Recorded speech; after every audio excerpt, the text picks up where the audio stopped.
Chapter 1 My Eyes. My name is Jiang Qing, and it seems I have traversed into the pages of a peculiar novel. Perhaps in this narrative, I am destined to meet my demise at the hands of the original protagonist's girlfriend in a month's time. Jiang Qing. I am speaking to you. Do not remain silent. A woman, her brows resembling distant mountains, unadorned yet striking, gently nudged the youth reclining on the hospital bed, her tone and manner laced with mild displeasure. The azure silk of the sky gradually blushed with pink hues as the first rays of sunlight streamed through the window, illuminating the spacious ward. However, Jiang Qing could not see it. The original protagonist was blind. At the tender age of 7, he was struck by a vehicle while saving Gu Kursin. Though he miraculously survived, he was forever deprived of sight. Perhaps it was guilt, perhaps self-reproach, or perhaps genuine affection, but Gu Kursin had always taken great care of the original protagonist. This continued until 3 years ago when the protagonist's mother tragically passed away and his father remarried his first love, bringing into the world a younger half-brother, Jiang Yuan, who was but a year younger than him. Thus commenced the transformation. Jiang Yuan frequently sought to assert his presence before Gu Kursin, while the original protagonist remained oblivious until it was too late. Jiang Qing's current hospitalization stemmed from an incident where Jiang Yuan had summoned him to the balcony of the villa's second floor the previous night, discussing a plethora of distasteful matters that provoked him. The notion of enduring momentary discomfort only to grow angrier was palpable, leading him to strike Jiang Yuan. Yet, as a blind individual, the original protagonist had no advantage in a physical altercation. He was shoved by Jiang Yuan and collided forcefully with the balcony railing, which, by coincidence, proved to be in disrepair. After an extended period of silence, seeing Jiang Qing unresponsive, Gu Kursin crossed her arms and said, "You are doing it again, sulking in silence when angry." Xiao Yuan stated that you struck him first, and out of instinct, he merely pushed you aside. Who could have foreseen that the balcony railing was so dilapidated, resulting in your fall? This is not Xiao Yuan's fault, it is yours for not maintaining your balance. Could you at least give me some reaction? Her thoughts interrupted. Jiang Qing scoffed silently, incredulous that the original protagonist could harbor such deep affection for a woman like her. What reaction do you desire? He countered, his voice devoid of emotion. Gu Kursin was momentarily taken aback, her discomfort evident as she frowned. I have reiterated countless times, Xiao Yuan is your brother, thus my brother as well. My closeness to him is merely that of a sister caring for her brother. You constantly misconstrue our relationship with vile intentions. Disgusting. In response to her accusations, Jiang Qing curled the corners of his lips into a sardonic smile, remarking, Gu Kursin, I am blind, not foolish. How many times have you witnessed them share a kiss in my presence? Do you genuinely believe I am merely a pawn in this play? H8.D. Oh, not tell me you two share a bond of lip friendship? Jiang Qing was no longer the original protagonist. Such melodramatic affairs were all too common in real life. Men understand men. It all boils down to this. First friends, then siblings, and eventually endearingly dubbed as little darling. At his words, a flicker of panic crossed Gu Kursin's eyes, quickly replaced by a facade of calm. Her tone was soft yet resolute. I believe your head has become muddled. I am your girlfriend. How could I possibly kiss another? Jiang Qing chuckled, the tension dissipating instantaneously. Just a jest, have you forgotten? I cannot see anything. Gu Kursin's lips twitched, and she too exhaled a quiet sigh of relief. This joke is hardly amusing. Knock, knock, knock. The sound of knocking reached their ears as Jiang Yuan, wearing half-frame glasses, stood at the door of the hospital room. With one hand tucked in his pocket and the other adjusting his glasses, he wore a gentle smile and said, Kuxian, we have an important gala to attend tonight. It's time to prepare. I'll have a caregiver look after this side. Gu Kuxian nodded slightly at Jiang Yuan. Immediately, she reached out to grasp Jiang Qing's hand. The moment they made contact, Jiang Qing withdrew his palm, stating, I despise those who lack a sense of boundaries. Time seemed to freeze at that instant. Gu Kuxian's expression darkened, feeling as though the remark was aimed directly at her. Truly offensive. Jiang Yuan leaned slightly against the doorframe, exuding a quiet defiance, a storm concealed beneath his calm demeanor, while maintaining an approachable smile. This was the scene he had anticipated. He even hoped for a quarrel between Gu Kuxian and Jiang Qing, to drive a wedge between them. Yet, Jiang Qing had always oscillated between anger and helplessness. Had he taken the wrong medication today? Had he damaged his brain? Regardless, Jiang Qing's discontent brought Jiang Yuan joy that he was determined to reclaim all that rightfully belonged to him: wealth, status, and the affections of those who loved Jiang Qing. Taking a deep breath, Gu Kexin endeavored to suppress her irritation. Her tone icy as she remarked, "I am quite disappointed in you. Perhaps I need to reassess our relationship. If you possessed even half of Xiao Yuan's sensibility." Stop right there. You can't go 3 sentences without mentioning Jiang Yuan. Can you even pretend? Jiang Qing, feeling the emptiness of his perspective, showed no interest in continuing the conversation. No need to reconsider, let's break up, that he was not the original owner. His heart belonged solely to his wife. The words break up struck Gu Kexin like a sharp arrow, piercing her heart deeply. Her pupils dilated, a mix of confusion, hesitation, and struggle evident on her face as she shook her head and said, "You are emotionally unstable. Right now, let's discuss this properly once you are discharged." With that, she rose and walked out, her steps unusually heavy. Once Gu Kexin departed, Jiang Yuan turned to Jiang Qing, whose forehead was bandaged, and smiled, stating, "Rest assured, I will take good care of Kexin. I've instructed the caregiver. Considering your weak stomach, soft food will be best." "Truly, a tiger fallen in the plains is bullied by dogs," Jiang Qing retorted. While he did not enjoy confrontations, nor was he skilled in verbal disputes, it did not mean he would refrain from retaliating. No, no, no. The handsome Jiang Yuan shook his finger, a smile devoid of sincerity. "As it stands, you are the one without a home. No one stands by your side. 3 years. Hey, you have lost. Speaking of which, Gu Kexin is rather attractive." Suddenly, a fruit knife struck the door, strands of hair cascading to the ground. Jiang Yuan gasped, then erupted in a furious tirade. "Damn it, you lunatic. Thank the law for protecting you, otherwise you would already be a corpse." Jiang Qing uttered the most chilling words with a calm demeanor. Jiang Yuan felt a prickling sensation, sensing that the Jiang Qing before him was no longer the pathetic figure he once knew. How unfortunate, he scoffed, recognizing that while life is precious, provoking a madman to desperation was hardly worth it. Hearing the door slam shut, Jiang Qing lay on the hospital bed, pondering, "I should be dead. Why was I brought into this story? To traverse into a novel is one thing, yet to be bestowed with such a fate is another. Perish a month later at the hands of Gu Kexin. Even if I were to alter the narrative, it would hold no significance for me. She has departed, and I no longer wish to exist." Time seemed to stretch indefinitely until the hospital room door swung open once more. Jiang Qing assumed it was the nurse. "Hello, could you please fetch me a glass of water?" Instead of pouring water, the woman clad in white settled beside Jiang Qing. A camellia petal slipped from her hair and fell to the floor. Jiang Qing frowned, preparing to speak again, when his body suddenly stiffened, losing all control. "What is happening? Who are you?" The woman gently cradled the man's face in her hands, gazing at him for an eternity. Her voice was soft and tender. "Jiang Qing, this may be our final encounter. I truly long to return to that world. I genuinely yearn for you." Jiang Qing's head felt heavy, rendering him unable to comprehend the woman's words, ultimately collapsing onto the hospital bed. As she gazed upon the unconscious man, the woman extracted her own pair of eyes. She appeared impervious to pain, as if performing an act of utmost necessity. Simultaneously, a spectral figure materialized from thin air, accepting her eyes and bestowing Jiang Qing with new ones. The woman tenderly caressed the boy's visage, akin to a lover's embrace, her smile tinged with sorrow. "I have lost, defeated at the final hurdle, yet I have also seized half of his authority. I apologize. I recognize this is selfish, but you must survive, and then see this world through my eyes." Chapter 2. Your Key. The dying rays of the sun bathed the earth in a golden veil, enveloping the hospital room in ethereal light. Jiang Qing slowly opened his eyes, lingering in a daze until his thoughts gradually returned. "I can see." He stared at the ceiling, extending his right hand as if to grasp something, yet his fingers found nothing. No, wait, that becoming a blind male supporting character in a novel, destined to be killed by Gu Kexin a month later, the plot is indeed correct.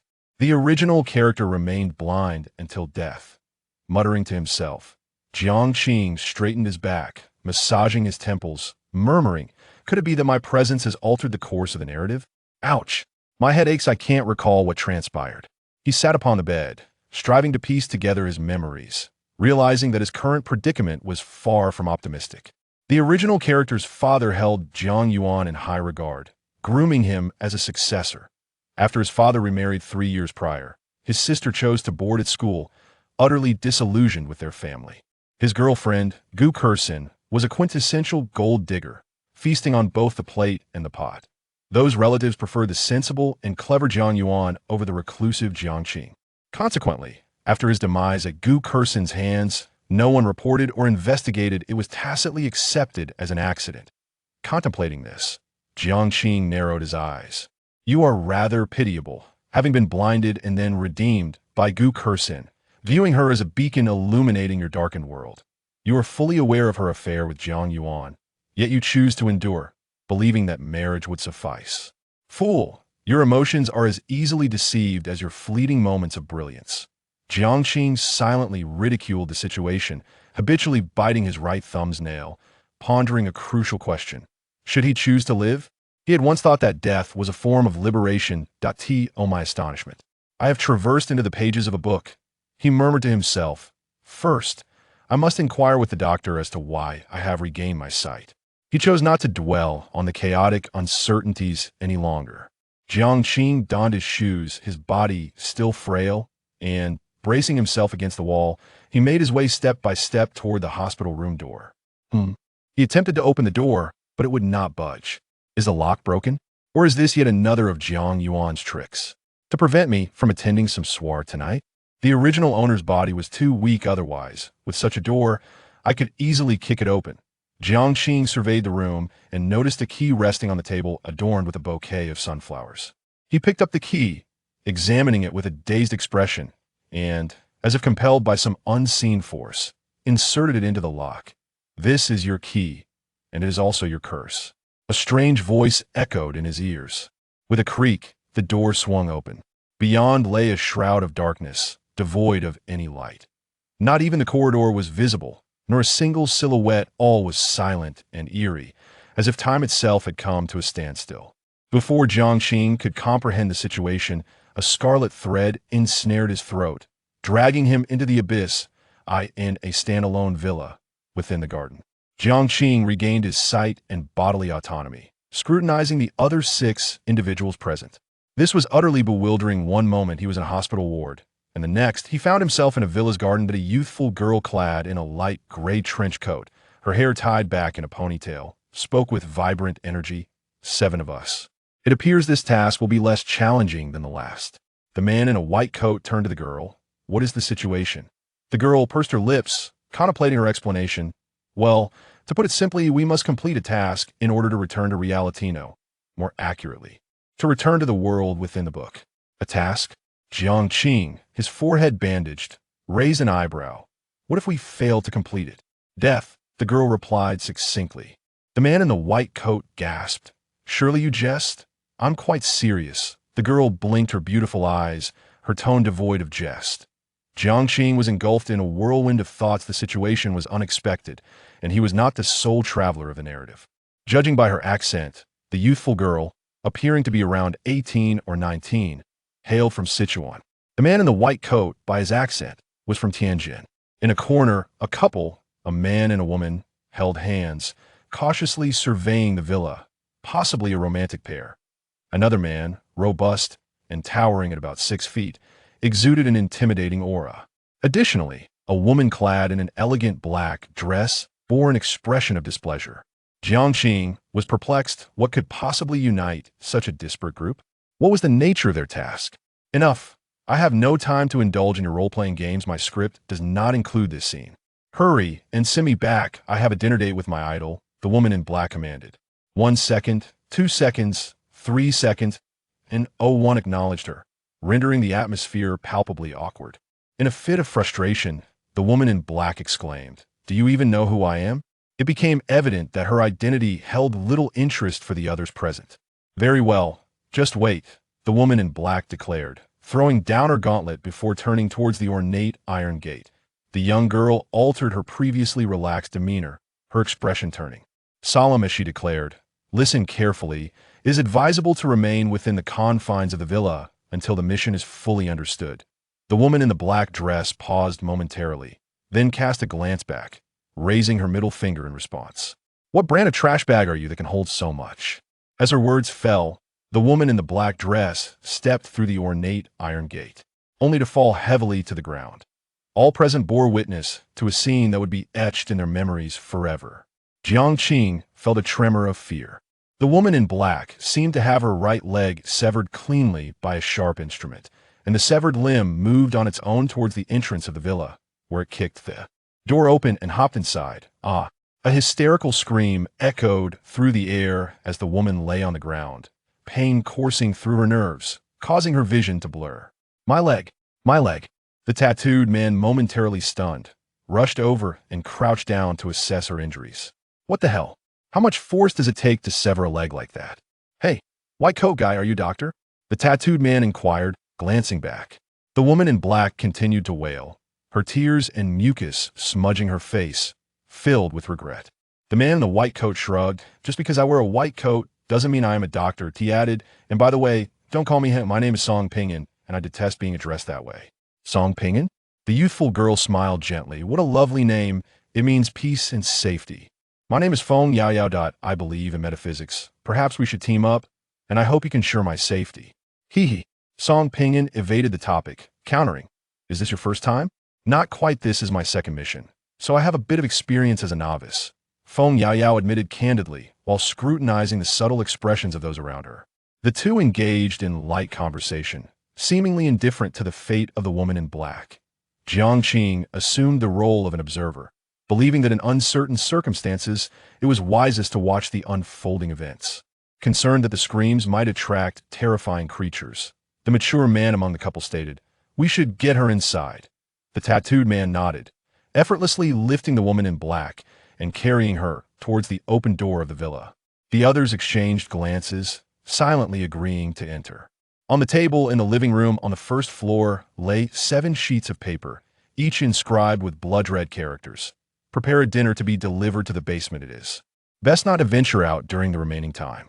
Each person has only one opportunity to deliver the meal. The mission duration is 3 days, and leaving the villas. Boundaries is prohibited." These 3 simple statements weighed heavily upon the heart of the mature man, akin to a colossal stone pressing down. Like Feng Yao Yao, he was not a novice to missions. This was his second. The abstract nature of this task, lacking ample information, rendered survival a formidable challenge. The woman in black lay unconscious, motionless upon the sofa. Jiang Qing caressed the mission paper, reciting its contents repeatedly, a strange feeling rising within him. It is best not to go. His gaze drifted toward the staircase, his pupils narrowing in shock where moments ago there had been nothing. Now stood a leg. The right leg of the woman in black stood rigidly in place. Chapter 3. Task clues. To be honest, Jiang Qing, who has lived for over 20 years, witnessed such a supernatural phenomenon for the first time. That bloodied right leg seemed to monitor their every move, sending chills down their spines. Song Pingan swallowed hard and noticed the right foot, wondering if there was a ghost. Upon utterance of this phrase, the temperature appeared to drop slightly. Feng Yao Yao wore a grave expression, contemplating the possibility of a ghost or something eerie. "Is there a difference?" Jiang Qing pressed. A mature man, holding the hand of a gentle woman, calmly responded, "If it is a ghost, we still have a glimmer of hope.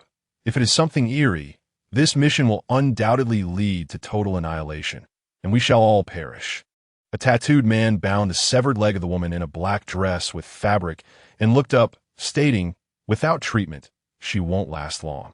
In such an environment, devoid of doctors or medical equipment, and unable to leave the confines of the villa, the fate of the woman in black was all too clear. There was no salvation. After a silence of 7 or 8 seconds, Feng Yao Yao spoke solemnly. "Uncle, even heroes saving damsels in distress must consider the circumstances. Do you comprehend our current predicament? Let me tell you, during my first mission, there were 10 actors, and I was the only one who survived. What we face is something that humanity cannot possibly conquer: ghosts or the uncanny. Song Pingon, with his hands stuffed in his pockets, understood this.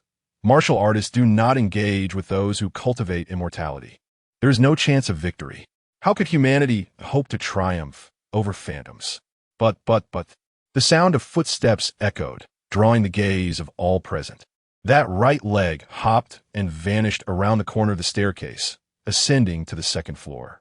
Although the scene was undeniably terrifying, the psychological fortitude of those present remained remarkably high. None were paralyzed by fear. The mature man sat steadily, fingers interlaced before his lips, calmly surveying the group. He exuded an aura of authority, his voice resonant as he summarized, "In this mission, there are 3 elders and 4 newcomers. I do not expect any contributions from you newcomers. Simply refrain from causing chaos." 3.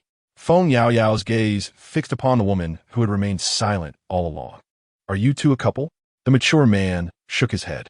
"My wife, to return to the matter at hand.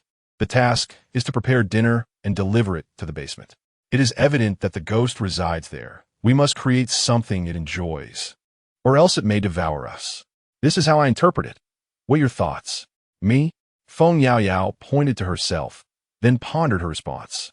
"I believe the ability to prepare a meal that it favors hinges upon key clues in the basement, yet venturing there entails risk and death." At that moment, Jiang Qing, standing by the window, interjected, "Don't you find it peculiar?" The group turned their gazes toward him. Jiang Qing observed the surroundings. It was clear that this was an urban village, the neighboring houses dilapidated. Who would construct an extravagant villa of considerable value in such a setting? Feng Yaoyao, unimpressed, replied, "What a wasted effort. I thought you had uncovered some significant clue." "Listen, every mission's environment is strange. This is not worth mentioning." "Not worth mentioning," Jiang Qing silently echoed, sensing that something was amiss, though he could not articulate it. The task was to prepare dinner, making the observation of the surroundings seem futile. The mature man spoke with a detached tone, asking, "Who among you can cook? What are you staring at?" "I usually just order takeout," came Feng Yaoyao's haughty retort. In this day and age, the ability to cook is not particularly rare. The true challenge lies in whether the food is palatable. After a brief pause, Jiang Qing smiled slightly. "I can cook. Before the events of this narrative, I was a chef at a 5-star hotel, proficient in all 8 culinary traditions." Upon hearing this, the mature man regarded the young man with the bandaged forehead for the first time with earnestness. Among the 7 present, aside from the fate-uncertain woman in the black dress, Jiang Qing was the most overlooked individual. After all, Feng Yaoyao was a veteran of the task, possessing some experience. The heavily tattooed man exuded strength and was intimidating, and Song Pingon adeptly integrated himself into the group, seeking to gain favor. Only Jiang Qing had maintained his distance from the others, resembling an isolated wolf, out of place. The mature man shifted his gaze, noting the scant clues available. With 3 days at their disposal, the first day should be relatively safe. They should search for clues on the 1st, 2nd, and 3rd floors, avoiding the basement. "Are you certain the first day is safe?" Song Pingon expressed skepticism. "Going upstairs might lead us to that entity with the right leg. The thought alone is chilling." The mature man stood, coldly laughing.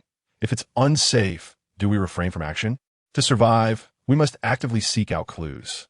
If we fail to complete the task within 3 days, we shall all perish, understand?" The couple left the living room, heading straight for the kitchen. Since it pertained to dinner, the kitchen might harbor crucial information. Feng Yaoyao poked Song Pingon's arm, urging, "Ignore him. Are you brave enough to accompany me to the 2nd floor?" "Count me in." Song Pingon squinted his eyes, undeterred. "Hey, do you think ghosts are a joke? What's wrong? Are you hungry and ready to eat anything?" The two, quite audacious, conversed as they ascended to the 2nd floor. Jiang Qing turned to the heavily tattooed man, weighing his words. "Acting alone is too risky. We are all newcomers. How about we form a team to watch each other's backs?" From their brief exchanges, he understood that what lay ahead was not something mere mortals could conquer. The man before him appeared formidable, yet he had been the first to rush to the aid of the injured woman in black, suggesting he was unlikely to abandon his comrades. At the very least, he seemed more reliable than the others. Thus, Jiang Qing preferred to team up with him. The tattooed man, unperturbed by complications, smiled and extended his right hand. I am Chen Tianyue from Shandong. Jiang Qing, he replied. At the moment of their handshake, they exchanged a knowing smile. Chen Tianyue, curious, asked, Are you truly a chef? Jiang Qing maintained his smile. In the outside world, one's identity is self-assigned. If I do not demonstrate my worth, I may become the first to fall victim. Human nature can often be more terrifying than ghosts. Chen Tianyue paused for 2 seconds upon hearing this. That makes sense. You seem quite astute. I admit, I never graduated from middle school, and I lack formal education. I'm not good at searching for clues, but I can hold my own in a fight. Jiang Qing pondered, given the limited clues. Those 3 elders do not intend to engage us in conversation. Let us head to the kitchen. The two made their way to the kitchen, while the woman in the black dress on the sofa soon succumbed to her fate. The kitchen was immaculate, as if it had just been tidied up, and the dining table outside was adorned with an array of delectable dishes. Buddha jumps over the wall, water braised cabbage, rock sugar bird's nest, Peking duck. A total of 10 dishes. A mature man murmured, Shall we select one dish to send to the basement? What do you think? Chen Tianyue inquired softly. Jiang Qing remained silent, pacing around the kitchen, his gaze lingering for 3 seconds on a heap of expensive ingredients in the corner before finally stopping in front of the refrigerator. He opened the fridge and was taken aback. Inside were rotten tomatoes, sprouted potatoes, wilted greens, and a bowl of red bean sorbet, all in stark contrast to the luxurious ingredients outside. Jiang Qing closed the refrigerator door and exchanged a knowing glance with Chen Tianyue, and the two ascended to the second floor. Any leads? Chen Tianyue asked eagerly. In the corridor on the second floor, Jiang Qing shook his head. I have some suspicions. Let us continue searching. Oh, you two are just wandering around on the second floor, Song Pingon remarked teasingly, fiddling with a book in a rather unserious manner. Feng Yaoyao emerged from the master bedroom, clutching an identification card. She did not conceal the clue. This mission leaned towards teamwork. If there was a clever individual among the newcomers, they could lead everyone to accomplish the task, so why not? Jiang Qing focused his gaze. Name, Yi Siki. Gender, female.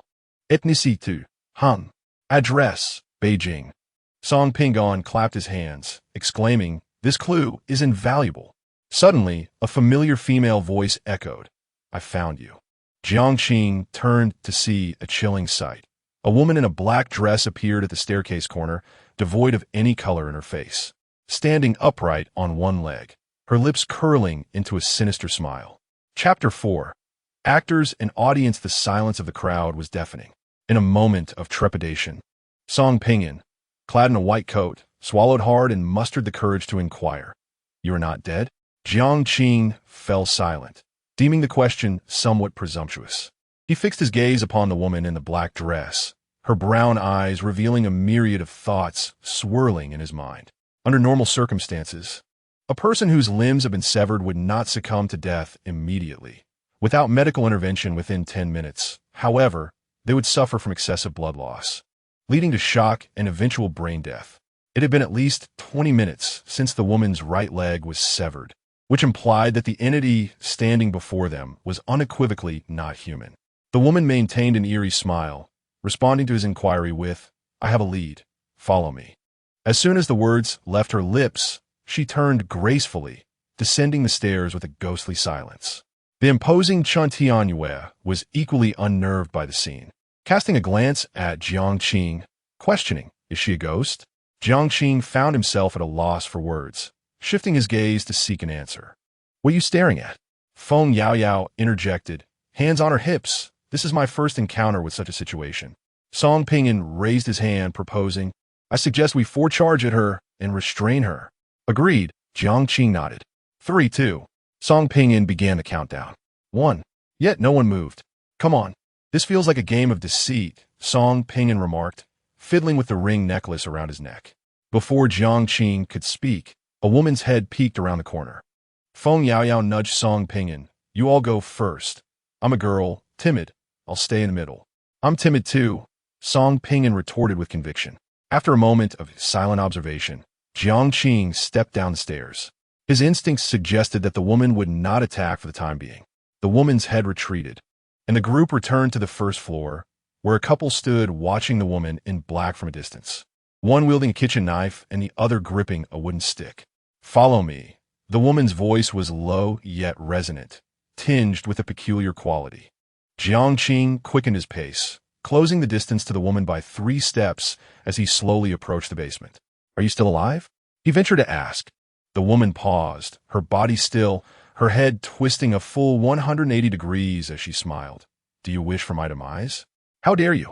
Jiang Qing felt a chill run down his spine and turned to flee upstairs in a panic. His instinct screamed that this entity was utterly unreliable. Fortunately, the woman did not pursue him, and the group heard the sound of the basement door opening. 3 seconds later, there was a loud bang. The door had likely closed. In the living room, Jiang Qing was still shaken, and this was not merely a matter of bravery. At that moment, his body instinctively communicated that remaining still would result in death. "Oberty," Song Pingan praised, giving a thumbs up. Feng Yaoyao rolled her eyes. What a reckless fool. Daring to confront her. "You must be courting death." A mature man questioned, "What did you see?" Regaining his composure, Jiang Qing candidly replied. Her head turned 180 degrees, as if she were about to strike me. I also noticed that at the end of the staircase was a rusted iron door. Feng Yaoyao's expression turned grave. "We're doomed. That woman has transformed into a ghost." Jiang Qing was momentarily taken aback. "Are you implying that the monster in the basement is restrained and cannot act against us for 3 days? Once those 3 days pass, if we fail to accomplish our task, the restriction will be lifted. The woman's demise has, in fact, become a blade that the monster wields to eliminate us prematurely?" Feng Yaoyao nodded in affirmation.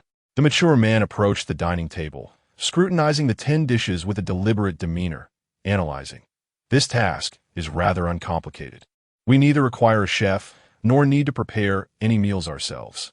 There are 10 dishes in total, and one of them is bound to be to its liking. Originally, we had 7 opportunities to deliver the meals. Now, 6 is still considerable. It is merely a task of chance." Gathered around the table, Feng Yaoyao produced the identification clue they had obtained. "Yi Siki, female, from Beijing." The mature man pondered deeply. "Beijing roast duck?" Song Pingan interjected. "Does every Beijing necessarily adore Beijing roast duck? Are you certain it is indeed Beijing roast duck? What if it were Tianjin roast duck instead?" The mature man frowned. "Do you have to seek attention? Oh, must one not voice their opinions? This is called reasonable deduction, you pretentious individual." Song Pingan retorted provocatively. "Shall we engage in a brawl? Whoever backs down is a coward." The mature man was resolute, speaking little but with intensity. "Among men, disputes are settled with fists. I want to argue with you. I'll let it be." Song Pingan shrugged, the kind of person who relishes aggravating others. The mature man's expression darkened, and just as he was about to act, he was restrained by his wife. She donned a white tracksuit, her hair cascading down her back. With fair skin and a beautiful visage, her gentle smile reminiscent of a kind neighbor. She spoke. "This task requires collaboration. We have already lost one opportunity to deliver the meals. Continuing to harbor internal conflicts would be counterproductive. My name is Su Miron, and this is my husband, Lin Gubei. We are all actors, so let us introduce ourselves." "Actors?"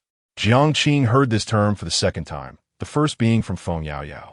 After the introductions, he inquired, "Sister Su, what does actor mean?" Su Miron, embodying the essence of a composed elder sister, patiently elucidated. "Literally speaking, we, the book dwellers, play supporting roles in our respective scripts, facing a yearly death plot, and must participate in a task each year. Eventually, we were dubbed actors, while the monsters were referred to as audience. Such terminology is rather unappealing, as if we were a troupe of clowns." Jiang Qing was astonished. "A yearly death plot? Then why? Is his death plot scheduled for a month later? Is this a targeted scheme? Sister Su, you seem just like my real sister." Song Pingan immediately sought to forge a connection.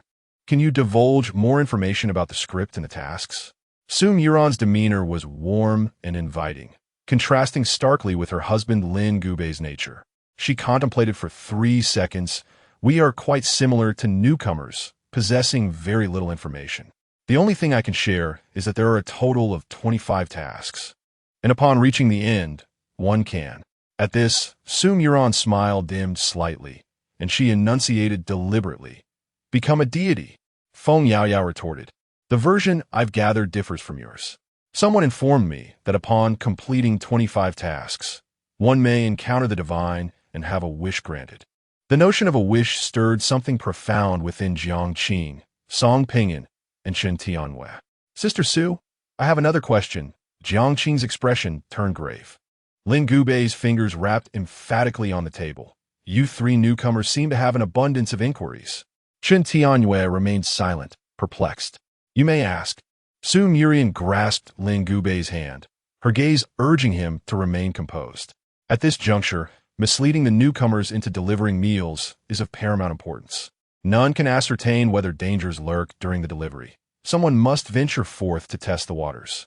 Jiang Qing fixed his gaze on Su Murian. Are we merely supporting characters within the pages of a book? After a moment's contemplation, Su Murian bit her lip lightly. Let me clarify. We have traversed into a vast world of literature, inhabiting the same realm, yet wielding different scripts and embodying varied roles. Newcomers often harbor numerous questions, and clarity may not come swiftly. Should we return alive, we could arrange a meeting place. After all, having more friends opens up more avenues. Now, who shall undertake the delivery? Based on the clues at hand, most had pinpointed Peking duck as the dish in question. The mention of the delivery cast a hush over the room. No one was oblivious to the risks of descending into the basement. I shall go, Chun Tianhua declared, stepping forward. With his close-cropped hair and clad in a gray tank top, he lifted the dish and made his way briskly to the basement. Upon reaching the weathered iron door, he paused, gently placing the Peking duck down and rapping on the door. In the next instant, crimson threads began to seep through the crack, resembling a woman's flowing hair. A nauseating stench of blood assaulted his senses, and an icy chill enveloped him. Damn it! Chun Tianhua turned and fled. Simultaneously, Jiang Qing stood at the staircase, witnessing countless red threads ensnaring a lifeless female form. Chapter 5. There is someone under the bed. Do not look back. Jiang Qing shouted loudly, her palms slick with sweat, the metallic scent of blood stimulating every nerve. Death was like the wind. Chun Tianhua swore this was the closest he had ever been to demise. He hurriedly ascended the stairs in a flurry, halting only when he reached the living room. Slices of Peking duck were flung onto the floor, scattering everywhere, as the female corpse retreated. Panting heavily, Chun Tianhua's gray vest was completely drenched. The group realized that delivering the wrong dish could lead to an attack, but fortunately, the female corpse could not ascend to the upper floor. Lin Gubei exchanged a subtle glance with his wife, Su Muruan, nodding ever so slightly. An atmosphere thick with fear permeated the air. Even Feng Yaoyao, who had undergone a mission before, cowered in the corner of the living room. Ultimately, when confronted by ghosts, mere self-reassurance would not dispel fear. Human emotions cannot be entirely controlled. Chun Tianhua wiped the cold sweat from his brow and said, Now, it's your turn. The remaining 5 exchanged glances. Song Pinyin let out an awkward laugh. His Tianjin accent pronounced, Sister, why don't you go? Su Muruan clicked her tongue inwardly, maintaining a gentle smile on the surface. Let us search for clues. Feng Yaoyao concurred. 9 dishes, 5 chances, we should choose cautiously. Lin Gubei gazed out the window. The night descended, darkness enveloping the earth. It's dark now. We will talk tomorrow. The dim light reflected human nature, a group of actors bullying an honest man. Chun Tianhua, agitated, declared, I've finished my delivery. Aren't you going to do yours? Do you really think I'm easy to bully? His physique, coupled with tattoos on his arms, made him quite intimidating when riled. Jiang Qing pressed a hand on Chun Tianhua's shoulder, leaning in to whisper, Calm down, follow me. Damn it! Chun Tianhua shot a fierce glare at the others before heading upstairs. Since he had agreed to team up with Jiang Qing, he naturally afforded her respect. Only 4 remained in the living room. Lin Gubei smirked, his tone laden with meaning. This Chun Tianhua is all brawn and no brains. He might just lash out and take us down with him. Remember, he has lost his value. Song Pinyin shrugged. I don't understand what you're saying. Yaoyao, shall we sleep in the master bedroom together tonight? He offered eagerly. Feng Yaoyao kicked him. exclaiming, "Yao Yao, my foot. I'm sleeping in a master bedroom. You go to another room. Fine then." Song Pinyin waved his hand dismissively as he headed upstairs. The first floor was too close to the basement for his comfort. He dare not rest there at night.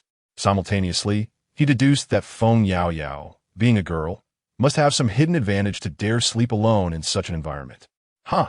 A bunch of actors. No, a bunch of scoundrels. He reached the second floor, finding Jiang Qing and Chen Tianyue, and entered the room, closing the door behind him.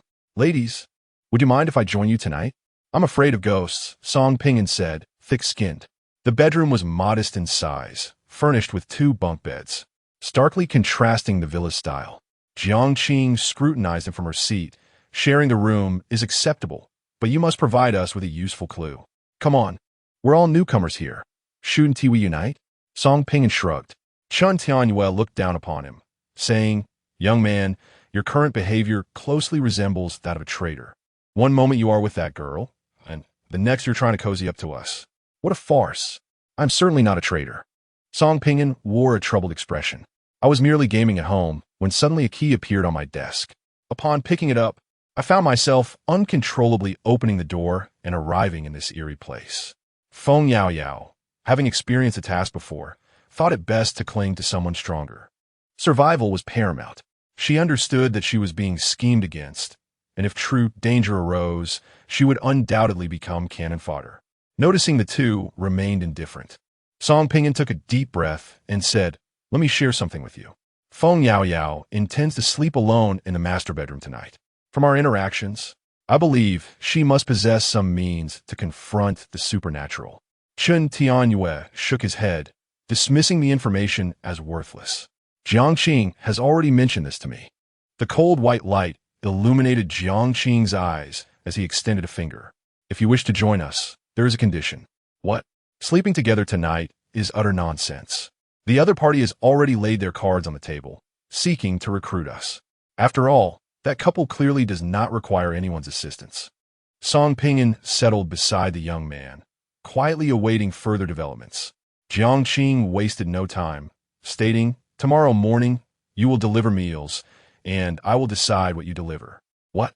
Brothers share a bond, and you seek to play tricks on me?" Song Pinyin's eyes widened. With past experiences in mind, who would dare to deliver meals? A wrong delivery could lead to an attack by a female corpse. Chen Tianyue was physically fit and could run swiftly. A mere half-second delay could result in being caught by the corpse. Song Pinyin did not believe he could outrun her. Jiang Qing wrapped an arm around the shoulders of the man in the white coat, saying, "Trust me, I will help you survive. Don't be ridiculous. Who is the older brother here is still uncertain," Song Pinyin retorted, pushing his hand away. After a prolonged silence of several seconds, Song Pinyin earnestly inquired, "Do you truly have confidence?" "At worst, we die together," Jiang Qing replied casually, dismissing the gravity of life and death. "If you disagree, then let us fight." Song Pinyin's expression fluctuated, and after a moment of steely resolve, he exclaimed, "Damn it, I'm in." The three quickly formed an impromptu team. As night deepened, Jiang Qing lay on the bed, staring at the wooden slats. A phrase surfacing in his mind: complete 25 tasks to meet the divine and realize a wish. Suddenly, from the lower bunk, Song Pinyin spoke up, "Old Jiang, assuming we fail our task in 3 days, can we surrender?" "What I mean is, if we surrender, we only lose half. If we inexplicably perish here, I will truly be grateful." Before Jiang Qing could respond, Chen Tianyue, leaning against the window, interjected, "Currently, we have 9 dishes and 5 chances. Our odds are not low. Where do you find a child crying every day? Where do you find a gambler losing every day?" Song Pinyin sighed wistfully. "I have never won when playing games of chance. Entrusting my life to luck is a greater gamble than trusting a stranger." If Lin Gubei and Su Muruan could accept him, he would certainly not team up with Jiang Qing or stay with Feng Yao Yao. After all, Su Muruan exuded an aura of gentleness and reliability. Jiang Qing stifled a yawn, asserting that further discussion was futile and that he needed to replenish his energy. Chen Tianyue would watch over them in the first half of the night, and he would take his turn in the latter half, leaving the night watch for the following evening to Song Pinyin. Song Pinyin, incredulous, questioned whether Jiang Qing could truly sleep under such circumstances.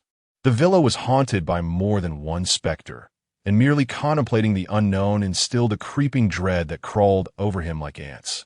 It was hardly conceivable to find peace in slumber. Jiang Qing dismissed the incessant chatter, recognizing that the original occupant had fallen from the second floor the previous day and had since encountered a series of supernatural occurrences. He pondered how he could endure the subsequent 2 days without adequate rest. Was it wise to withstand such torment, when both body and mind were pushed to their limits? Confronting a ghost was akin to courting death. Time slipped away, and a chill permeated the air.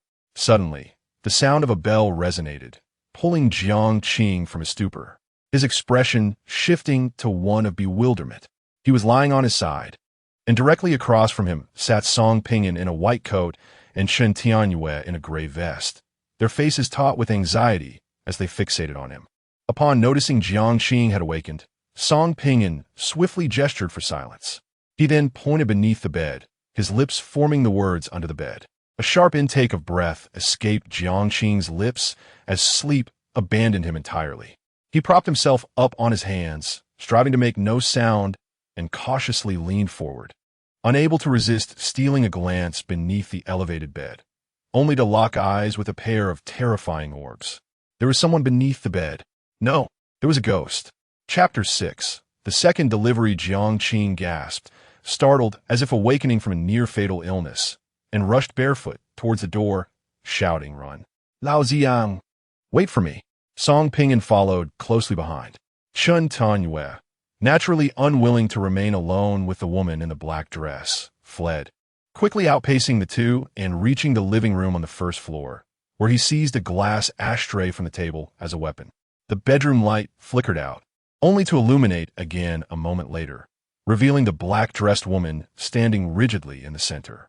She pursued them at a leisurely pace, the wound on her severed leg no longer bleeding. In the living room, cold sweat streamed down Jiang Qing's brow, bewildered by the situation. Song Pinyin swallowed hard, recounting, "Half an hour ago, I was lying in bed, unable to sleep. When I turned to the side, I saw her beneath your bed, making a shushing gesture toward me." At these words, Jiang Qing's mind stalled for a few seconds, his expression darkening. "So you two locked eyes for half an hour without calling for me?" Song Pinyin nodded earnestly, stating, "Isn't that commendable? I didn't abandon you even while facing a female ghost for half an hour. Though I don't understand why she hid under your bed. It's a matter of respect." "Ay, damn." Jiang Qing laughed in frustration. It turned out that silence could indeed provoke laughter. Shen Tianyue interjected, "We didn't dare to act rashly. I've watched many horror films, and beings like ghosts are beyond human reach. She signaled us to remain silent. If we made a sound, she might kill you instantly." Jiang Qing raised an eyebrow, perplexed as to why, among the 6 people in the villa divided into 3 groups, the woman in black chose to attack their group. Could it be that the others were already dead? Aren't we supposed to hide? Song Pinyin crouched behind the sofa, peeking out with a question. Chun Tianyue retorted, "You're as ridiculous as your hiding spot. The other party is a ghost. What good is hiding?" Suddenly, the living room lights extinguished, enveloping them in a chilling silence as the temperature plummeted.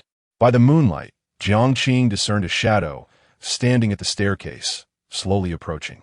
He clenched his fists, daring not to breathe, his heart racing, yet his mind remained eerily calm. Why was she attacking me? Once in the basement, now tonight. What grievances did I harbor against her while she was alive? Thoughts raced through his mind as he took a step back. The living room lights flickered back on, revealing Su Murian and Lin Gubei descending the stairs, their expressions unusually grave, yet they did not turn to flee. Under the light, the face of the woman in black was terrifying, her brown eyes fixated hungrily on Jiang Qing's thigh, the eerie smile never leaving her lips as she drew nearer. To speak candidly, her slow approach was far more oppressive than an instantaneous appearance. Before long, the 3 found themselves with no escape. Chun Tianyue swung the ashtray violently against the glass, attempting to leap through the window, but the ashtray shattered while the glass remained intact. It was all over. Song Pinyin, hiding behind Jiang Qing, whispered, "Old Jiang, does she fancy you? That's why she keeps following you. Look, the ghost's face is redder than any confession." Jiang Qing retorted, That's blood. Suddenly, from the bathroom on the first floor, the right leg of the woman in black stepped out, advancing towards the villa's entrance. Jiang Qing's pupils contracted. Could it be? In this life-and-death moment, he shouted towards Su Murian, Sister Su. The leg. The gentle elder sister immediately understood. Without a moment's hesitation, she dashed to the door, seizing the right leg and tossing it to Jiang Qing. Chun Tianyue, benefiting from his height advantage, caught the leg and inquired rapidly, "Is it for her?" Jiang Qing remained silent, taking the bloodied right leg into her hands, stepping forward to present it and stated, "Your demise was not our doing. This is your leg." The woman in the black dress paused, her hollow gaze regaining its spark, the eerie smile at the corners of her mouth fading. She accepted the right leg back, her voice trembling. "I wish to go home." With a thud, the woman in the black dress collapsed, her life extinguished. "I wish to go home," were her final whispered words. As the crowd breathed a sigh of relief, they noticed red threads binding the woman's limbs and neck. Now severed, these threads seemed to possess a life of their own, retreating to the basement. She had not transformed into a ghost. Rather, she was under the control of one. Feng Yao Yao, hiding in a corner, witnessed the entire scene, her eyes darting. Lost in thought, Su Murian gently probed, "How do you know that giving her the leg would prevent an attack?" "Intuition," Jiang Qing responded dismissively. Survivor Song Ping quipped, "Is she unwell? Why not attack Feng Yao Yao and instead fixate on the three of us?" His belief was that safety lay in numbers. Ghosts typically targeted the isolated. "Attack you, my foot," Feng Yao Yao retorted, springing forth and hurling a pillow aggressively. Jiang Qing knelt down, lifting the woman in the black dress and setting her gently on the sofa, covering her with a blanket.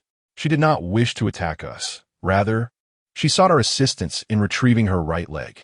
In other words, if she truly intended to harm us, she could have done so stealthily without the theatrics of scaring us each time.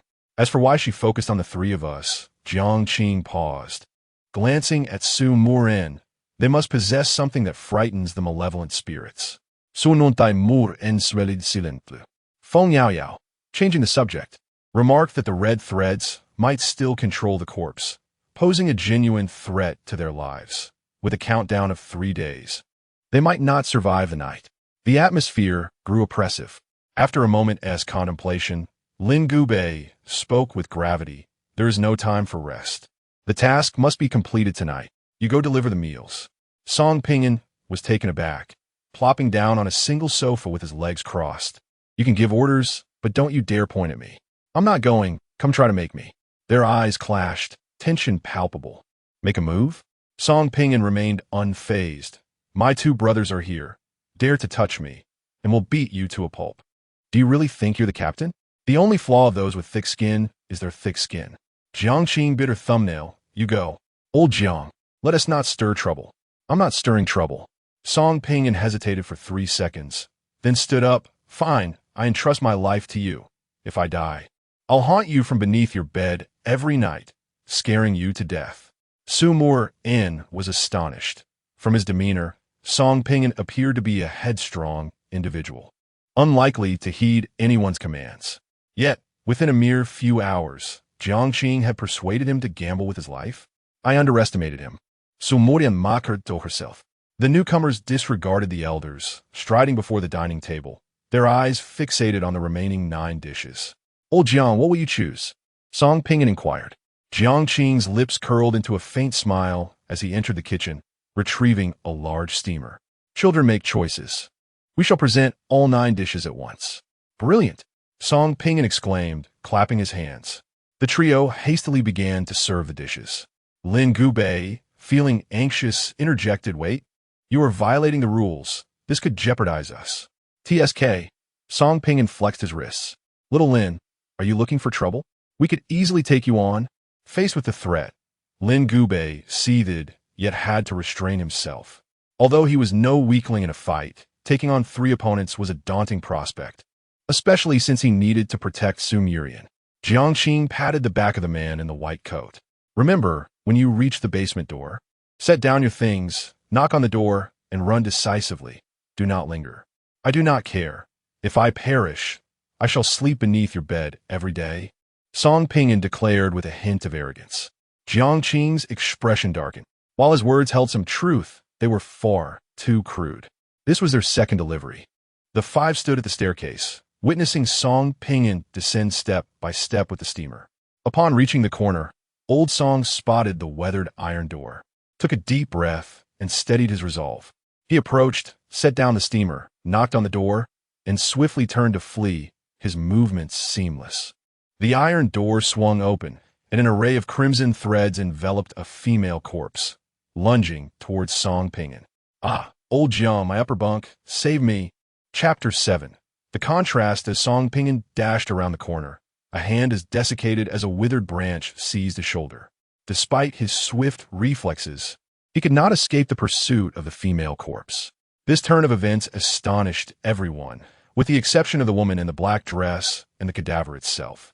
Jiang Qing felt his heart plummet to the depths, instinctively rushing forward to grasp Song Pingyan's hand, yet no amount of strength seemed to avail. He turned back to the girl, shouting urgently, "This is not your first encounter with such horrors. Do you possess any means to contend with the corpse?"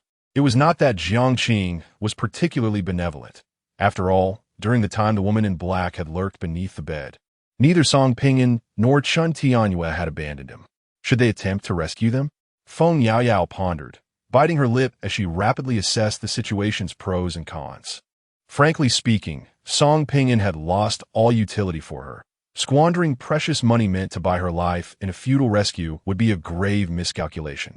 However, should Jiang Qing perish, it would diminish their chances for future deliveries, complicating matters further and placing them at a disadvantage. "Old Jiang, I can't hold on any longer," Song Pingyan cried out, desperately clutching the staircase railing as his shoulder was crushed. Jiang Qing gritted his teeth. "Help me. If I save him, you must protect me in return. Is a bargain." Feng Yaoyao huffed, visibly irritated, before producing a copper coin. She hurled it at the corpse, and the red thread caught the coin, causing the corpse to release Song Pingyan. Jiang Qing immediately turned and sprinted back to the first floor. The bloodied figure of Old Song rushed upstairs, collapsing onto the carpet and erupting in laughter, exclaiming, "Haha, I'm still alive, haha. Old Jiang, aren't I impressive?" Having exchanged glances, they recognized his hidden madness. Unbeknownst to them, Song Pingyan held a trump card, ensuring his survival, which emboldened him to deliver meals and deliberately test Jiang Qing. The individuals present were nothing short of dramatic.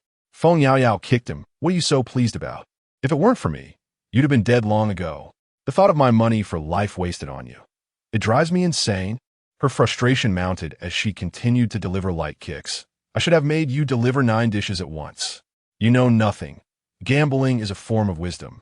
And I admire people like Old Jiang," Song Pingyan remarked, struggling to sit up as pain coursed through him. "Unlike you, with your seemingly innocent and adorable appearance. You are actually quite cunning." Feng Yaoyao placed her hands on her hips. "Being cute is enough. Why should it matter if I'm bad?" She added silently in her heart, "I look innocent, of course, to facilitate my mischief." Song Pingyan, with his left hand completely numb, continued to jest. "Yaoyao, you're rather ungrateful. After hesitating for so long to choose to save me, were you planning to watch me die if Old Jiang had not spoken? I'm just a little girl. What malice could I possibly harbor? Please, a little girl who stands at 1.50 meters. Feng Yaoyao stomped on Song Pingyan's leg, gritting her teeth as she enunciated, "I am 1.53 meters. As the two exchanged playful banter, the previously ominous atmosphere began to lighten. Jiang Qing fixated on the basement, and after what felt like an eternity of half a minute, the steamer and 9 dishes were hurled upwards. The crowd dispersed in a flurry, seeking refuge, while torrents of water drenched Song Pingyan, fortunately sparing him from any blows. Indeed, it was a misjudgment from the very outset, Jiang Qing murmured. Chun Tianyue, taken aback, inquired what had gone awry. Jiang Qing directed her gaze towards Lin Gubei, her voice soft yet resolute, stating that the task was to prepare a dinner to be delivered to the basement. Upon observing 10 exquisite dishes on the dining table, they instinctively assumed they needed to select one dish favored by the supernatural, which was fundamentally erroneous. The task was not to choose one from 10. but rather to prepare a single dinner. Chen Tianyue realized this too late. Feng Yaoyao widened her eyes, questioning if they had been deceived. It was not deception, but rather a form of guidance. People are often misled by appearances. Jiang Qing habitually bit her thumbnail, noting that upon seeing the opulent villa, one might presume the owner to be wealthy, indulging in sumptuous delicacies. Coincidentally, the table was adorned with 10 renowned dishes. I have previously questioned why such a 3-story villa would be constructed in a village within the city. The surrounding buildings generally rise to 6 or 7 stories, closely packed, with poor lighting and dilapidated walls, rendering this villa exceedingly conspicuous. The impeccably clad Su Miron was momentarily taken aback, contemplating, and inquired, "Are you suggesting that what we perceive is merely an illusion?" Jiang Qing shook her head, unable to ascertain if it was indeed an illusion, merely believing the contrast to be too stark. Feng Yaoyao pressed her lips together, noting that the master bedroom's wardrobe contained some women-esque clothing, particularly inexpensive, costing no more than 50 or 60 yuan, alongside some lipsticks, likely around 10 yuan each from lesser-known brands. A villa valued at no less than 10 to 20 million yuan, and the mistress residing here would wear garments worth 50 or 60 yuan. Would she use lipsticks priced at 20 yuan? It seemed implausible. Moreover, which affluent household would furnish their bedroom with 2 rather unattractive bunk beds? The contrast was overwhelmingly pronounced. Lin Gubei, with his hands stuffed in his pockets, questioned what this could signify. Could wealthy individuals not be discreet? Could they not don garments worth a mere few dozen yuan? Use inexpensive lipsticks? A contrarian. The injured Song Pinyin raised his middle finger at Lin Gubei. "You know nothing of women," Feng Yaoyao countered earnestly. Even setting aside the exceptionally wealthy, would a woman earning 3,000 yuan a month? Asked Sister Su if she would use lipsticks priced at 20 yuan. Su Miron raised an eyebrow, opening her mouth to respond. "I would not dare apply cosmetics costing less than 1,000 yuan on my face, including lipsticks, for after all, you get what you pay for. To speak of lipsticks, those produced from natural cochineal are relatively safe and pose little harm to the body. In contrast, those cheaper alternatives may utilize low-cost artificial pigments, leading to potential heavy metal contamination, endangering health. 1,000. I would only spend 100. Feng Yaoyao expressed her envy, acknowledging Su Miron's wealth. Lin Gubei lightly tapped his forehead with a clenched fist, pondering the stark contrast, yet questioned how it related to their task. Had they uncovered any answers or significant clues? No. Iem tired, I shall sleep. Jiang Qing and Chen Tianyue assisted Song Pinyin as the trio ascended to the second floor. "Wait for me. You must protect me this once," Feng Yaoyao exclaimed, her mood shifting faster than the turning of a page. The funds allocated for combating supernatural entities have vanished, leaving her too apprehensive to continue sleeping alone in the master bedroom.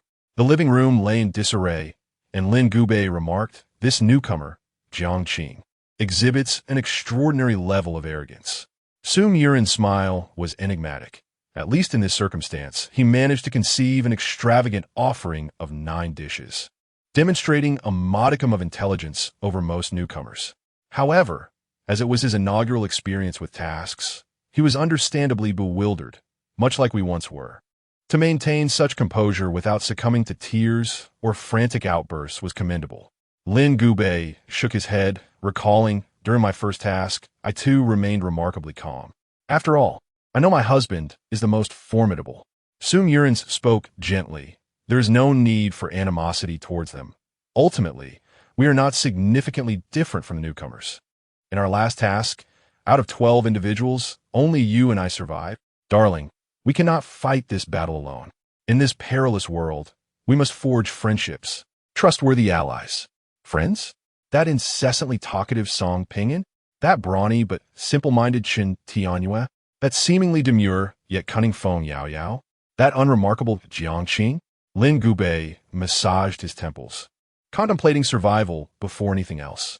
On the second floor in the master bedroom, 3 men and 1 woman gathered.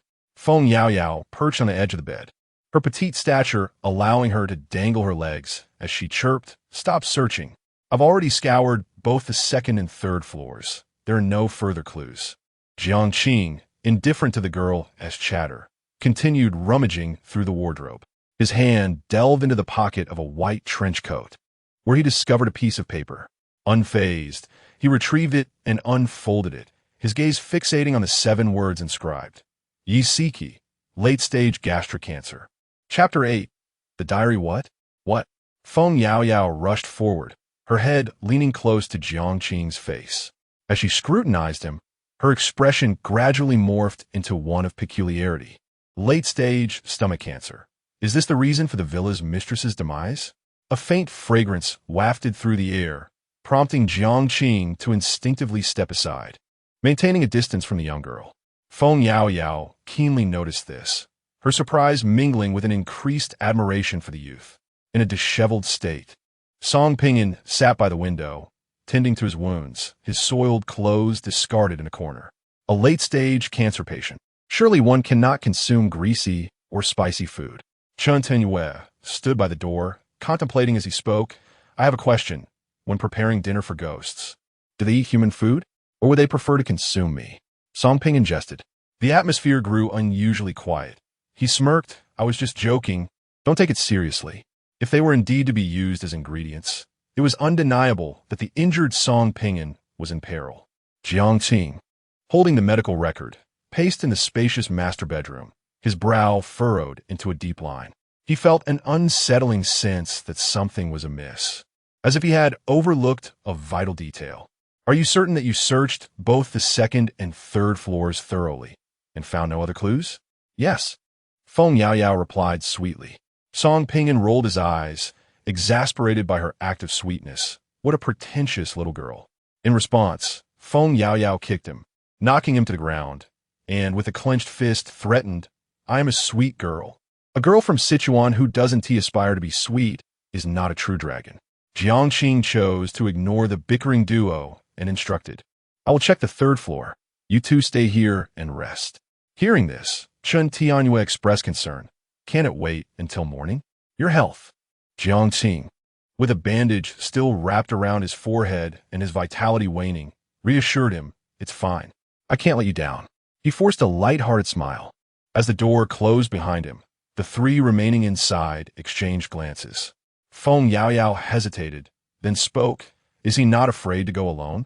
Song Pinyin, sitting on the floor, rarely serious, rubbed his ring necklace, his voice low. He is the type who prefers to shoulder everything alone. He must have never known love. After a few moments of silence, Feng Yaoyao slapped Song Pinyin on the back of his head. Ouch! Are you out of your mind? Don't think I 1T hit a girl. Feng Yaoyao retorted, you make me lose my composure. Just seeing you irritates me. Don't pull my hair. Damn it, you fierce dragon. Is it that time of the month for you? Feng Yaoyao shot back. You're the one who is out of sorts. Chen Tianyue, observing the antics, found it absurd that they could still bicker at such a time. I'll go downstairs to search for clues, he remarked casually before departing the master bedroom. On the 3rd floor of the villa, there were a total of 3 rooms, all filled with clutter. Jiang Qing stood in a corner of one room, where a painting covered in a layer of dust was displayed. The artwork depicted a girl in a white dress and matching shoes, sitting on the lawn with a ponytail, bathed in sunlight, reminiscent of the elusive moonlight that danced in the hearts of young men. Yesiji. Jiang Qing silently recited the name, crouching down to gently stroke the frame, brushing away the layer of dust that had settled upon it. Suddenly, he sensed something unusual. It appeared that there was something behind the painting. Jiang Qing flipped the half-meter-tall artwork, opened the frame, and discovered a pink diary. Feng Yaoyao, oh Feng Yaoyao, truly unreliable. The young girl had previously mentioned, this is my 2nd time participating in a mission. I possess a bit of experience as a newcomer. Initially, Jiang Qing regarded this as a display of modesty, but reality proved that her experience was utterly negligible. Collecting his thoughts, he opened the diary and began to read silently. March 7th, 2016. I am so exhausted. I'm only a freshman, yet everyone in my class is already preparing for the graduate entrance examination. A bunch of overachievers. I cannot fall behind. However, there's a boy in the library who is so handsome, sitting alone in the corner engrossed in a book. I have no idea which department he belongs to.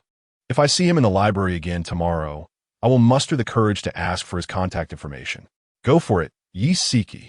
July 13th, 2016. Today, I accomplished something significant. I confessed to Meng Wanzhou on the playground. Just thinking about how his face turned red makes me giddy. I really like him. He's just too adorable. I vow to cherish my boy for a lifetime. May 1st, 2017. I am feeling down. I met Zhou's mother today, and she was not kind to him at all. Although Zhou mentioned that his father passed away when he was 17 and that his mother remarried another man. I never imagined. Zhou feels like a guest in his own home. June 27th, 2018. My junior year has come to an end, and I still plan to take the graduate entrance exam. Zhou supports my decision and intends to study for it alongside me. January 1st, 2019. This marks the first New Year's Eve we spent together. The fireworks were magnificent, and Zhou confided in me, saying that before meeting me, he had never been steadfastly chosen by anyone. At that moment, my heart ached for him. He is such a kind-hearted boy, yet he has endured so much. July 3rd, 2019, we drank a little and talked a lot. I asked him how much he loves me. The typical straightforward guy, he said. The moment you walked into my heart, no one could compare. Jiang Qing paused.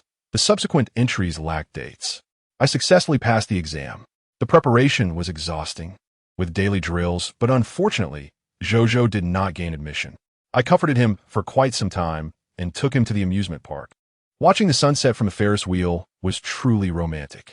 We rented a small room in a city village for 450 yuan a month. Although it is less than 10 square meters, I will decorate it well, creating a home that belongs to us. That night, we didn't have time to buy a comforter, so Zhou held me as we slept on the hard wooden bed. He vowed to work hard and promised that soon he would buy me a grand villa. Today, I went to the hospital for an examination, and the results revealed late-stage stomach cancer. I am utterly devastated. I am only 25 years old, and I do not want to die. I could not conceal it any longer. It was the first time I saw him kneeling on the ground, tears streaming down his face as he wept in anguish. He comforted me repeatedly, assuring me that everything would be fine, urging me to find solace in the hospital's care. My suffering was immense. He rose early and toiled late, dedicating all his earnings to my treatment. Even my parents, persuaded by my brother, had given up on me, yet he refused to abandon hope. Recently, my hair had begun to fall out more severely. We visited a barber shop, and at the moment my head was shaved, he turned his back to me. That foolish man. I was certain he had shed tears once again. I wished for him not to cry at all. He proposed to me, and I did not accept, stating that his sincerity was lacking. I requested that he propose again on July 13th, the day I confessed my feelings to him. Zhou, I am truly sorry. I can no longer endure this. I have left you a recording, which will be sent to you after my passing. Thus, my diary concludes. Jiang Qing was engulfed in a flurry of thoughts. No, the ghost was not Yi Siki. It was Meng Wanzhou. No, it is possible that after Yi Siki's demise, Meng Wanzhou followed suit, two spirits entwined. Clues, the recording. The moonlight was hazy, and the woman in the painting appeared eerie, a red thread silently extending. Deep in thought, Jiang Qing remained oblivious to the lurking danger. In the next moment, the red thread snatched away the diary. Momentarily stunned, Jiang Qing fled, scarcely daring to remain on the third floor. He had witnessed the formidable power of the supernatural. Physical means were futile, and death was not an option. He sprinted back to the master bedroom on the second floor, swallowing hard. Where was Chen Tianhua? Feng Yaoyao sat on the bed, her beautiful eyes blinking. He went downstairs to search for clues. Why are you panting? Did you see a ghost? Song Pingyun crouched in the corner, covered by a blanket. Jiang Qing had barely uttered a word when a knock echoed from the door. Bang, bang, bang. Chapter 9. Slow down who? Jiang Qing questioned, her gaze piercing. In the dead of night, if it were Chen Tianhua, he surely wouldn't knock, as that would create too much noise. It's me, Su Murian. The three of them exhaled in relief. Had they encountered a ghost knocking at the door in the middle of the night, there would have been no escape. So far, they had been unable to ascertain the nature of the supernatural entities in the basement, only knowing that they could not leave the basement and possessed the ability to control corpses, leaving them in a state of helplessness. Jiang Qing grasped the doorknob, hesitating for 3 seconds before opening the door. What is the matter? Su Murian's expression was grave. The corpse has vanished. Vanished. The three quickly followed Su Murian to the living room on the first floor, where Chen Tianyue and Lin Gubei were present. What is going on? Jiang Qing fixated on the blanket that had fallen to the ground, the very shroud he had provided for the woman in the black dress. Chen Tianyue shook his head. I searched the first floor for a while, but found no clues. I went outside for some fresh air, and when I returned, Lin Gubei and Su Murian was coming downstairs. That's when we discovered the corpse was gone. Oh no, Feng Yaoyao lamented, her face a mask of despair. Had I known, I would have set it ablaze in the courtyard. The corpse must have been controlled by the ghost, and is probably hiding. Under the bed, she emphasized the last 3 words, leaning closer to Jiang Qing to frighten him. Jiang Qing surveyed the filthy marble floor, taking a couple of steps before crouching down. The footprints, smeared with grease, did not lead to the basement, but rather up the stairs. This further confirmed his suspicion that the corpse of the woman in the black dress was upstairs. Song Pingan struck the sofa with his fist. There are ghosts in the basement and upstairs as well. What the hell is this? They don't even provide us with clues. Do they think we're a bunch of detectives or police officers? At that moment, a heavy atmosphere enveloped them. No one wished for death. Jiang Qing understood that continuing down this path would only lead to greater peril, and they might not survive until dawn. I need your assistance in locating an item. A recording made by Yi Siki during her lifetime. A recording? The group looked puzzled. Lin Gubei questioned, who told you that Yi Siki had a recording? Jiang Qing, unwilling to waste words, replied, she did. The mere 3 words sent chills down their spines. Isn't she already dead? Chen Tianyue believed in Jiang Qing's judgment. Although his intellect may falter, he was a man of action. As time slipped away, the 2 pairs began rummaging through the villa. They chose not to search together, primarily because it would be inconvenient to escape in case of danger. The staircase could accommodate only 2 people side by side, and gathering in one place would be inefficient. Jiang Qing and Chen Tianyue remained on the first floor, simultaneously discreetly warning Feng Yaoyao not to venture to the 3rd floor. Consequently, seeing Feng Yaoyao and Song Pingan on the 2nd floor, Lin Gubei and Su Murian ascended to the 3rd floor. A dead friend is better than a living foe. In truth, they had searched more than once but found no significant clues or recordings. Oh! A piercing scream echoed from the 3rd floor. Jiang Qing's head snapped up. Su Murian had been attacked. Should we help? Chen Tianyue inquired earnestly. Help with what? She will not perish, since Feng Yaoyao possesses tools to combat the supernatural. It is certain that Su Murian does as well. There is no need for us to worry about her safety, Jiang Qing stated in a calm tone. Talp, talp. Tap Feng Yaoyao rushed downstairs with a mobile phone in hand. Brother Jiang Qing, I found a phone beneath the mattress in the master bedroom. Phone! Jiang Qing's eyes lit up. Recordings are most likely stored on such devices. However, their phones had no signal, serving only the purpose of telling time, utterly useless otherwise. A password is required, and we only have 2 attempts? Jiang Qing was momentarily taken aback. Feng Yaoyao appeared somewhat guilty. I tried, but I entered it incorrectly 3 times. Chen Tianyue couldn't help but curse, you fool. If your intellect is insufficient, don't even attempt it. I'm sorry. I didn't do it on purpose, Feng Yaoyao replied, biting her lip in a pitiful manner. The sound of footsteps and the crashing of objects echoed from upstairs, and Jiang Qing examined the phone, feeling utterly perplexed. With only 2 attempts remaining, once entered, the phone would be locked. Password, 6 digits, think. Jiang Qing paced back and forth, suddenly stopping in front of the window, struck by inspiration. Confession. Without hesitation, he entered the 6-digit code, 160713. The screen unlocked successfully. Feng Yaoyao stared in disbelief. It worked at once. Could it be this guy is a genius? Jiang Qing found a recording on the phone, took a deep breath, and pressed play. Hi, have you missed me? After I left, did you remember to eat on time? I'm doing quite well here, free from the pain of chemotherapy. Without a care in the world, still the same girl with flowing hair. The girl's voice was sweet yet tinged with frailty. The only thing I think about is you, because I know you won't take care of yourself properly. You're so foolish and silly, silly boy, don't cry. I'm always here. Over the years, although we didn't have much money, they were the happiest moments of my life. You love my red bean smoothie. I've left a bowl in the fridge. Perhaps this is the last time. I have one small request.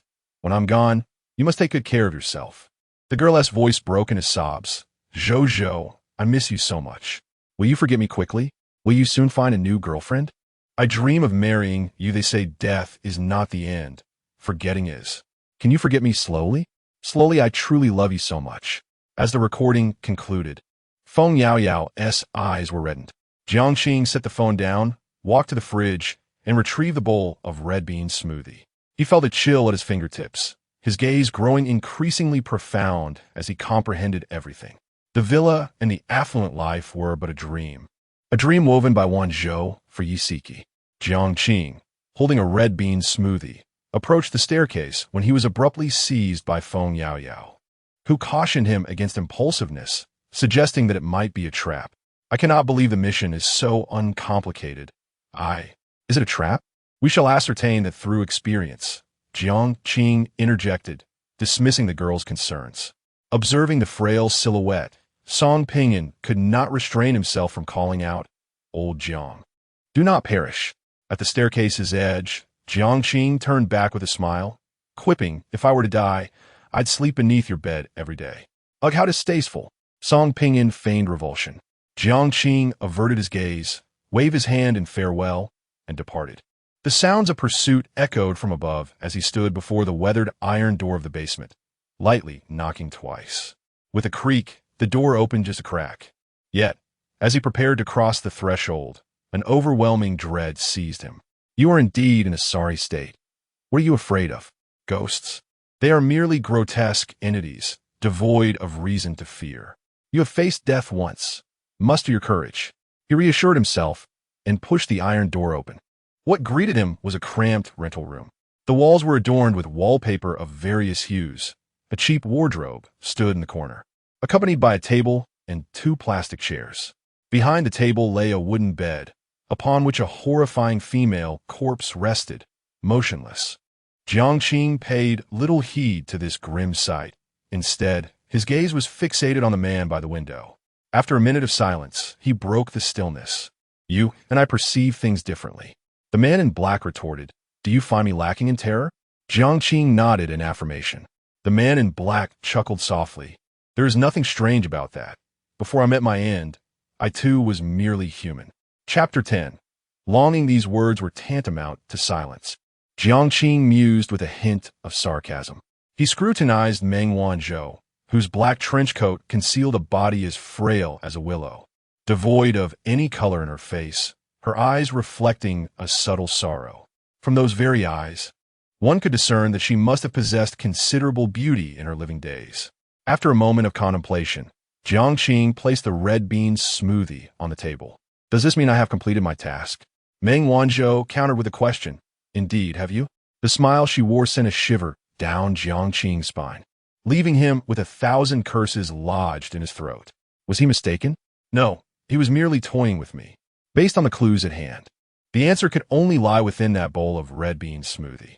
Alas, curiosity has a way of leading one astray. Had I known better than to enter, I would have left it at the door. A flurry of thoughts surged through Jiang Qing's mind. His body tensed as he contemplated escape. But could he truly flee?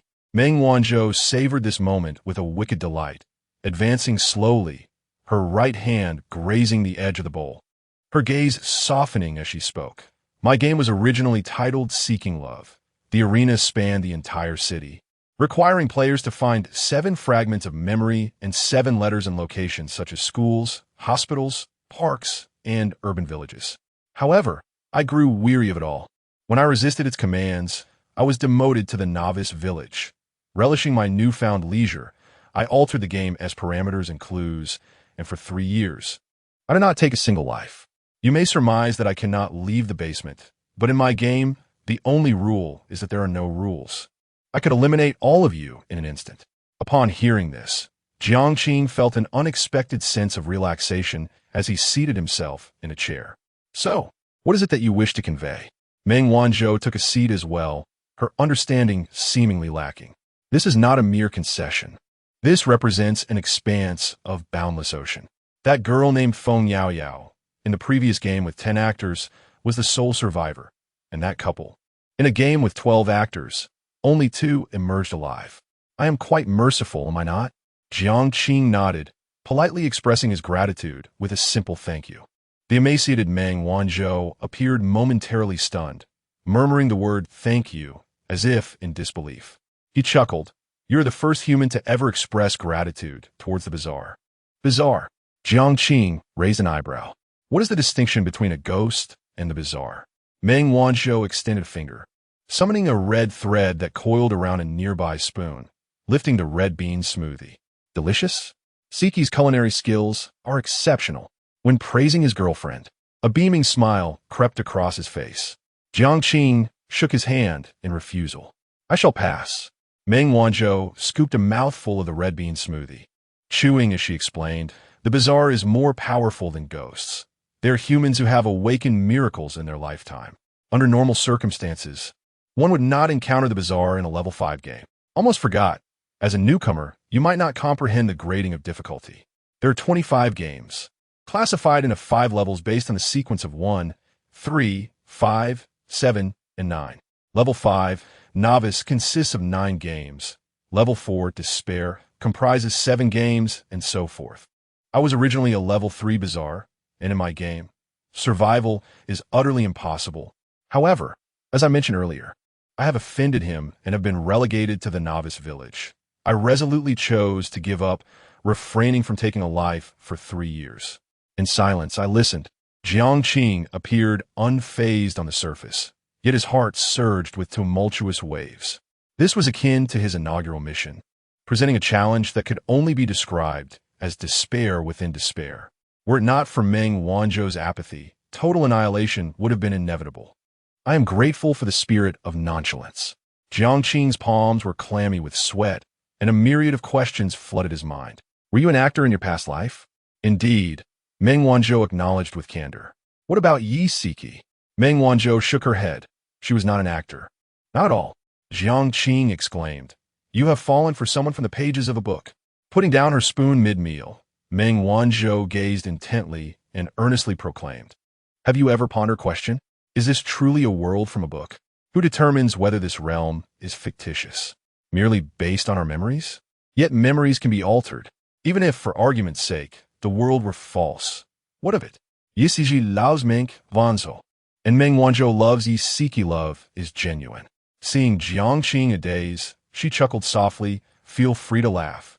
It's not the first time I've been mocked.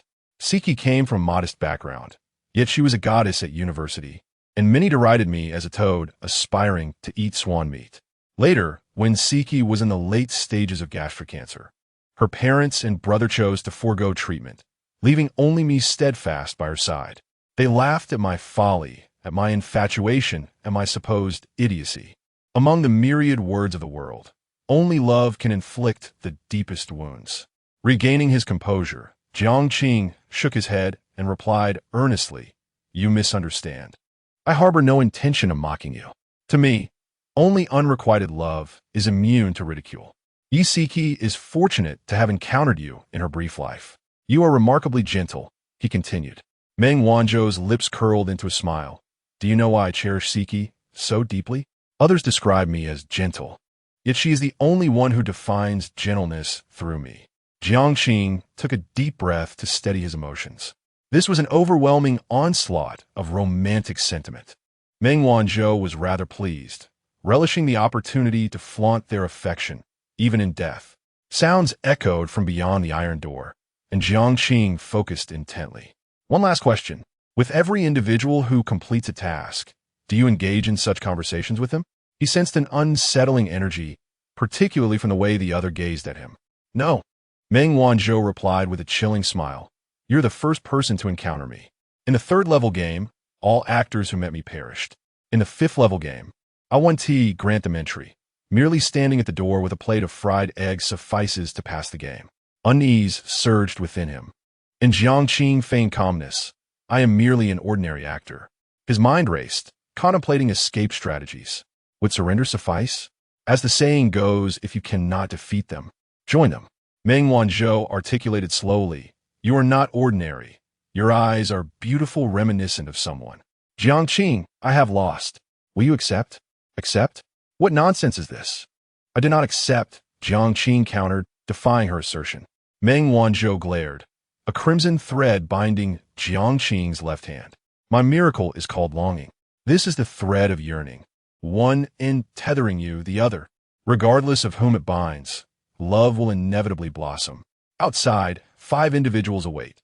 Do you favor Song Pinyin or Chun Tianyue?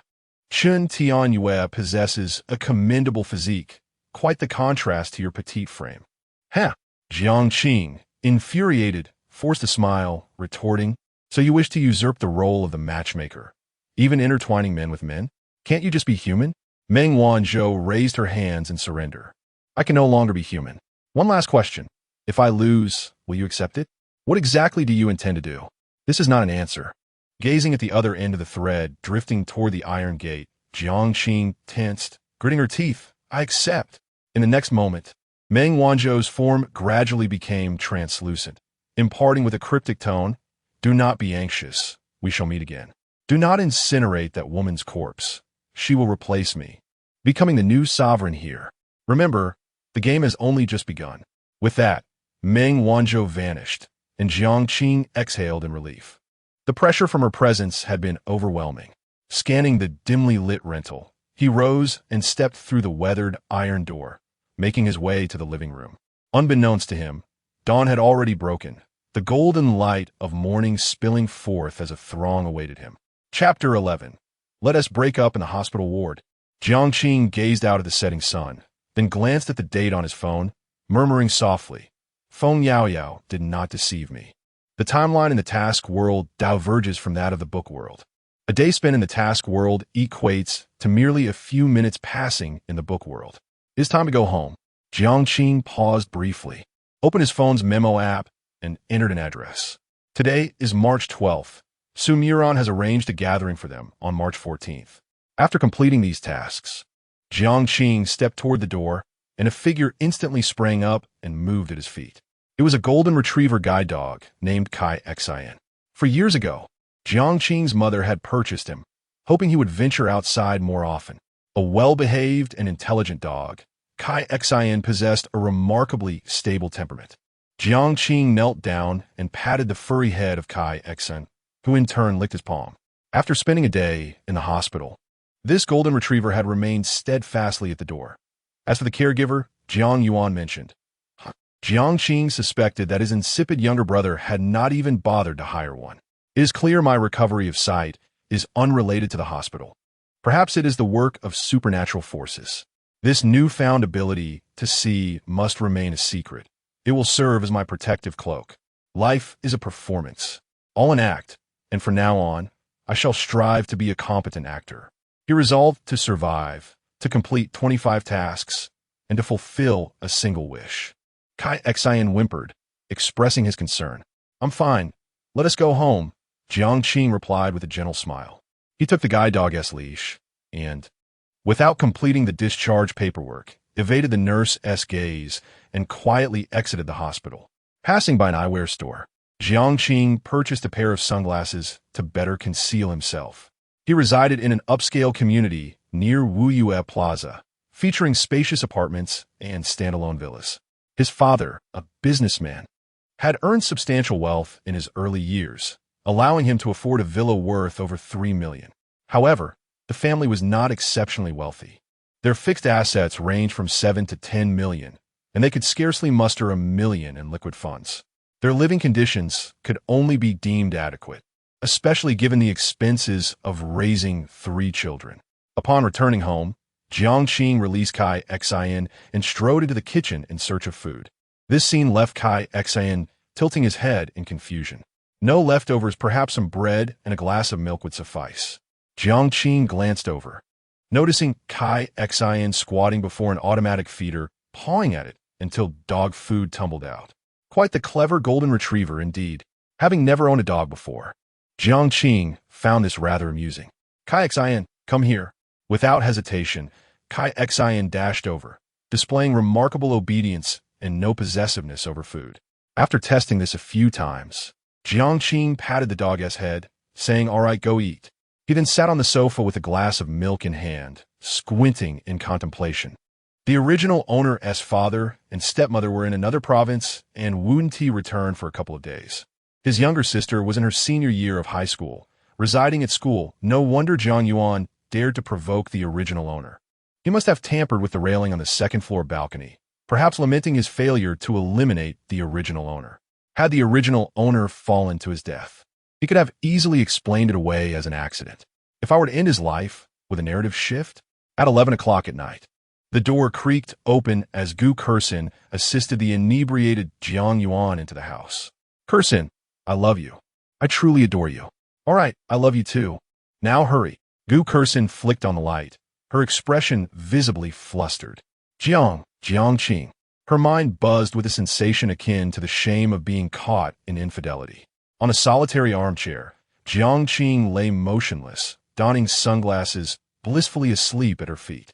After an interminable wait, witnessing the other party's silence, Gu Kersin gently laid the drunken Jiang Yuan onto the sofa. Cautiously, she approached, calling out, "Jiang Qing, Jiang Qing." Jiang Qing stirred, seemingly just awakened. "Why are you in my home?" In that moment, Gu Kersin quietly exhaled in relief, so he was merely asleep. She shed her earlier anxiety and guilt, adopting a nonchalant tone. "Xiao Yuan drank too much, so I brought him back." "Aren't you supposed to be at the hospital?" Jiang Qing inquired, his gaze fixed on her through his dark glasses. He could only recall Gu Kersin's appearance before she turned 7. This was his first encounter with her as an adult. No wonder Jiang Yuan felt compelled to compete. The girl was indeed striking, her features exquisite, bright eyes and pearly teeth, her appearance and attire exuding an innocent charm. While not a goddess, she was undeniably a beauty. "Hey, I'm talking to you." Gu Kersin nudged his shoulder. Jiang Qing yawned and replied, "I can't stand the hospital, so I came back." "Oh, fine." Gu Kersin showed little interest in further inquiry. Moving towards Jiang Yuan, she knelt down, her gaze soft as she tenderly caressed his face. "Xiao Yuan has had too much to drink. I will stay here tonight to take care of him." Love is manifested in meticulous care, and she embodied that, albeit not towards her own boyfriend. Suddenly, Jiang Yuan wrapped his arms around Gu Kersin and kissed her. She feigned resistance for a moment before yielding. Her cheeks flushed, resembling the hues of twilight, and their tongues entwined. Jiang Qing observed this scene with a hint of amusement. Was it thrilling? As he spoke, Gu Kersin was startled into forcefully pushing Jiang Yuan away. "What are you saying?" "Your voice sounds rather tense." Jiang Qing chuckled. "I was merely asking if tonight's gathering was exhilarating. What excitement could a gathering possibly hold? It's simply a crowd exchanging resources." Gu Kersin replied dismissively as she bent to assist Jiang Yuan. Clad in a low-cut evening gown, she undoubtedly revealed a glimpse of beauty that Jiang Yuan could not overlook. "I will escort Xiao Yuan to his room." As her footsteps faded into the distance, Jiang Qing adjusted his glasses and half-jokingly remarked, "Gu Kersin, you cannot hide your affections for one person, but when it comes to two, you must conceal it well."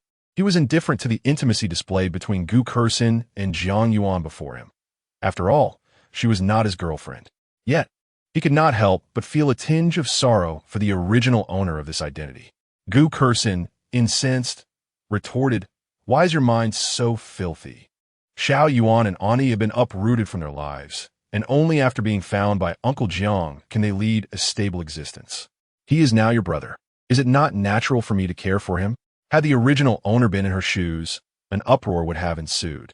Jiang Qing, however, remained calm as a placid lake, knowing he had his own wife, and his eyes seemed to mirror hers perfectly. Furthermore, Gu Kersin is merely an insignificant passerby, an NPC in the realm of the narrative.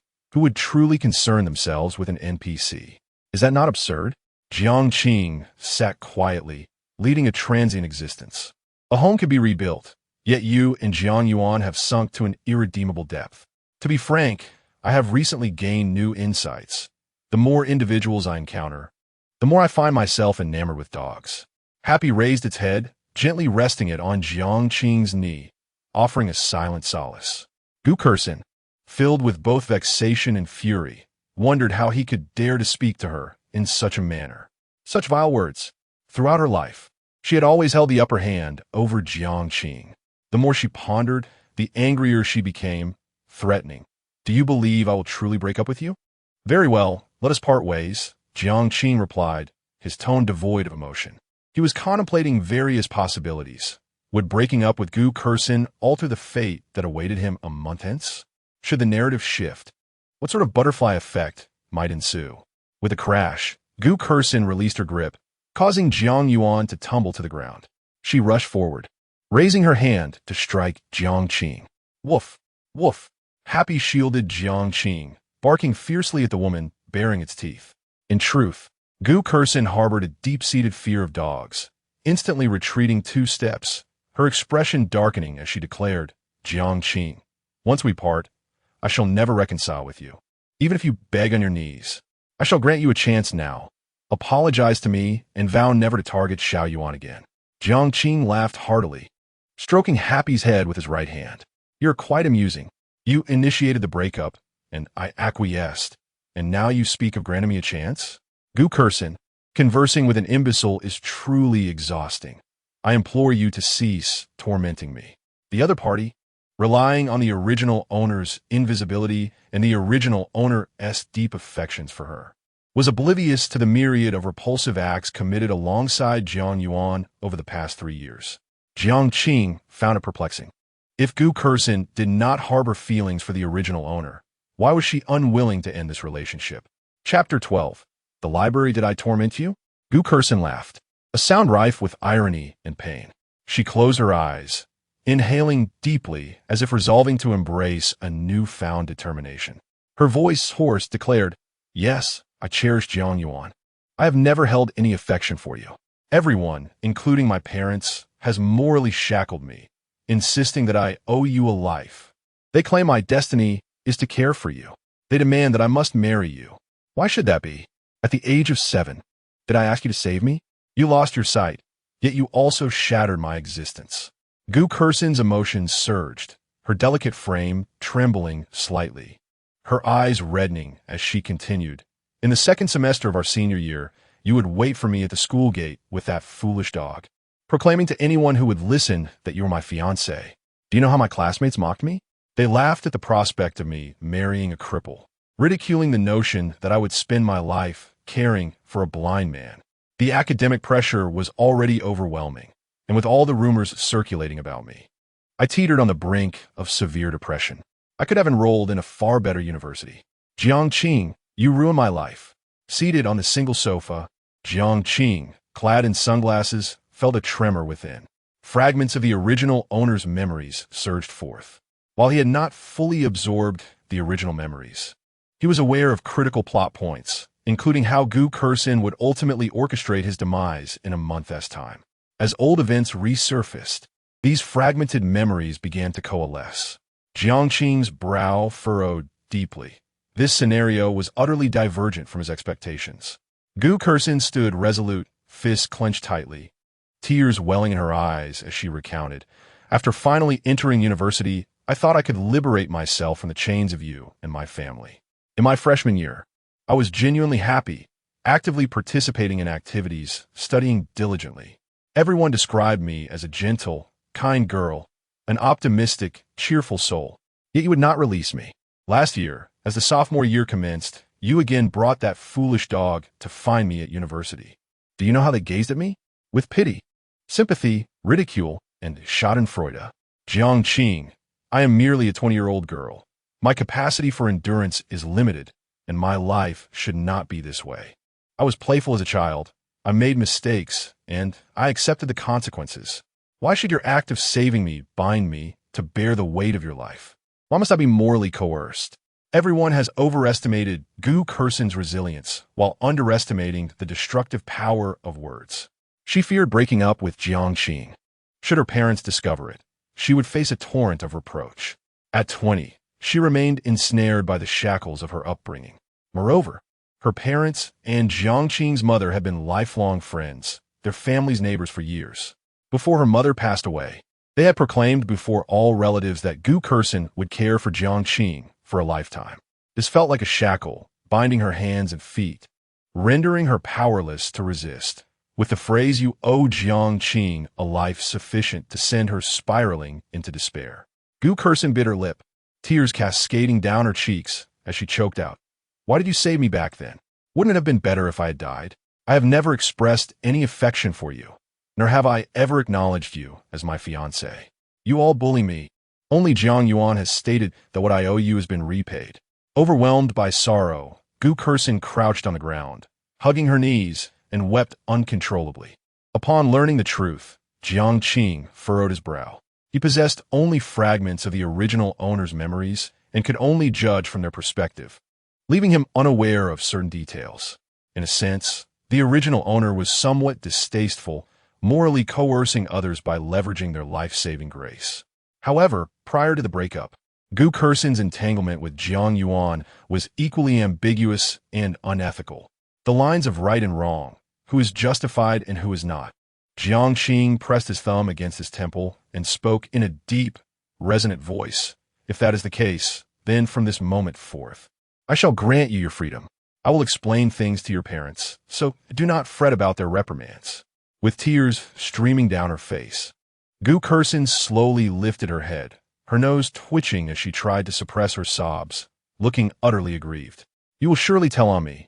You always do. Whenever I upset you, you go to my parents to scold me. I despise you. Quite unfortunately, I harbor the same sentiment towards you." Jiang Qing interlaced his fingers over his knees, acknowledging that two individuals who mutually loathe each other could never be together. "Congratulations. You are free now. Pursue the life you desire. We are fundamentally from different worlds. The Jiang Qing of old has perished, and the current me does not hold any affection for you." Gu Kursin ceased her cries, her swollen eyes reflecting confusion and disbelief. This was the sort of remark one would expect from the sensitive, suspicious Jiang Qing, who thrived on cold violence and reporting grievances. "Have you lost your mind?" Jiang Qing maintained a stoic expression. "No, I have awakened to my own responsibilities. I possess my own affairs to attend to and have no interest in participating in your melodrama of love and hate." "Your own affairs?" Gu Kursin queried, baffled. "You, who are blind, what can you possibly do?" Noticing Jiang Qing's prolonged silence, she puffed out her cheeks and tentatively proposed. "If you can truly persuade my parents and those bothersome relatives, I will reconcile with you as before, just like when we were children, taking you out to play. But you must not indiscriminately declare that I am your fiancé. No need." Jiang Qing interrupted her, his gaze fixed firmly on the window. "We are not from the same world," he reiterated. After completing a task only once out of 25 attempts, the subsequent 24 would present even more terrifying challenges. He needed to devote all his energy to survival rather than indulging in life's pleasures. I detest you." Gu Kursin wiped her tears and helped Jiang Yuan ascend the stairs. The dog, happy, appeared displeased, nudging Jiang Qing's palm while whining softly. It was no foolish creature. It understood all of its master's commands, displeased. Jiang Qing yawned, gently stroking Happy's head, and leaned back against the soft sofa, drifting into slumber. In his dreams, he found himself in a vintage library. Hundreds of bookshelves lined the walls, forming an irregular cylindrical space, while an old fireplace in the corner burned smokeless charcoal, emitting a faint glow and warmth. In the center of the library lay a dark red carpet, with 11 single sofas haphazardly arranged. On one of the sofas, a gaunt man clad in a black trench coat was engrossed in a book. Meng Wanzhou set down her reading material, a peculiar smile curling at the corners of her mouth as she raised her hand in greeting. "I told you, we would meet again." Jiang Qing's mind went blank, a wave of fear and unease swiftly engulfing her. How could this be? Had the mission not been completed? Was my experience tonight merely an illusion? No. Could this man truly enter my dreams? Meng Wanzhou reveled in the scene before her, aware that she would no longer have the opportunity to witness Jiang Qing's terror within the confines of the library. This was Jiang Qing's realm. In other words, she was the deity of this domain. "Do not stand there. The main seat is reserved for you." Meng Wanzhou gestured towards the adjacent sofa.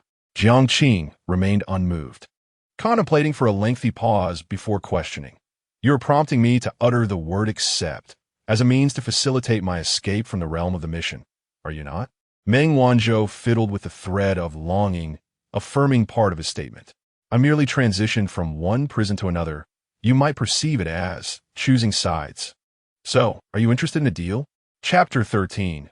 The offline gathering. Jiang Qing inhaled deeply, his expression gradually settling into contemplation. What transaction? The flickering glow of the fireplace illuminated the two figures as Meng Wanzhou whispered softly, I wish to walk with you to the very end, to meet the divine. I want to resurrect Yi Siki. In exchange, when you face peril, I can temporarily lend you my miracle. Jiang Qing was momentarily taken aback. A miracle? Can be borrowed? It seems you truly know nothing, Meng Wanzhou murmured lightly. You are the master of this library, and since I reside here, you may utilize my miracle at your discretion. However, you are human, and I am an anomaly. Overuse of my power may result in backlash, either a shortening of your lifespan or an expedited demise. Everything exacts a price. The situation was perplexing. Jiang Qing was merely an ordinary person, his mental capacity limited. In just one day, he had encountered an overwhelming amount of information, pushing him to a state of cognitive overload. Reluctant to ponder further, he paced to the main seat and lightly tapped his forehead with his right hand. What is a miracle? Can I awaken? Meng Wanzhou poured him a cup of hot tea, animatedly recounting. To create a miracle is to possess one. For instance, my miracle, longing, is tied to my love for Siki. After her death, I frantically endeavored to complete the games, transitioning from one to the next, until I ultimately fell in the 5th round of the 2nd level, essentially the 14th game. 14 games. Jiang Qing gasped, taking the cup. That's the caliber of a master. Aren't you afraid of death? Death? Ha ha ha. Meng Wanzhou laughed heartily, tears of mirth streaming down her cheeks. You don't understand. If I cannot resurrect her, then I shall join her. Throughout history, the notion of love leading to sacrifice has never been a jest. Jiang Qing fell silent, feeling a twinge of envy for Yi Siki. In this transaction, you stand to lose little, Meng Wanzhou said, tilting her body to gaze at the young man, whose looks rivaled her own. My miracle is formidable, possessing 3 abilities, dream weaving, puppet show, and the thread of longing. Together, with my miracle, we may very well reach the end. A flicker of longing ignited within Jiang Qing. He lacked means of self-preservation. In the face of apparitions, any human resistance appeared laughable. Other than fleeing, there seemed no alternative. After sipping his tea, he asked earnestly, Are you certain that every individual who reaches the end, or every anomaly, can meet the divine? Can they fulfill a wish? Has anyone succeeded? No one has succeeded, Meng Wanzhou confessed. The most formidable human has cleared 18 games, reaching the 2nd round of level 3. In a level 3 game, the mortality rate approaches 100%. Every survivor is among the elite, their intellect and resourcefulness placing them atop the pyramid. Although no one has reached the end point, do you not wish to see it? Do you have no desires you wish to fulfill? In truth, whether one wished it or not, failing to reach the end would lead to the same outcome in the next round. Siki, this is my final opportunity. I must resurrect you, I must. Meng Wanzhou resolved silently. Jiang Qing's thoughts swirled like a tempest, her gaze gradually solidifying with determination as she earnestly stated, I require intelligence, your experience, and your strength. Ha ha ha! Meng Wanzhou laughed maniacally, her laughter so intense it brought her to the floor, pounding the carpet in agony. Now, that is the spirit. We shall undoubtedly overturn this bizarre era and ascend to divinity. That night, the two engaged in profound discourse within the realm of dreams. Meng Wanzhou imparted wisdom to Jiang Qing, revealing that one cannot vanquish ghosts, even with miracles at one's disposal.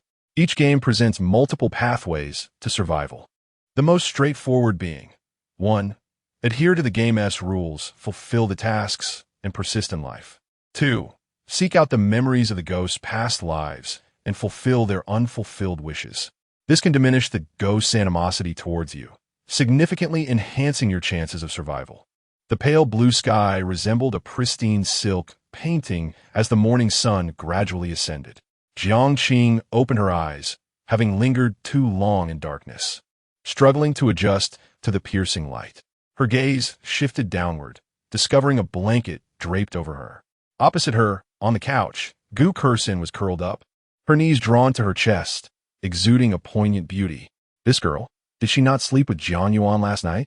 Jiang Qing found Gu Kursin's actions perplexing as she gently lifted the blanket and stood up quietly. Whimper, whimper, where are you going? Gu Kursin, still drowsy, stretched languidly. Jiang Qing remained silent, leaning against the wall as she made her way to the bathroom, a true performer.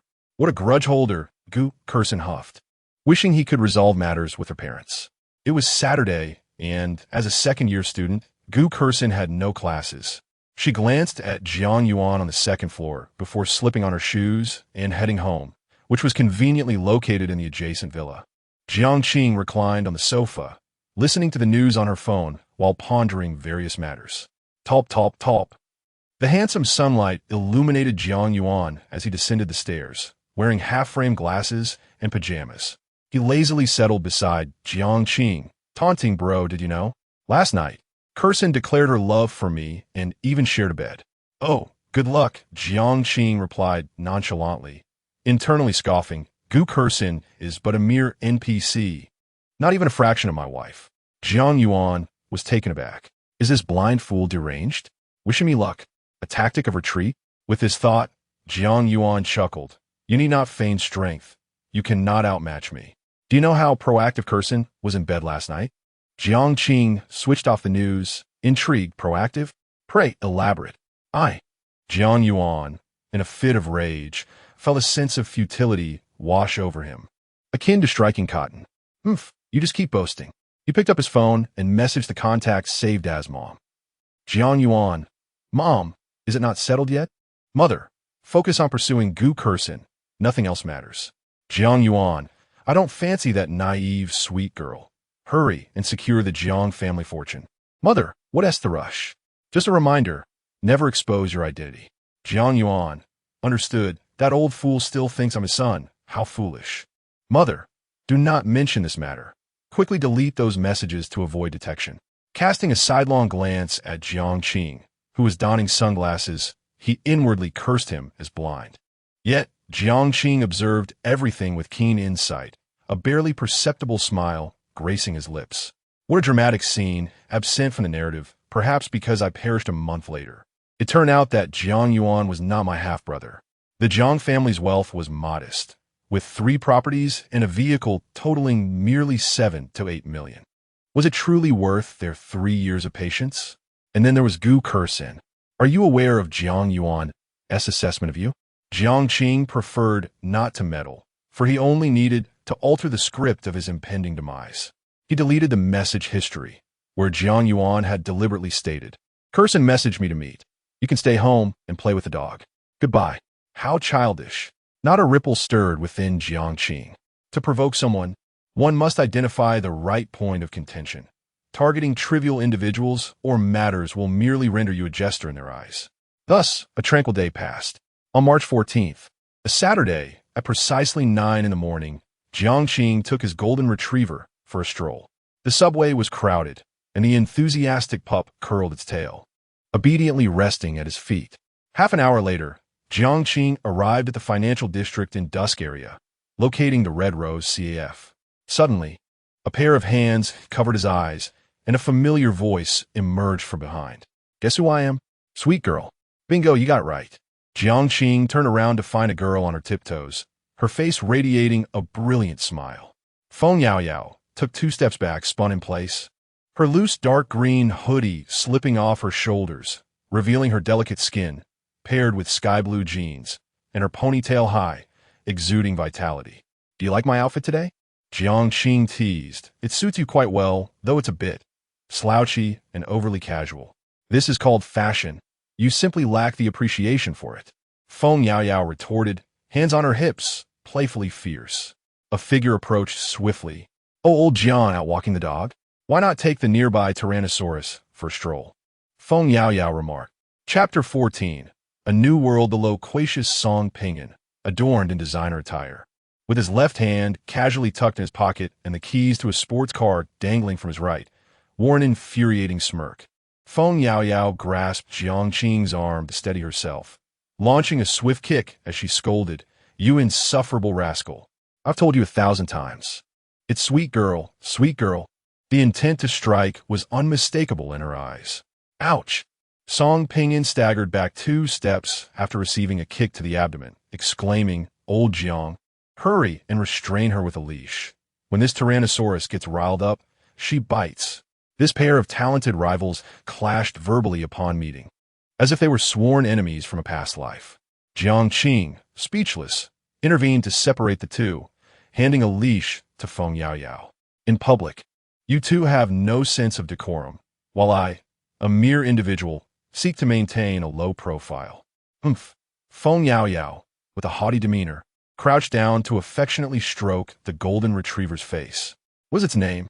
"Happy." Jiang Qing adjusted her sunglasses and continued, "It is my guide dog. I am visually impaired. Do you understand?" Feng Yaoyao, momentarily taken aback, comprehended, recognizing the trope. Girls are often defenseless against furry creatures, and she busily entertained Happy. Jiang Qing's gaze settled on the handsome man's shoulder, inquiring, "How is your injury?" Song Ping'an boasted, "The medical methods in this literary world are extraordinary. External and bone injuries can be healed in just a day or two. I suspect the creator of this world intentionally designed it so that we would have sound bodies to complete our tasks. Of course, this author seems rather uneducated. The saying goes, it takes 100 days to heal a broken bone." Suddenly, a deafening clap of thunder echoed through the clear sky, startling the nearby crowd. Song Ping'an's expression froze. "No way. Not even a single chirp?" Feng Yaoyao pounded her chest, glaring fiercely at Song Ping'an. "That's what you get for your loose tongue." Jiang Qing pondered, recalling what Su Muron had said about actors being another term for ghosts. In unison, they declared, "Audience." "Indeed, we are the actors, and they are the audience, perhaps." Jiang Qing paused. They had been watching us all along. In the bustling financial street, the three were no longer carefree, a chill crawling down their spines. Song Ping'an lamented. "They said life wouldn't have too many spectators. This is utterly ridiculous." Buzzing, a sleek motorcycle approached. Chen Tianyue, clad in a black leather jacket and helmet, parked the vehicle in the designated spot. "Wow." Feng Yaoyao ran over, momentarily forgetting the earlier altercation. "Old Chen, is this your motorcycle? It's so cool. Take me for a ride later." "Old Chen?" The robust Chen Tianyue chuckled awkwardly. "You can call me Uncle Chen." At 35 years of age, it was reasonable for 19-year-old Feng Yaoyao to address him as such. "Please, I arrived in a $3 million sports car." Song Ping'an leaned closer to Jiang Qing, whispering, "Old Jiang, this girl doesn't seem to be of good character. You should keep your distance." Jiang Qing ignored the comment, glancing at her phone. "It's 9:42. Where are they?" The meeting time set by Su Muron was 9:30, yet one by one, they arrived late. The four stood idly by the street, appearing as an incongruous group. After waiting for an additional 10 minutes, Su Muron and Lin Gubei finally made their entrance. The woman donned a mustard yellow knitted coat paired with chestnut-colored casual trousers. Her softly curled hair cascading down her back and resting upon her chest, while she carried a white canvas bag, exuding a refreshing sense of style. "Hey, sister. You're nearly half an hour late," greeted Song Ping'an with a wave. Su Muron replied with a faint yet captivating smile, deftly sidestepping the topic, and observed Jiang Qing. "It's a lovely day. Why are you wearing sunglasses?" Before Jiang could respond, the loquacious Song Ping'an wrapped an arm around Jiang's shoulders, proclaiming, "My brother Jiang aims to be the brightest star on this street." Jiang Qing shrugged off his arm and succinctly stated, "I am blind." "Ah, that explains it." After a brief exchange of pleasantries, the group of 6 ascended to a private room on the 2nd floor of the CF. Warm sunlight streamed through the windows, illuminating every corner, as Su Muron settled gracefully into her seat. "I have an important matter to discuss with you all. I have conducted some research. The actors in the world of the book number in the tens of thousands, with numerous factions among them. The 2 largest factions are known as Liberation and Dream Pursuit Society. To be frank, with 25 tasks ahead, the likelihood of reaching the finish line alone is minuscule. We must unite and form our own faction. What do you think? Jiang Qing leaned back slightly, having anticipated Su Murian's intentions before arriving. Faced with insurmountable specters, fighting alone was tantamount to courting death. Having an ally could forge new paths, provided that they were trustworthy and dependable. Sister Su, I have 2 questions. First, with so many actors, are there that many scripts? I mean, could it be that multiple actors share a single script? Second, what significance does it hold for a group of newcomers to form a faction? As Jiang Qing spoke, the others turned their attention to Su Murian, awaiting her response. After a moment of contemplation, she replied softly, I can assure you that each actor possesses a unique script. While number of actors may seem vast, we are in a nation of one. For a billion people, what does that imply? To put it plainly, each individual has a limited circle, and those who can influence our decisions are exceedingly few. Thus, you need not worry about encountering other actors in your script. As for forming a faction, Su Murian sighed lightly. Tomorrow marks 1 year since Lin and I entered the world of the book. During this time, we have interacted with members of the Dream Pursuit Society. Their entry requirement is the completion of 3 tasks, along with the necessity to disclose your script. Disclosing one script carries significant risk. Jiang Qing interjected.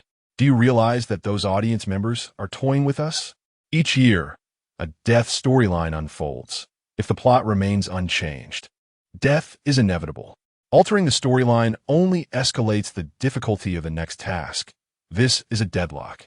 Moreover, should others become aware of your narrative and eliminate the protagonist within your script, it constitutes a profound alteration. The greater the deviation in the storyline, the more formidable the challenges of subsequent tasks will become. Other factions are not particularly welcoming to newcomers. After listening intently, Jiang Qing and the others exchanged glances. Indeed, this was a deadlock.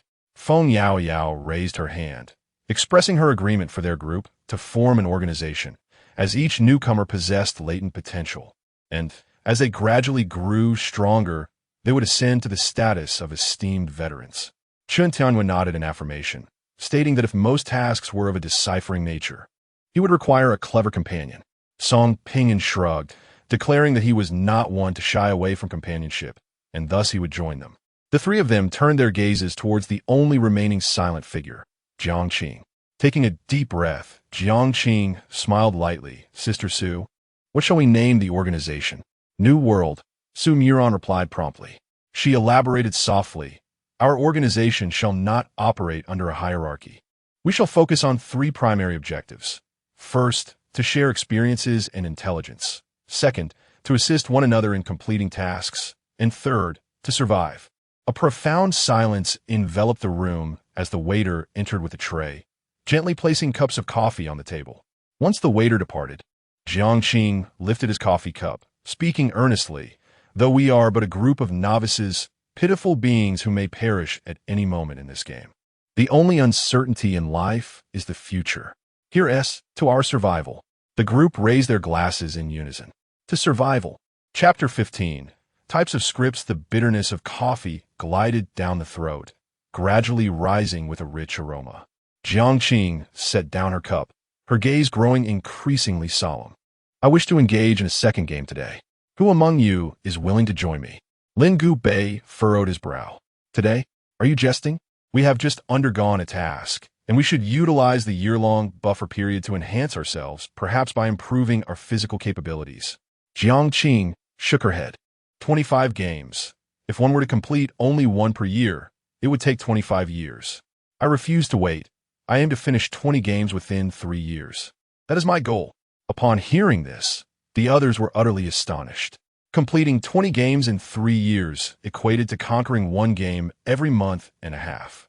Su Mu gently pressed her lips together, patiently advising, Jiang Qing, you are intelligent and rational. You led us to survive the last task. But that does not imply the next task will be of the same difficulty.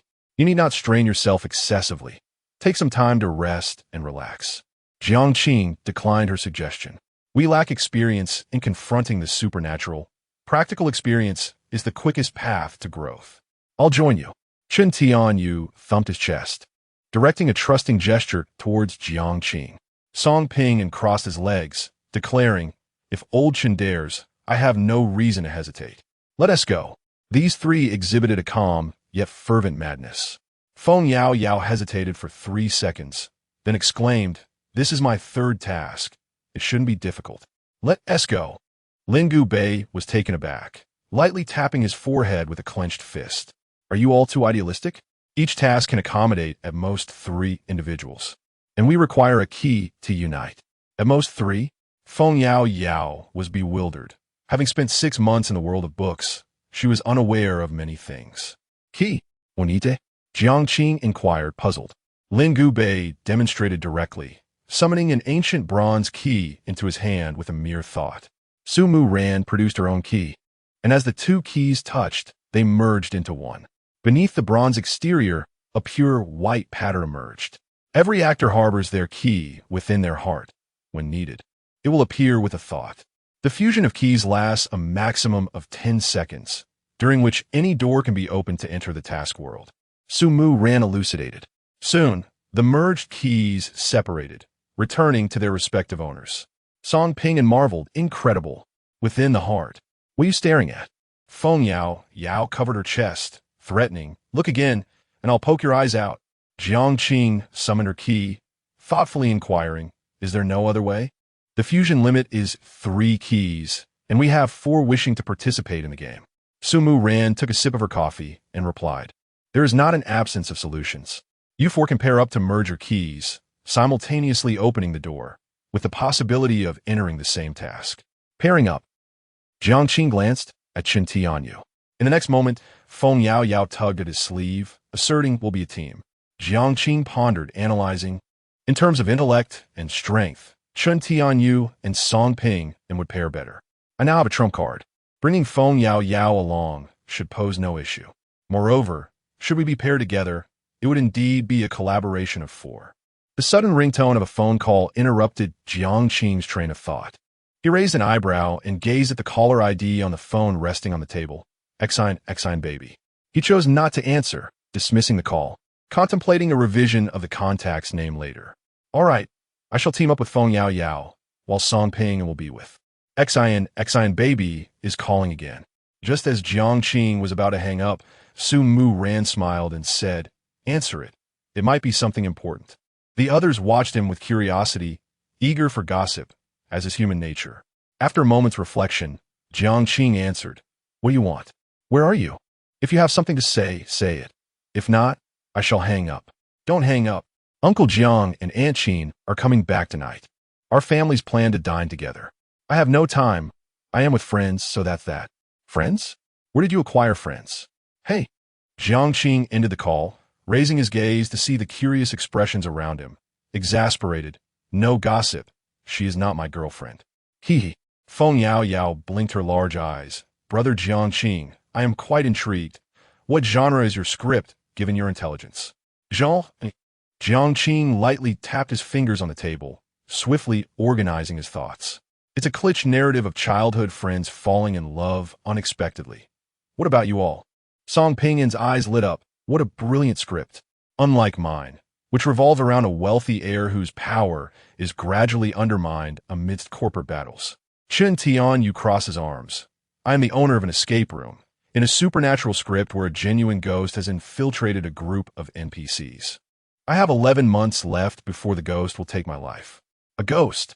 Are there truly ghosts within the literary world?" Jiang Qing inquired. "The script is structured this way. I am not privy to more details," Chen Tianyu sighed. While other scripts revolve around romance or affluent heirs, his was connected to the underworld. Feng Yao Yao swung her legs. "My script isn't much better. I am a freshman, beset by a group of fools intent on bullying me, leading to the original character's tragic suicide." Upon mentioning scripts, Su Mu Ran chuckled bitterly. "My script is equally dreadful. I am a university professor, and a group of wealthy heirs seeks to humiliate me. Tomorrow marks my demise, as they will attempt to kidnap me in a deserted corridor, ultimately resulting in my accidental death. The solution seems straightforward. I shall take a leave of absence tomorrow and remain at home all day." Lingu by lit at cigarette. inhaling deeply before exhaling a cloud of pale smoke. A fierce glint flickered in his eyes as he spoke in a low, yet resolute tone. I will eliminate those wealthy heirs. As for my script, it belongs to the crime genre in the literary world. I'm a police officer assigned a perilous mission tomorrow. I share Susu's sentiment. A day off is in order to evade the impending death scene. The atmosphere grew heavy with tension. Each individual script was fraught with peril, not only contending with the supernatural entities within the game, but also facing the powerful figures and intricate rivalries within the narrative world. Jiang Qing took a sip of coffee. Shifting his gaze, is that copper coin of yours available for purchase? In a state of distraction, Feng Yaoyao was momentarily taken aback. It sold out. I was quite fortunate. Once, while walking down the street, I encountered a Taoist priest who warned me that my fortune was bleak and that I would surely face calamity. He sold me a talisman for 30,000 yuan. 50,000. I need to repay that. Song Ping'an exclaimed in astonishment. You actually spent 30,000? With your background as a wealthy heir and my humble status as a university student, how can we possibly compare? Exasperated, he added, just give me your bank details. No way, I want cash. Come on, who carries cash these days? I don't care. There's a bank out front, so go and withdraw it. Feng Yaoyao's upbringing was strict. Her parents frequently checked her phone for spending records. That 30,000 yuan was merely her accumulated lucky money from childhood, which her parents would not scrutinize for the time being. After a brief conversation, they decided to find a safe location for their next game. Inside the bank, Song Ping'an withdrew 30,000 yuan in cash, rolling his eyes as he handed it to her. The boss is generous. Feng Yaoyao beamed, her lips curling into a smile. Upon leaving the bank, she flaunted 1,000 yuan in her left hand and 2,000 in her right, walking with an air of confidence. Under the sunlight, Song Ping'an gazed at the girl as her retreating figure and called out, Hey, aren't you going to conceal that? Feng Yaoyao lifted the wad of cash she held, saying, I already have. Don't be modest. Let me treat you all to milk tea from Mi Xue, the large cups. Jiang Qing sighed in exasperation, wondering if he could truly manage such a teammate. Chapter 16. The second game before long, a group of 6, each cradling a cup of milk tea, stood by the street, with Feng Yaoyao genuinely treating everyone. Refusing the offer was simply not an option, with Feng Jie asserting that not drinking would mean a lack of respect. One would be deemed not a friend. This predicament left Song Ping'an, who was accustomed to high-end coffee, speechless. Eventually, he suggested, I have a villa that remains unoccupied most of the time. We could use it as a temporary gathering place, especially since it offers relative safety during our mission. Agreed, Jiang Qing replied without hesitation. The reason he insisted on conducting the second game today was primarily due to a pent-up frustration within him. It was akin to participating in a prestigious competition, enduring great hardships to secure the first place, only to be told by the organizers that this edition was the simplest ever, akin to a vast ocean laid before them.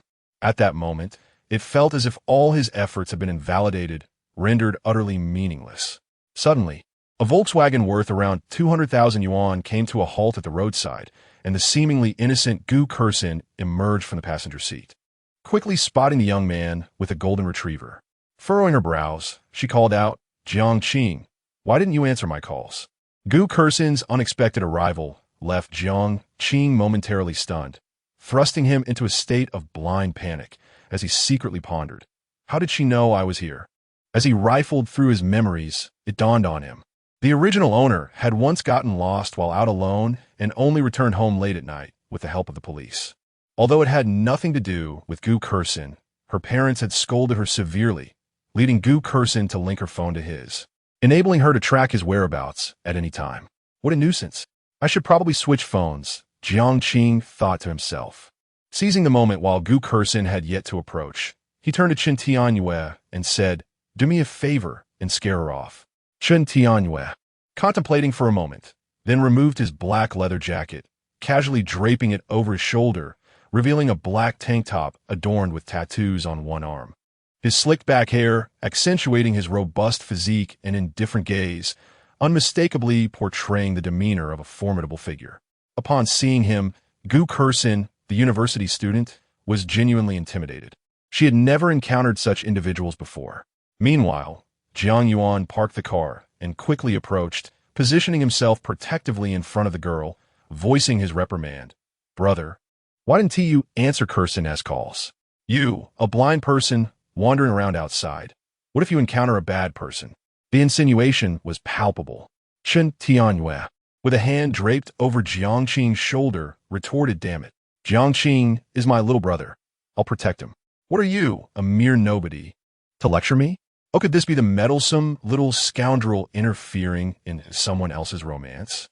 Song Pinyin remarked, tossing the car keys in his hand while eyeing Gu Kersin.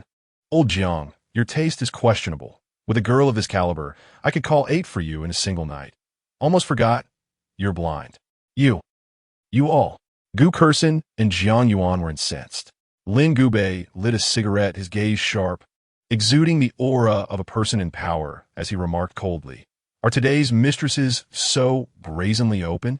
Jiang Qing had previously mentioned that his narrative revolved around childhood sweethearts falling for each other, making the dynamics among the three quite apparent. Faced with this seemingly intimidating group, Jiang Yuan's face flushed crimson, rendering him unable to muster a single word of rebuttal. His heart roared with confusion, pondering when Jiang Qing had become acquainted with such a peculiar assembly of individuals, a figure reminiscent of a mafia boss, a jaded scion of wealth, a mature and authoritative figure, a stylish and poised woman, and a sweet, endearing girl. It defied logic. He was acutely aware of Jiang Qing's social circle, or rather, the absence of one, as Jiang Qing appeared to have no friends. Beyond incessantly clinging to Gu Kersin, he spent his days either playing with his dog or lost in thought at home. Jiang Yuan's silence left Gu Kersin somewhat disheartened. She had little patience for boys who were timid in the face of adversity. However, she quickly readjusted her mindset, mustering the courage to step forward and declare, Jiang Qing, come home with me. Did you come all the way from Wuyue Plaza to Financial Street just to take me home? Are you unwell? Jiang Qing's tone was tinged with annoyance. He had never been in a relationship and could not fathom what Gu Kersin was thinking, nor did he wish to know. Just the night before, they had already discussed their breakup. He had no desire to remain entangled with her. Jiang Qing's irritable demeanor struck Gu Kersin like a blow. Not long ago, he had doted on her like a lovesick puppy, tending to her every need, whereas now, even a simple good night from her could keep him awake with joy. The stark contrast was too much for Gu Kersin to bear. Lin Gubei discarded his cigarette and intervened, children, the adults have matters to attend to. There's no time for your love triangle games. Return home at once. With that, he took Su Murian's hand and walked toward a luxury Mercedes worth over 500,000, casually waving goodbye. Song Pinyin, remember to share the villa's location in the group. They had established a group chat in the CAF for ease of communication. Song Pinyin shrugged. Yao Mei, come with me. Yao Yi sister, call me sister. Feng Yao Yao playfully kicked him, leading her golden retriever toward the nearby sports car worth 3 million. Chen Tianyue, accompanied by Jiang Qing, mounted an impressive motorcycle. Throughout the entire episode, Jiang Yuan dared not utter a word, his eyes betraying a deep-seated jealousy. After all, that was the latest model of a sports car, priced at over 3 million. How could Jiang Qing, deemed a failure, possibly know such affluent individuals? The engine roared to life. Gu Kersin clenched her fists, threatening Jiang Qing. If you don't come home with me, I will ignore you forever. The motorcycle sped away, and Jiang Qing remained silent. At the traffic light, Chen Tianyue curiously inquired, do you fancy that girl? Jiang Qing was taken aback. Are you blind, or am I? Of course I don't. Then what about you? You certainly have a way with words. Have you been to Hong Kong or Guangdong? He shifted the topic, unwilling to dwell on Gu Kersin. Chen Tianyue, eyes fixed ahead. Recounted, I used to run with a big brother, traveled many places, and fought numerous battles. He treated me like a brother, and before he passed, entrusted his sister to me. We later married and had a daughter. And you? Are you still a student? The traffic light changed, and the motorcycle surged ahead. Jiang Qing's clear, bright eyes sparkled with excitement. He relished the exhilarating sensation of wind and freedom. I'm not a student. I have spent a considerable amount of time in a psychiatric hospital. They claim that my mind is troubled and that I pose a danger, yet I know I am not ill. I am more normal than anyone else. After a while, they arrived at the Wind Chime Villa district. Upon reaching Villa number 7, Sumerian reminded them, there are multiple paths to complete the mission. One is to follow the task instructions and fulfill the objective. The other is to uncover the patterns of the monster's killings. Each monster adheres to a specific method of murder, and once the pattern is identified, there lies hope for successfully completing the mission. In the corridor on the first floor of the villa, they stood before the doors of 2 guest rooms. Jiang Qing bit his nails, pondering the notion of patterns. Do monsters really have a systematic way of killing? This was something Meng Wanzhou had not disclosed to him. In truth, he had posed many questions to Meng Wanzhou, such as the existence of the library, the identity of that being, and the means to awaken miracles. Yet Meng Wanzhou had chosen to remain silent.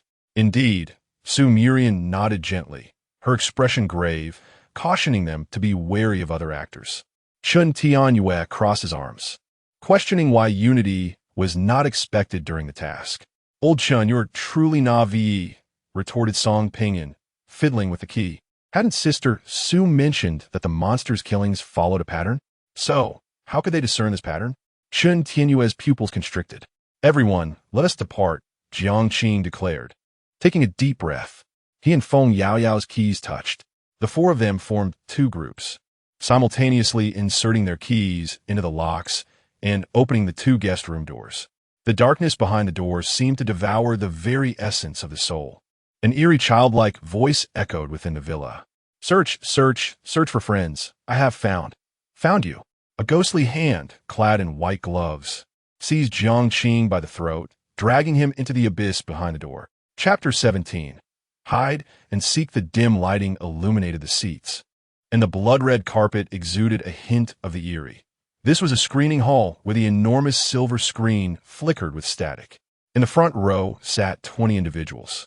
Jiang Qing regained her focus and hurriedly checked whether Song Pinyin and Chun Tianyue were also participants in this game. It turned out luck was on their side.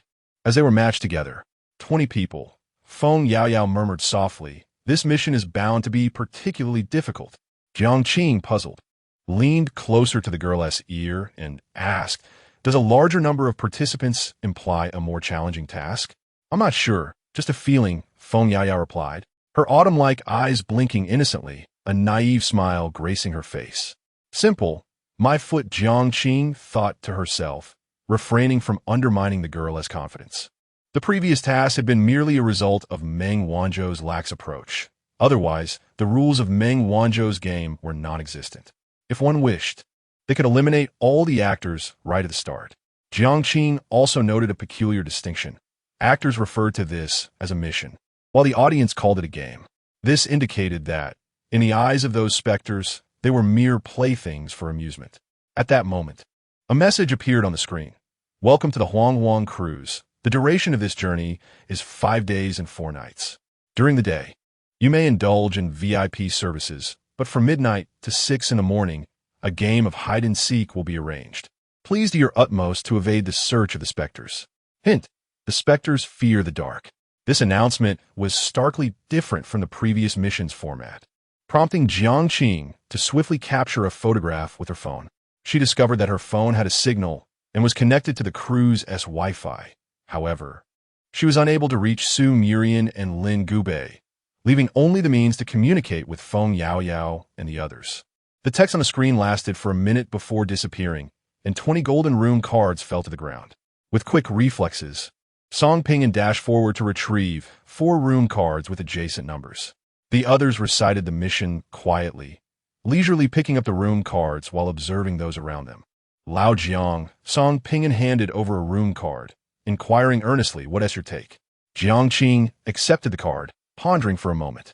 The literal interpretation suggested that daytime should be safe, with danger arising during the 6-hour hide-and-seek game from midnight to 6 in the morning. Evading capture would ensure their survival. Being found by a specter would undoubtedly lead to death. As for the phrase, the specters fear the dark, she found it puzzling. Based on their ingrained beliefs, darkness was the realm of ghosts. What specter would fear the dark?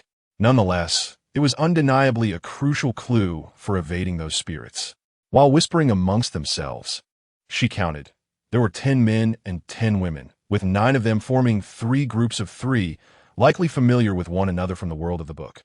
Jiang Qing stood on the elevated platform of the screening hall, her discerning gaze sweeping across everyone as she spoke.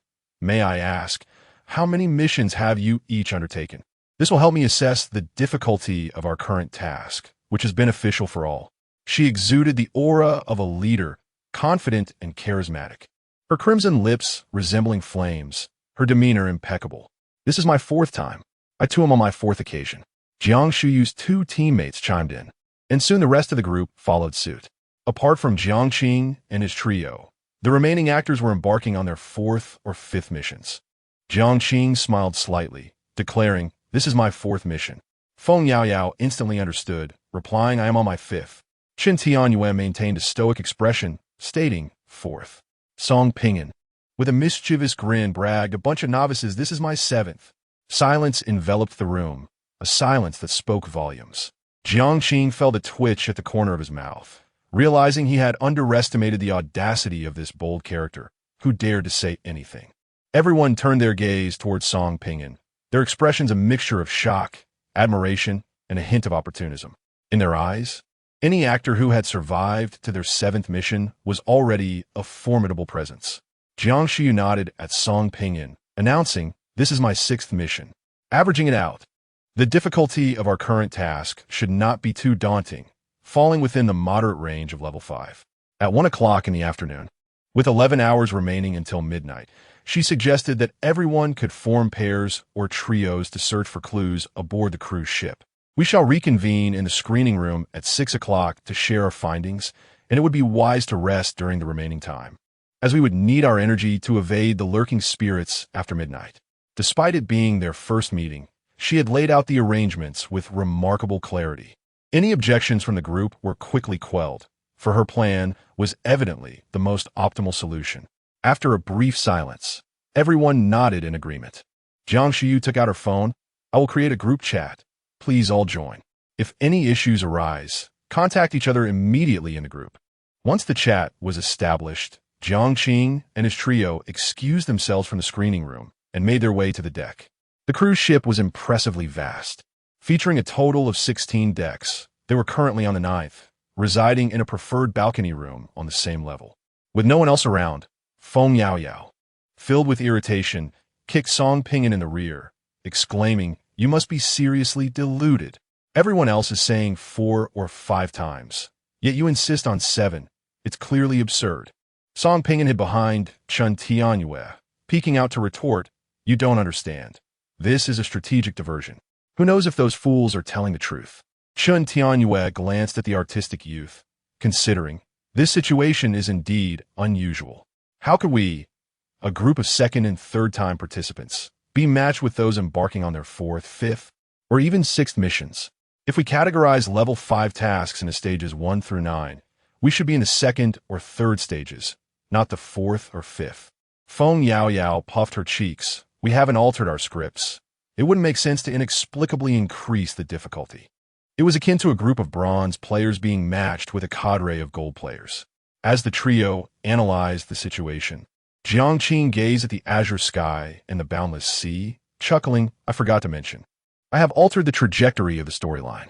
In his script, he had always been identified as Gu Kursen's boyfriend until the previous night when they parted ways, causing certain plot elements to subtly shift under the influence of the butterfly effect. The sea breeze howled, and Chun Tianyue, with his hands in his pockets, remarked nonchalantly, "It's inevitable. We will all have to face the challenges of level 5 sooner or later."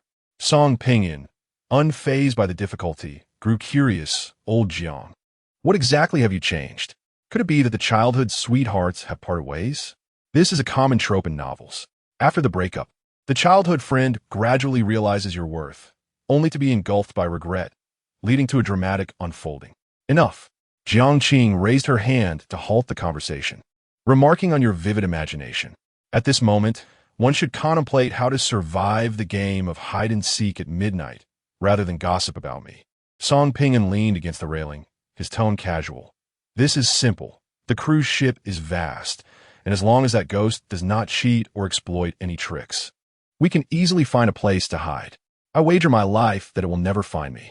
And if you're discovered, Feng Yaoyao glared at him. If found, I'll just give a life, Song Ping'an joked. Bathing in the warm sunlight, Jiang Qing removed her sunglasses, revealing her captivating eyes, and said solemnly, "The mission is undoubtedly more complex than it appears. There are too many points of confusion. Why would the ghost fear the dark? Why play hide-and-seek only at midnight? Is daytime truly safe? Most importantly, could this mission involve more than one ghost?" Chapter 18. Inquiring for information after Jiang Qing concluded his analysis, a profound silence enveloped the group for several seconds. If there were only one ghost in the game, with 20 actors dispersed, perhaps by sheer luck, some might survive until the final day. However, if multiple ghosts were at play, the difficulty of this mission would be unprecedented. After a moment of contemplation, Jiang Qing organized their efforts. "I will team up with Feng Yaoyao, and the rest of you will form another group. While the sun is still shining, let us seek out clues, particularly by inquiring with the waitstaff if there have been any recent fatalities aboard the cruise. All right then, let us reconvene here at 5 this afternoon." Song Ping'an waved a hand in farewell. Qin Tianyue had no objections and followed Song to the elevator, ascending to a higher deck for a better view. The midday sun was blinding. Feng Yaoyao adjusted the collar of her dark green hoodie and sweetly inquired, "Where are we headed now, brother?" "Don't call me that. I'm not your brother," Jiang Qing replied as he leaned against the railing, contemplating their next move. "Let us first dine at the VIP restaurant. A bustling dining area might yield some valuable information." The back of their key card indicated the floor and location of the VIP restaurant, and the two took the elevator to the 4th floor. Along the way, Feng Yaoyao glanced around excitedly, chattering incessantly.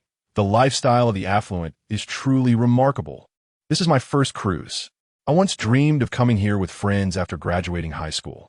But when I saw the ticket prices, 3,000 to 4,000, it was simply too extravagant, so I didn't go." She was an ordinary girl without a wealthy background, striking looks, or admission to prestigious universities, just a typical young lady. Jiang Qing smiled gently. "You're still young. After graduating from university, find a good job, and once you've earned some money, you can travel wherever your heart desires." Your words make me feel ancient. And by the way, I don't indulge in your motivational platitudes. The likelihood of me striking it rich is lower than my chances of clearing 25 games, Feng Yaoyao replied, bouncing along with her ponytail swaying, her laughter bright. "I tell you, when I meet a deity, I'll wish to become an extraordinarily wealthy woman, with a fortune that lasts a lifetime." The girl's dreams were simple yet genuine. They chose a window seat, and the waiter brought over the menu for their selection. After ordering, Feng Yaoyao swung her legs, reflecting on how participating in this mission had broadened her horizons. Seated across from her, Jiang Qing chuckled softly to himself. The notion of broadening horizons did not merely entail dining in an upscale restaurant or embarking on a sea voyage, but rather confronting the unfolding of human nature with composure. As they conversed, Jiang Qing noticed a man seated alone by the window, sipping red wine with a troubled expression. He approached and sat opposite him, greeting, "Hello." The man halted his drinking, visibly displeased. "I prefer to be alone." Jiang Qing, seemingly unfazed, continued, "There is something amiss aboard the cruise lately. Has there been a death?" At this, the man's demeanor shifted to palpable panic, and he swiftly took a sip of wine to mask his distress. "I don't know what you're talking about." He set down his glass and stood to leave. Jiang Qing firmly gripped the man's wrist, exerting such force that he grimaced in pain. "Don't rush to leave. Let us converse. Are you, perchance, a murderer?"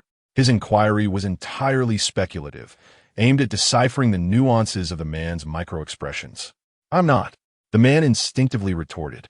As the realization dawned upon him, his anxiety heightened, and he shouted, "Waiter, there's a lunatic here." Jiang Qing released the man's hand and, with utmost seriousness, replied, "Sir, be wary. I might accuse you of defamation." The waiter approached, and with a disdainful snort, the man strode out of the VIP dining room.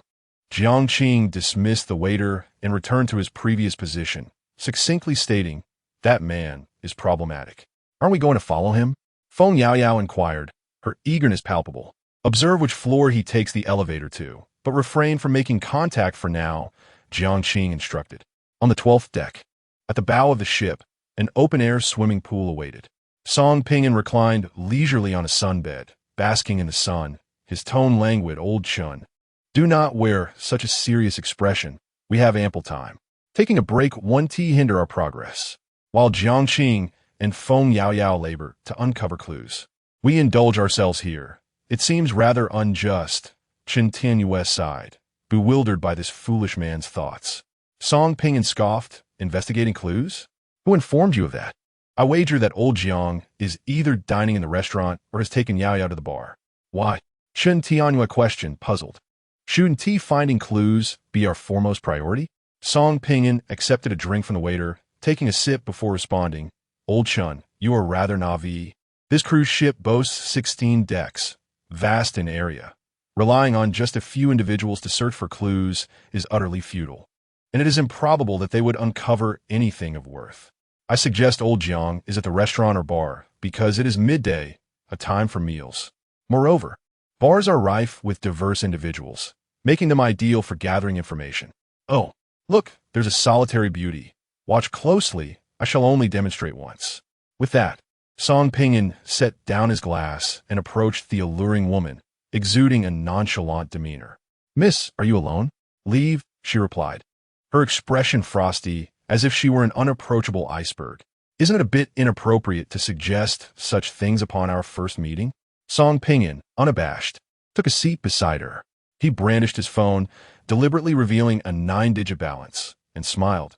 Allow me to introduce myself. I am Xiao Shuai. Seeing you all alone, I thought I might keep you company. For an hour of conversation, I could offer you 100,000. Would that suffice? He had previously discovered that the currency from the literary world could indeed be utilized within the task realm.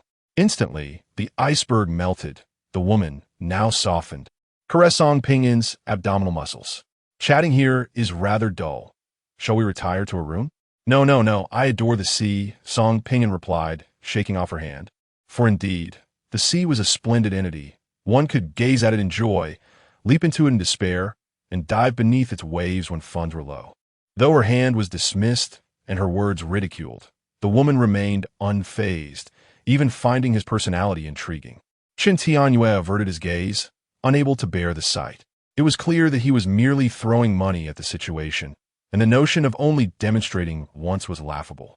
The young woman playfully winked at Song Ping'an. What is your profession, handsome brother? Her ability to evoke emotional value was undeniable. The way she called him brother was utterly charming. Do not inquire about matters that are best left unasked. Just know that my wealth is my most dazzling attribute, while everything else merely serves as embellishment. Song Ping'an exuded an aura of dominance, a smile gracing his lips. By the way, I did not rest well in my room last night. I had a dream in which this cruise ship was haunted. What do you think that signifies? Haunted. The young woman's complexion paled instantly. She stammered for a while. No, surely not. Oh, what do you know? Song Ping'an squinted, coaxing her gently. The young woman bit her lower lip, remaining silent. Song Ping'an chuckled. Do not be afraid. I shall not speak carelessly. Allow me to transfer 200,000 to you, and we can converse freely. If our discussion is delightful, I shall invite you to accompany me tonight. Under such persuasion, the young woman gazed at the incoming 200,000, her expression brightening as she seemingly forgot her fear. She glanced around and leaned closer to Song Ping'an's ear, confiding, Brother, I will only share this with you. 3 days ago, on the 6th floor of this cruise ship, 5 people died. I happened to be in the adjacent room. The scene was revolting. She clutched her chest and retched twice, the memory making her feel nauseous. 2 girls had been skinned. Upon hearing this, Song Ping'an felt a chill run down his spine under the sun. 5 people died. Are there 5 ghosts? Chapter 19, The Little Girl Upon Accepting the Grim Reality. Song Ping'an feigned nonchalance and inquired, Do you know who the deceased is? I do not, replied the provocatively dressed woman, pursing her lips in thought. At the time, there were 7 of us present. A middle-aged man called for the waiter, stating that a foul odor and a pungent smell of blood were emanating from room 6444. When the door was opened, I caught a glimpse inside and nearly fainted. Subsequently, that corridor was sealed off, and the guests were relocated to other rooms. The captain then summoned the 7 of us and offered a sum for our silence, though it was not as generous as little brother Shuai's. Song Pinyin smiled silently, committing room 6444 to memory. Observing her lack of response, the woman began to doubt her allure. She removed her outer garment, revealing a tantalizing swimsuit, and gently linked her arm with Song Pinyin's. The earlier tension dissipated as she beamed. Since that day, some guests have claimed to hear knocking at midnight, and the sound of a girl weeping, as if she were saying, "I am afraid of the dark." "Yes," the girl murmured, "I am afraid of the dark," which is rather terrifying. The tales of hauntings spread swiftly, and no one dared venture to the sixth floor. "That is all I know. Little brother Shuai, tonight." A subtle smile graced Song Pinyin's lips as he produced his room key and handed it to the woman. "Come find me at midnight. Let's not miss our appointment." With that, he raised a glass of sparkling wine and strode away from the open-air pool deck. Chen Tianyue followed closely. "Why did you give her the room key? What did she say?" Song Pinyin did not withhold any information, recounting everything he had learned, and chuckled. "Old Chun, could it be that the 20 room keys assigned to us are, in fact, a method for the specters to pinpoint our location? Goodness, that's a rather sharp angle. I had not considered that." Chen Tianyue exclaimed, astonished. Then, his brow furrowed. "What if that woman is killed by a ghost?" "So be it," Song Pinyin shrugged indifferently. "What place is this?" "A realm of spirits. Whether it be that woman or the others, they're all mere NPCs. Let the NPCs explore the murderous rules of the specters. It is far better than us risking our lives. In short, while a friend may perish, it is paramount that I survive. When one cannot guarantee their own survival, how could they possibly concern themselves with the lives of others?" Chen Tianyue opened his mouth to shift the topic. Where to next? The sixth floor? Not going there, Song Pinyin halted, casting a look of incredulity at him. Everyone knows the sixth floor is haunted, and given the uncertainty of whether the spirits will act during the day, what purpose would it serve? To meet our demise? You, with your brutish demeanor and lack of foresight. Hand me the room key. Let us first upgrade our accommodations. The sixth floor? Old Jiang will likely go. I shall leave it to him. Chen Tianyue smacked the back of his head. What are you acting tough for? Don't think that just because you are part of the social scene, I fear you. Song Pinyin assumed a combat stance. I have trained. I have never backed down from 3 opponents. The two engaged in a playful tussle in an isolated corner. Moments later, Song Pinyin cradled his waist. All right. No more fooling around. Hand over the room key. With his back against the glass, Chen Tianyue adjusted his collar, exuding a certain stylish coolness. Should we upgrade the rooms for Jiang Qing and Feng Yaoyao as well? After all, you have the means. Song Pinyin sat beside Chen Tianyue, smiling slightly. This is merely my conjecture, untested in reality. What if the upgrade renders us even more perilous? Among the 4 of us, someone must survive until the end. Thus, my apologies, old Chun. Let me gamble your life once. You rascal. Chen Tianyue ruffled Song Pinyin's hair, deliberately disheveling his hairstyle. The first lesson my elder brother imparted to me was the importance of loyalty. One's head may be severed, blood may flow, but the principle of loyalty must never be forsaken. Although you possess a sharp tongue and a penchant for posturing, which can be rather irksome, I shall accompany you in this gamble of fate. The bond of friendship among men transcends the boundaries of time. Song Pinyin's pupils suddenly constricted, his eyes reddening slightly as he turned his face away, pushing Chen Tianyue's hand aside. "Do not touch me, you oaf. It's quite distasteful for 2 grown men. By the way, just a word of caution, be wary of old Jiang. Hey, that's rather underhanded of you. Attempting to sow discord between Jiang Qing and me?" Chen Tianyue lightly patted his shoulder, a hint of discontent on his face. Song Pinyin gazed up at the pale blue sky, slowly exhaling a breath. "You're foolish, lacking understanding. My instincts tell me that old Jiang is a madman, the kind who cannot even control himself when he loses his mind. I even suspect he has made a pact with a ghost." "A pact with a ghost?" Chen Tianyue's expression turned serious. "What do you mean?" Song Pinyin fiddled with his golden room card, lowering his voice. "The last mission was far too simple. Old Jiang delivered dinner to the basement and stayed there for 20 minutes. During that time, what did he encounter? What did he discuss with the ghost? We are utterly in the dark. Moreover, it seems he is holding his breath, eager for a second mission. In any case, old Jiang is undoubtedly the most dangerous among us. My warning is not that he would kill us, but rather, be cautious of him losing his mind and meeting his own demise. Behind every event lurks an ever-deepening terror that cannot be shaken off. On the dimly lit cruise ship, on the 6th floor, Jiang Qing stood before the signboard, scanning the recreational offerings on this level. The sparse crowd made the atmosphere rather dull. Feng Yaoyao glanced around, left and right. The lack of visitors is a good sign. It indicates we are on the right track. Jiang Qing withdrew his gaze and headed left. As they walked, the indoor children's attractions lay empty, devoid of any visitors. They arrived at a corridor where a red warning line barred their path, and a staff member raised a hand to halt them. "Excuse me, sir and miss. This area is temporarily closed to the public. Please return the way you came." "Closed to the public? This area belongs to the guests. Why is it sealed off?" The answer is apparent. Something significant must have occurred, or someone has perished.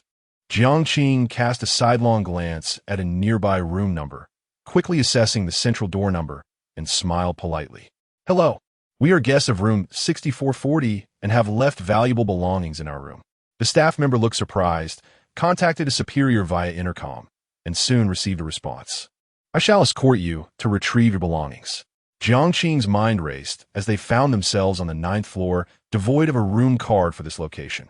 When uttering those words, a sense of uncertainty loomed over him as he merely sought to deceive. Fortunately, the attendant exhibited no suspicion and refrained from inquiring about their identities. He led them to the door of room 6440, producing a room card and unlocking it with a beep. Hastily, he departed. The attendant seemed inexplicably anxious, casting furtive glances towards the nearby room 6444. Jiang Qing keenly observed these details, expressing gratitude before stepping inside and closing the wardrobe door to obscure the attendant's view.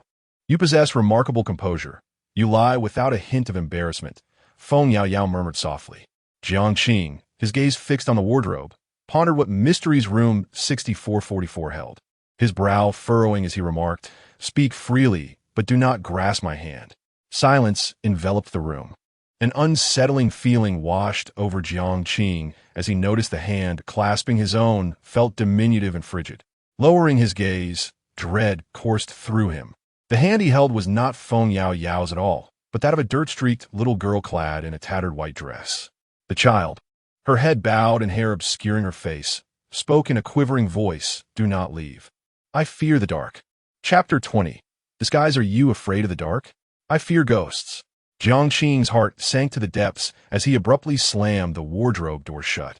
With no sign of Feng Yaoyao or the attendant, he instinctively bolted from room 6440. The corridor lights flickered ominously, and the walls seemed to ooze with blood. An icy chill enveloping him. "Don't go. I'm afraid of the dark." A small girl sobbed softly, clutching Jiang Qing's hand tightly. Without a moment to ponder, he dashed towards the corridor's corner, realizing one crucial fact. Daytime did not equate to absolute safety. After running for half a minute, the corner that seemed so close felt infinitely distant. The term ghost wall echoed in his mind. He glanced sideways. The little girl still held his hand, and no matter how swiftly he ran, she kept pace, rendering him incapable of moving his right hand, unable to lift it or retract it. "Don't go. I'm afraid of the dark." One by one, the lights behind him extinguished, and Jiang Qing heard footsteps, sending a shiver down his spine. There are not just one, but multiple ghosts. In this dire situation, even the miraculous thoughts of Meng Wanzhou could not break the impasse. "Calm down." Jiang Qing regulated his breathing, his beautiful eyes scanning the surroundings for an escape. Strangely, as the footsteps grew closer, the little girl released her grip. He sprinted to the corner of the corridor and peered intently. There were eyes swollen from crying, and the little girl reached out her hand, only to despairingly let it fall. As the lights went out, someone seized the little girl and whisked her away. "Hey, what are you doing? This area is off limits." A uniformed security officer approached. Jiang Qing, who had narrowly escaped, felt a chill in his limbs. Just moments before, he encountered an attendant, and now a security personnel. Was the attendant a ghost in disguise? With that thought, he turned to leave and called Feng Yaoyao. "Where are you?" "I'm dining in the VIP restaurant." "You've been in the restroom for half an hour," Feng Yaoyao complained from the other end. This response left Jiang Qing walking on eggshells. It meant that the one who had come to the sixth floor with him was not Feng Yao Yao, but rather that little girl. The realization was chilling. I have an upset stomach. I'll be right back. Wait for me. Jiang Qing made an excuse and hung up. He opened the album and read the screen of the photos he had taken, word by word. The duration of this trip is 5 days and 4 nights. During the day, you can fully enjoy VIP services. Throughout, the mission had never mentioned the phrase daytime safety. It simply indicated that one could indulge during the day. They had assumed that danger would only strike from midnight to 6 in the morning. Upon reaching the 4th floor via the elevator, Jiang Qing pondered silently. That little girl did not harm me. She merely urged me not to leave because she was afraid of the dark. Another ghost had appeared behind me, which seemed to frighten her, prompting her to let go of my hand. As the corridor lights extinguished one by one, it became clear. If there were indeed 2 ghosts aboard the cruise, one feared the dark and could not kill in shadows, while the other thrived in darkness, capable only of striking in the absence of light. However, that doesn't seem quite right. The little girl is afraid of the dark, yet even in the presence of light, she has not harmed me. Unbeknownst to her, Jiang Qing returned to the dining hall, where a multitude of plates had accumulated on the table before Feng Yao Yao. Brother, if you don't return soon, I might think you've fallen into the toilet. Upon hearing the address of brother, Jiang Qing felt a wave of relief, confirming it was indeed Feng Yao Yao. Have you not eaten anything in ages? Jiang Qing quipped as he took a seat. Feng Yao Yao chuckled, patting her round belly. It's not that I haven't had good food. You wouldn't believe how unpalatable the cafeteria at Maple Leaf Institute of Technology is. And the restaurants outside are too expensive for me. You are at Maple Leaf Institute of Technology. Jiang Qing exclaimed in astonishment. What is wrong? Nothing. Jiang Qing replied dismissively. In fact, Gu Kersin and Jiang Yuan were also studying at Maple Leaf Institute of Technology. What a coincidence. Feng Yao Yao frowned. Are you hiding something from me? We are sworn friends. I consider you my dear brother. Do you see me as a stranger? After a moment of contemplation, Jiang Qing recounted the perilous experience he had just endured. Upon hearing it, Feng Yao Yao felt a shiver of fear that is truly eerie. It could even disguise itself as me. Indeed, it is quite sinister. We ought to establish a secret code, Jiang Qing suggested casually. Feng Yao Yao blinked. Then let it be. Red phoenix, yellow phoenix, pink phoenix painted on the wall. Jiang Qing responded with a look of bewilderment. Oh dear, you don't even know this? Come, let me teach you in Sichuan dialect. As the sun gradually set in the west, Jiang and Feng returned to the 9th deck, where they spotted the carefree Song Ping In and the stoic Chen Tianyu in the distance. Hey, Yao Mei, have you missed your brother? Feng Yao Yao clenched her fist at him. Secret code. Huh? What secret code? Song Ping and looked utterly confused. He's a fake. Punch him. Feng Yao Yao kicked at him. He fled, she pursued, and he clutched his backside, unable to escape. Jiang Qing grasped the back of Feng Yao Yao's collar with one hand, exasperated. Stop messing around. Aren't you the sweet girl? Of course I am. Feng Yao Yao replied sweetly. Old Jiang, what's going on? I haven't tea offended her. Song Ping and winced, still feeling a twinge of pain.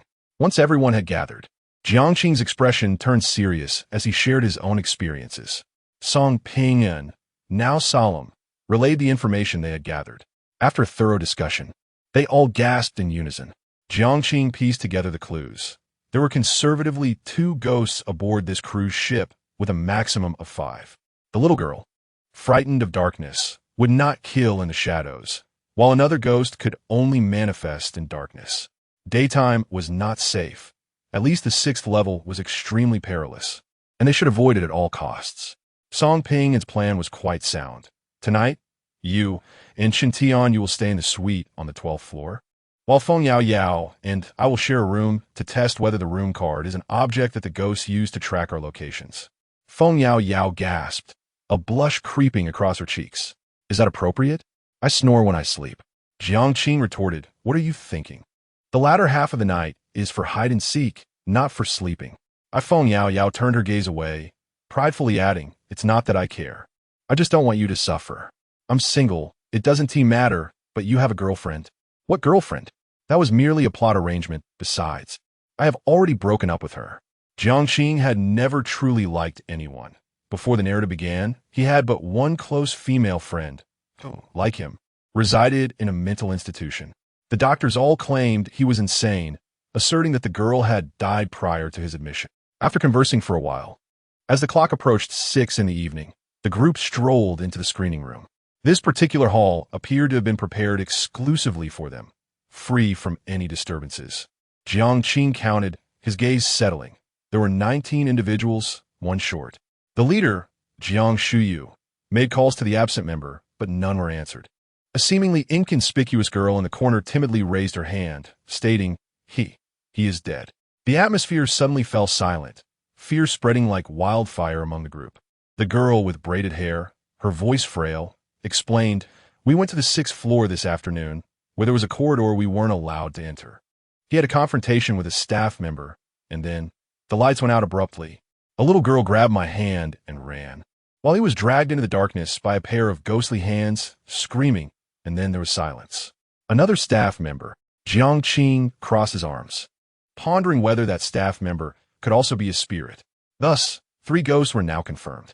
Jiang Shuyu approached the girl with braids, her formidable presence exuding an intense pressure as she demanded, How did you survive? The girl, clearly introverted, averted her gaze from Jiang Shuyu's eyes. I was pulled away by the little girl. When I came to my senses, I was standing in front of the elevator. A blond man scoffed, A little girl? A ghost, you mean? Are you suggesting that a ghost saved you? A girl with shoulder-length hair speculated. Could it be that you killed him and framed it on a ghost? Chapter 21. A bitter parting. Such slanderous words pierced the heart of the sensitive girl with braided hair, prompting her to retort loudly, I did not lie. It was the ghost that saved me. There's more than one ghost aboard this cruise ship. Listen to her. Are these words even sensible? The short-haired girl seized the braided girl's hair and forcefully yanked it back. A ghost saving someone? If it truly saved you, then it proves you are in league with the ghost. Zhao Xiaotong, the girl with the braids, winced in pain, her eyes brimming with tears as she pleaded. Let go of me. I'm not in collusion with any ghost. Why won't you believe me? The crowd remained indifferent, particularly Jiang Shuyu, who narrowed her eyes slightly and gripped Zhao Xiaotong's neck, applying pressure gradually. I have undergone 5 missions. This is the 6th, and not once has a ghost saved anyone. What are you hiding? Have you struck some sort of deal with the ghost? Are you planning to harm us? At that moment, the malevolence of human hearts was laid bare, as everyone ganged up on a solitary girl. As Zhao Xiaodong struggled desperately, Jiang Qing lightly patted Song Ping'an on the back. He intended to protect the girl, not out of kindness, but because he had many pressing questions. The reason he did not intervene personally was mainly due to Song Ping'an's incessant boasting about being the boss of the 7th mission. His status made him far more effective than Jiang Qing would be. Old Song patted his chest, adopting a knowing demeanor, and stepped forward. Oh, what a bunch of bullies picking on a young girl. Is that really honorable? Who says a ghost cannot save a person? What if that ghost is benevolent? Jiang Shuyu was taken aback. She did not expect the veteran of 6 missions to stand up for this girl. Why? The girl was hardly attractive. Average looks, ordinary figure. Was there truly any ulterior motive? Gradually, Jiang Shuyu loosened her grip on the girl's neck and, with a smirk, said, I do not believe that a ghost would save anyone. The missing members might have been killed by her. To ensure our safety, she cannot be allowed to live. That is the optimal solution. Song Ping'an scoffed. Well, I must say, this is quite an eye-opener. Are we in a real-life version of hell? If she is guilty, let the law punish her, not you, you old crone. One of Jiang Shuyu's male teammates, filled with righteous indignation, exclaimed, Are you out of your mind? This is a world of ghosts and monsters. The law has no jurisdiction here. With his hands in his pockets, Song Ping'an remarked, Whether I'm crazy or not, I know for sure. But whether you're sane is quite another matter.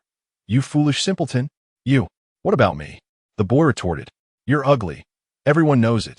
No need for an explanation. Thanks. What about me? I am Song Ping'an, ensuring everyone has safety. Thank you. The boy, embarrassed and furious, shouted, You're insane. Song Ping'an taunted, Wrong. If you insult me, it's because you're sick. If I insult you, it's also because you're sick. Let us think this through. If you weren't sick, why would you insult me? If you weren't sick, could I insult you? Right, Lao Chun? Chen Tianyue, crossing his arms, observed, This fool is clearly dim-witted. They say birds of a feather flock together. Who among you is on his team? Let me see how many fools there are. The atmosphere became increasingly awkward, with everyone averting their gaze to avoid being drawn into the fray. The esteemed individual possesses a rather sharp tongue, evoking a sense of intimidation. Jiang Qing surveyed the silent assembly, her gaze resting upon the robust Chen Tianyue. After weighing their respective strengths, she exchanged a glance with the short-haired girl, subsequently releasing Zhao Xiaodong's hair. Let's address the matter at hand. Have any of you discovered any clues? Jiang Qing inquired directly. A full minute elapsed without a response. Regardless of whether clues had been unearthed, none felt the inclination to share. To speak frankly, why should I divulge any findings? As the organizer, Jiang Qing opted for silence as well. The ugliness of human nature lies in the fact that, while harboring selfish motives, one demands magnanimity from others. Thus, the first sharing of clues concluded on a sour note. With less than 6 hours remaining until midnight, the group retreated to their respective rooms to prepare for rest. For the latter half of the night would unfold as a contest against malevolent spirits, necessitating ample energy. In the rear of the 9th floor, within Jiang Qing's quarters, a group congregated by the balcony, basking in the resplendent glow of the setting sun. Dressed modestly, Zhao Xiaodong mustered the courage to speak after a prolonged silence. Expressing her gratitude, "Thank you all for your assistance." Jiang Qing, eschewing any preamble, inquired directly, "What did the girl who saved you look like?" Zhao Xiaodong bit her lip, her hands nervously twisting her braided hair as she recounted. The girl appeared to be around 5 or 6 years old, clad in a red dress, with short hair and 3 or 4 terrifying scars on her face, her eyes a vivid crimson, radiating an aura of deep resentment. Pausing, Zhao Xiaodong's emotions surged as she implored, "Do you believe me? It was truly a ghost that saved me." Chen Tianyue gently placed a hand on the girl's shoulder, striving to maintain a calm tone. "Please do not be agitated. We merely wish to understand the situation better and mean you no harm." Thank you. Zhao Xiaodong reiterated her gratitude. Her composure faltered under pressure, and she struggled to resist even in the presence of Jiang Qing. Chen Tianyue recalled that she mentioned it was her 4th mission, and he found it difficult to fathom how she had survived the previous 3. Jiang Qing's expression turned grave as she bit her nails, pressing for details. "How did your companions perish? I require a thorough account." Zhao Xiaodong trembled at the recollection of that horrific scene, her voice quavering. "We were traversing a corridor on the 6th floor of the ship when a staff member blocked our path, stating that the area was temporarily sealed off. Xiao Zhou, being rather assertive, pushed past the staff member and rushed forward. I believe. Let me think." She reached approximately the midpoint of the corridor when the lights suddenly extinguished. Sensing something was amiss, Xiao Zhou attempted to flee, but she was a moment too late. Seized by a white hand that clutched her throat and pulled her away. "Did you not enter the corridor at all?" Jiang Qing interjected with inquiry. Zhao Xiaodong accepted a bottle of water from Feng Yao Yao, taking a sip before inhaling deeply. "I did not enter. Instead, I apologized to the staff member. It all happened so swiftly, I was momentarily dazed." Xiao Zhou was taken, her screams fading into silence, and the staff member vanished as well. The girl in the red dress grasped my hand and led me to the elevator, urging me to flee quickly. I understand this may sound unbelievable, but I swear to the heavens. Jiang Qing interjected, "I believe you," in a moment when no one else stood in her defense. One individual stepped forward to affirm, "I believe you." In that moment, Zhao Xiaodong was moved to tears, bowing her head to wipe her eyes, repeatedly murmuring her gratitude. She truly was a fragile girl, ill-suited for the harsh realities of the task at hand. Jiang Qing gestured for her to return and rest, offering a crucial hint. "Do not turn off the lights tonight, and it would be wise to prepare some flashlights to ensure she remained in well-lit areas." But the mission prompt states that ghosts fear the dark. Shouldn't we avoid remaining in a shadowy environment? Zhao Xiaodong sniffled, appearing weak, pitiful, and helpless. Jiang Qing remained expressionless, stating, "Believe it or not, that is your choice. Now go back. We need to rest." I believe you," Zhao Xiaodong replied, biting her lip. "Thank you." She seemed to have an affinity for expressing her thanks, waving goodbye to everyone as she exited the room. Song Ping'an leaned against the balcony railing, donning Jiang Qing's sunglasses with an air of nonchalance, and inquired, "Old Jiang, have you deduced any clues?" Jiang Qing, seated at the edge of the bed with fingers interlaced over his knees, spoke deliberately. "We have identified 4 types of ghosts: the girl in the white dress, the girl in the red dress, the attendant, and the specter lurking in the darkness. The first 3 show no fear of light and have not posed any harm to us. Once could be coincidence, but twice is certainly not. This indicates that the girls and the attendant are benevolent spirits. The unknown ghost, however, fears the light, and its killings must occur in the dark. Following this logic, I suspect that 4 individuals will perish tonight." Feng Yaoyao gasped, "For people will die. Why?" Chapter 22. The knock at the door. Even the self-proclaimed clever Song Pinyin found himself at a loss. Why 4 individuals? Why not eliminate all the actors lurking in the shadows tonight? Why does old Jiang appear more dashing than I do? Song Pinyin pondered a myriad of questions, both serious and frivolous. Jiang Qing shifted his gaze to the left, peering out at the setting sun. How many days will this task last? 5 days and 4 nights. Feng Yaoyao replied without hesitation. Song Pinyin furrowed his brow. 4 nights, 20 actors. Are you implying that 5 individuals must perish each day? One has already met their demise. So does that mean 4 more will die tonight? Jiang Qing shook his head, his tone a blend of nonchalance and gravity. It is not that 5 individuals must die each day. Rather, without understanding the patterns of the specter's killings. 4 are likely to perish tonight. After all, they're the audience. If I were to attend a film and the protagonists and supporting characters were all dispatched within the first 10 minutes, that would undoubtedly be a terrible movie. To ensure the story remains engaging and continues unfolding, there must be a limit to the number of deaths each day. In any case, the fatalities on the first day will not exceed 5, and since we have gleaned some insight into the specter's patterns, we stand a fair chance of surviving the first day. As for the rest, the hint within the task stating ghosts fear the dark may spell doom for them. It all hinges on luck. Pausing for a moment, Jiang Qing picked up the remaining bottle of mineral water from the table, took a sip, and continued. Of course, much of this is conjecture.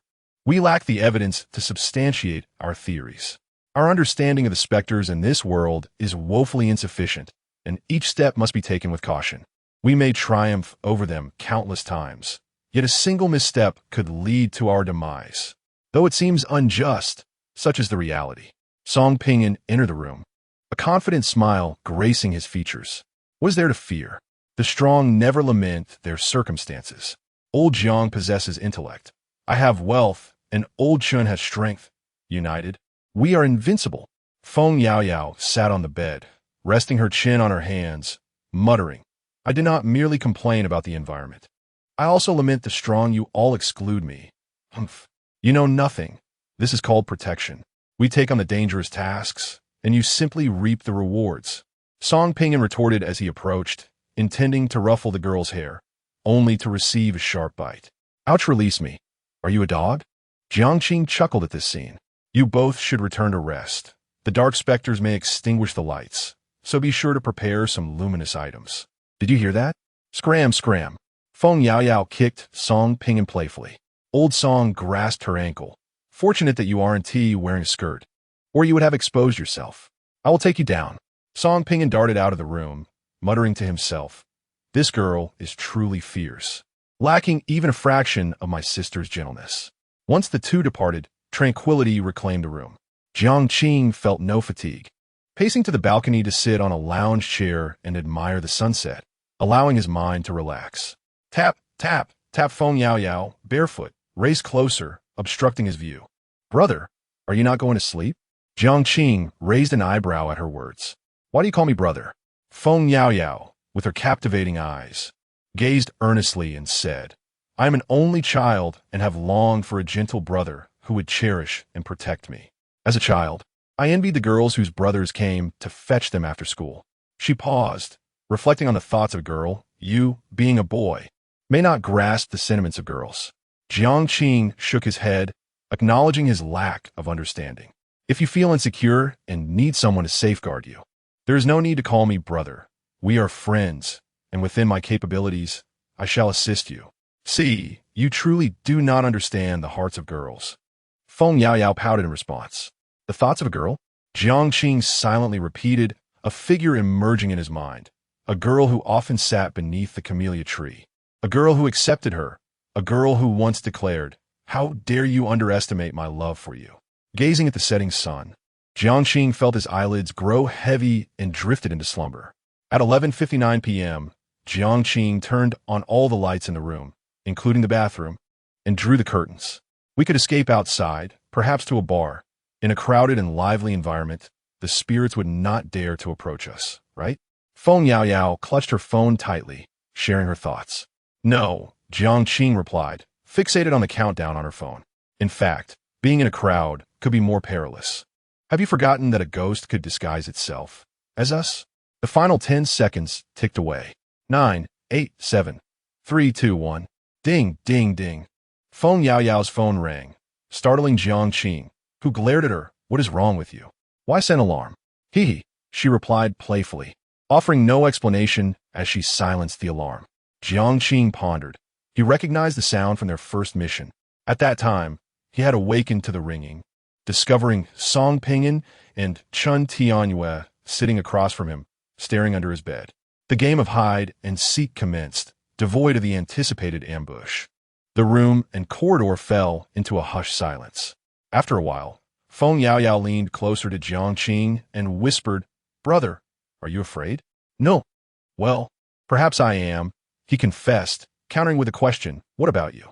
Feng Yaoyao swallowed nervously. "I'm even more afraid.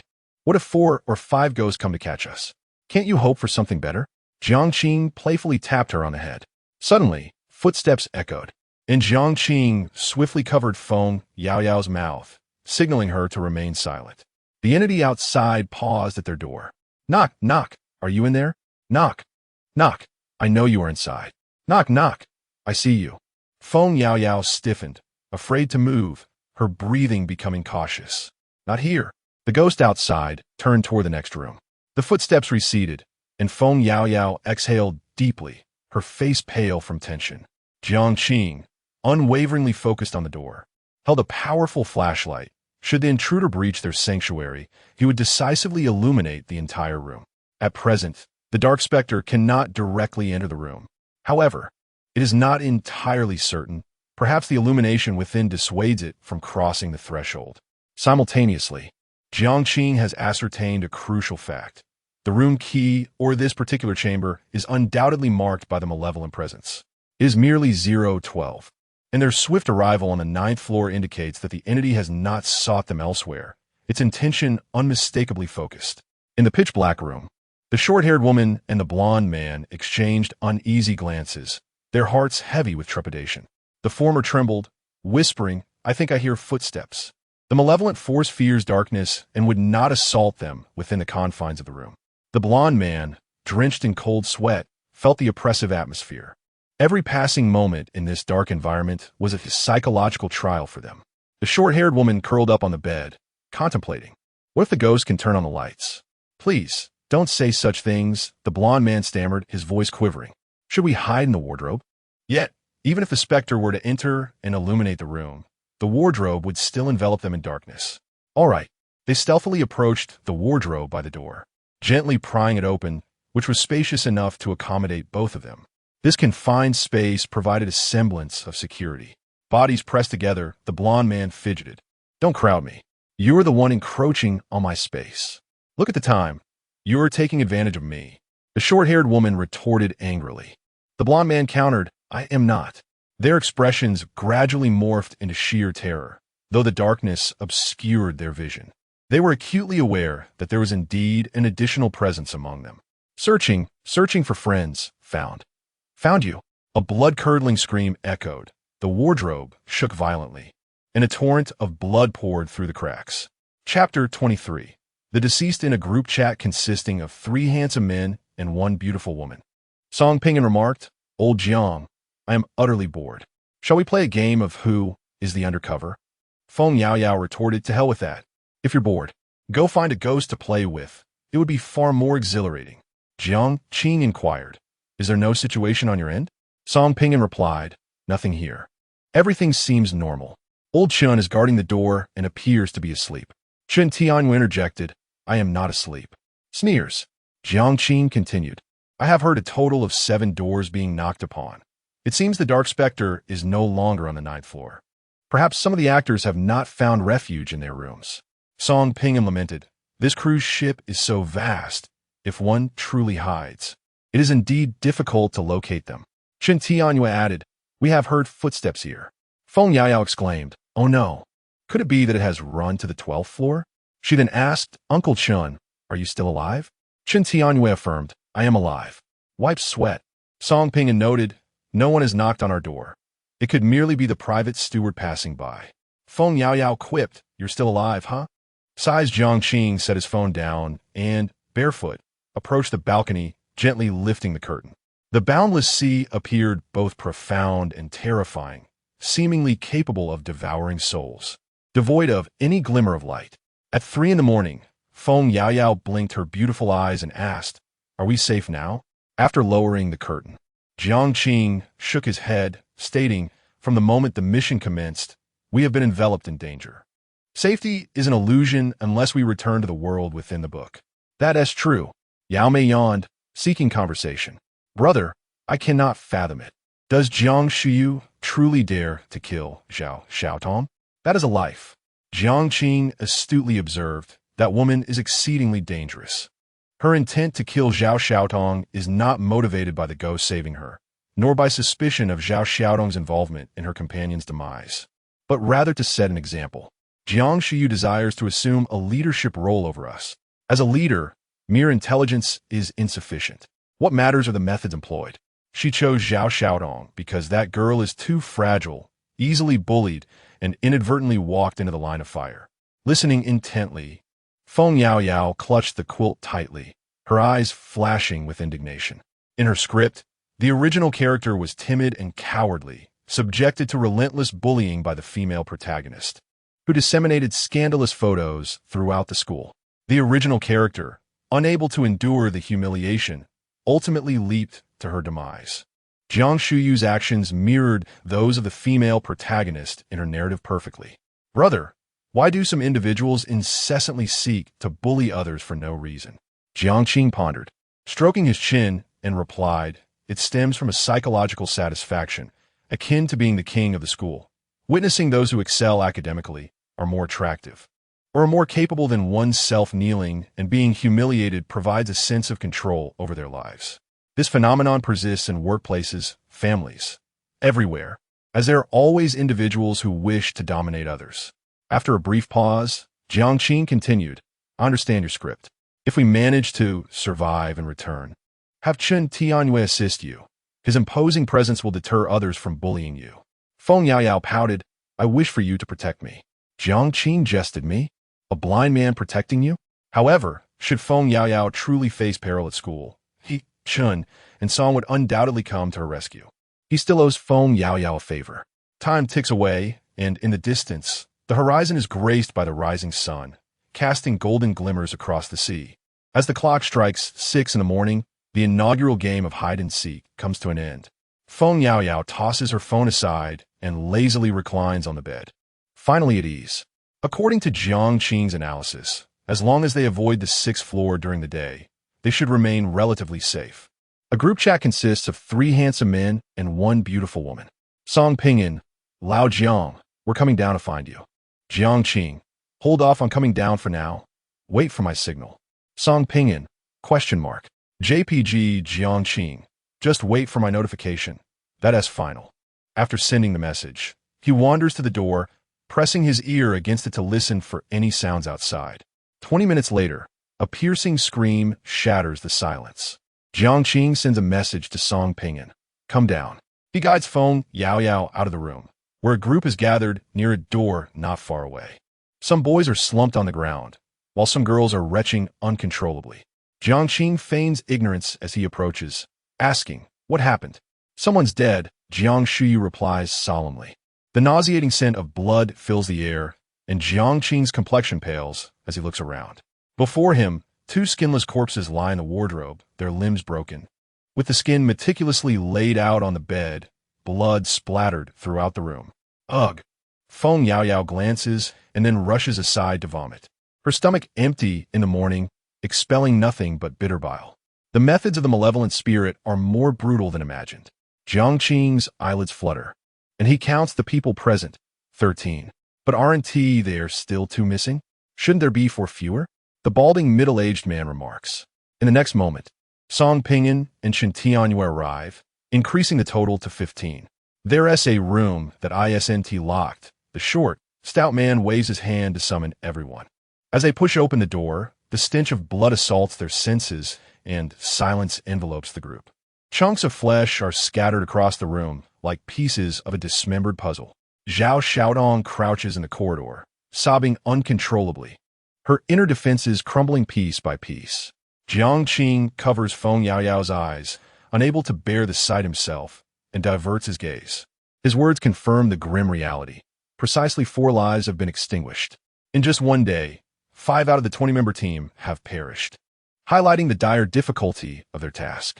Jiang Shuyu closes the door and solemnly inquires, "Did any of you hear anything unusual last night?" The balding middle-aged man recalls. "Someone was knocking at the door last night. I heard it too, but it wasn't my door. It seemed to last until around 1:30 in the morning. And then everything fell silent." The group exchanges accounts of their experiences from the previous night. Jiang Shiyu's gaze falls upon Song Pinyin. "Weren't you all out of the room last night? Who said we had to stay in the room?"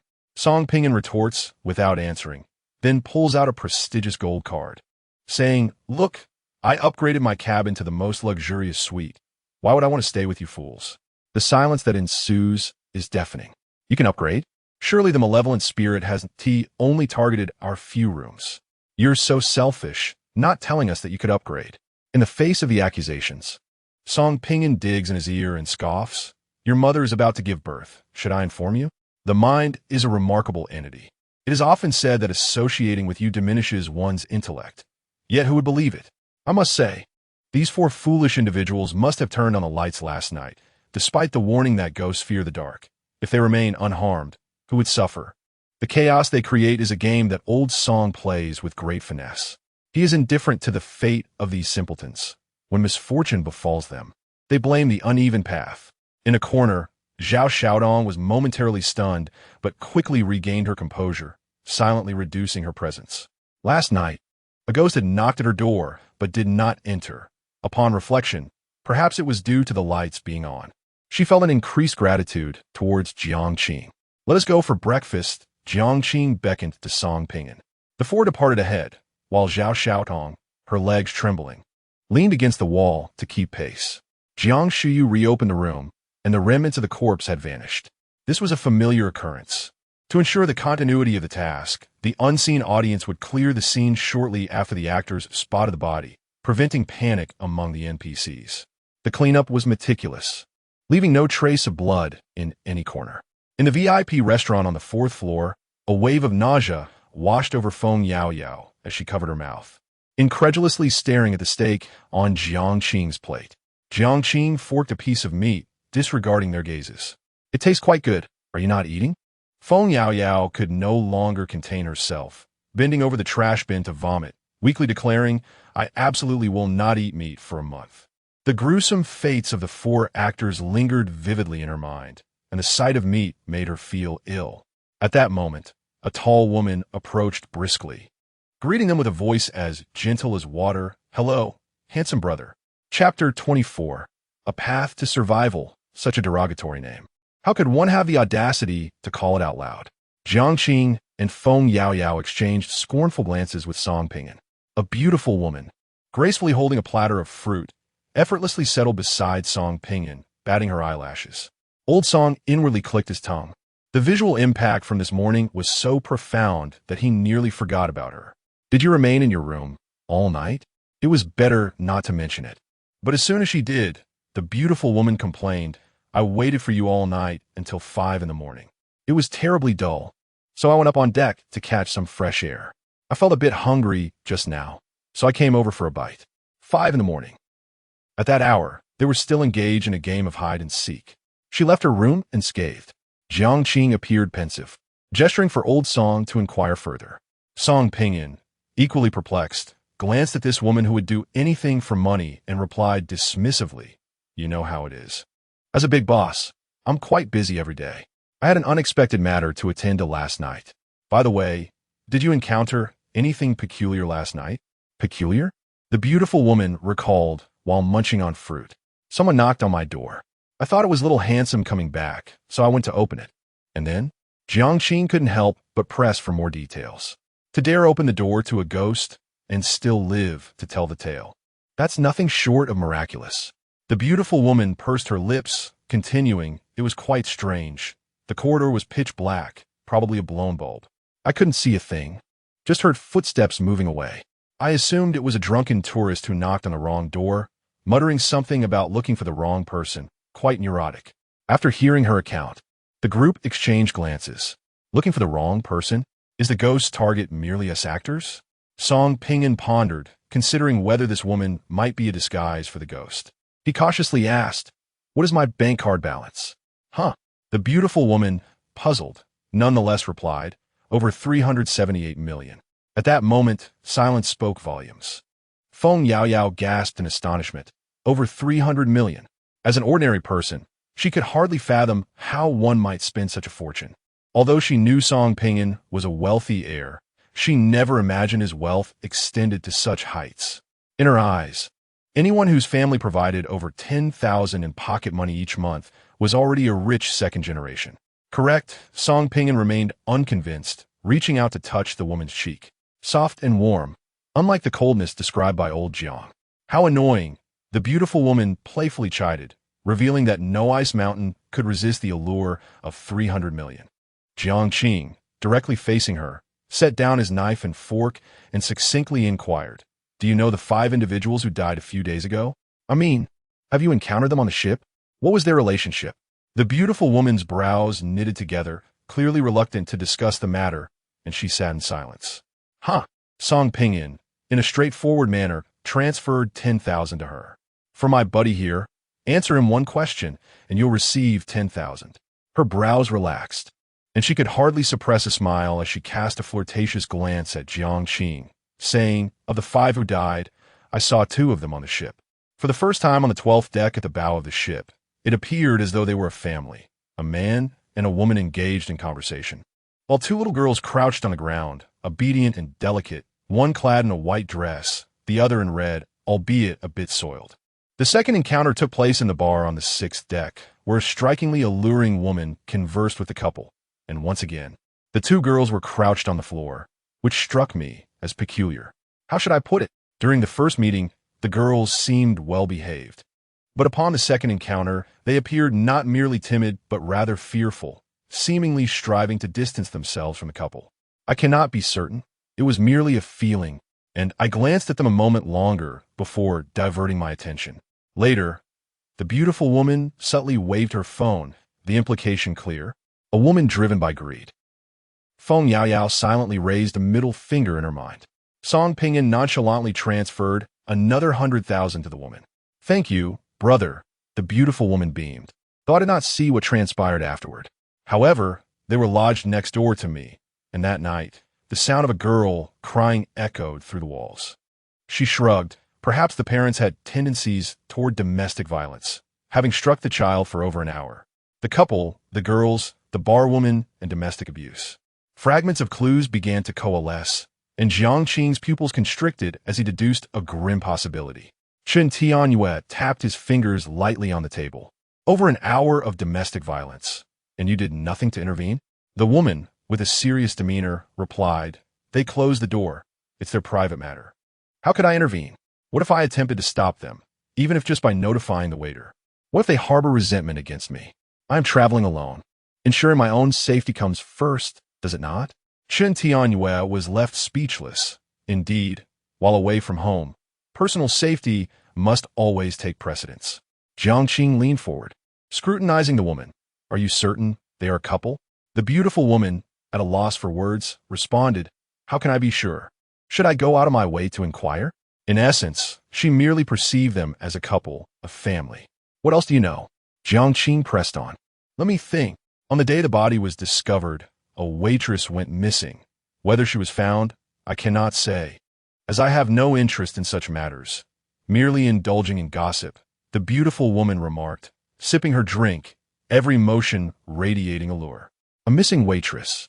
The sixth victim, Jiang Qing, felt an increasing proximity to the truth, eager to ascertain a particular matter. Before departing the VIP dining room, he casually inquired, "In light of the murder aboard the cruise, why did you not disembark once the ship docked?" Jiang Qing had checked. The ship had returned to its starting point yesterday, and the beautiful woman was among the previous batch of passengers who should have disembarked after a 5-day, 4-night voyage. The woman, bewildered, countered once on board, "Are we not meant to remain on the ship for eternity?" Such a response sent chills through the others, deeply realizing the horror of the audience. Transforming the illogical into the logical, it seemed as if these NPCs had their memories altered. On the deck, Jiang Qing faced the sea breeze. His short hair tousled, a calm demeanor tinged with a hint of madness. "This is the plan. You all wait for me here. I am heading down to the 6th deck to find the ghostly waitress." "You've lost your mind. You are absolutely insane." Song Ping'an pressed Jiang Qing against the glass railing. Their gazes locked, his expression more serious than ever. "Old Jiang, you will die." Shen Tianyue interjected, "Jiang Qing, perhaps your suspicions are not unfounded. The ghostly attendant knows the entire truth, but we need not take unnecessary risks. We have discerned the patterns of the apparition's killings. With only a few days remaining, survival should not pose a problem." "Brother." Feng Yaoyao tugged at his sleeve, her eyes filled with a pleading innocence. Zhao Xiaotong stood nearby, at a loss for words, merely wishing to follow the leaders and survive. Jiang Qing gazed out at the endless sea, his tone nonchalant. "What patterns? Is it truly as simple as not visiting the 6th floor during the day and leaving the lights on at night? Last night, that ghost knocked on 7 doors. Yet only 2 of the actors behind those doors met their demise. Excluding my room and Feng Yaoyao's, as well as Zhao Xiaodong's and that woman's. It suggests that 2 more rooms harbor individuals privy to the secret of leaving the lights on at night. In other words, the patterns we believe we understand are no longer secrets. Some may be more informed than we are." He paused, taking a deep breath. "Let us not forget, 6 have perished, yet only 4 apparitions have manifested. Will the remaining 2 adhere to these patterns?" Song Ping'an found it hard to believe, realizing that his thought process was on an entirely different plane than Jiang Qing's. Such composure, such analysis, such audacity. Was this merely his second mission? Jiang Qing pushed past Song Ping'an and strode toward the interior of the ship. "We cannot rely solely on a single path to survival." Chapter 25. The Truth in the Elevator. Jiang Qing posed a question to the empty air. "If I connect myself with a ghost, will it fall in love with me and refrain from attacking?" The voice of Meng Wanzhou echoed in his mind. "What an intriguing notion. I have attempted this before, but it varies by circumstance. Should the ghost's resentment be too great, the efficacy of the love thread diminishes significantly. Conversely, if the ghost harbors no hostility towards you, it may regard you as a person of fondness rather than a beloved. You must comprehend that my miracles lean towards the spiritual realm. Their potency relies on the mental strength of both you and your target. Rather than the love thread, I would recommend employing puppet play. Complete control is unattainable, yet I assure you that, regardless of whether the entity is human or ghostly, a firm control for 3 seconds is feasible. As for dream weaving, it is an illusionary ability that you cannot yet utilize. Meng Wanzhou has stated that his miracles belong to the highest echelon of power among all miracles. Typical miracles possess a singular ability, whereas it encompasses 3, rendering it terrifyingly potent. 3 seconds of firm control. Jiang Qing narrowed his eyes. Though 3 seconds seems fleeting, it is undoubtedly crucial for survival in critical moments. This is his sole means of countering malevolent spirits. Ding! The 6th floor had arrived. The expansive hall before him was void of life, resembling a midnight graveyard. Steeling his resolve, Jiang Qing gripped a red thread in his right hand, poised for retaliation. Today's 6th floor felt even more sinister than yesterday's, the dim lighting casting the red carpet in hues reminiscent of blood. Step by step, he advanced slowly, glancing back intermittently, overwhelmed by a sense of insecurity. Before long, Jiang Qing reached the corridor, swiftly spotting a well-dressed attendant. "Sir, this area is currently not open to the public. Please return the way you came." The words echoed those from the previous day. Leaning against the wall for a semblance of safety, he fixed his clear, bright gaze upon the attendant and, after a prolonged silence, inquired, "You are protecting us. are you not? The attendant's expression shifted subtly, choosing silence. Jiang Qing felt increasingly certain about certain matters. He had contemplated numerous possibilities and surmised that the couple in question were human traffickers. They had reached a financial agreement with another woman, intending to sell 2 little girls. That night, the girls had resisted, facing a brutal beating, and when the clock struck midnight, they seized the opportunity to escape while the traffickers slept, only to be discovered by the buyer. One girl, in a bid to protect the other, had hidden one away while the other served as bait to divert the buyer's attention. As the lights at the end of the corridor extinguished one by one, something moved within the darkness. Jiang Qing's heart raced. Ultimately, the buyer captured the girl who had acted as bait, and you happen upon this scene, attempting to rescue her, only to meet your demise. The buyer was a woman, and the likelihood of her being your killer was slim, as the trafficking couple was also present, searching for the little girls, was it not? The lights along the corridor continued to flicker out, the chilling presence of death spreading rapidly. Jiang Qing tightened his grip on the red thread. The hidden girl lay concealed in a dark environment, terrified of the shadows, unable to suppress her sobs, and ultimately found. He shifted his tone. What are your last wishes? I shall help you fulfill them, and you must assist me in return. The waiter stood stiffly in the cold storage room, the chill palpable. As the last light in the corridor extinguished, Jiang Qing caught sight of 3 grotesque faces illuminated by the flickering light around the corner. In a moment of sheer desperation, the ghostly waiter intercepted the 3 apparitions, urging him to flee. Gritting his teeth, Jiang Qing vowed, I will find your corpse, I swear. In the next instant, his hands were seized, one by a girl in a red dress and the other by a girl in white, as they pulled him away. The air was filled with anguished cries, and lights flickered out one after another. Jiang Qing frantically pressed the elevator button, and as the doors opened, he leaped inside. Glancing back, he locked eyes with the 2 girls, their faces, hands, and necks marred by horrific scars. It was unfathomable to consider the torment they had endured in life. The elevator doors began to close slowly when, suddenly, a ghostly hand reached in, followed by a head. Jiang Qing felt a grip around his neck, his feet lifting off the ground. In a dreamlike state, his complexion turned ashen, every cell in his body sounding alarms as he managed to utter 3 words. Meng Wanzhou. Change. Jiang Qing's vision darkened as he delivered a powerful kick to the buyer ghost's head. In the act of expelling the specter from the elevator, a red line bound the 3 apparitions, immobilizing them for 3 crucial seconds. Following this, Meng Wanzhou, unfazed, pressed the button for the 9th floor, executing the entire maneuver with grace. As the elevator ascended, Jiang Qing gasped for breath, narrowly escaping death within its confines. Meng Wanzhou's voice echoed in his mind. Don't waste time today. Longing is not your miracle. Once a day is already a limit. I.e. huff. Jiang Qing trembled with excitement. I just kicked a ghost. Meng Wanzhou responded. Your focus is misplaced, isn't it? No, this has made me realize one thing. Ghosts are not truly unsolvable. Jiang Qing laughed heartily.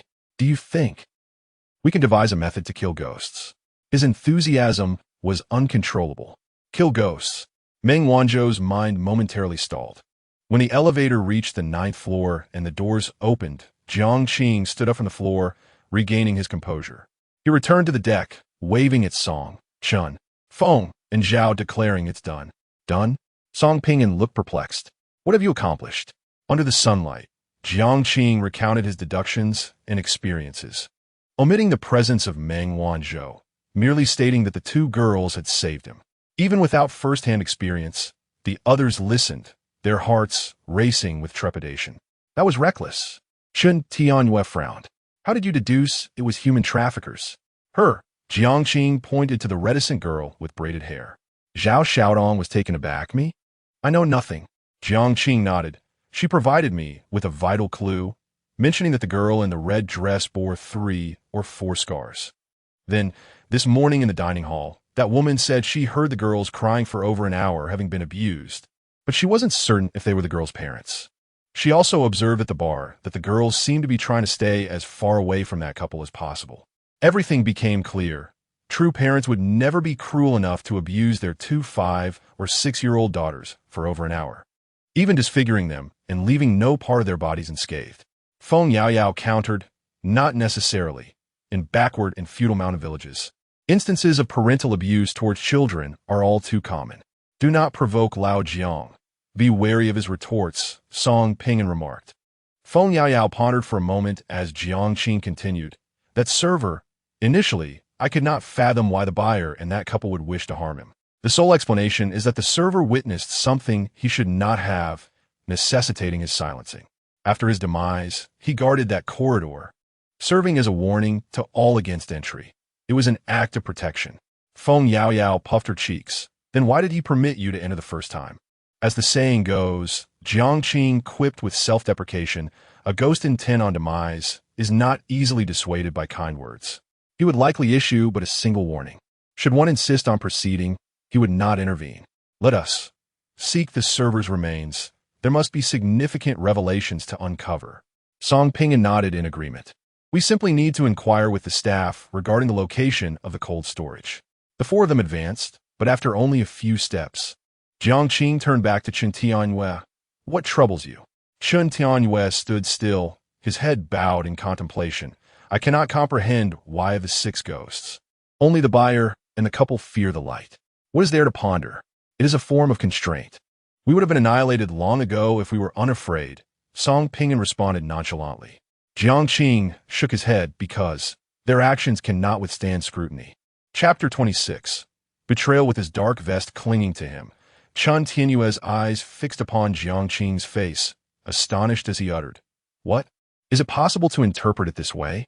Feng Yaoyao bit her lip in contemplation, reflecting on the deeds shrouded in darkness, thus fearing the light in death. I suspect that old Jiang's cognitive framework differs from ours, Song Pingan interjected with a hint of sarcasm. The disparity in thought processes among individuals is indeed vast. Jiang Qing shook his head, acknowledging that grasping this particular rule does not guarantee survival.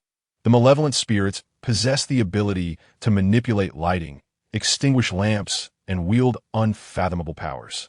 To be candid, he felt a lack of confidence, often feigning calmness to avoid imparting negative emotions to his companions. His sole means of combating the supernatural was Dream Wanzhou, which could only be employed once a day, while the spirits were not limited to a single attack per day. He required further clues, the assistance of the ghostly waiter, the girl in the red dress, and the girl in white. Humans cannot contend with the supernatural. The spirits are an entirely different matter, even if they could not triumph. Stalling for a moment to facilitate their escape would suffice. Finding the ghostly waiter's corpse might enhance their favorability, Jiang Qing mused. In the corridor, Zhao Xiaotong timidly raised her hand and spoke. Esteemed ones, I have encountered a similar task before in a mountain village where we were to remain for a week. On the first day, someone uncovered the rules governing the spirits' killings, and none of our 15 members perished. However, by the 6th day, the spirits were able to temporarily disregard the rules and became terrifying, slaying 12 of us in a single hour.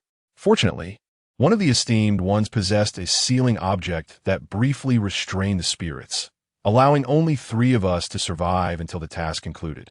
Perhaps this time will be the same. The spirits may grow stronger on the final day, engaging in a frenzied slaughter. Chen Tianyue felt a jolt of alarm. Disregarding the rules? Song Pingan muttered under his breath, sealing object? Feng Yaoyao's expression turned blank. How difficult. The atmosphere inexplicably grew heavy. Zhao Xiaodong feared she had misspoken and looked pitifully at Song Pingan. Esteemed one, I am not lying. You must be aware of such matters. Aware? What does this young master know? Please refrain from using terms that are beyond my comprehension, Song Pingan coughed, feigning seriousness. I have experienced this type of task several times and have successfully led the group each time. But Feng Yaoyao rolled her eyes dramatically. Fine if danger arises. You can tackle the single-line tasks alone instead of always sending my brother. Song Pingan shifted the topic. Brother? Why do you call him that? None of your business. Humph. Feng Yaoyao retorted with a hint of pride. Jiang Qing chose not to engage in the conversation, quietly committing the term sealing object to memory. Intending to inquire about it with Dream Wanzhou, who seemed to withhold vital information from him, leaving him at a disadvantage. Should there exist prior experiences distilled by predecessors, their chances of survival would soar.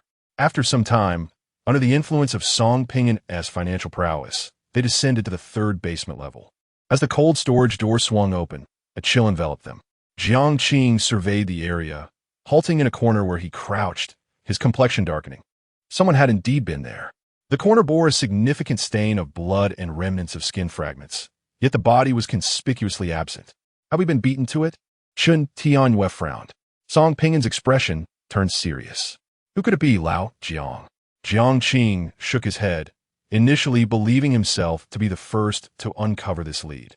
However, it appeared that among the remaining actors, there were indeed several clever individuals. The body had evidently been disposed of. Disposing of a corpse at sea is a trivial task. It's freezing. Let us find another place to confer. Feng Yao Yao rubbed her shoulders, clad only in a camisole and sweatshirt, unable to endure the cold after spending too long in the cold storage. She envied Uncle Chen's physique, wearing just a tank top. He seemed impervious to the chill. Jiang Qing removed his pure white coat and tossed it to Feng Yao Yao, reluctantly searching once more. Nothing. Lao Jiang, let us go. There's nothing here, Chun Tianyue and Song Pingin said helplessly.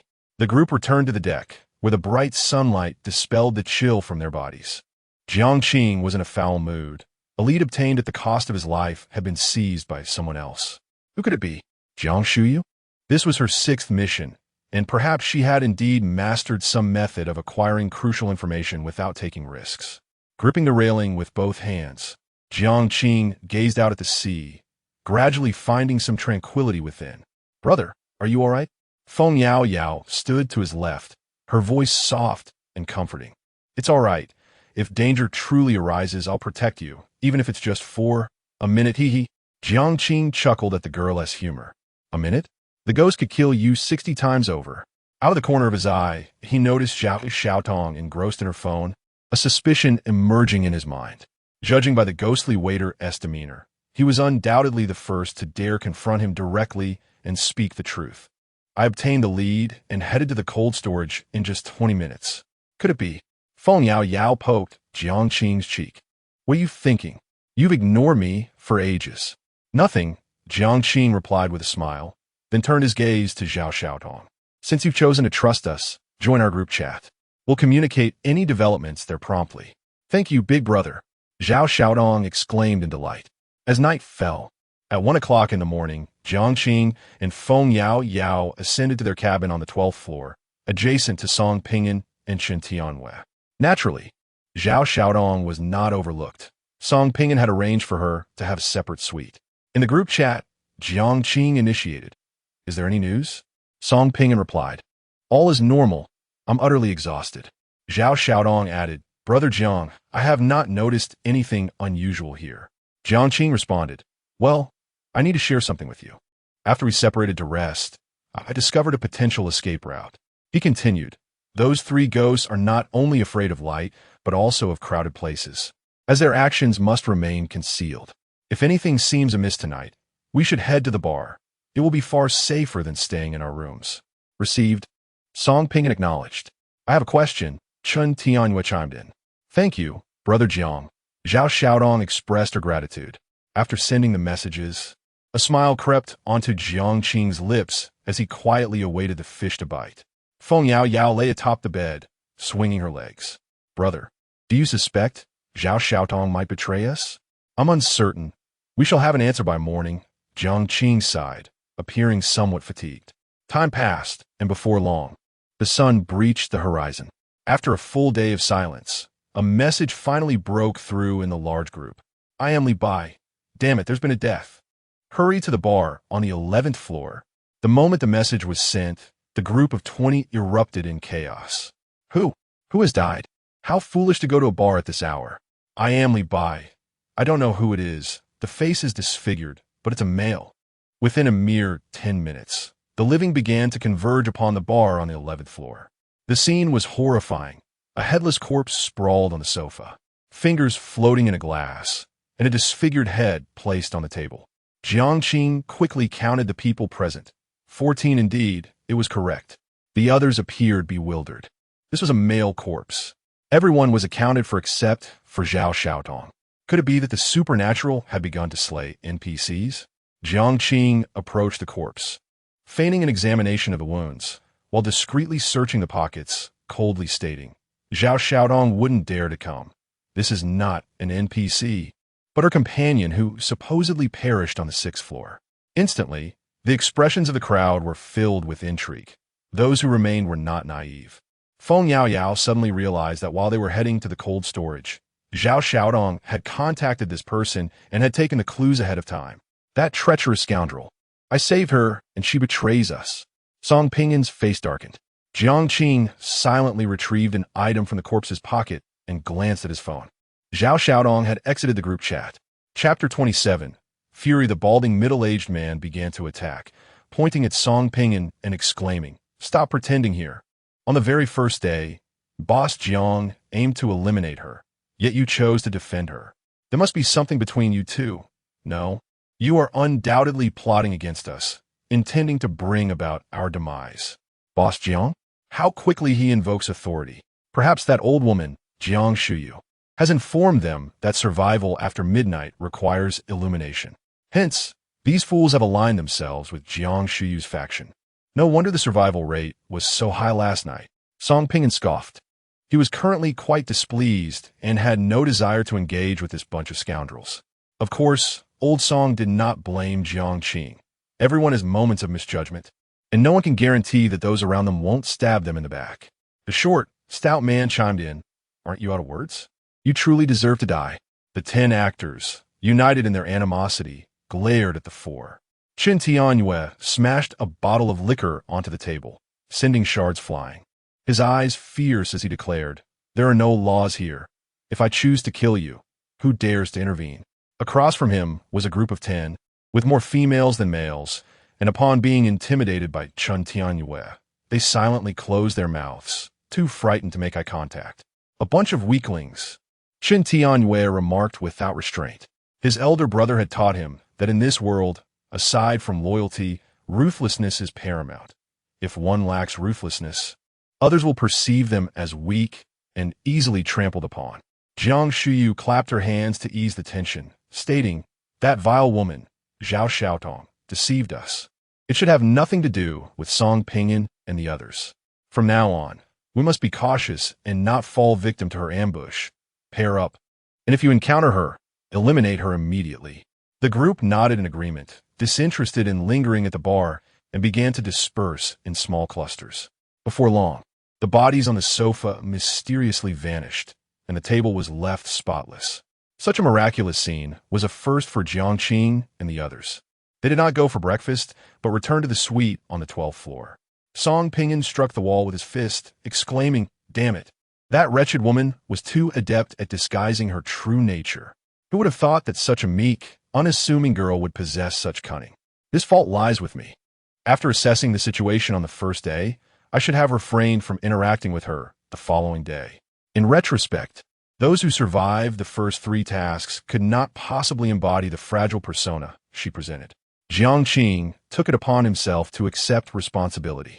He had been so focused on seeking clues and surviving that he inadvertently overlooked the approach of certain individuals. Feng Yaoyao puffed her cheeks and said, Brother, this isn't your fault. She is too deceptive. No one anticipated that she would set her plans in motion on the very first day.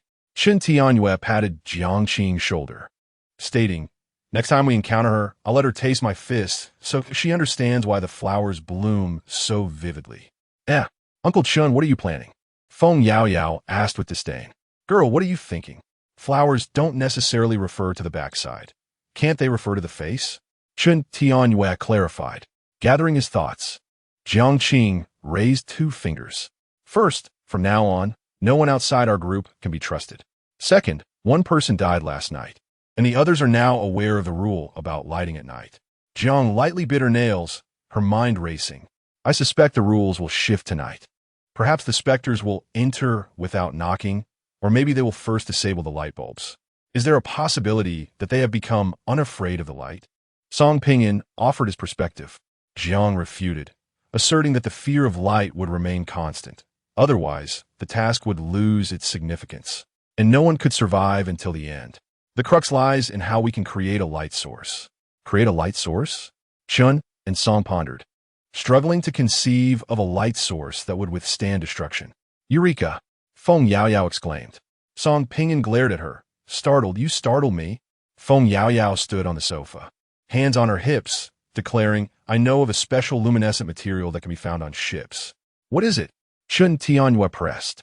Cruise ships host nighttime events and provide guests with something. Zhang's eyes lit up glow sticks. Correct. Feng Yaoyao beamed with triumph.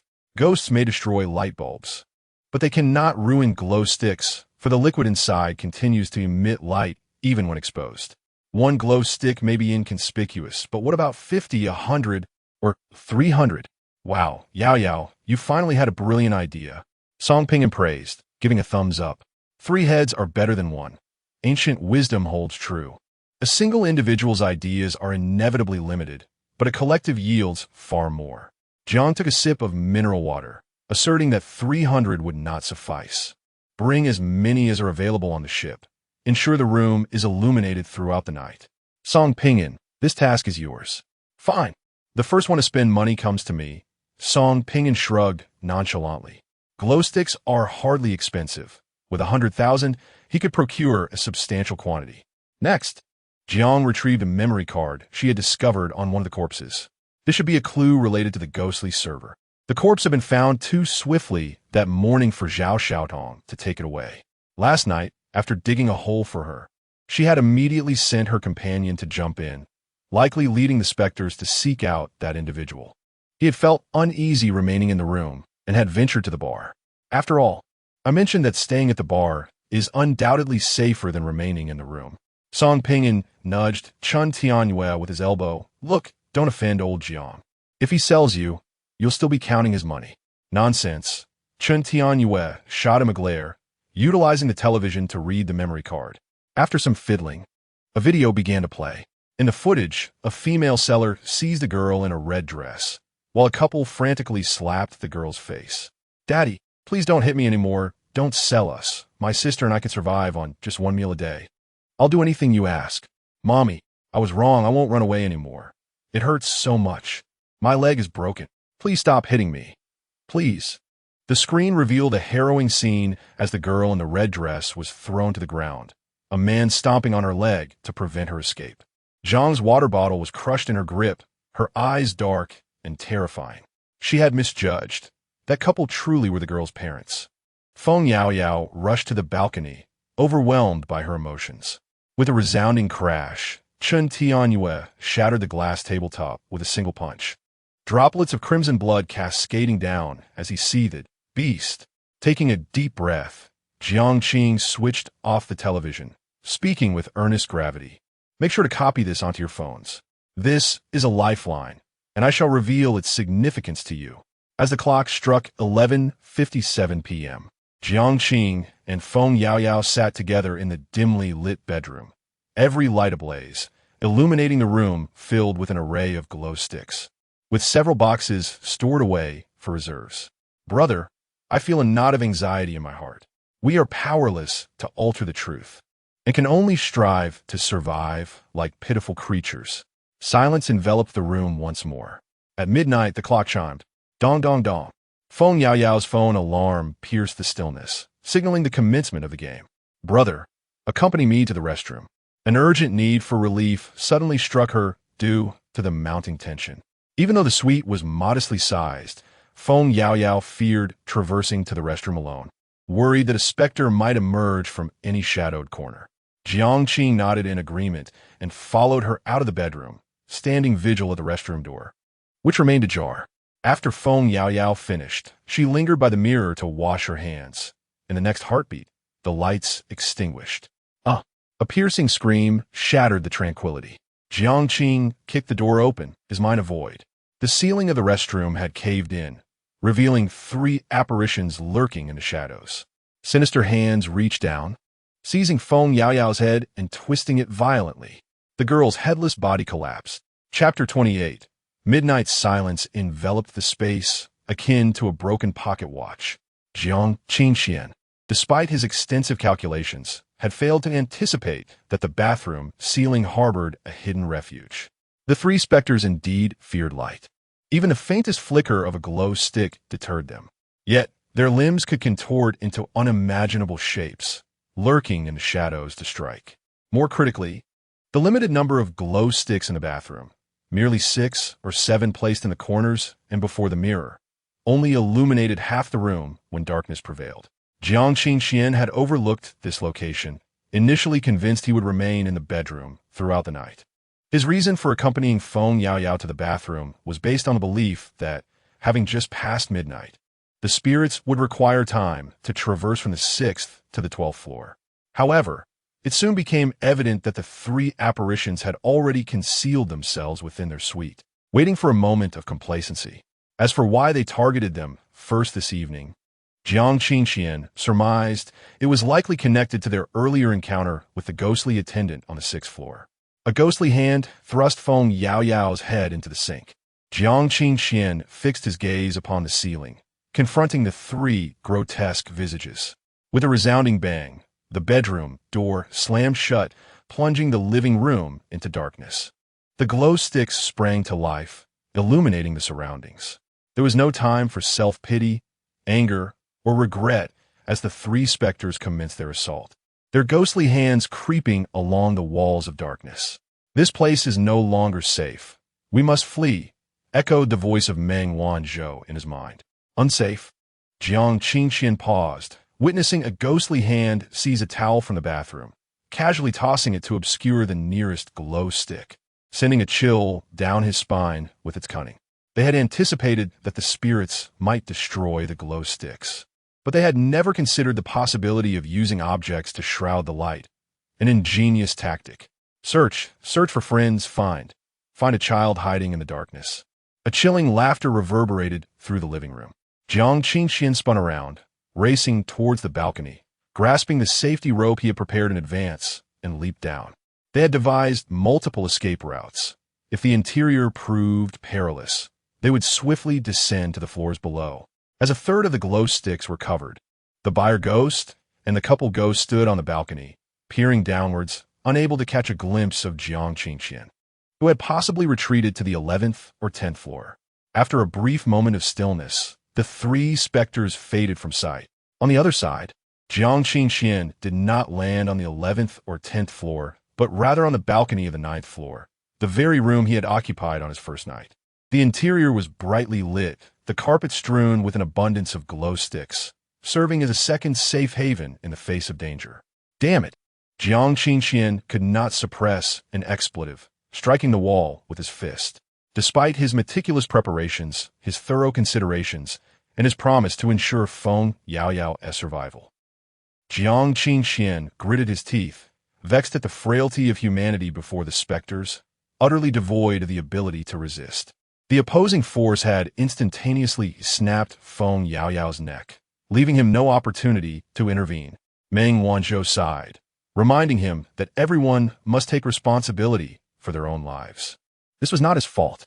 Not my fault. Jiang Qing growled softly, realizing that he should not have allowed her to go to the restroom. Even resolving the matter in the bedroom would have sufficed. He mistakenly believed that it would take at least 5 minutes for the specters to traverse from the 6th to the 12th floor. This was a grave misjudgment on his part. She was merely 19. Brother Brother, I'm hungry. Brother Jiang Qing stepped back, sitting on the edge of the bed, his head bowed in contemplation. After a lengthy pause, he exhaled deeply and pulled out his phone to send a message in the group chat. Jiang Qing, we have been attacked. What about you? Song Pinyin, all is well.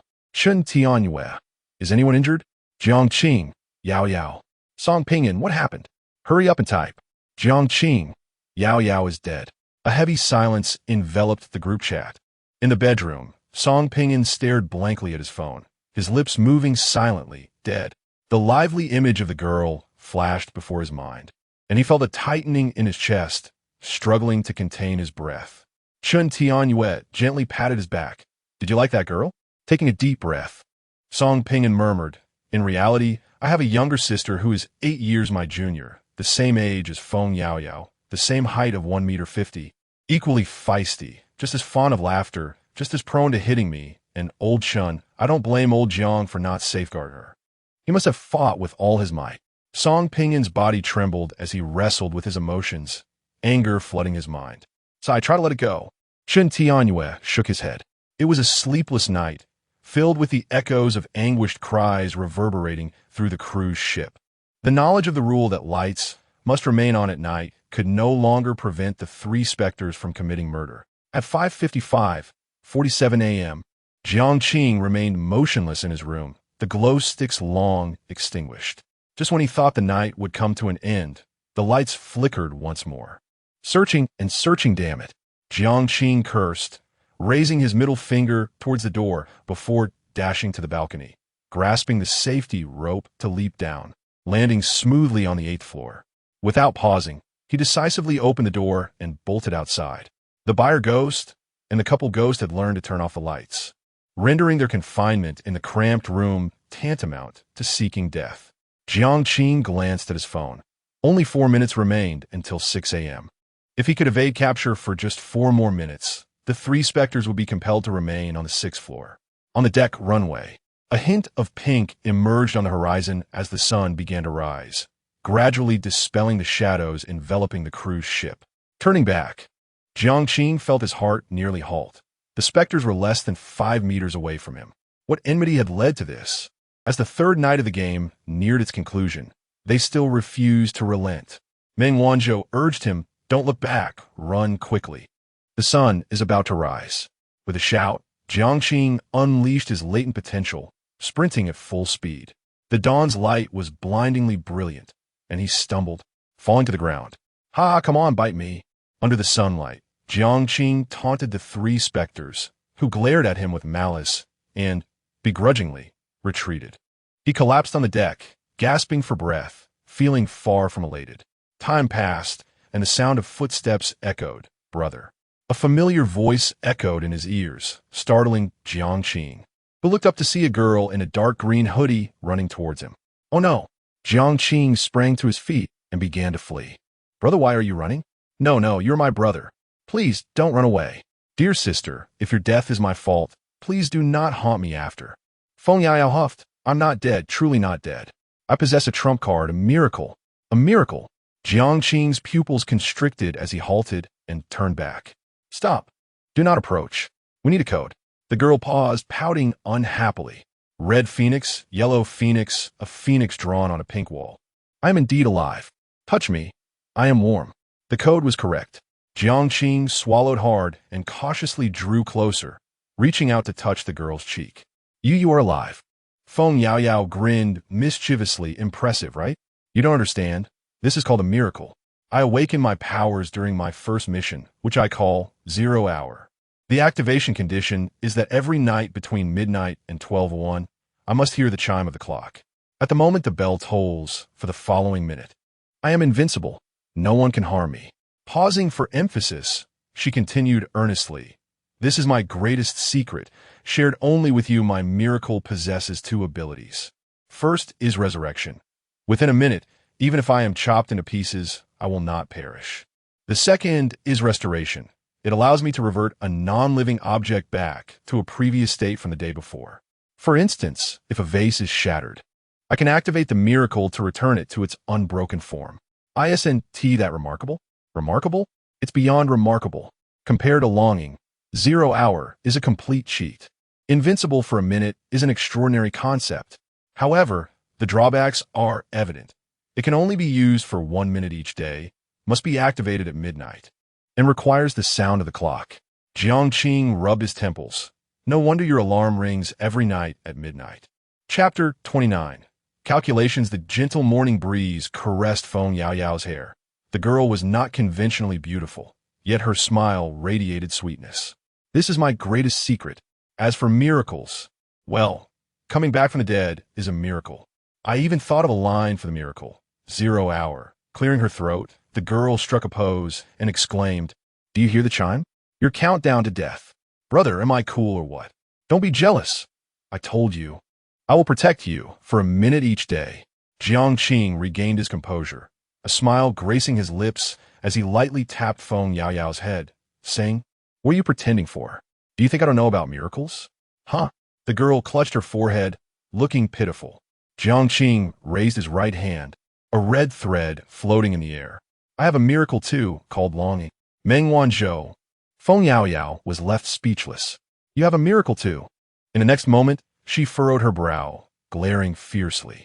You big liar. You didn't tell me. Fool. Jiang Qing strolled to the railing, admiring the sunrise. What does it mean to keep a trump card? It's something you cannot disclose to others. This too is my greatest secret, and I have only shared it with you. Upon hearing this, Feng Yaoyao beamed with delight, leaning closer to Jiang Qing, their shoulders brushing together. Your eyes are a bit red. The wind is strong. It's uncomfortable. Are you complaining? Jiang Qing clicked his tongue. You talk a lot. I talk a lot? You hit me then? Feng Yaoyao replied, her expression full of mischief. They fell silent for a moment, and the girl smiled gently. Brother, I thought you were the type who never smiles, very serious, but I've discovered you are also a living person. I am indeed human, Jiang Qing concurred.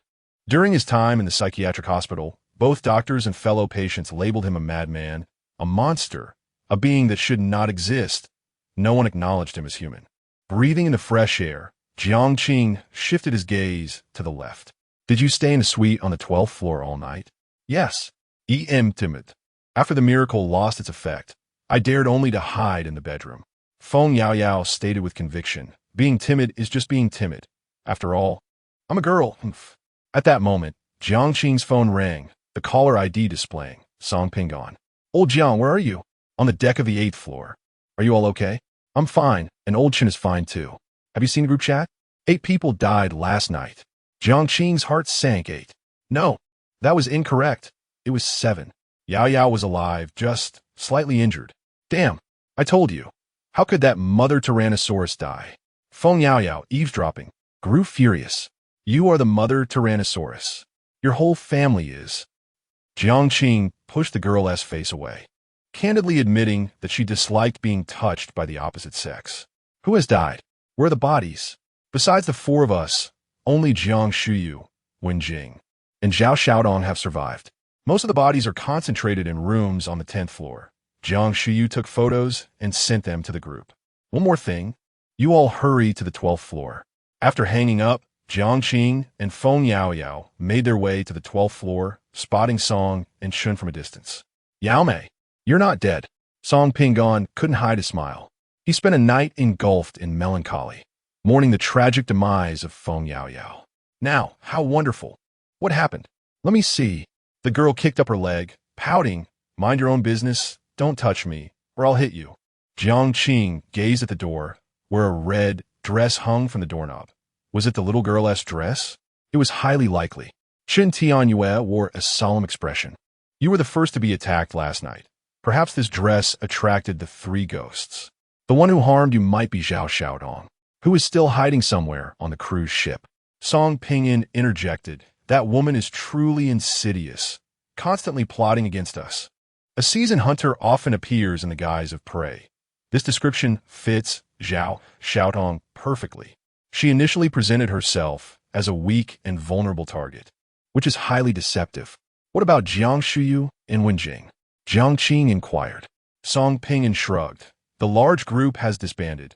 They're just 2 girls, unwilling to meet us for fear that we harbor ill intentions. So they've likely hidden away. Jiang Qing could understand this. Alas, Chen Tianyue sighed. Out of 20, only 7 remain. This mission is far more brutal than anticipated. Last time, with 7 participants, we only lost 1. Jiang Qing subtly shook his head. To be frank, the previous mission was 10 times more difficult. This time we face malevolent spirits, lacking reason and bound by rules. While last time we contended with a bizarre, a nightmare vessel that could annihilate a city in an hour, unrestrained by any regulations. The nightmare vessel had stated that it was originally a level 3 anomaly, only relegated to the novice village due to its negligence. Will we endure the final night? Chen Tianyue turned to Jiang Qing. After a series of events, he had come to trust Jiang Qing more, appreciating his astute mind, keen observational skills, and imaginative conjectures, qualities he himself lacked. Difficult was the single word that weighed heavily on their hearts. Jiang Qing asserted that tomorrow night would undoubtedly be more terrifying than tonight. Perhaps even the glow sticks would prove ineffective. He picked up the red dress, which reeked of blood, bearing signs of damage, remnants of the little girl Jiang's harrowing experiences in life. We possess two trump cards.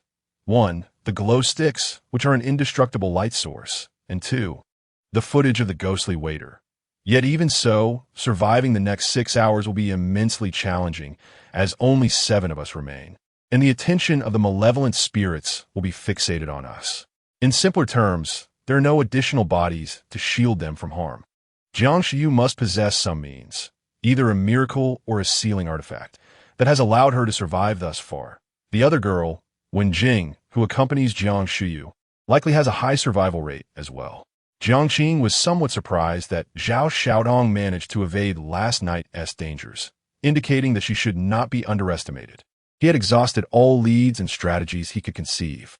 Sighing, Jiang Qing looked at the trio for the final night of hide and seek. "We shall leave it to fate." Feng Yao Yao, no longer giggling, suggested, "Brother, how about we stay in the same room tonight?" Jiang Qing nodded. There was no need to separate tonight. The risks were too great. After a brief discussion, the group made their way to the VIP restaurant. On the 4th floor, as he walked, Jiang Qing felt a chilling presence on his left hand. Upon glancing down, he discovered the girl in the red dress. He was taken aback, realizing only then that the others had vanished. "Can you save me and my sister?" The girl's voice bore no trace of emotion. Jiang Qing slowly crouched down, meeting the little girl's gaze, and grasped her hand in a gesture of apology. "I'm afraid I cannot assist you. I am powerless against malevolent spirits." The girl shook her head. "Just throw my sister and me into the sea." "Corpses?" Jiang Qing was momentarily stunned. "Are your bodies still on the ship?" He studied her horrifying face, which resembled a centipede, feeling not fear but sorrow. The girl, her expression unchanged, stated, "Room 6444. Hide there at night. The light will not extinguish." As soon as her words fell, the girl vanished. Jiang Qing rose, his gaze profound. "The light will not extinguish. The only safe haven?" Suddenly, he heard hurried footsteps. Old Jiang! Old Jiang!" Song Ping'an and the others rushed in, breathless. "Where did you go the moment you turn around?" "In the corridor." Jiang Qing lowered his voice. "I have found a way to survive." Chapter 30. Threats. The daylight hours passed pleasantly, filled with indulgence and leisure. As dusk descended, Jiang Qing and her companions gathered near the 12th floor outdoor pool, soaking in the scenic beauty. Feng Yao Yao, holding a glass of orange juice and nibbling on the straw, expressed her envy. "Such ample proportions, is it not burdensome?" A soft chuckle escaped Song Ping'an. "You are rather unremarkable in comparison." "Oomph." Feng Yao Yao turned her face away. "How can one bring peace to the world with such modest assets?" "You lecture." Song Ping'an, undeterred, retorted, "Why am I a lecture? They are merely playing by the pool in their swimsuits. I am simply appreciating the view, devoid of any impure thoughts." "Even old Jiang is watching." Jiang Qing interjected, confused. "What are you talking about?" "I'm lost in thought." Feng Yao Yao raised an eyebrow. "Brother, do you prefer the more voluptuous?" Jiang Qing replied, "No, I do not." "See, my brother belongs to the flat-chested faction," Feng Yao Yao teased, eliciting a scoff from her. "Sister Yao, you truly misunderstand men. The essence of masculinity lies in contradiction." Song Ping'an winked at Jiang Qing, adopting an expression of understanding. Jiang Qing, exasperated, turned away from the pool, only to meet the gaze of Zhao Xiaotong, who stood on a higher deck, her braided hair cascading in front of her, casting a sullen stare upon them. "That wretched woman!" Song Ping'an exclaimed, setting down his drink to pursue her. Jiang Qing cautioned, "By the time you reach her, she will have already vanished." Feng Yao Yao nodded in agreement. "It could be a trap, luring us upward. If she has no further tricks tonight, she is doomed." Jiang Qing spoke coldly. Song Ping'an halted his steps, conceding, "Consider her fortunate." After lingering on the deck for a while, the group made their way to the 7th floor, entering room 7444, directly beneath room 6444. With ample time ahead, they split into pairs to rest, ensuring their vitality remained intact for the forthcoming games. As Jiang Qing checked the lighting and proposed a brief respite, Feng Yao Yao yawned, diving into the covers without a word, restoring her energy. Observing this, Song Ping'an teased, "You are quite bold, sleeping in a room with 3 men." "Fool!"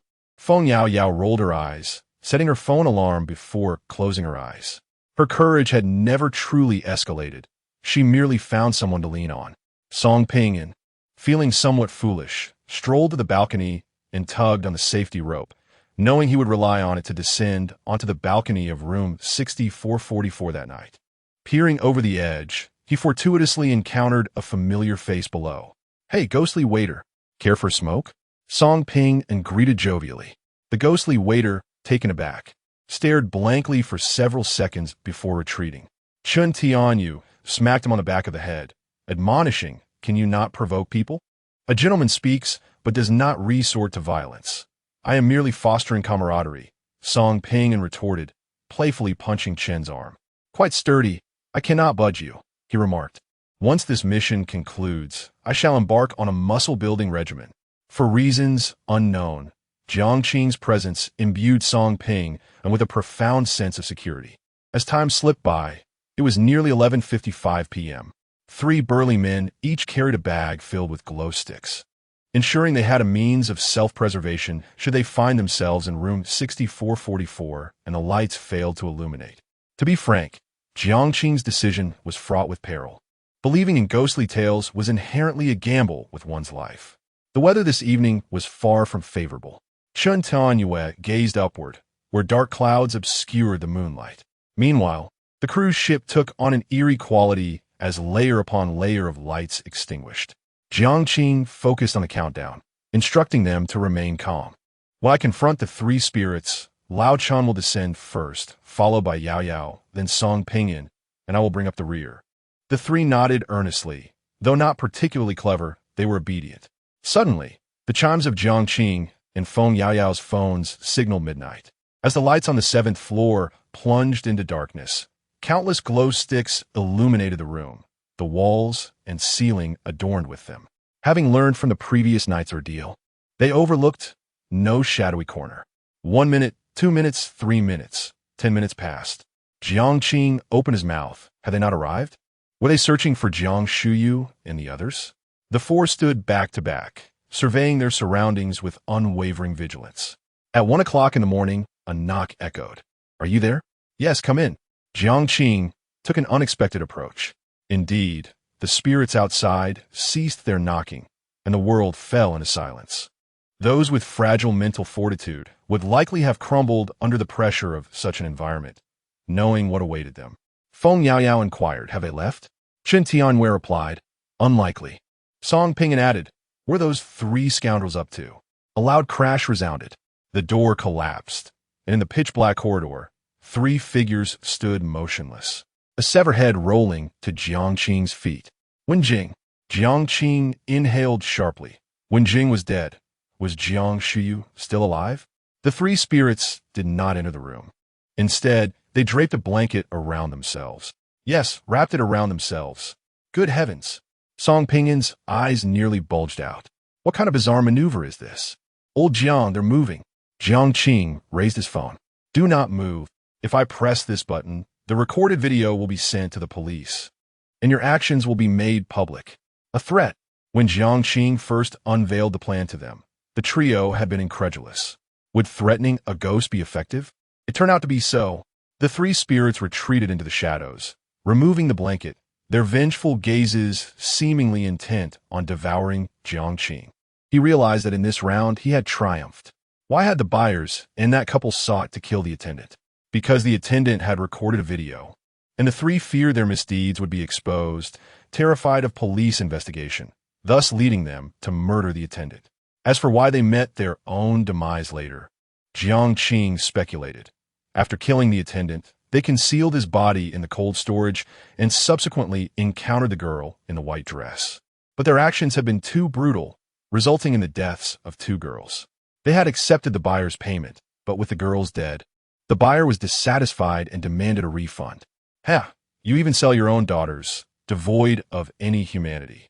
Upon hearing the request for a refund, you coldly murdered the buyer, oblivious to the fact that under the influence of the audience, the buyer transformed into a vengeful spirit. Ultimately, you met your grim fate at the hands of the buyer.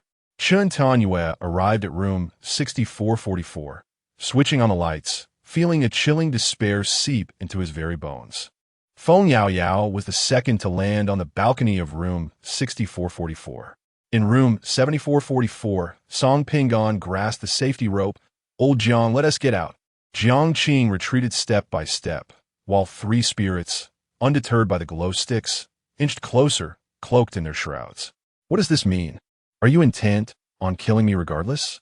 Jiang Qing dared not look back, fearing that a mere glance would lead to his neck being snapped by the apparitions. "Old Jiang, I've reached 6,444. Song Pingon's voice echoed, prompting Jiang Qing to smirk. "I'm afraid we have triumphed." Meng Wanzhou. Three red threads ensnared the buyer's ghost and the couple specter, binding them for 3 critical seconds. Jiang Qing tightened his grip on the safety rope and leaped down, landing deftly on the balcony of 6,444. The sight that greeted him was one of utter devastation. The walls were splattered with blood, and the corpses of the girl in the red dress and the girl in white were crammed into the wardrobe, their skin stripped away. Entering the room, Jiang Qing secured the balcony door and drew the curtains. On the entire cruise ship, only this room's lights could be illuminated without destruction. Feng Yao wore a worried expression. "They are too clever. They will use the blankets to conceal their bodies. What if they come looking for us?" "It's fine," Jiang Qing replied, shaking his head as he stood before the wardrobe. "This room is our only path to survival. They certainly cannot breach this door." During the day, they did not linger in the room, but roamed the corridors outside. "This place belongs to the sanctuary of the attendants and the girls." Chen Tianyue, puzzled, asked, "Then why don't we act during the day? We could descend from the balcony without traversing the corridor on the 6th floor. Just because the room is safe does not mean the balcony is." Jiang Qing pointed to the curtains. "Why not take a look?" Chen Tianyue, being earnest, pulled them aside, revealing 3 ghostly faces mere inches away. The light filtered through the glass, and the 3 spirits blinked before vanishing. Jiang Qing retrieved glow sticks from his backpack, scattering them in various corners to bolster their safety. "If we don't lure them upstairs, how can we descend safely?" Chapter 31, The Direction of the Rising Sun. Every calculated step taken by Jiang Qing instilled a sense of dread in Chen Tianyue. Reflecting on their conversation prior to the mission, Jiang Qing had mentioned residing in a mental institution. Chen Tianyue found it unfathomable that someone so astute, exhibiting normal behavior, could end up in such a place. In stark contrast to his spiraling thoughts, Feng Yao wore an expression of pride, proclaiming, "My brother is truly remarkable." This mission undoubtedly posed a significant challenge, with 6 malevolent spirits involved. Although 3 of these spirits refrained from attacking the actors, the remaining trio were increasingly terrifying. Actors who had previously faced 4 or 5 missions found themselves perishing in this endeavor, while their group, comprised of those with only 2 or 3 missions under their belts, managed to survive. The primary reason for their survival lay in Jiang Qing's discovery of numerous clues and her proactive engagement with the ghostly attendants, leading to the unraveling of the complete truth. It was as if an otherworldly being had unwittingly stumbled into a low-level dungeon, guiding a cadre of novices through perilous trials. Jiang Qing adjusted the glow stick, glancing at the time, 1:13 a.m. With over 4 hours remaining, the remaining glow sticks would be utilized in 2 hours. The game was far from over. There was no room for complacency. Her gaze shifted to the 2 lifeless bodies, and she let out a quiet sigh. Wrapped in a blanket, may the ocean become their final resting place, as was the request of the girl in the red dress. Chen Tianyue nodded, undeterred by the unpleasant odor, and began to wrap one of the bodies, discovering it was lighter than he had anticipated. Not at all the weight one would expect from a 5 or 6-year-old child. "Can you throw it?" Jiang Qing inquired earnestly. Chen Tianyue flexed his wrist, stating, "You may question my intellect, but my strength is beyond reproach." Without further ado, Jiang Qing pulled back the curtains to ensure the 3 spirits were not on the balcony, then cautiously opened the glass door. "I'm sorry, but this is the only way we can do this." Her words were meant for the 2 sisters. There was no gentle way to place the bodies into the sea. Chen Tianyue stepped to the door's edge, taking a running start of 4 to 5 meters, and forcefully hurled the blanket-wrapped body into the abyss. The surface of the dark sea remained undisturbed, eerily calm.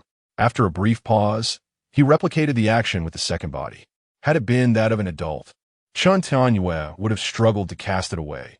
But fortunately, the girls were light, having likely never known a full meal in their lives. Their survival up to this point a testament to their resilience. The room was permeated with the stench of blood and decay. Jiang Qing, contemplating, left the glass door ajar by a finger's breadth, allowing fresh air to circulate within. Step back a bit. Do not approach the balcony. Those three spirits are exceedingly cunning. Jiang Qing cautioned. Time slipped by second. Song Pinyin was not one to remain idle. He prodded Jiang Qing's thigh with a glow stick. If that couple doesn't love their child, why do they choose to have one? I'm not an encyclopedia. How would I know? Jiang Qing shot him a glance of exasperation. Feng Yaoyao, perched on the edge of the bed, swung her short legs and remarked casually, "That's quite normal." In reality, my parents don't love me either. It was a revelation I had at 16. Before that, I always believed there were no parents who didn't love their children. But the truth is, love, or the absence thereof, is independent of one's lineage. It bears little relation to whether you are their offspring. I do have a younger brother, 3 years my junior, whom I find particularly irksome. He takes advantage of our parents' favoritism, incessantly provoking me. Should I dare to retaliate, my father would swiftly deliver a resounding slap. Truth be told, I often find solace in the world depicted in books. Although my family is somewhat impoverished, I am their sole child, and they treat me with kindness. When the weather turns cold, my parents come to school to deliver warm clothing. My mother suffered a car accident in her youth, leaving her with mobility issues, while my father earns a modest salary of $4,000 a month to support her household. He generously provides me with $1,000 for living expenses each month and occasionally inquires if it suffices. Pausing for a moment, Feng Yaoyao turned to Jiang Qing with a playful smile. Shifting the conversation, I have a close friend who is the antithesis of my situation. Despite her parents' preference for sons, her brother is exceptionally handsome and always stands up for her, shielding her from their bias. Like a superhero. Jiang Qing opened his mouth to speak, but hesitated. He wished to express that he was neither a superhero nor particularly remarkable, merely an ordinary person. He began to grasp why Feng Yaoyao yearned for a protective brother. Everyone's experiences are unique. Song Pinyin, with a complex expression, spoke earnestly. Yao Mei, we hail from the same background, now belonging to the same organization. Having survived 2 life-and-death missions together. If you don't mind, I also mind. Song Pinyin. Am I inferior to Lao Jiang? In the world of books, I am a super rich heir. Well, once I find an opportunity to eliminate the boss and the third in command, I will be the sole heir. Even if I lack business acumen, I can hire a professional team to manage my wealth, living a life of indulgence. Am I not worthy of being your brother? A torrent of frustration surged within Song Pinyin. As they continued their conversation, the hour approached 5 in the morning. Enduring this final hour would ensure their safety. They need not venture outside. A mere turn of the key would suffice to unlock the door to their sanctuary. The door itself was not the crux of their security. The true magic lay in the key, which could transform any non-living object capable of opening into a gateway, connecting the world of books with their mission realm.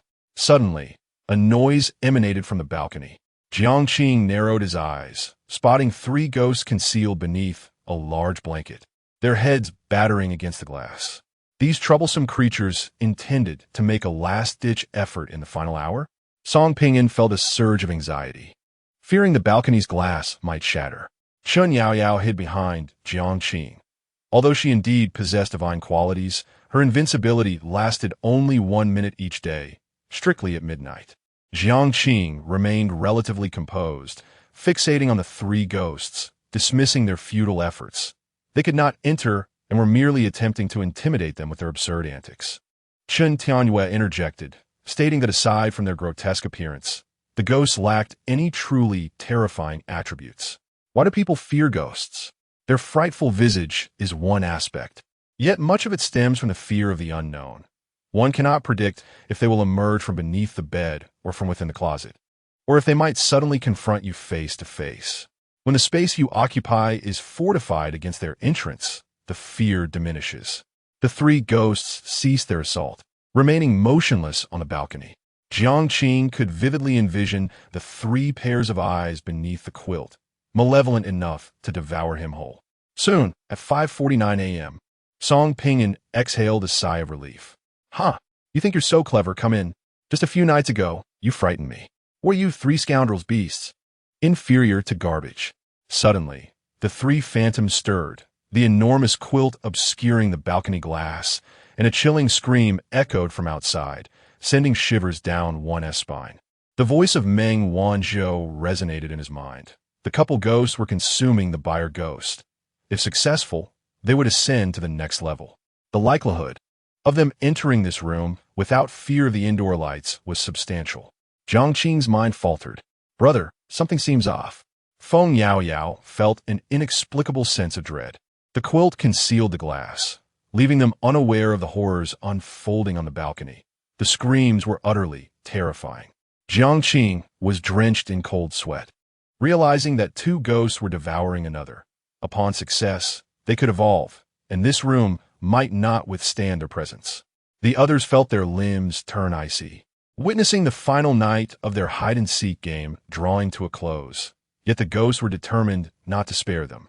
What a grudge, what a vendetta. Song Pingyan swallowed hard. Hey, outside couple, it was just a joke, it shouldn't come to this. The screams of the buyer ghost grew fainter, and they distinctly felt the temperature inside the room plummeting. Jiang Qing waved his hand, urging everyone to retreat to the door. The quilt fell from glass, staining the balcony crimson. The couple ghosts contorted in grotesque expressions. Run!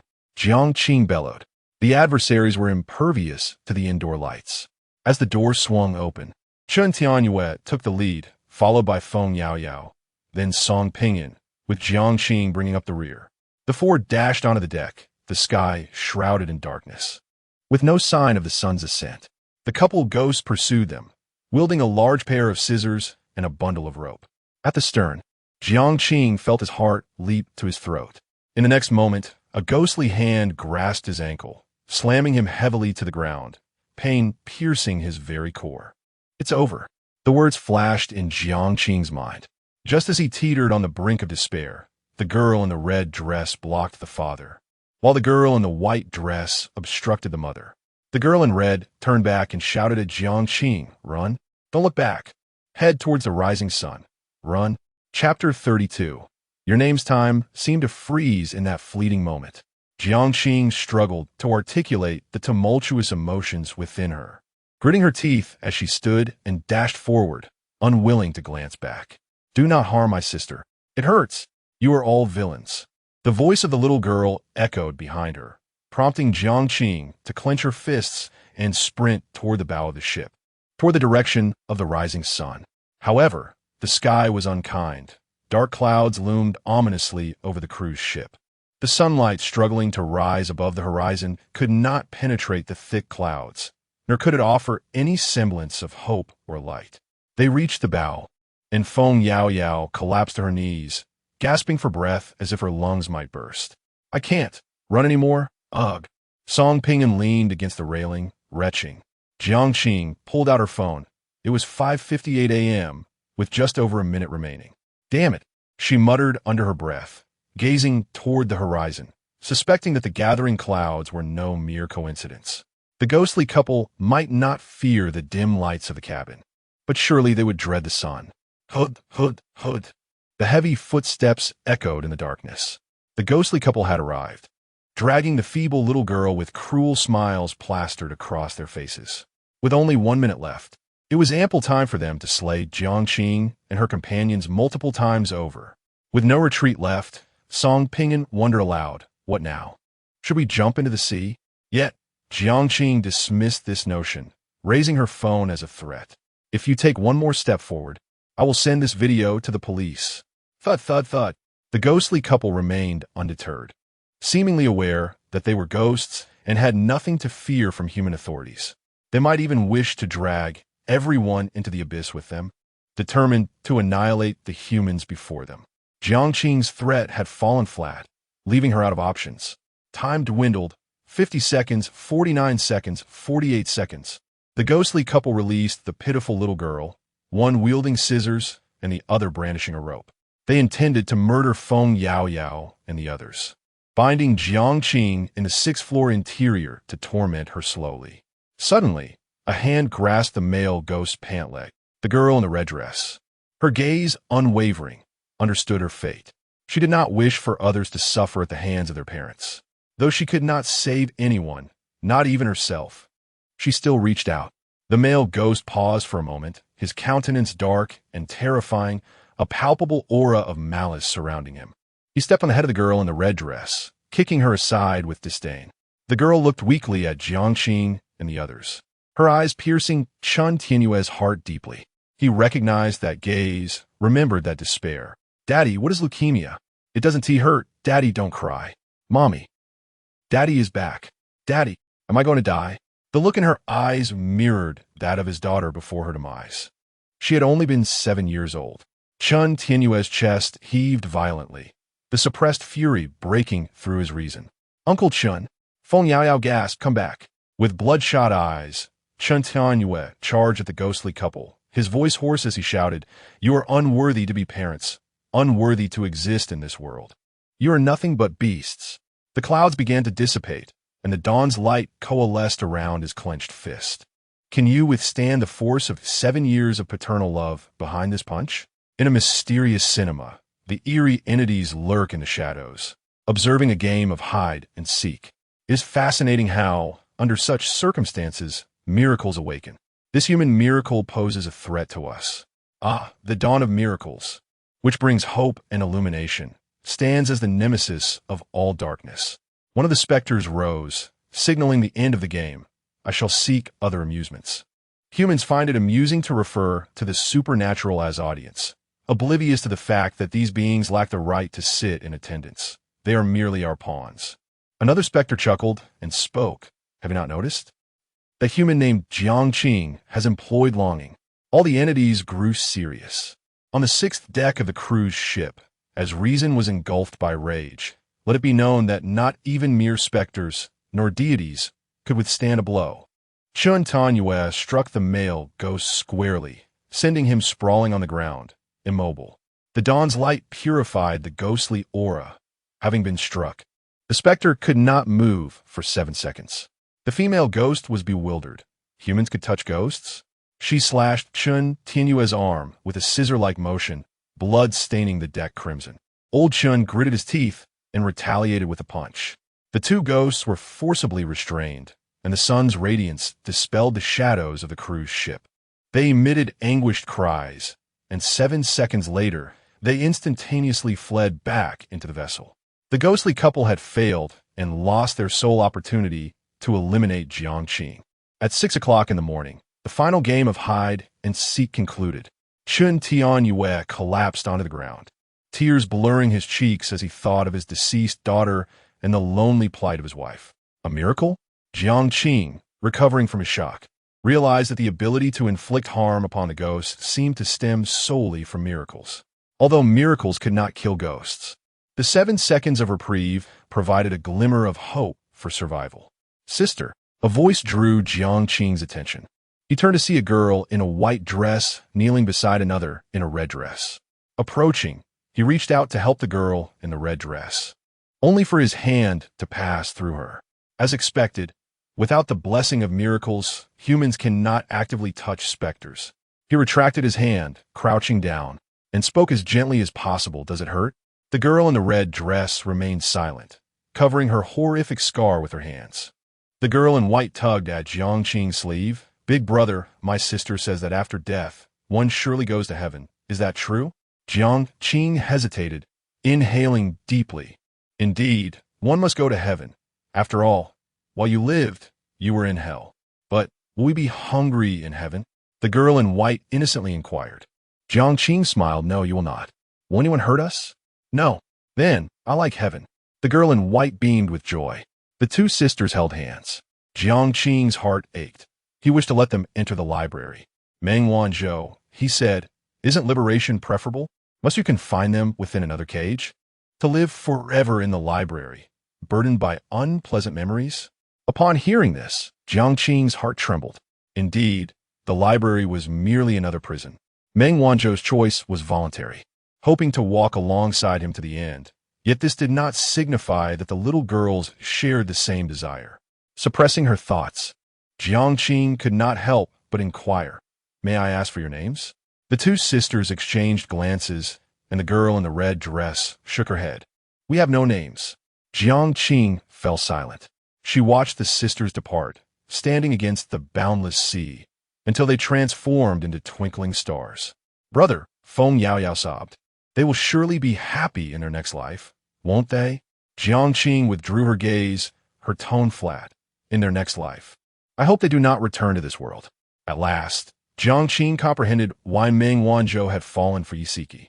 Perhaps the world is a fabrication, a mere book, a story, yet love is genuine. Thus, what does it matter if the world is an illusion? "Old Jiang, hurry! Old Chen seems to be in dire straits." Song Pingan shouted. It was only then that Jiang Qing recalled the injured Chen Tianyue and hurried over to assess his wounds. The arm, scratched by the female ghost, bled profusely, and even the makeshift bandage could not staunch the flow. "I will fetch a doctor. Please wait for me." Jiang Qing swiftly made her way to the 5th deck. The ghostly couple remained in the 6th floor interiors. He would not be foolish enough to enter and take the elevator. The mission was to last 5 days and 4 nights, and they needed to endure until noon to return.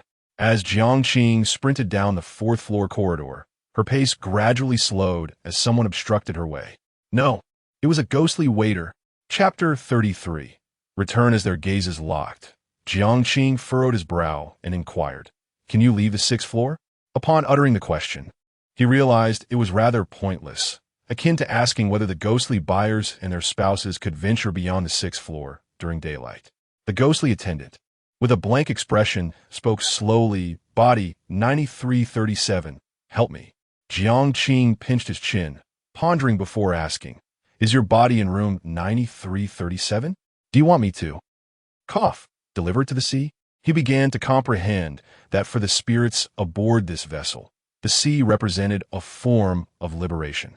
The ghostly attendant nodded in affirmation. It appeared that Zhao Xiaodong's companion had not cast the body into the ocean, but had hidden it in the original room as leverage against the ghostly attendant for protection. Jiang Qing speculated wildly. Regaining his composure, he stated, "I can assist you, but I have a question. Are Jiang Shuyu and Zhao Xiaodong still alive?" "Alive," the ghostly attendant replied. "Both are alive. How could this be?" Jiang Shuyu's survival was conceivable, but Zhao Xiaotong, who had completed 3 tasks, could also still be alive? Even possessing miracles, it seemed implausible for her to have survived the previous night. Jiang Qing felt disgruntled, and as a new idea flashed through his mind, he proposed, "I will help you, but in return, could you assist me as well?" The ghostly attendant contemplated briefly before agreeing. At 10:27 a.m., under the bright sun, on the 14th deck, Jiang Shuyu and Zhao Xiaodong sat together, their glasses clinking together. "Cheers!" they exclaimed, filled with joy at having accomplished yet another task. Jiang Shuyu, smiling, commended, "Your acting was quite impressive, effortlessly deceiving Song Pingan and his group." "Just a bunch of fools," Zhao Xiaodong retorted. "I wonder if they're still alive?" The truth was that the two women belonged to the same organization, the Dream-Chasing Society. Why did Jiang Shuyu inquire about the actors' number of tasks upon their first meeting? She was assessing who could be an ally, who could serve as a tool, and who could be exploited. Upon learning that Song Pingan was on his 7th task, she set her sights on him. She discerned that Song Pingan and his group were out of sync and unlikely to follow her directives. The simplest solution was to infiltrate Song Pingan's ranks with her own people. Thus, Jiang Shuyu and Zhao Xiaotong staged an elaborate performance, betting on Song Pingan's intervention. It proved effective when he rescued Zhao Xiaotong, successfully integrating into their midst. On the first day, Zhao Xiaotong refrained from excessive interaction or overt friendliness. But by the second day, she naturally fell in step with Song Pingan's group, simultaneously gathering crucial information. The two women had caused considerable misfortune for many, leading several to take the fall for them. Their survival the previous night was largely due to Jiang Shuyu possessing a sealing artifact that conveniently countered the 3 ghosts, along with the fact that those spirits harbored a deeper animosity towards Jiang Qing, thereby sparing the two women from peril. Strength and luck were both indispensable. After a while of savoring their drinks, Zhao Xiaodong rose. There is still an hour left. I'm going to grab something to eat. Go ahead, and bring me back a bottle of wine, Jiang Shuyu replied, reclining contentedly on a swing, basking in the sunlight. Wine enthusiast, Zhao Xiaodong teased.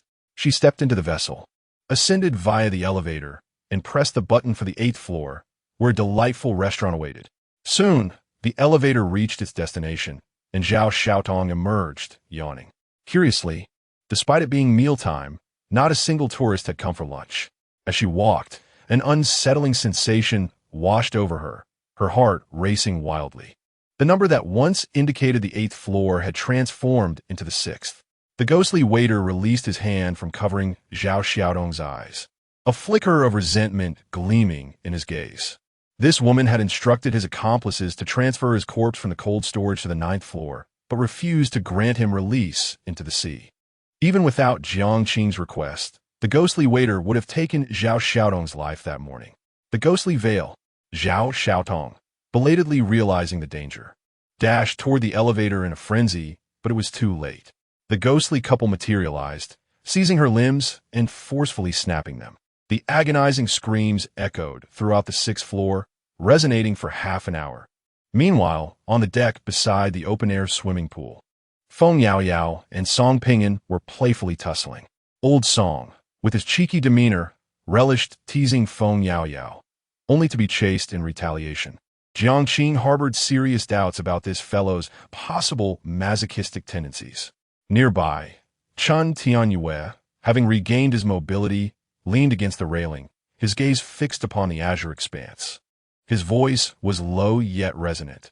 In 25 games, do you have the confidence to complete 20 within 3 years? Confidence matters little. What truly counts is my willingness to risk it all. Jiang Qing smiled softly. Chun Tianyue murmured, I too dare to gamble with my life. I cannot remain in this world. I must return, and swiftly. 3 years ago, my daughter was only 7 when she succumbed to leukemia.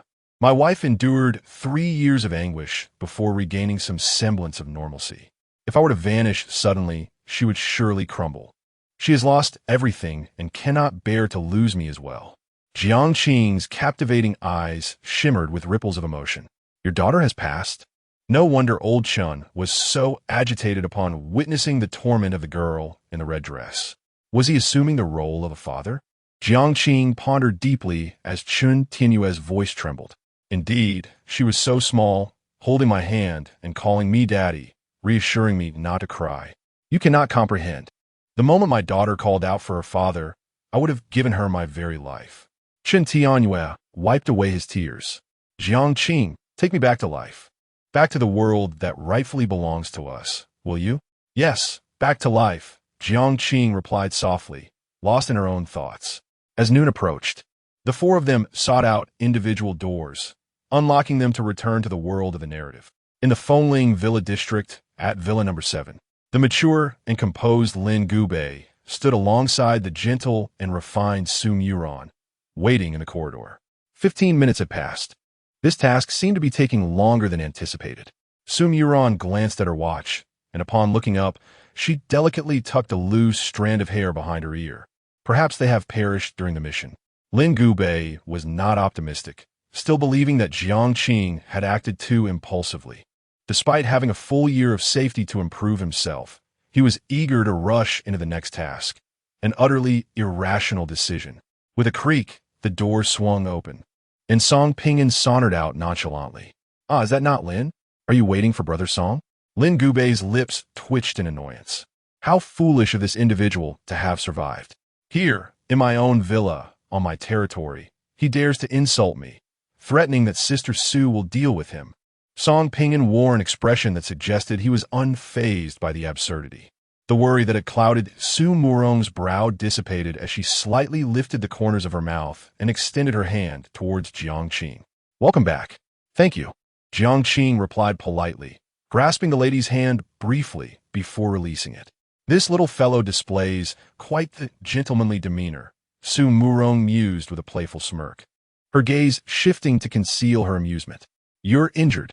Chun Tianyue's left hand was wrapped in bandages, and the pallor of his face indicated the severity of his wounds. Surviving is a stroke of fortune.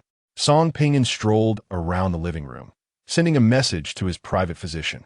Why are you standing there? Have a seat and let us converse. Old Chun, my private doctor will arrive shortly. He is far superior to the physicians aboard the cruise. Chen Tianyue merely nodded in response. The group gathered in the living room as Song Pinyin uncorked a bottle of champagne, declaring a toast to celebrate the completion of their mission. After savoring the champagne, Jiang Qing recounted the experiences of this mission to Su Murong and her husband, simultaneously reflecting on the events. Upon hearing him, Su Murong felt a surge of emotion. 6 ghosts. The difficulty level was exceedingly formidable. She gazed deeply into Jiang Qing's strikingly beautiful eyes and earnestly declared, Jiang Qing, I truly did not misjudge you. How about you take on the role of our captain? Chapter 34. The sealed object. The living room fell into a sudden silence as Lin Gubei, with his prominent cheekbones, furrowed his brow in confusion. He could not comprehend his wife's intentions. Did she not realize the peril that Jiang Qing posed? Brilliant and astute she may be, but the line between genius and madness is often perilously thin. To threaten a malevolent spirit with a mere video is far from the actions and thought processes of a rational individual. If Song Pingyin's penchant for playfulness is innate, then Jiang Qing's self-destructive tendencies are her very nature. Such an unstable person leading their team, guiding the New World Organization. Lin Gubei inhaled deeply, about to voice his concerns when Feng Yaoyao interjected. All right, my brother is incredibly formidable. All manner of demons and monsters shall stand aside. I don't mind. Old Jiang is indeed a tad smarter than I am. Song Pinyin shrugged. Chun Tianyue, his voice frail, added, we need a mind capable of defeating the malevolent spirit. With their opinions aligned, Lin Gubei swallowed his words, crossing his legs in silence. In the face of such flattery, Jiang Qing shook her head and stated, our organization does not require a captain or a leader. We share experiences and information, supporting one another to accomplish our tasks and strive to survive. This is the essence of our organization. In other words, we sit here as friends, bound by trust that allows us to entrust our lives to one another. No one is superior to another, nor can anyone command another to act. In future encounters with like-minded individuals or trusted companions, they may invite them to join. Should a hierarchy exist, there is the risk, albeit small, that someone might wish to ascend in rank, potentially sabotaging their teammates during a mission, leaving them vulnerable to unforeseen dangers. It is preferable as it stands. We are friends who entrust our lives to one another. Su Murian's gaze fixated on the young man's face, and after a prolonged moment, she let out a soft laugh, saying, I apologize, I didn't consider it thoroughly. I unconsciously thought of the Dream Chasers concept. Jiang Qing. Oh, Jiang Qing, what manner of person are you? Had I known, my husband and I should have joined you in that game of hide and seek. Alas, such musings are futile. Ultimately, my husband and I dare not take risks.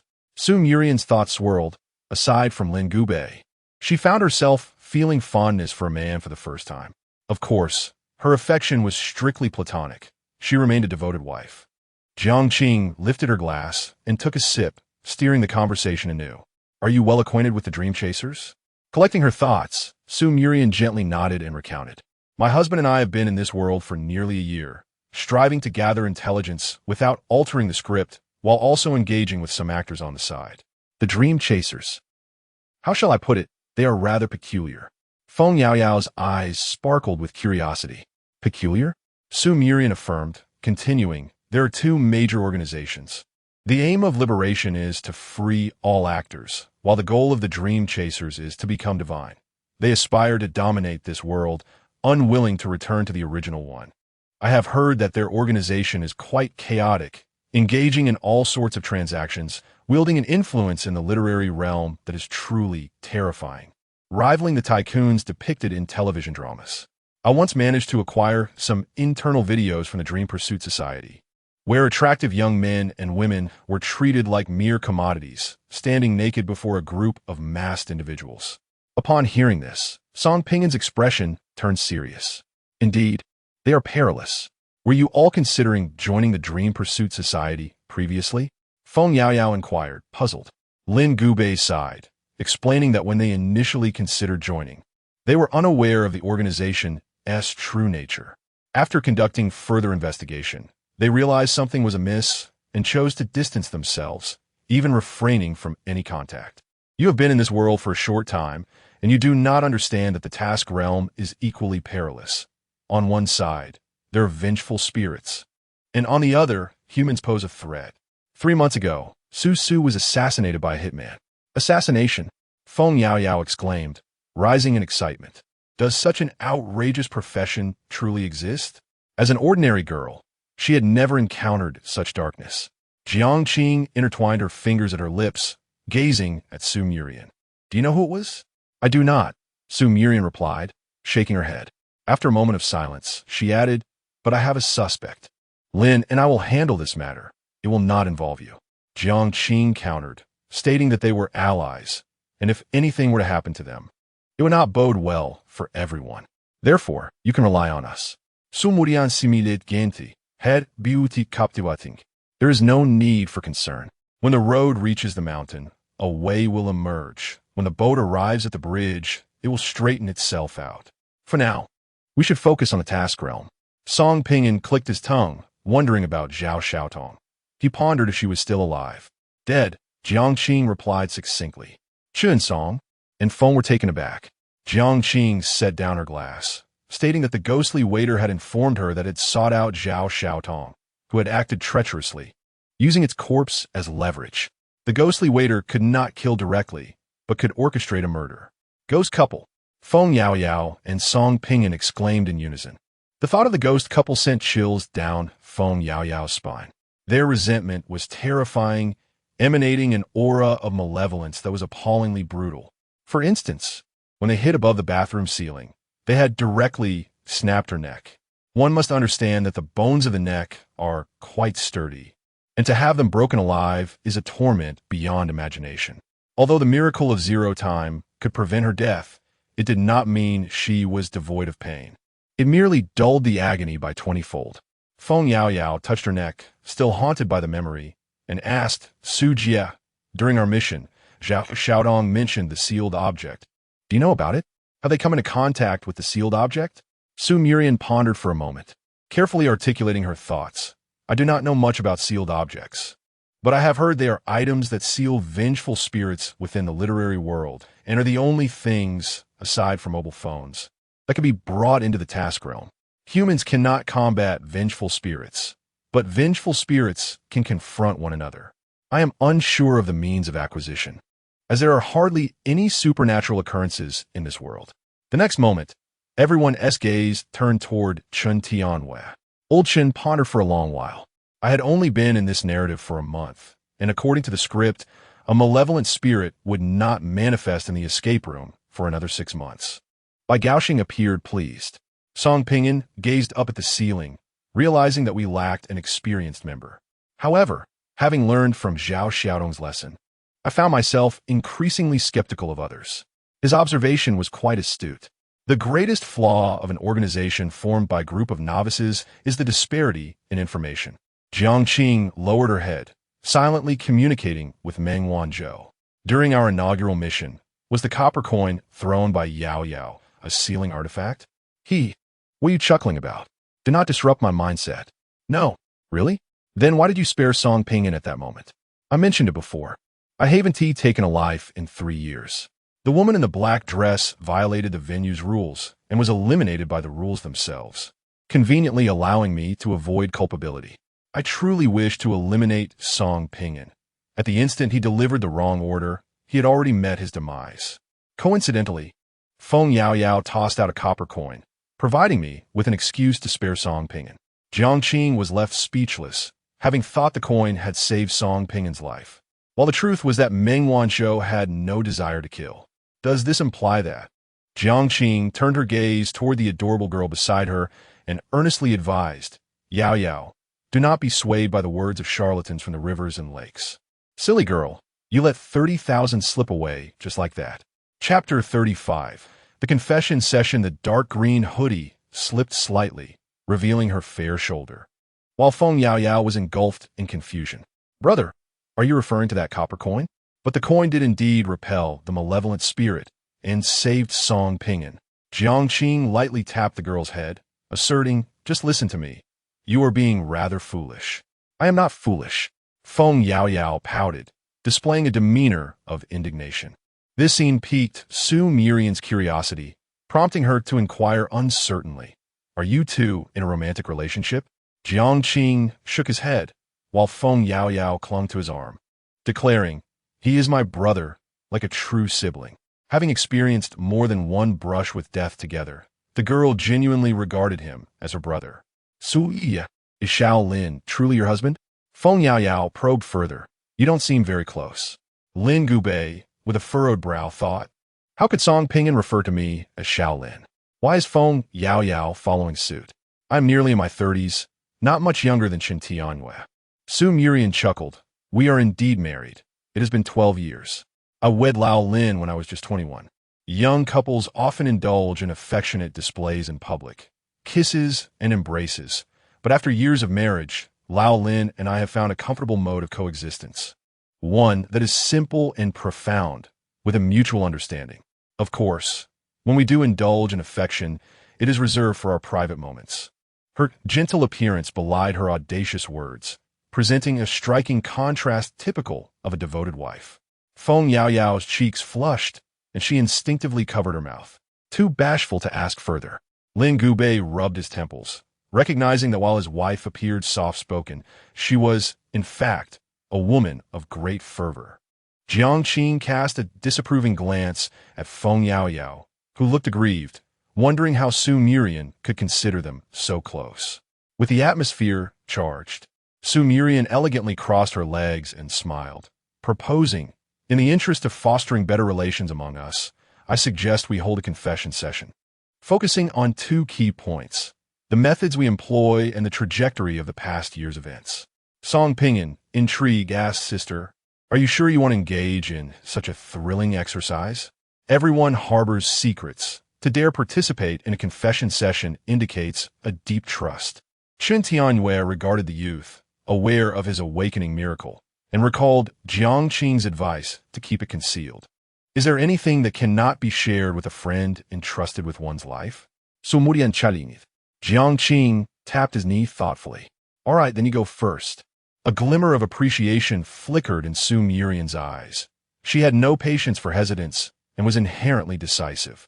She pressed her lips together, swiftly organizing her thoughts, and vividly recounted, "During my first mission, I awakened a power known as a miracle.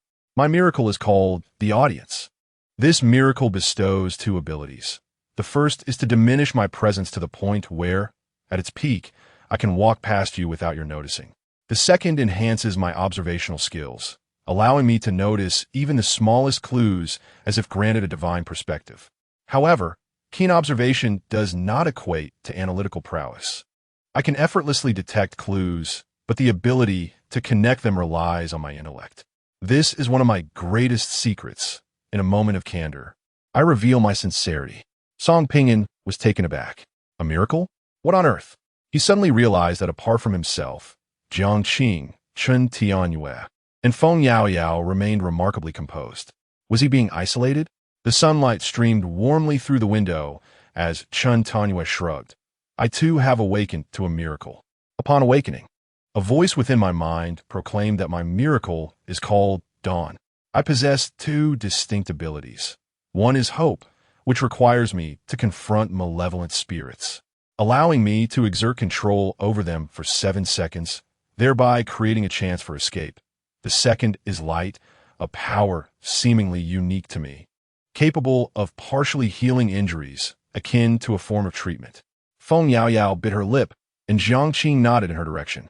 "All right, I too possess a miracle, known as 0 Hour."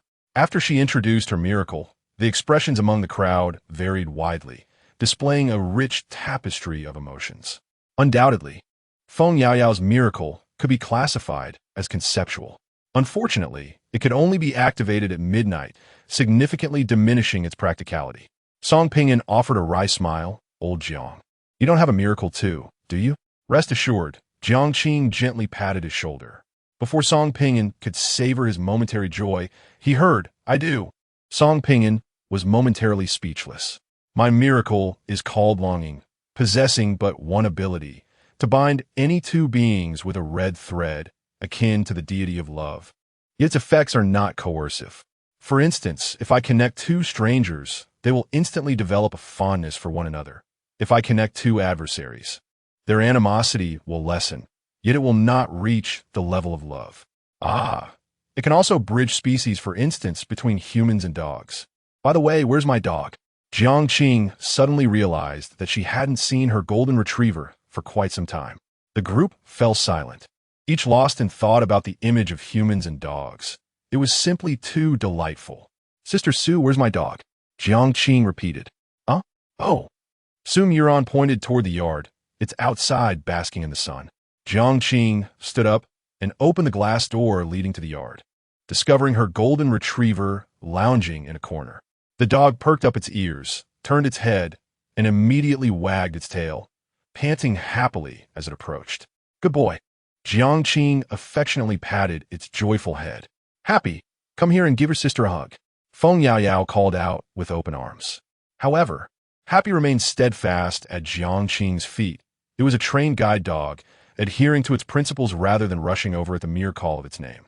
Song Pinyin, his focus not on the dog, but rather earnest, inquired, "Old Jiang, is it really possible to cross species?" Upon uttering this, the group regarded him with a myriad of peculiar expressions. Song Pinyin hastily clarified, "I have an enemy. If I could make my enemy fall in love with a dog," and something ensued. "How marvelous a miracle that would be! Brother, don't go messing around, especially with me. Our bond is purely sibling." Feng Yaoyao timidly protested. Su Muron chuckled awkwardly. "Well, dear brother, I am married now, so don't get any ideas about me." Jiang Qing, caught off guard, spat her tea. 1,000 profanities lodged in her throat. "What does it mean? Don't get any ideas about me? Sister Su, is it appropriate to say such things in front of your husband?" As expected, Lin Gubei wore a dark expression. "I believe that love cannot be swayed by a mere red thread. I'm not so trivial as to have no interest in women. My purpose is solely to introduce you to capabilities." Jiang Qing gently massaged her temples. "Not interested in women?" The crowd oscillated between Jiang Qing and Kai Xian. "Not interested in animals either," Jiang Qing added through gritted teeth. "What sort of people are these?" Song Pinyin exchanged glances with Lin Gubei. "Shaolin, do you possess a miracle?" "No." "Phew, that's a relief." Lin Gubei. Upon reflection, their new organization was indeed formidable. 6 individuals, 4 of whom had awakened miracles, each with abilities that seemed quite formidable, capable of contending with malevolent spirits to a certain degree. Jiang Qing stroked the ears of a golden retriever and earnestly inquired, "Sister Su, I find myself rather confused. Under what circumstances can one awaken a miracle?" Su Murian shook her head, stating that she only knew that the abilities of miracles are, to some extent, related to the individual. Related to the individual? Jiang Qing pondered each word carefully, musing. Chen Tianyu's miracle is dawn, symbolizing hope and light. He wishes for his daughter, who suffers from leukemia, to recover. Light also embodies the notion of healing and dispelling illness. I see now. Chapter 36 Commonalities. Jiang Qing speculated that the awakening of miracles requires the fulfillment of 2 conditions: unwavering remembrance and being placed in a desperate situation. The notion of unwavering remembrance must resonate. Regrets may manifest in miraculous forms. But what does Yao Yao's resurrection and restoration signify? What has she endured that fuels her intense desire to live? What else does she yearn to restore? Jiang Qing fell into deep contemplation when Su Murong interjected, summoning her key and elucidating. According to my research, the key is pivotal to miracles. In the task world, we can harness 100% of the miraculous power. Yet within the narrative realm, we are constrained to merely 20%, akin to a fully leveled character facing restrictions. This limitation arises from the key. With 25 tasks, there exist 5 levels. The basis for this stratification lies within the key itself. Upon completing 9 tasks, the key undergoes a transformation. allowing miracles to exert 50% of their power in the narrative world. After 16 tasks, the key metamorphoses for a second time, enabling miracles to wield 80% of their strength. Upon completion of 21 tasks, the key changes for the third time, permitting miracles to unleash their full potential of 100%. Pausing momentarily, Su Murong lowered her voice, stating gravely, upon completing 24 tasks, the key will transform for the fourth time, allowing miracles to erupt with 200% of their power across both worlds, truly overpowering malevolent spirits and reaching unprecedented heights. This is the information I've gathered. Its veracity remains unverified. 24 tasks seem an unattainable aspiration for us, far beyond our reach. The extraordinarily beautiful woman sighed. Ultimately, my script will encounter a death scene tomorrow, as I have previously disclosed. Lin and I seize the opportunity to undertake the second task before the death scene commences. If we were to alter the death narrative and then proceed with the task, the difficulty would escalate. Moreover, should you alter the death scene, yet refrain from initiating the task, the key will dominate you, compelling you to open a door yourself, a trial you must have experienced. Song Ping chimed in, asking, what if I do not alter the death scene? Su Murong regarded him with an expression of incredulity, retorting, if you do not alter it, you shall perish. Well, that concludes my disclosures. Taking the lead, Lin Gubei cleared his throat, exuding a commanding presence, and spoke leisurely. I have little to say. Tomorrow is my death scene, and I have not awakened any miracles. In terms of position, I am merely an ordinary police officer with limited authority, responsible for maintaining public order at Hongfengli Polytechnic University, where Su Su serves as a professor. My income is decent. After paying for social insurance and housing funds, I take home 7,000, while Su Su nets 8,000 post-tax.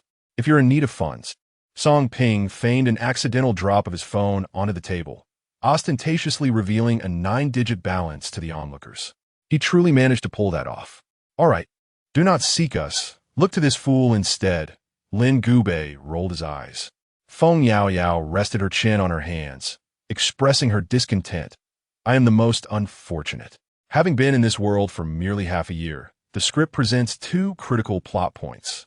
The first involves a forthcoming examination where the female lead will command me to provide her with answers. Should I refuse, she will summon a group of accomplices to drag me to the restroom, strip me, take photographs, and strike me. The second point concerns the original protagonist, not me, but the one before, who endured bullying from the female lead for 6 months, ultimately leading to her tragic leap from a building. I am contemplating how to alter this narrative. Should I acquiesce and provide her with the answers? Su Muron shook her head, asserting that such an action would bear no significance. The script would inevitably lead the female lead to seek me out. The simplest approach would be to instill in her a fear of provoking me. Instill fear in her? Should I act ferociously? She mused. Yet, the reality of a confrontation loomed large. As a single girl, how could I contend against a multitude?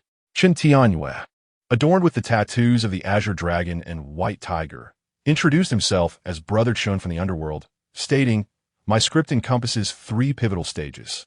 6 months hence, a malevolent spirit will materialize in an escape room setting, followed by the death of a girl, terrified by this specter, in the subsequent month, after which I shall halt operations to engage in litigation. The death sequence has the malevolent spirit targeting me, leading to my demise. I remain perplexed as to why this spirit seeks my life. The script is excessively sinister. Song Pinyin stifled a laugh. Exuding an air of self-satisfaction, my script is far superior, with the privilege of being a wealthy heir. I recognized you long ago, Song Pinyin, the second son of the Song Group, which primarily develops high-tech innovations such as the latest models of cars, smartphones, and drones, Su Muron elucidated. Song Pinyin raised his hand, emphasizing the need for discretion. My script is rather convoluted. The original protagonist has 3 sons, of which I am the second. The eldest aims to eliminate the youngest, while the youngest wishes to dispose of both the eldest and myself. I intend to eliminate the eldest and the youngest, leading to a fierce struggle among us. In a month's time, I will first attempt to eliminate the youngest. Jiang Qing frowned and interjected, you mustn't commit murder. Allow me to attempt to eliminate a key character in the script first, to gauge the difficulty of a next task before you proceed with the youngest. The silence that followed was deafening. Lin Gubei thought to himself, what a madman, speaking of murder so casually, merely for the sake of experimentation. Feng Yaoyao reflected on her brother's undeniable charm, questioning the significance of increasing task difficulty. She was undeterred. Chun Tianyue pondered, this fellow never rests. What on earth occupies his mind daily? Song Ping mused, even the order of murder must be prioritized. Indeed, you are my true love. Sum Yuron contemplated the necessity of such an experiment, wondering if the narrative would shift upon the death of the male or female lead. 6 individuals, each with a multitude of ulterior motives. Intelligence was essential for collaboration. Song Ping adjusted to a more comfortable position, inquiring, whom do you intend to eliminate? Is it that childhood friend whose intellect seems stunted, or perhaps the little pauper flaunting a modest 20,000 car key while ostentatiously displaying a 2 million Lamborghini? Jiang Qing smiled enigmatically. Let us assess the situation.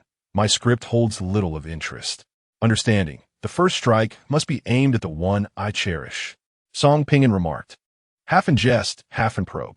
Suddenly, the doorbell rang, signaling the arrival of a private physician. The group exchanged knowing glances and wandered leisurely within the villa. An hour later, the doctor redressed Chun Tianyue's wounds and departed from the villa. Song Ping stood before the floor-to-ceiling window, stretching lazily. It was 1:30 in the afternoon. What would you like to eat? I want hot pot. Feng Yaoyao raised her hand. Just like Jiang Qing, Song Ping was quite fond of Yaoyao. All right, we shall have hot pot. Are there any dietary restrictions? Just no less, Feng Yaoyao chuckled. During the hot pot feast, Jiang Qing posed a few inquiries. Uncle Chun, where is your escape room located? Near Hongfenji Polytechnic University. There are plenty of students around, so the business thrives. Song Ping, does your family have any ties to this university? Indeed, the original owner's father was a board member there. Do you know which university Yaoyao is attending? As the steaming broth bubbled, the group's pupils dilated in realization. They discovered a common thread. They were all connected to Hongfenji Polytechnic University. Old Jiang, what you said sends shivers down my spine. Are you also affiliated with this university? Song Ping swallowed hard. The tripe in his bowl had lost its crispness. Jiang Qing nodded. The protagonists in my script are also students at this university. Chapter 37. 2 Families. Is it coincidence? Jiang Qing was not one to believe in coincidences. Every coincidence might well be a manifestation of inevitability. According to the memories of the original owner, he understood that this narrative unfolded within a singular nation known as the Great Xia, which bore a striking resemblance to Earth's Huaxia in terms of population, provinces, cities, and cultural diversity. They resided in Blue Sea City, a first-tier metropolis boasting a population of 30 million and more than a dozen districts. In such an expansive city, the convergence of the 6 of them at a single university, nay, their connections to this institution, was something Jiang Qing could scarcely attribute to mere chance. As for the territories beyond the Great Xia, he found them perplexing, referred to as the land of chaos, a place where ordinary citizens were forbidden to tread. The world depicted in the book was far more perilous than he had anticipated, Jiang Qing mused. Are vengeful spirits terrifying? Indeed they are. Yet their singular objective is to end your life. In contrast, the true horror lies within humanity. The adversary may not seek your death, but rather aim to annihilate your will to live. For instance, the protagonist in Feng Yaoyao's script, the wealthy heirs in Su Muron's narrative.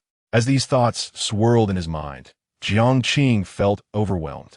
The laws in this world were stringent. How could he possibly enact a silent murder? Those who have taken a life understand that the act itself is simple, but the disposal of the body is fraught with challenges. He could not afford to imprison himself for the sake of a mere experiment. That was not worth the risk.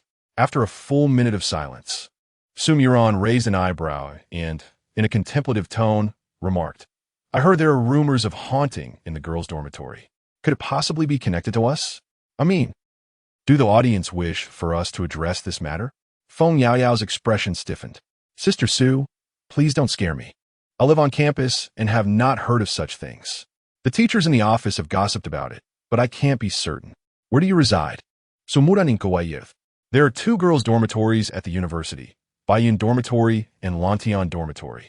Lantian Dormitory, Feng Yao Yao replied nervously. Sumuran Smaith slightly. Fear not. They are referring to Bayan Dormitory. Oh, dear heavens, the world of tasks is perilous enough without introducing vengeful spirits into the narrative. Could we not be granted a modicum of respite?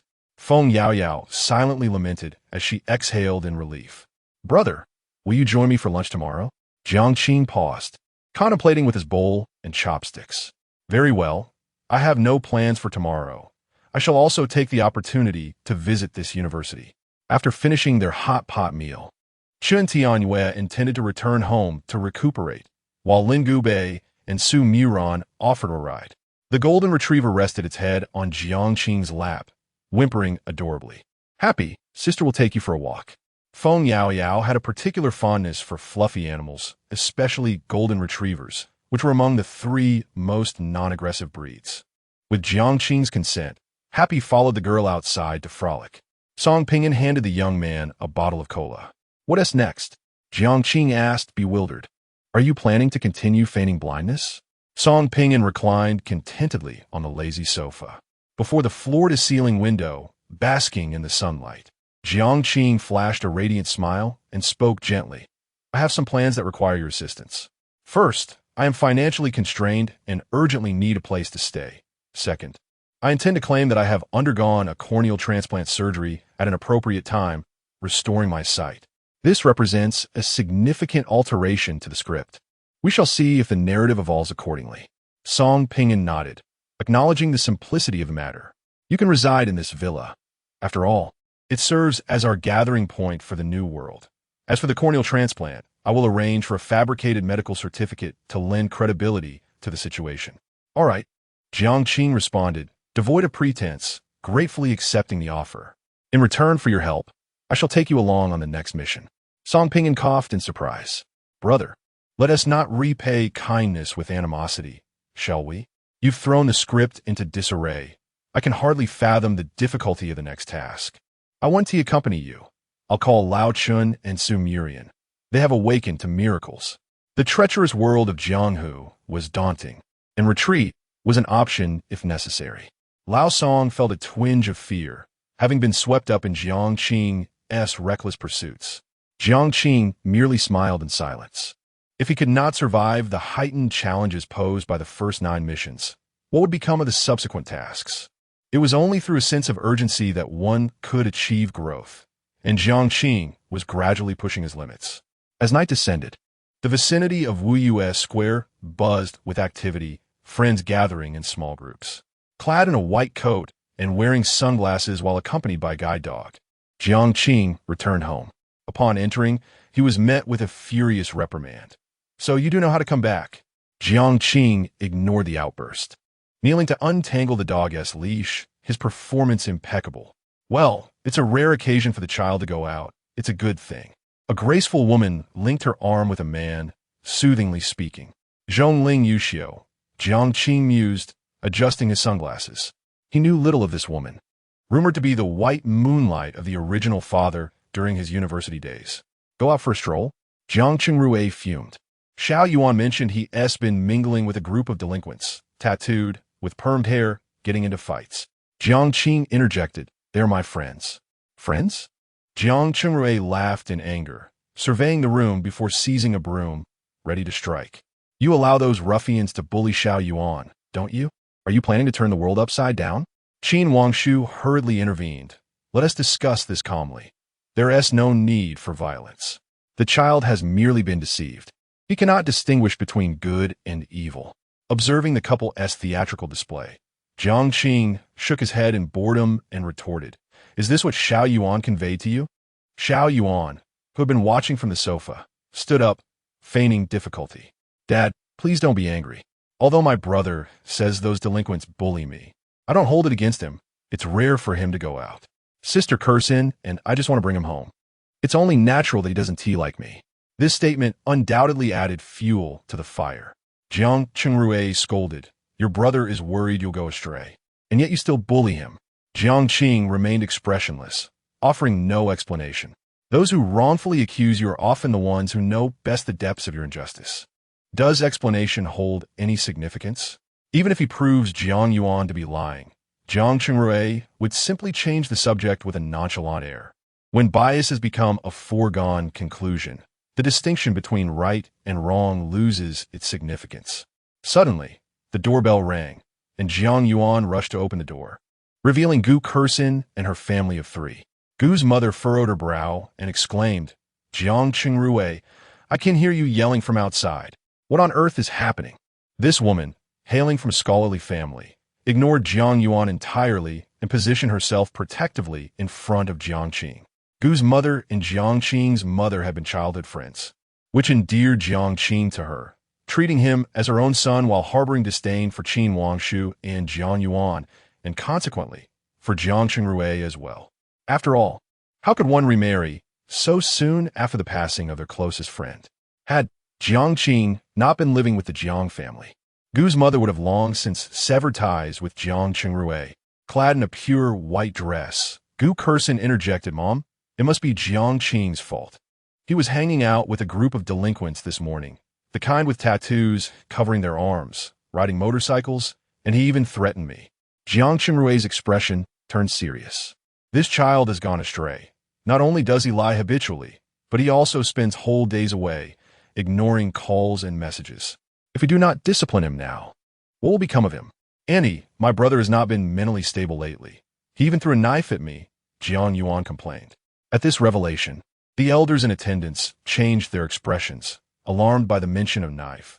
This was indeed a perilous act. Jiang Qing pushed Qin Wangshu aside, brandishing a broom, and exclaimed indignantly, "You endanger your own brother? You are utterly deranged." Jiang Qing internally chuckled, neither dodging nor evading. After all, he was blind. How could he evade? Gu's father stepped forward, grasping the broom with a grim expression. "We have watched this child grow up. We are fully aware of his character. But you, engaging in infidelity during marriage, and now shamelessly bringing a love child back to raise?" What was supposed to be a family gathering had devolved into a quarrel between the two families. Gu's mother took Jiang Qing's hand, asserting that he would eventually marry Kersin, declaring him as her son regardless of their disapproval, to spare him from suffering in their household.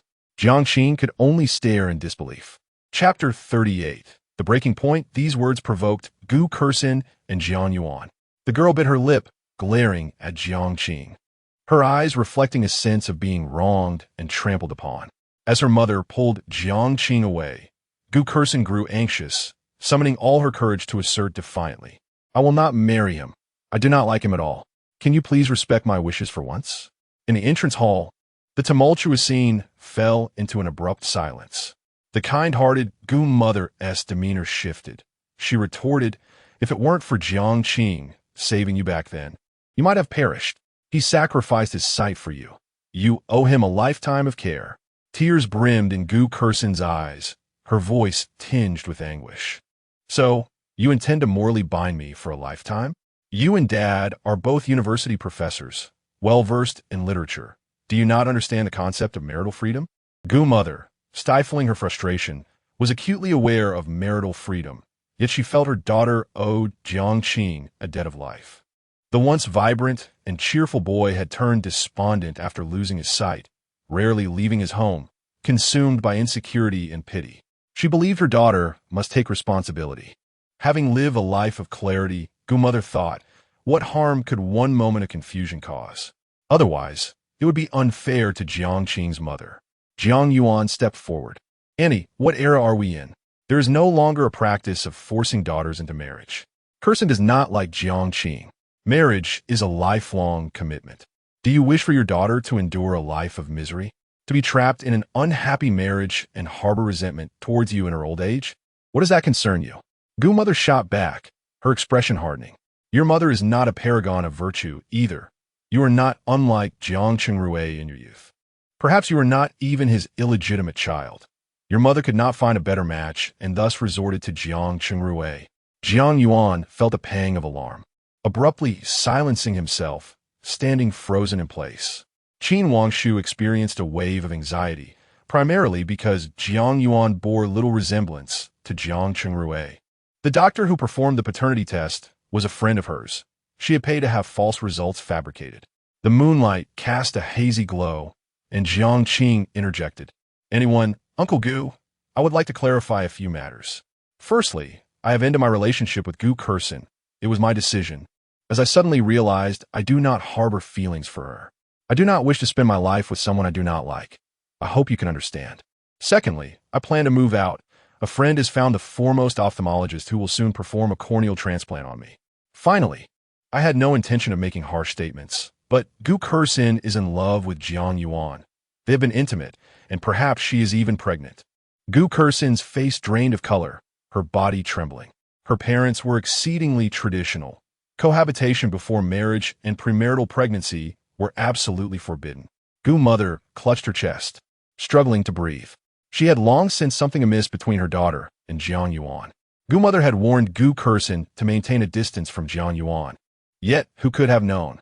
They had already crossed that line. The situation spiraled beyond control. Jiang Yuan stammered, attempting to refute. I did not. He is lying. He is known for his deceit. Kursin and I are completely innocent. Gu Kursin, agitated, exclaimed, Mom, Jiang Qing wants you to punish me. How could I ever? With Jiang Yuan? I only see him as a brother. A brother? An intriguing discourse indeed. Gu Kursin, I had no intention of severing ties with you. However, your persistent collusion with Jiang Yuan to malign my character leaves me no choice but to respond with indifference. The debts owed to you belong to the original owner. Not to me, Jiang Qing. He retrieved his phone, summoned the AI assistant, and commanded it to open the album and play the latest video. The voice-activated interface engaged, and the video commenced. Within the footage, Gu Kursin and Jiang Yuan were seen entwined on the sofa, sharing passionate kisses, seemingly unable to part. Gu's father, his face ashen with anger, raised his hand and slapped Gu Kursin, exclaiming, How shameless! While kissing may not be a grave matter, the true issue lies in the fact that she embraced another man in front of her boyfriend. Alas, Gu's father had never anticipated his daughter would engage in such disgraceful behavior, shattering his worldview. The crowd's emotions fluctuated, few pondering why Jiang Qing had recorded this, or how he could discern it was a kissing video despite its hidden nature. Of course, Jiang Qing had his rationale. If questioned, he would simply state that he had inadvertently activated the recording that night, and upon going out with friends today, one discovered the video on his phone and informed him. As the situation escalated, Gu's parents firmly grasped Gu Kursin and led her away, their cultural refinement overshadowed by indignation. Gu Kursin glanced back, casting a desperate look towards Jiang Yuan for assistance. Jiang Yuan deliberately averted his gaze, refusing to meet her eyes. His actions were indeed ungracious. Engaging with his brother's girlfriend could irreparably tarnish his reputation. Once the Gu family departed, Jiang Qing regarded Jiang Yuan with a profound intensity, as if meeting his younger son for the first time. In his heart, he believed his obedient son would never lie, typically wise and considerate. Naming his elder son Qing and his younger son Yuan revealed his favoritism, as he deemed the elder son inconsequential, while believing the younger would achieve greater heights. Jiang Yuan, feeling anxious, bowed his head and took the initiative to apologize. Father, I am sorry. I was intoxicated that night, and Sister Kursin took me home, leading to our mistake. I admit to having a slight fondness for her, but I have never crossed any boundaries. Any insinuations of us sleeping together or any pregnancy are fabrications made by my brother. He found it hard to believe that Jiang Qing could produce further evidence. At such a moment, it was best to deny everything.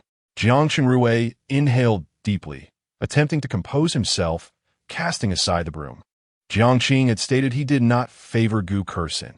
If Jiang Yuan wished to pursue her, he was not an antiquated parent, and young people should enjoy the freedom to love. He wished to avoid entanglement in this matter. The current business climate was challenging, and he had initially intended to borrow money from the Gu family. Now, with relations irrevocably strained, he felt no shame in seeking assistance. Qin Wangshu was fraught with anxiety, hastily ascending to the second floor, intending to console Jiang Qing. Silence returned to the foyer. Jiang Yuan smirked coldly. I underestimated you. A blind man can record a video. Can you comprehend it? But it matters not. What if I have erred?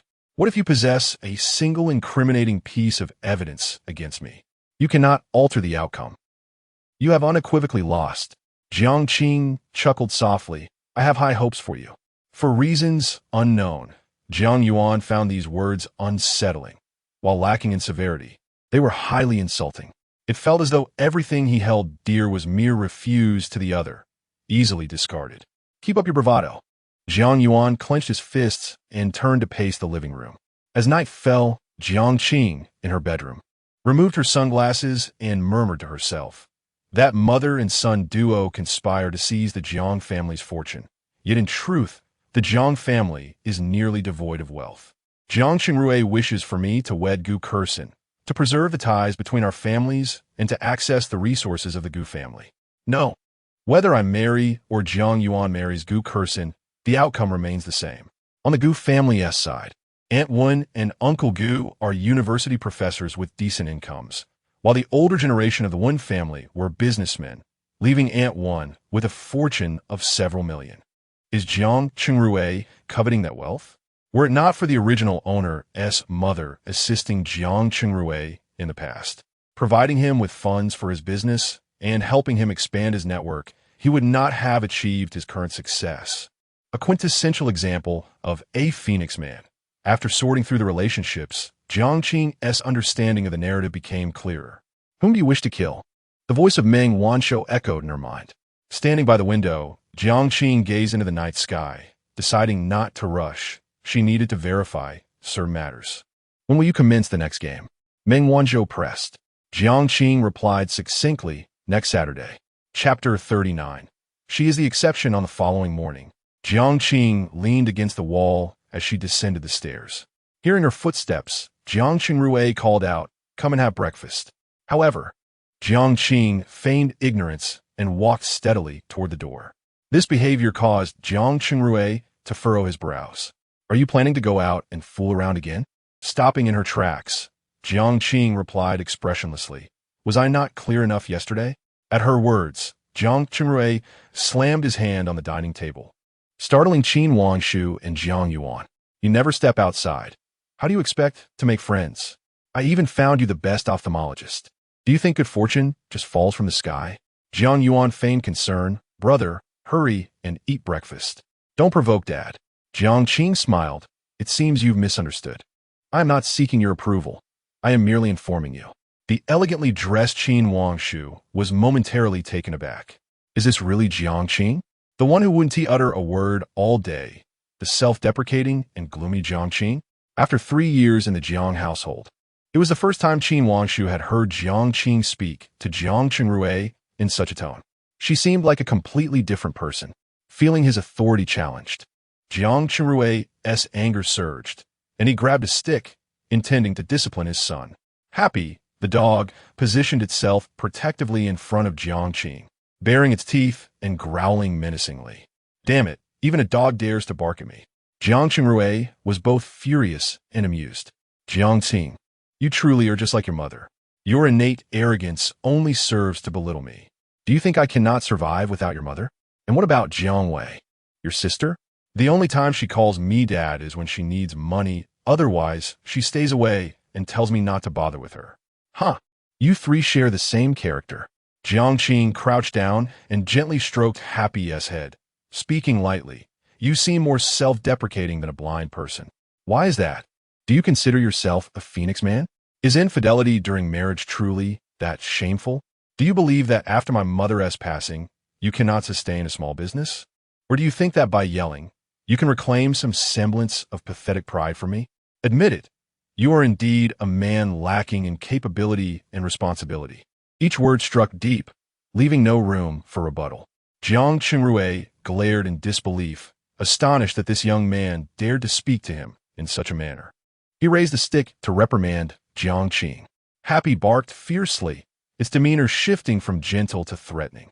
It was indeed one of the 3 breeds known for their non-aggressive nature, but let it not be forgotten that it was a large dog, a powerful retriever. Once it decided to attack, inflicting harm would be effortless. Jiang Qingrui paused, uncertainty creeping in. Would this dog actually bite?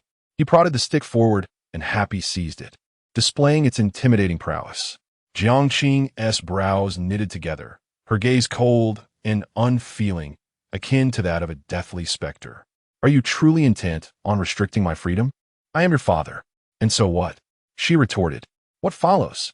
I possess your guardianship. You must obey me.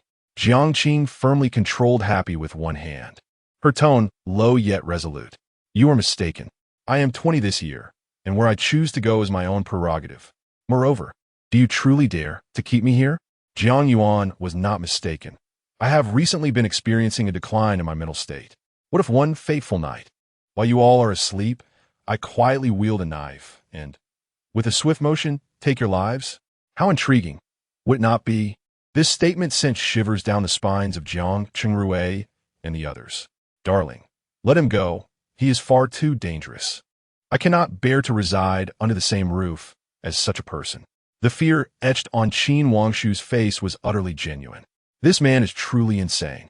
Jiang Yuan swallowed hard, his palms slick with perspiration.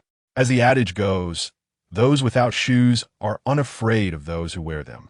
Faced with someone as deranged as Jiang Qing, they found themselves utterly powerless. Taking a deep breath, Jiang Qing seemed to resolve himself, stating gravely, consider your options carefully. You see nothing. Leaving this home, survival will be a challenge.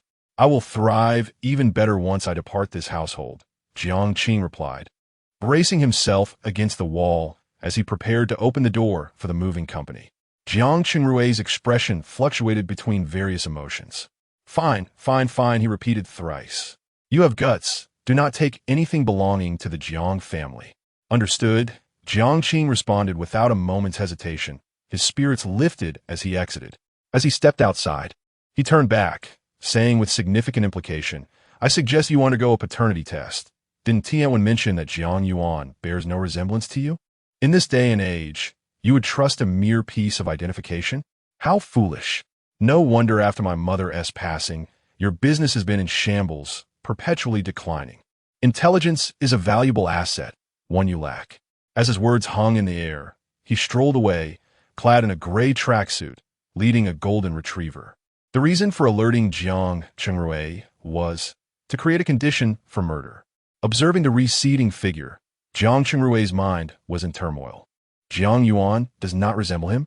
At the dining table, Qin Wangshu and her son felt as if they had plunged into an ice cavern.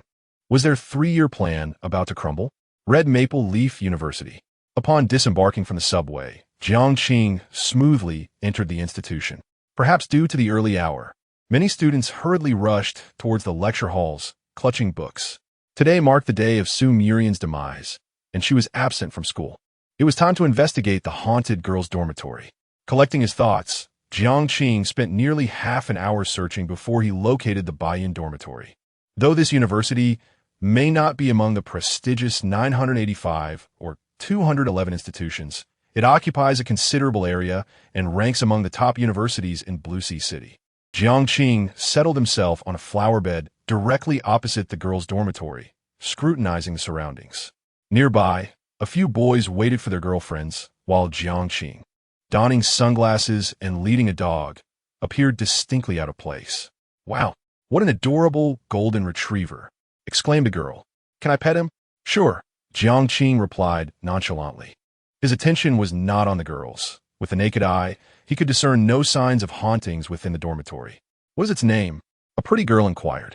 Happy, Jiang Qing answered. Happy, does your sister have any snacks? Would you like to eat? Another girl asked. Are you waiting for your girlfriend? Jiang Qing shook his head.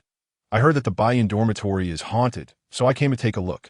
The mere mention of the term haunted silenced the laughter of the girls. Jiang Qing keenly observed their reactions. Is it truly haunted? A beautiful girl lowered her voice and advised, Junior, I urge you to curb your curiosity and refrain from discussing such matters in public. The school administration takes it very seriously. Can we converse? Jiang Qing pondered briefly, considering her affinity for the supernatural. I'd rather not. Discussing it would keep me awake tonight. I have classes to attend. Farewell. The beautiful girl bid her goodbye. Jiang Qing turned to the other girls. But before she could speak, they hastily dispersed to their classes. Is it truly that terrifying? Yet they dare to reside within? Never mind. I shall wait for Yao Yao to finish her class. She remained seated for 4 hours, motionless, akin to a statue. Jiang Qing. A swift figure approached, seizing the young man's arm, her voice tinged with tears. Why do you come to school looking for me after our breakup? Do you wish for me to become a laughingstock?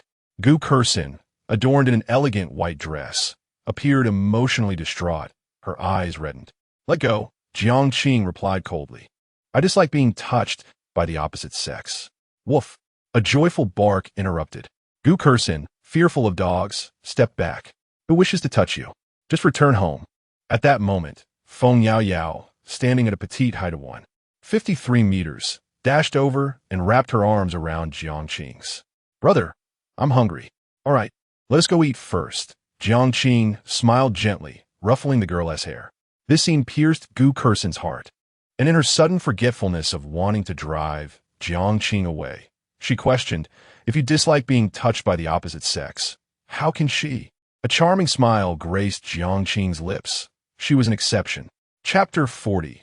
Targeted harsh words echoed in Gu Kursin's mind, her gaze gradually becoming vacant, emotions indescribable.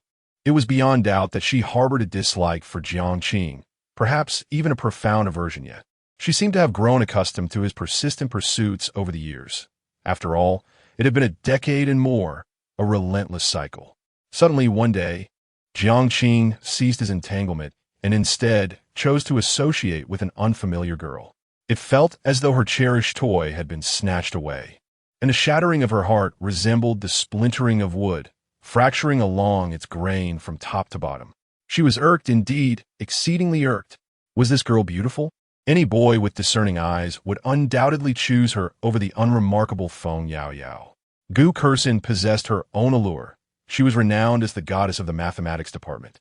Standing at a height of 168 meters with a well-proportioned figure, exquisite features, and hailing from a family of university professors, a true scion of a scholarly lineage.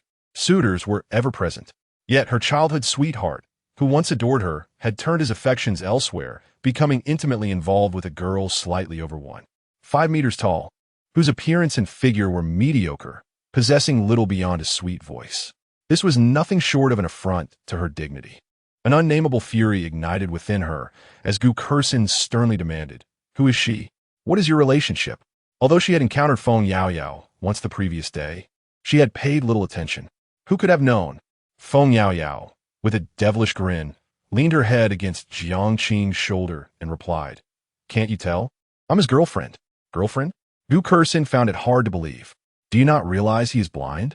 Of course, I know that we are together, so what? Feng Yao rolled her eyes. Gu Kursin, unwilling to relent, retorted, Being with him will ruin your life. You will be ridiculed. Dear sister, you are meddling too much.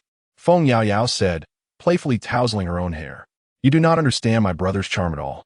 Besides, why should I care about the laughter of others?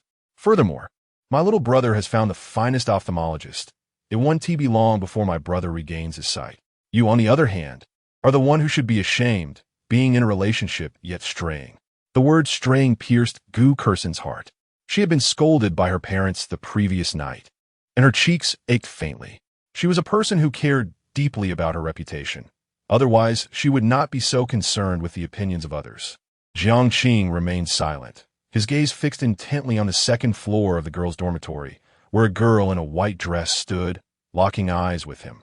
The voice of Meng Wanzhou echoed, a vengeful spirit heavy with obsession, warning him that she was a formidable presence and that he should flee. For she seemed to have set her sights on him. In the next moment, the girl in the white dress took a step back, vanishing from view. Jiang Qing focused intently, and at the dormitory entrance, he spotted her hiding in the shadows, smiling at him. Every cell in his body trembled, and his breath caught in his throat. Wang Kai, sensing danger, barked at the girl in the corner. Jiang Qing suppressed his fear and hurriedly took Feng Yao's hand, hastening to leave. He could not remain in this place for another second. Jiang Qing. Gu Kursin called out twice, but seeing that he ignored her, she stomped her foot in frustration.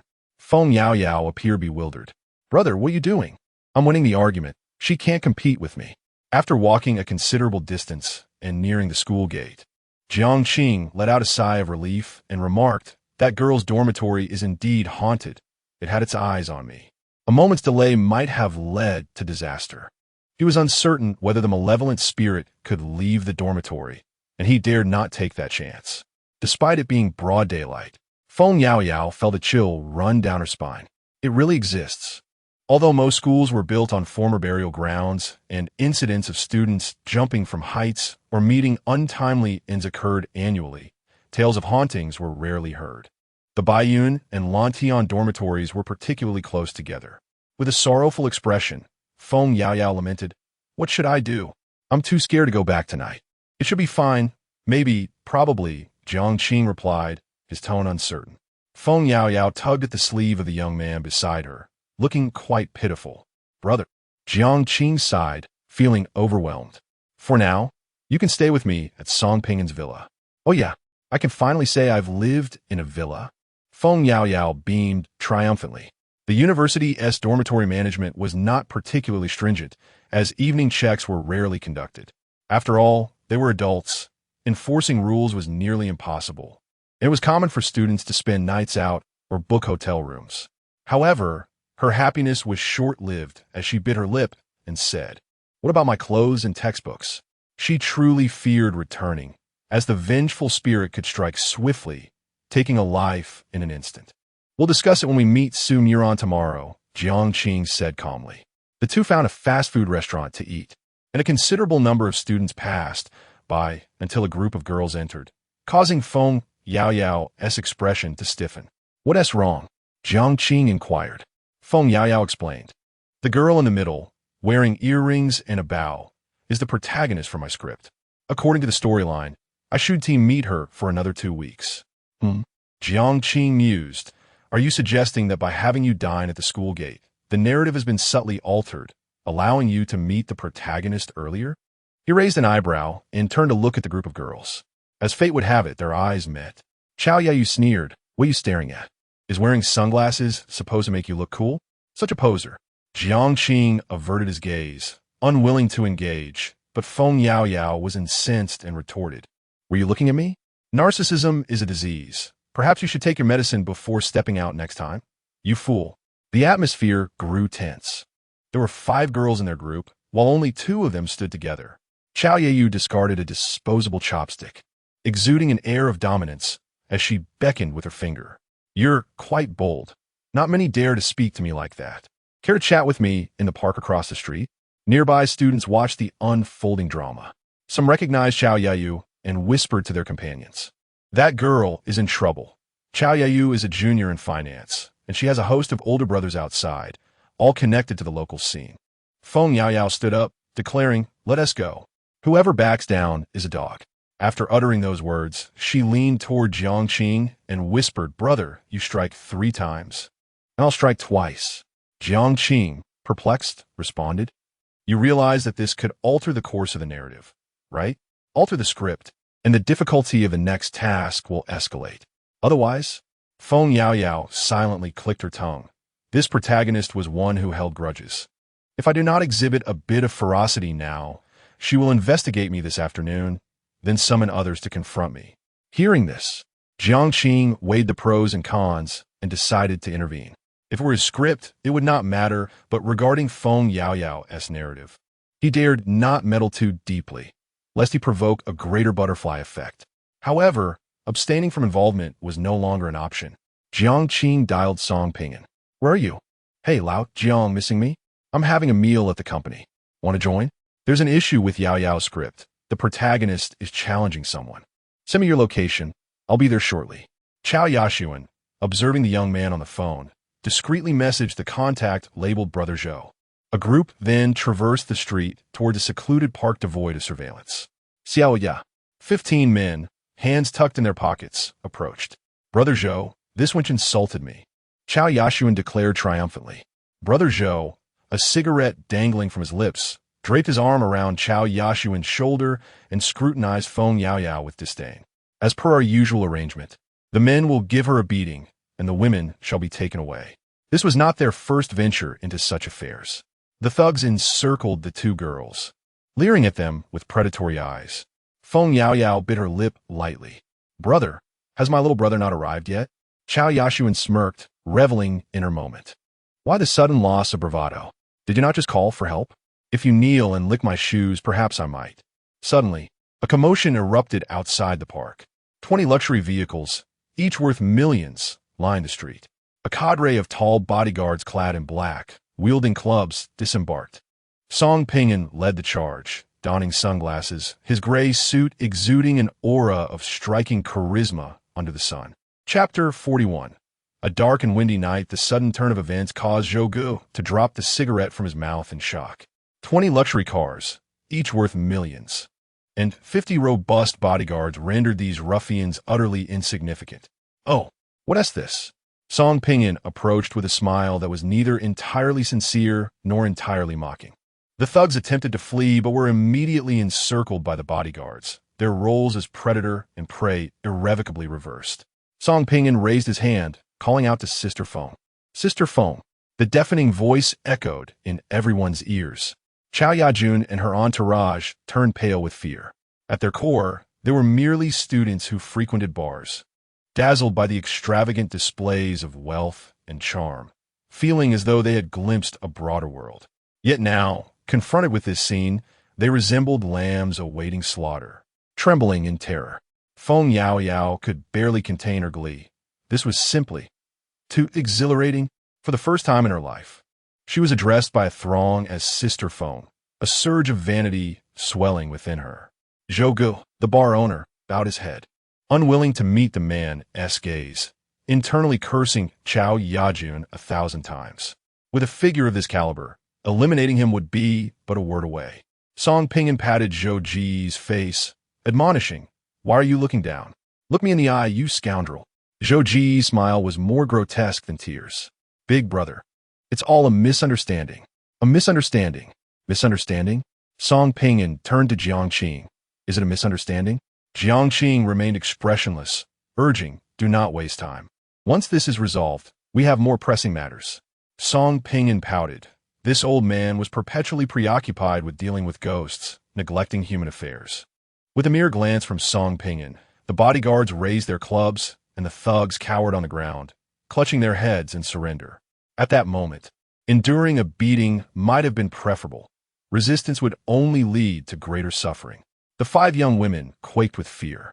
Why, at such a tender age, were they learning to navigate the underbelly of society? Song Pinyin delivered a slap to Chao Yajun, for he was not the sort to shy away from striking a woman. "Hand over your phone." Chao Yajun, rendered mute and stripped of her earlier bravado, hurriedly unlocked her phone and passed it over. Song Pingyin's judgment proved accurate. Her photo album contained hundreds of videos depicting brutal assaults in restrooms, along with various humiliations captured in hotels, including graphic images. Damn, this is rather cruel, treating people like mere objects. Should I have her killed? Or perhaps just send her to prison? That doesn't seem right either. As these thoughts swirled, Song Pinyin called out, "Old Jiang, take a look at this." Chao Yajun trembled with anxiety, fully aware of her misdeeds. If the police were alerted, these videos and photos would serve as damning evidence, and her fate was all too predictable. Yet, confronted by a cadre of strong bodyguards, she dared not resist, envisioning the handsome man commanding 50 bodyguards to subdue her should she attempt to fight back. Jiang Qing examined the phone, narrowing his eyes slightly. "Give her 10,000. Song Pinyin was momentarily taken aback, but complied. Drawing from his previous experience with Feng Yaoyao's demand for cash, he had stashed 100,000 in the car. "Take it." Chao Yajun recoiled, weeping uncontrollably. "I was wrong. I don't want the money. Please don't hit me." Jiang Qing extracted a SIM card, handing it to the girl. "Here is your SIM card back. We'll keep the phone. Stay out of trouble for a while." Jiang Qing offered a gentle smile to Chao Yashuan. "Do you understand?" "I understand. I will definitely change. I will absolutely be a good student," Chao Yashuan replied tearfully. With the matter resolved, Jiang Qing and his companions arrived at the Fengling Villa area. Feng Yaoyao, filled with curiosity, inquired, "Brother, show me, what kind of video is it?" Jiang Qing tossed his phone to Song Pinyin. "Copy a version for yourself. We have made slight alterations to Yaoyao's script. For now, refrain from confronting those girls until my plan concludes." Feng Yaoyao attempted to snatch the phone, but Song Pinyin held it aloft. "Curiosity is for children." This content is meant for adults. I'll give you a kick. Oh, the tiger doesn't roar, and you think you're a young master in peril. Let go. I'm a one in charge here. Their playful banter ensued, while Jiang Qing stood quietly by the floor-to-ceiling window, recalling the female specter, a flowing white off-shoulder gown, cascading black hair, and a sinister smile at the corner of her lips. Suddenly, the glass of the window shattered. Jiang Qing broke into a cold sweat, feeling an aura of death, as if invisible hands were tightening around his throat. Meng Wanzhou spoke in a solemn tone. This is troublesome. That is a malevolent spirit that wields certain rules. The moment you think of it, you trigger the death rule, and it may very well manifest before you. How terrifying! Song Pinyin and Feng Yaoyao trembled in fear. What happened to the glass? Old Jiang, what are you doing? Brother, are you hurt? Jiang Qing wiped away the cold sweat and recounted his recent encounter. What a joke! Can we even think about it? Song Pingyin's heart raced inexplicably. Thankfully, neither he nor Feng Yaoyao had encountered that ghost, so thinking about it held no consequence. Jiang Qing exhaled. I've become entangled in this matter. You must not intervene. What do you mean by that? Song Pinyin looked resolute. Of course, I won't meddle. Jiang Qing replied. Go to hell. Feng Yaoyao kicked him lightly, and then expressed her concern. This is too frightening. Even at a distance of 5 to 6 kilometers, that ghost can still reach you. How about? Jiang Qing raised his hand to interrupt. I will investigate this matter. Listen closely. You must focus on your classes and avoid the Baiyan dormitory. If we all become targets, the situation will only worsen. Okay, Feng Yaoyao responded softly. Following this, Song Pinyin returned to the company for a meeting, while Jiang Qing and Feng Yaoyao went shopping for daily necessities. Happy followed closely behind, munching on its dog food, its tail wagging back and forth. As night fell, after Feng Yaoyao fell asleep, Jiang Qing took an umbrella and quietly exited. At 1 o'clock in the morning, Wuyue Plaza was eerily silent, with only the occasional drunken passerby. Jiang Qing entered the community and sat on a bench by the lake, directly in front of the surveillance camera, quietly asking, is this distance sufficient? It's about right. Meng Wanzhou replied. An unseen red thread extended into the void. Meanwhile, at the Jiang family villa, the living room lay in disarray, with the strikingly graceful Qin Wangshu sprawled across the sofa. Her eyes were swollen from crying, her face marked by exhaustion. Beside her lay a paternity test result. Yesterday, the words of Gu's mother, coupled with Jiang Qing's remarks this morning, ultimately instigated a sense of suspicion within Jiang Qingrui. Ignoring the refusals of Qin Wangshu and Jiang Yuan, he forcibly took Jiang Yuan to undergo a paternity test. Given the esteemed reputation of the tertiary hospital, Qin Wangshu could not possibly fabricate the results. When the outcome was revealed, Jiang Qingrui's countenance turned ashen. He had unwittingly raised another man's son for 3 years, and the intensity of his fury was palpable. However, Qin Wangshu, with her thick skin, wept and clamored for forgiveness, professing her deep love for Jiang Qingrui and pleading for a second chance, as she stubbornly dragged Jiang Yuan back to the Jiang family villa. The aftermath saw Jiang Qingrui wreaking havoc in the living room, unleashing his wrath upon the mother and son before retreating to the second floor to drown his sorrows in alcohol, already inebriated by this point. At 3 a.m, after weeping herself to exhaustion, Qin Wangshu succumbed to slumber on the sofa, with Jiang Yuan following suit. The night was draped in darkness, obscured by clouds that veiled the moon. Abruptly, in the depths of her slumber, Qin Wangshu rose, barefoot, and made her way to the kitchen, where she seized a knife. Step by step, she ascended to the second floor, gently opening the door to the master bedroom, where the air was thick with the pungent odor of alcohol. Jiang Qingrui lay sprawled on the carpet, having consumed 3 bottles of liquor, utterly incapacitated. With one swift motion, she plunged the knife into his heart. With a second, she pierced his neck. With a third, she struck his head. After a flurry of stabs, Jiang Qinrui's corpse lay in a grotesque state. Turning, Qin Wangshu descended the stairs, standing in the living room before Jiang Yuan, drenched in blood. In the enveloping darkness, Jiang Yuan felt a sticky sensation on his face. Upon opening his eyes, the sight was forever etched into his memory. Qin Wangshu smiled at him before driving a knife into her own neck. The anguished cries of Jiang Yuan reverberated through the night, prompting lights in the neighboring houses to flicker on, one after another. Thunder rumbled as the surface of the lake rippled. Jiang Qing unfurled an ebony umbrella, her expression devoid of emotion, and remarked, "It has begun to rain." Chapter 42. The victim. A gentle spring rain pattered softly against the surface of the lake, accompanied by the distant rumble of thunder. Meng Wanzhou was somewhat perplexed. "You do not intend to kill Jiang Yuan?" "Not yet," Jiang Qing replied, holding an umbrella with a calm demeanor. "The experiment must proceed step by step. Jiang Qingrui and Qin Wangshu are significant supporting characters in my narrative. I wish to observe how the death of important supporting characters influences the difficulty of the task. If it remains within my tolerance, I shall continue the experiment. However, if I were to eliminate the protagonist outright, the challenge would escalate to a terrifying level. What if I were to perish in the subsequent task? Caution is imperative, especially since there is now a female ghost fixated upon me." After hearing this, Meng Wanzhou fell silent for a moment. "Do you not feel even a trace of remorse? Jiang Qingrui is, after all, the original's father, and your father as well." Jiang Qing chuckled softly. "You know, in the real world, I have also killed my parents. They were the ones who first raised a blade against me. And later, I was sent to a psychiatric hospital, mourning at the police station." 3 officers scrutinized the young man with stern expressions, questioning him. "You left the Windchime Villa area in the dead of night, walked to Wuyue Plaza, and then did not return home. What were you doing by the lake in the community?" "Yesterday morning, I had a heated argument with my dad about moving out. He refused to allow it, but I left anyway.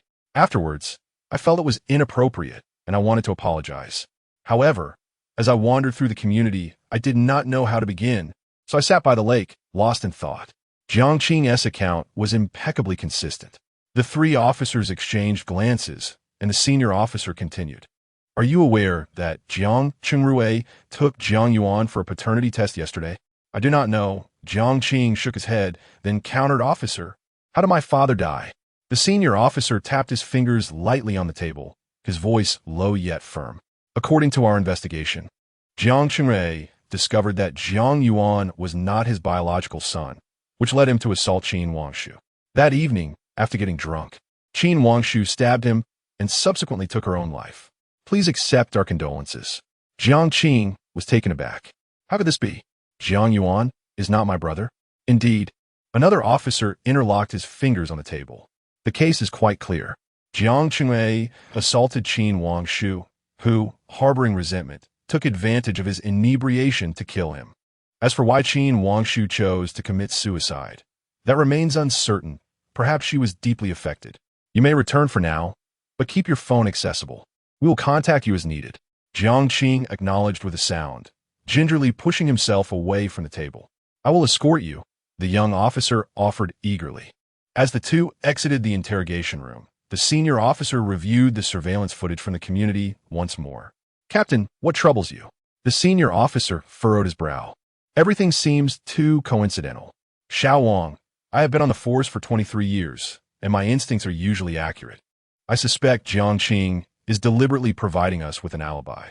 Consider this, he is blind. Why would he venture to the lake at such an hour? And coincidentally, he sat directly in front of the cameras, recorded throughout. Something is amiss. It is exceedingly suspicious." Xiao Wang retorted, "This matter is quite evident.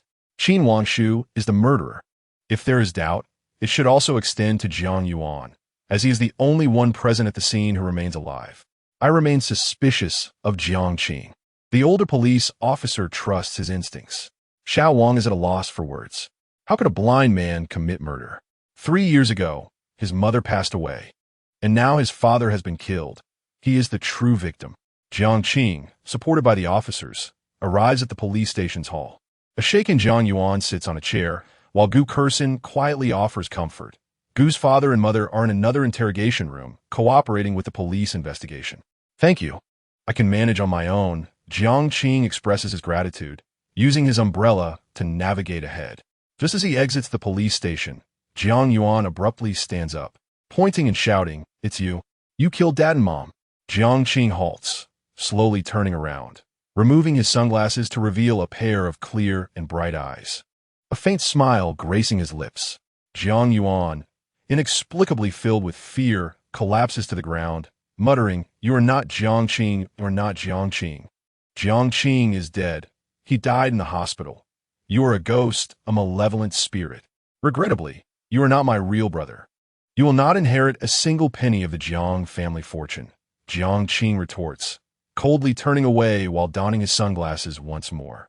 As he walks, Meng Wanzhou ponders why the decision to act was made last night. Jiang Qing passes through security and patiently awaits the subway, silently contemplating. Last night presented the greatest opportunity. Firstly, guided by circumstances, Jiang Qingrui would undoubtedly seek a paternity test. He loves no one but himself and would never allow someone whose parentage is uncertain to linger nearby. Secondly, once the paternity test results are revealed, a fallout is inevitable. Qin Wangshu has been scheming for 3 years and would not easily relent. Relentless pursuit is a certain outcome. Thirdly, when a man faces adversity, particularly a middle-aged man lacking wealth and friends, he retreats in his solitude, drowning his sorrows in drink until intoxicated. The conditions for murder were thus satisfied. In such a scenario, Jiang Qingrui would be defenseless. Following the incident, the paternity test and Qin Wangshu's domestic abuse became the perfect motives for murder. Meng Wanzhou's scalp prickles with realization. So, you had meticulously planned how to eliminate Jiang Qingrui and Qin Wangshu in just one morning yesterday? Jiang Qing chuckles without a word. After a while, he arrives at a commercial street near Hongfenji Polytechnic University, locating an escape room titled Despair. The establishment is spacious, with a beautiful girl at the counter monitoring the surveillance. "Hello." Jiang Qing approaches. "Is your boss around?" "Oh, hello. Are you looking for the boss?" He is currently portraying an NPC. The boss is playing an NPC? Has Uncle Chen no funds to hire staff? Jiang Qing sits and waits for a moment until Chen Tianyue emerges wearing a ghost mask, dressed in a pure white gown. Their eyes meet, and Jiang Qing bursts into laughter at the sight. This outfit is quite something. Chen Tianyue, flustered, coughs. "Well, we have few employees, so occasionally I play an NPC. I am not a cross-dressing master." No need to emphasize that. Jiang Qing chuckles, holding his stomach. He pulls out his phone, snaps a picture, and sends it to the New World group chat. "Sumuran dispans." Lin Gubei remarks. "Chen Tianyue?" Song Pinyin. "Ah, old Chen is quite the taste. A master of disguise in women's attire indeed." Feng Yao Yao. "Such a sight, it's almost painful to behold." Jiang Qing. "I'm with Uncle Chen. Who has the time to join us?" Lin Gubei. "Busy." Su Murian. "I have no classes at the moment. I shall be there shortly." Lin Gubei. "No longer busy. I will come right away." A devoted husband. Nothing surpasses this. Song Pinyin. "You all carry on. I am currently embroiled in an argument with the third brother, maintaining my composure." Feng Yao Yao. "Woe is me. I have an early class. Such a painful realization." Chen Tianyue's face flushed with embarrassment as he shot a glare at Jiang Qing before hastening to the changing room. Upon re-emerging, he donned a black shirt and jeans. His short hair slicked back, exuding a cool aura. "Are you healed?" Jiang Qing inquired. "Not a major issue," Chen Tianyue replied, stretching his arms. In a hushed tone, he asked, "Are you preparing for the next mission?" Jiang Qing shook his head. "Today is Tuesday. I plan to act on Saturday. Take me along." "Uncle Chen, I am conducting an experiment. The next mission may prove perilous, perhaps even more so than the last." "You lack confidence?" Chen Tianyue remarked, astonished. Jiang Qing's tone was gentle yet tinged with a hint of resignation. Missions are invariably fraught with uncertainty. Chapter 43. Before the mission commences, the room echoed with piercing screams, prompting Chen Tianyue to exhale a sigh. Indeed, when confronted with malevolent spirits, humanity is beset by uncertainties, perpetually cast as the underdogs, pitiful creatures struggling for survival in a quagmire. Jiang Qing placed a reassuring hand on old Chen's shoulder, attempting to lighten the mood. "It is not so grim. We have awakened to the miracle, and our next step is to procure 1 or 2 sealing objects from the world within the tome." Based on Su Murian's description, I surmise that the miracle leans towards completing tasks for self-preservation and countering the ill-intentioned actors, while the sealing objects are inclined towards restraining the vengeful spirits, or even consuming them. We have witnessed the fate of the buyer's spirit. It was devoured by the couple's spirit. Only a spirit can contend with another spirit. Chen Tianyue nodded, albeit with a hint of skepticism. While that may be true, the acquisition of sealing objects is fraught with difficulty, as they are invariably linked to the malevolent spirits. After a brief exchange, they were joined by Su Murian, a law professor at Hongfeng Leaf Polytechnic University, an accomplished and wise older sister, dressed in a tailored professional outfit. Her gentle hair cascaded elegantly over her shoulders and back. Adorned with gold-rimmed glasses and clutching a law book, her every smile and frown exuded an innocent allure. At 33, she epitomized the pinnacle of feminine charm, making it no surprise that affluent heirs sought to abduct her for unspeakable acts. Jiang Qing openly admired her, giving a thumbs-up in commendation. "Sister Su, you're truly beautiful." Chen Tianyue felt indifferent. In his eyes and heart, his wife was the epitome of beauty. As Su Murian surveyed the escape room, she gracefully took a seat and spoke with a gentle tone. "Tonight, I'm going on a date with old Lin to celebrate our narrow escape from a deadly plot, so I made a slight effort in my appearance." This indeed warranted a celebration. Jiang Qing nodded in agreement. "Has your script been updated?" When the annual deadly plot is altered, the script automatically refreshes. "Must you bring this up at such a joyous moment?" Su Murian shot Jiang Qing a disapproving glance and, with a slight pout of her crimson lips, informed him, "In the next year's script, I have 2 perilous encounters. The first encounter is set for a night 2 months hence, where I will be kidnapped on my way home, subjected to 7 days of imprisonment and torment, ultimately falling under the control of the male protagonist, becoming—" "Well, what does that mean?" Jiang Qing queried, perplexed. Su Murian clicked her tongue. "Mind your own business." The second encounter occurs after some time, when the male lead grows weary and sells me to a place called Midnight. I suspect it is the underground trading venue of the Dream Pursuit Society, where anything can be bought or sold. Upon hearing this, Jiang Qing fell into contemplation. After parting ways with Gu Kersin and eliminating Jiang Chengrui and Qin Wangshu, even having taken such drastic measures, the deadly plot remained unchanged. Within a month, Gu Kersin would still choose to kill him. Why? Where had the error occurred? I have been avoiding Gu Kersin lately and will refrain from any contact with her. There is no reason for her to seek my demise. Half in thought and half in inquiry, Jiang Qing asked, "Sister Su, do you have any visual impressions of your 2 dangers?" "Huh?" Su Murian's chest heaved slightly, and she spoke earnestly. "Brother, I thought you to be a decent young man, not one driven by lust. Has your true nature been revealed?" Chen Tianyue earnestly advised Xiao Jiang. "She is a married woman. Do not engage in any impropriety." Miracles of longing, they were rather apprehensive about Jiang Qing's potential entanglements. Jiang Qing was momentarily speechless, pondering what they were thinking. "I merely wish to ascertain whether the script updates manifest as an ephemeral memory, a fleeting vision, or in written form. Perhaps as a means to reveal significant events that will transpire in the coming year." Chen Tianyue chuckled awkwardly and turned his face away. Su Murian felt a blush creep to her ears and cleared her throat softly, explaining, "There are no visuals. It's akin to reading a novel, where you possess a godlike perspective and are privy to the future." "Ah, I see," Jiang Qing said, lifting his cup to take a sip, casting a sidelong glance at the girl at the counter.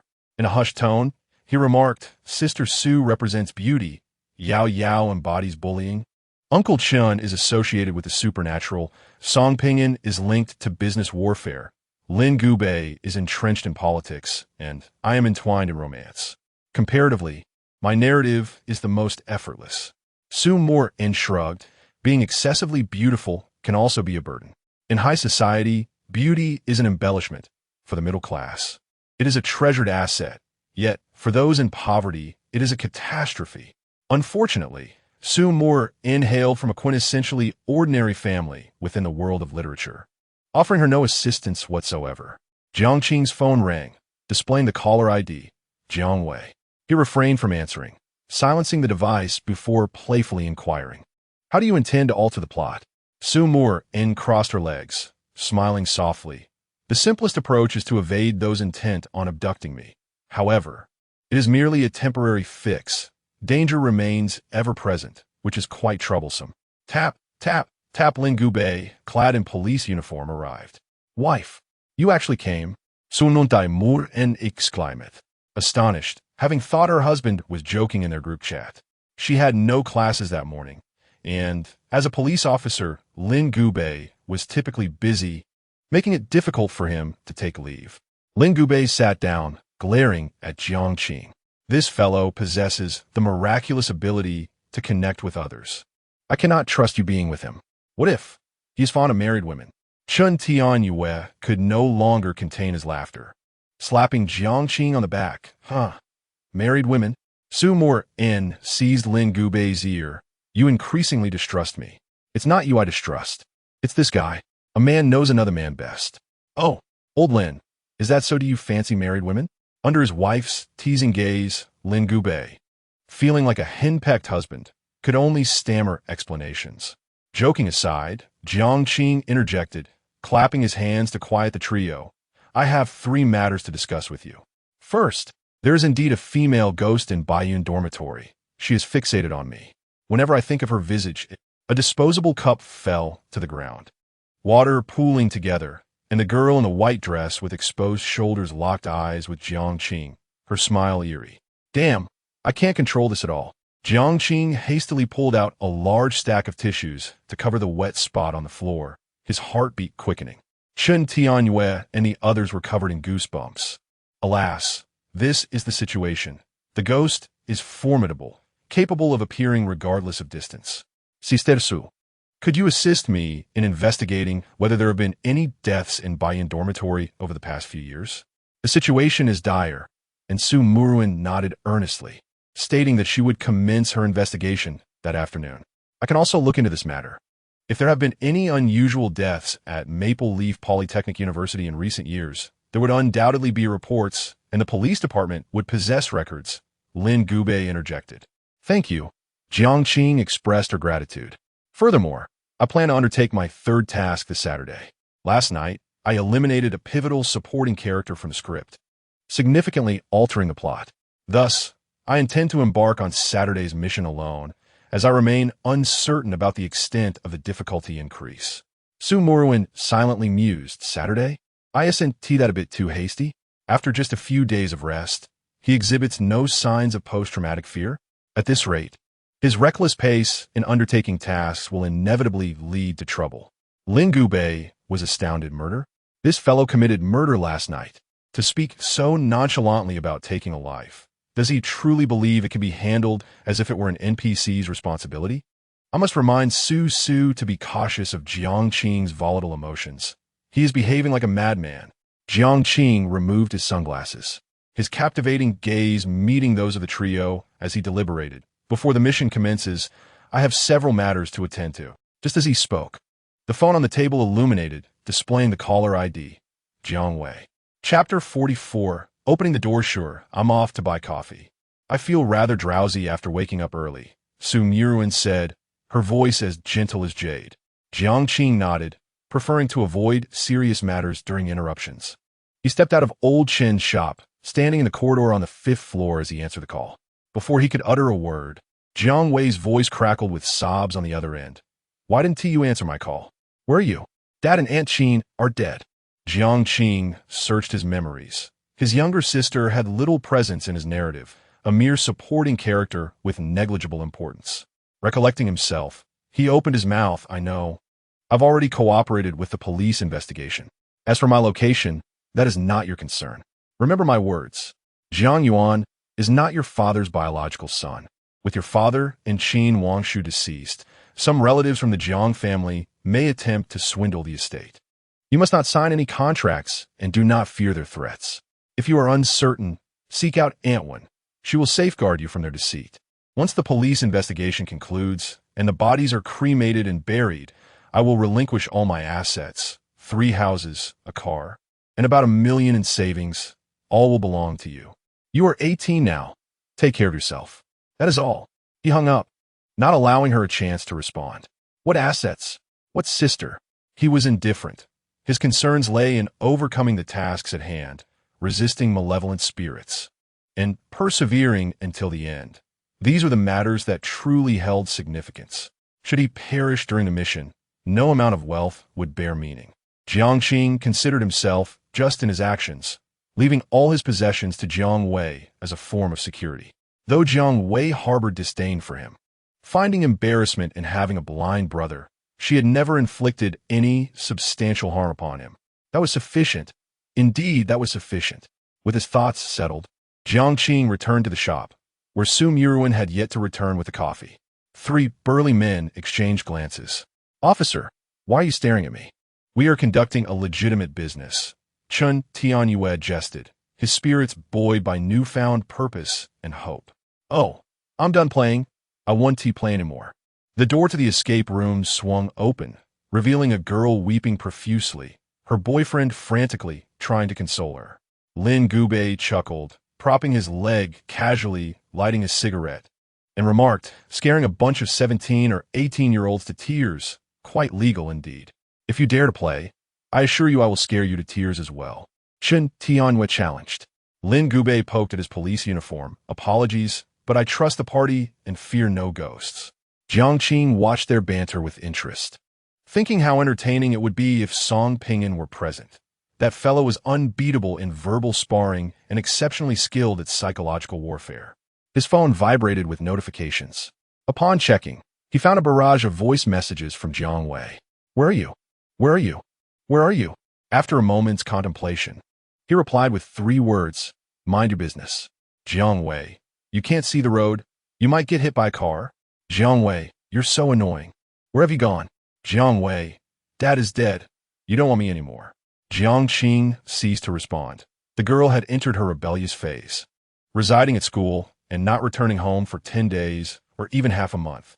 She displayed little respect for Jiang Qingrui, although she was slightly kinder to Jiang Yuan, who understood the importance of humility and knew how to please Jiang Wei with gifts. However, how would Jiang Wei react upon discovering that Jiang Yuan was not her biological brother?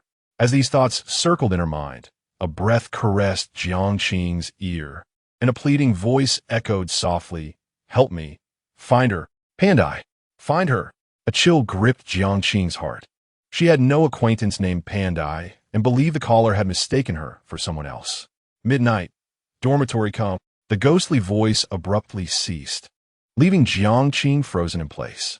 Lin Gubei sensed something amiss. "What are you muttering about?" "She. Want me to meet her tonight," Jiang Qing uttered, as if the words drained her of all strength. "She?" Lin Gubei and Chun Tianyue exchanged a glance, trepidation coursing through them. They had not seen the ghostly figure. "Should we go?" Chun Tianyue bravely patted his chest. "I'll accompany you." Jiang Qing rolled her eyes. "Are you foolish? Just because a ghost beckons, you go? What then?"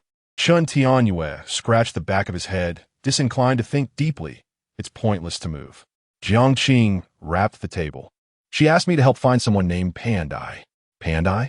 Lin Gubei narrowed his eyes, recognizing the name as indicative of a patriarchal household, one that sought a son while binding their daughter with a name steeped in shame.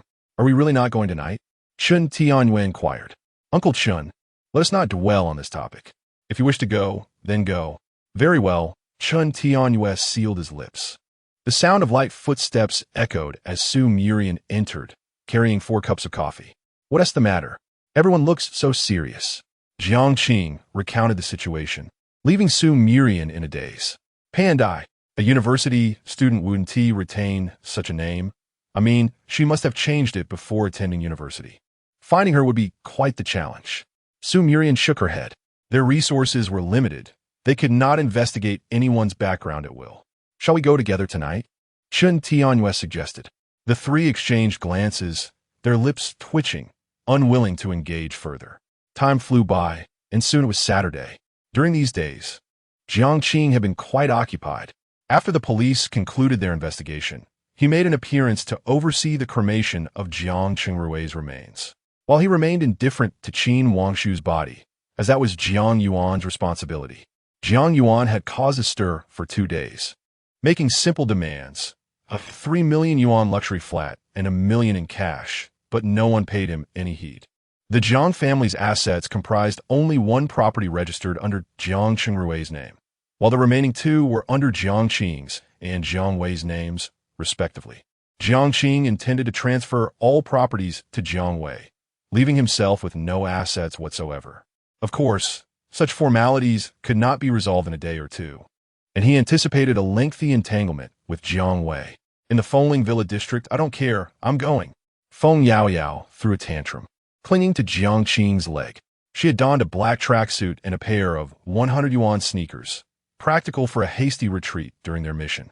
Jiang Qing sighed in exasperation. Will you behave? Brother, I am a most obedient. Well then, be obedient and do not go. Feng Yaoyao replied. You are a villain. Su Murong spoke up. I believe it is too perilous for you to venture alone. You may take Yaoyao and Song along. Song Pinyin, who was watching, widened his eyes. No, sister, we bear no grudges. Listen to me, regarding Yaoyao. The script has already undergone a significant alteration, and the task's difficulty will not be trivial. Su Murong boast. Biting her lip, Song Pinyin, incredulous, asked what does it mean? Are you implying I should just tag along? Su Murong turned to Jiang Qing. I merely offer a suggestion. Your task largely depends on you. Brother, do not mind that fool. The two of us will go together and vanquish the malevolent spirits. Feng Yaoyao's playful and somewhat inexperienced nature was evident. Jiang Qing took a deep breath, resolved, very well, the three of us shall go together. Wait, I did not express a desire to join. You all lack respect for me. Song Pinyin exclaimed anxiously. Su Murong smirked. Do you not wish to awaken a miracle? Shaolin hasn't awakened either. Song Pinyin pointed accusingly at the man sipping tea. Lin Gubei chuckled. A team can consist of a maximum of 3 individuals. Jiang Qing and Feng Yaoyao occupy 2 spots, and I shall undoubtedly remain with my wife, so. Best of luck to you, little Song. Jiang Qing summoned a key, and Feng Yaoyao conjured another. The 2 keys fused together. Do not force it. This time is indeed dangerous. Jiang Qing's words trailed off as a 3rd key merged into the assembly. Damn it, if we are going, then we shall go. I cannot allow Xiao Lin to look down upon me. Song Pinyin declared defiantly. Have you made up your minds? Jiang Qing inquired seriously. Feng Yaoyao, both eager and fearful, said, Brother, I will protect you for 1 minute each day, and you shall protect me for 1,399 minutes. Song Pinyin shrugged. Let us go then. Should I perish, I shall sleep beneath your beds every day. Each individual must bear responsibility for their own decisions and lives. Jiang Qing received an affirmative response. With the key inserted into the lock, he gently turned it clockwise. As the door creaked open, a flurry of text erupted forth, ensnaring the 3 like a noose, dragging them into darkness. Chapter 45. The game of inspiration, the early morning class, is an inescapable nightmare for every university student. In the classroom, 15 actors are seated, stripped of their bodily autonomy. In the last row, the strikingly handsome Yang Yi gazes forward, a flicker of peculiarity in her eyes. It is she, Jiang Shuyu.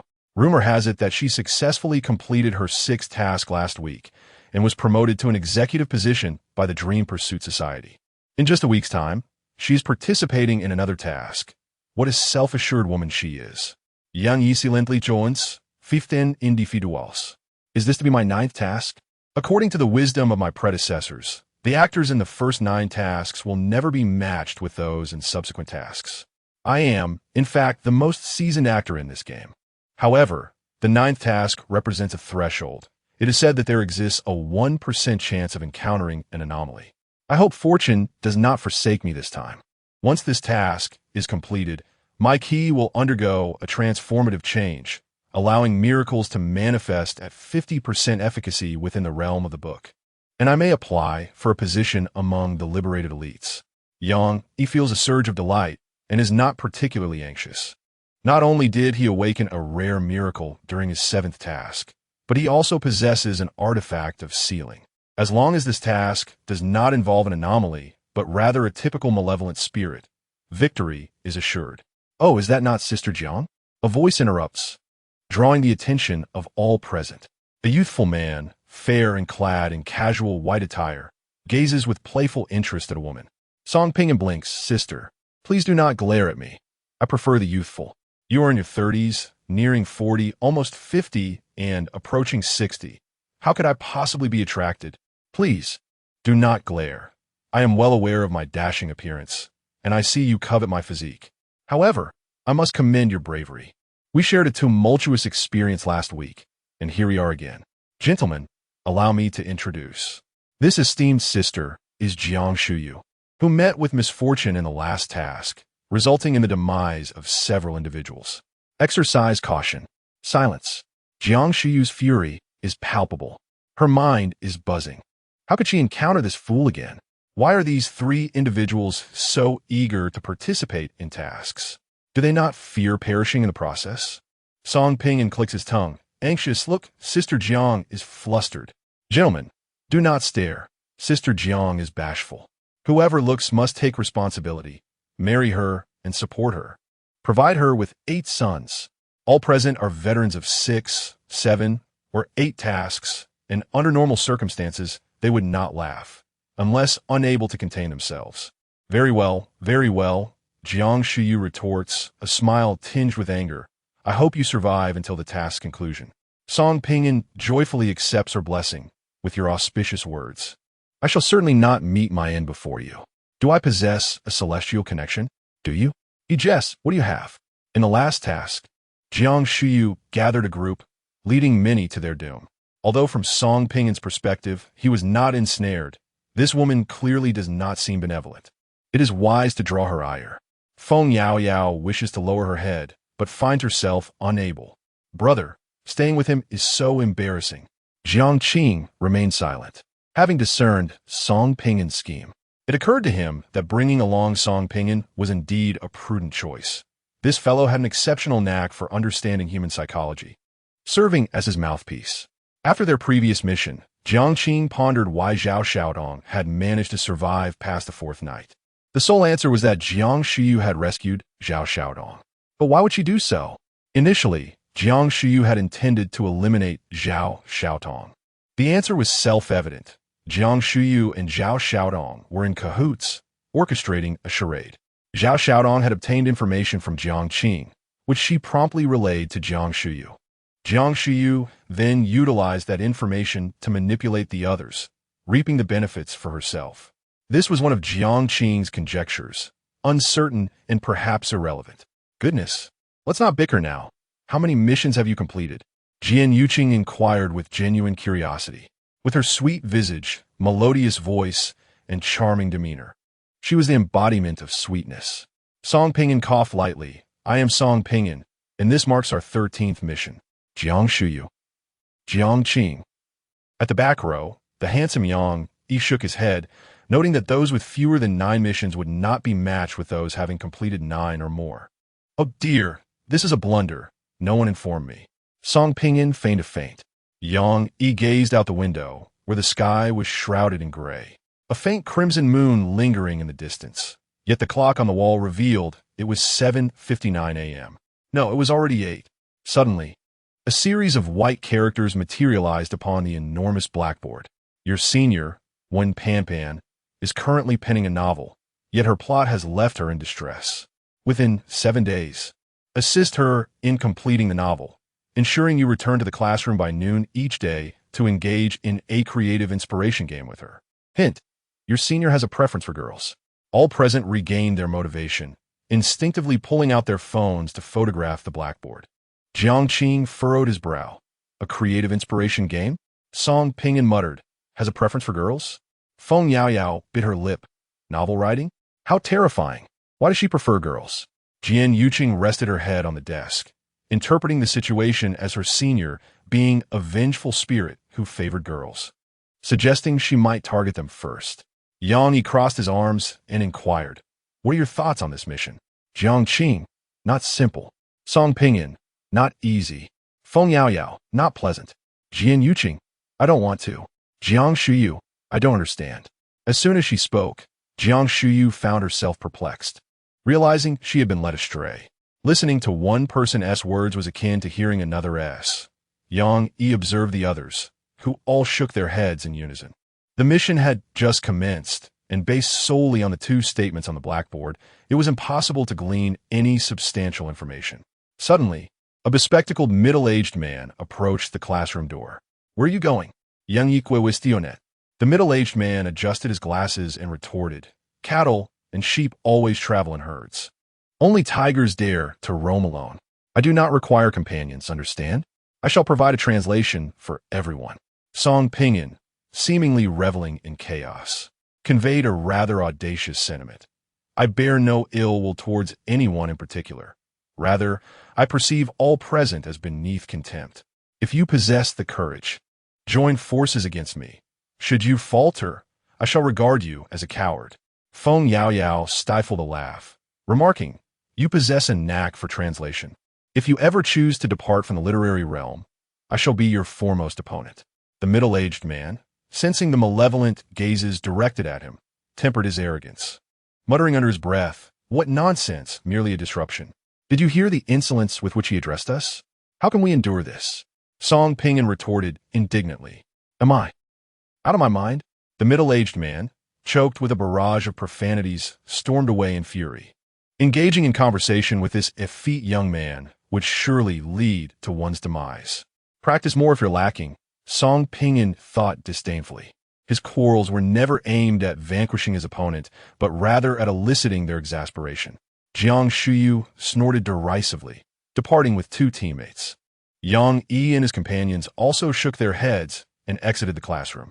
Of the 15 individuals, 7 had taken their leave, leaving the remaining 8 exchanging glances. "Hey, are you 3 on the same team as Song Pinyin?" Jian Yuqing inquired. She had only one teammate, a novice who had only completed 5 missions, while she herself, a seasoned veteran with 7 missions under her belt, was embarking on her 8th. To her, those with fewer than 6 missions were mere novices, while those with more were esteemed veterans. Song Pinyin rolled his eyes, dismissing her as a mere child. "What do you mean by Song Pinyin's team? Who would play with you? You insult me," Jian Yuqing retorted, fuming.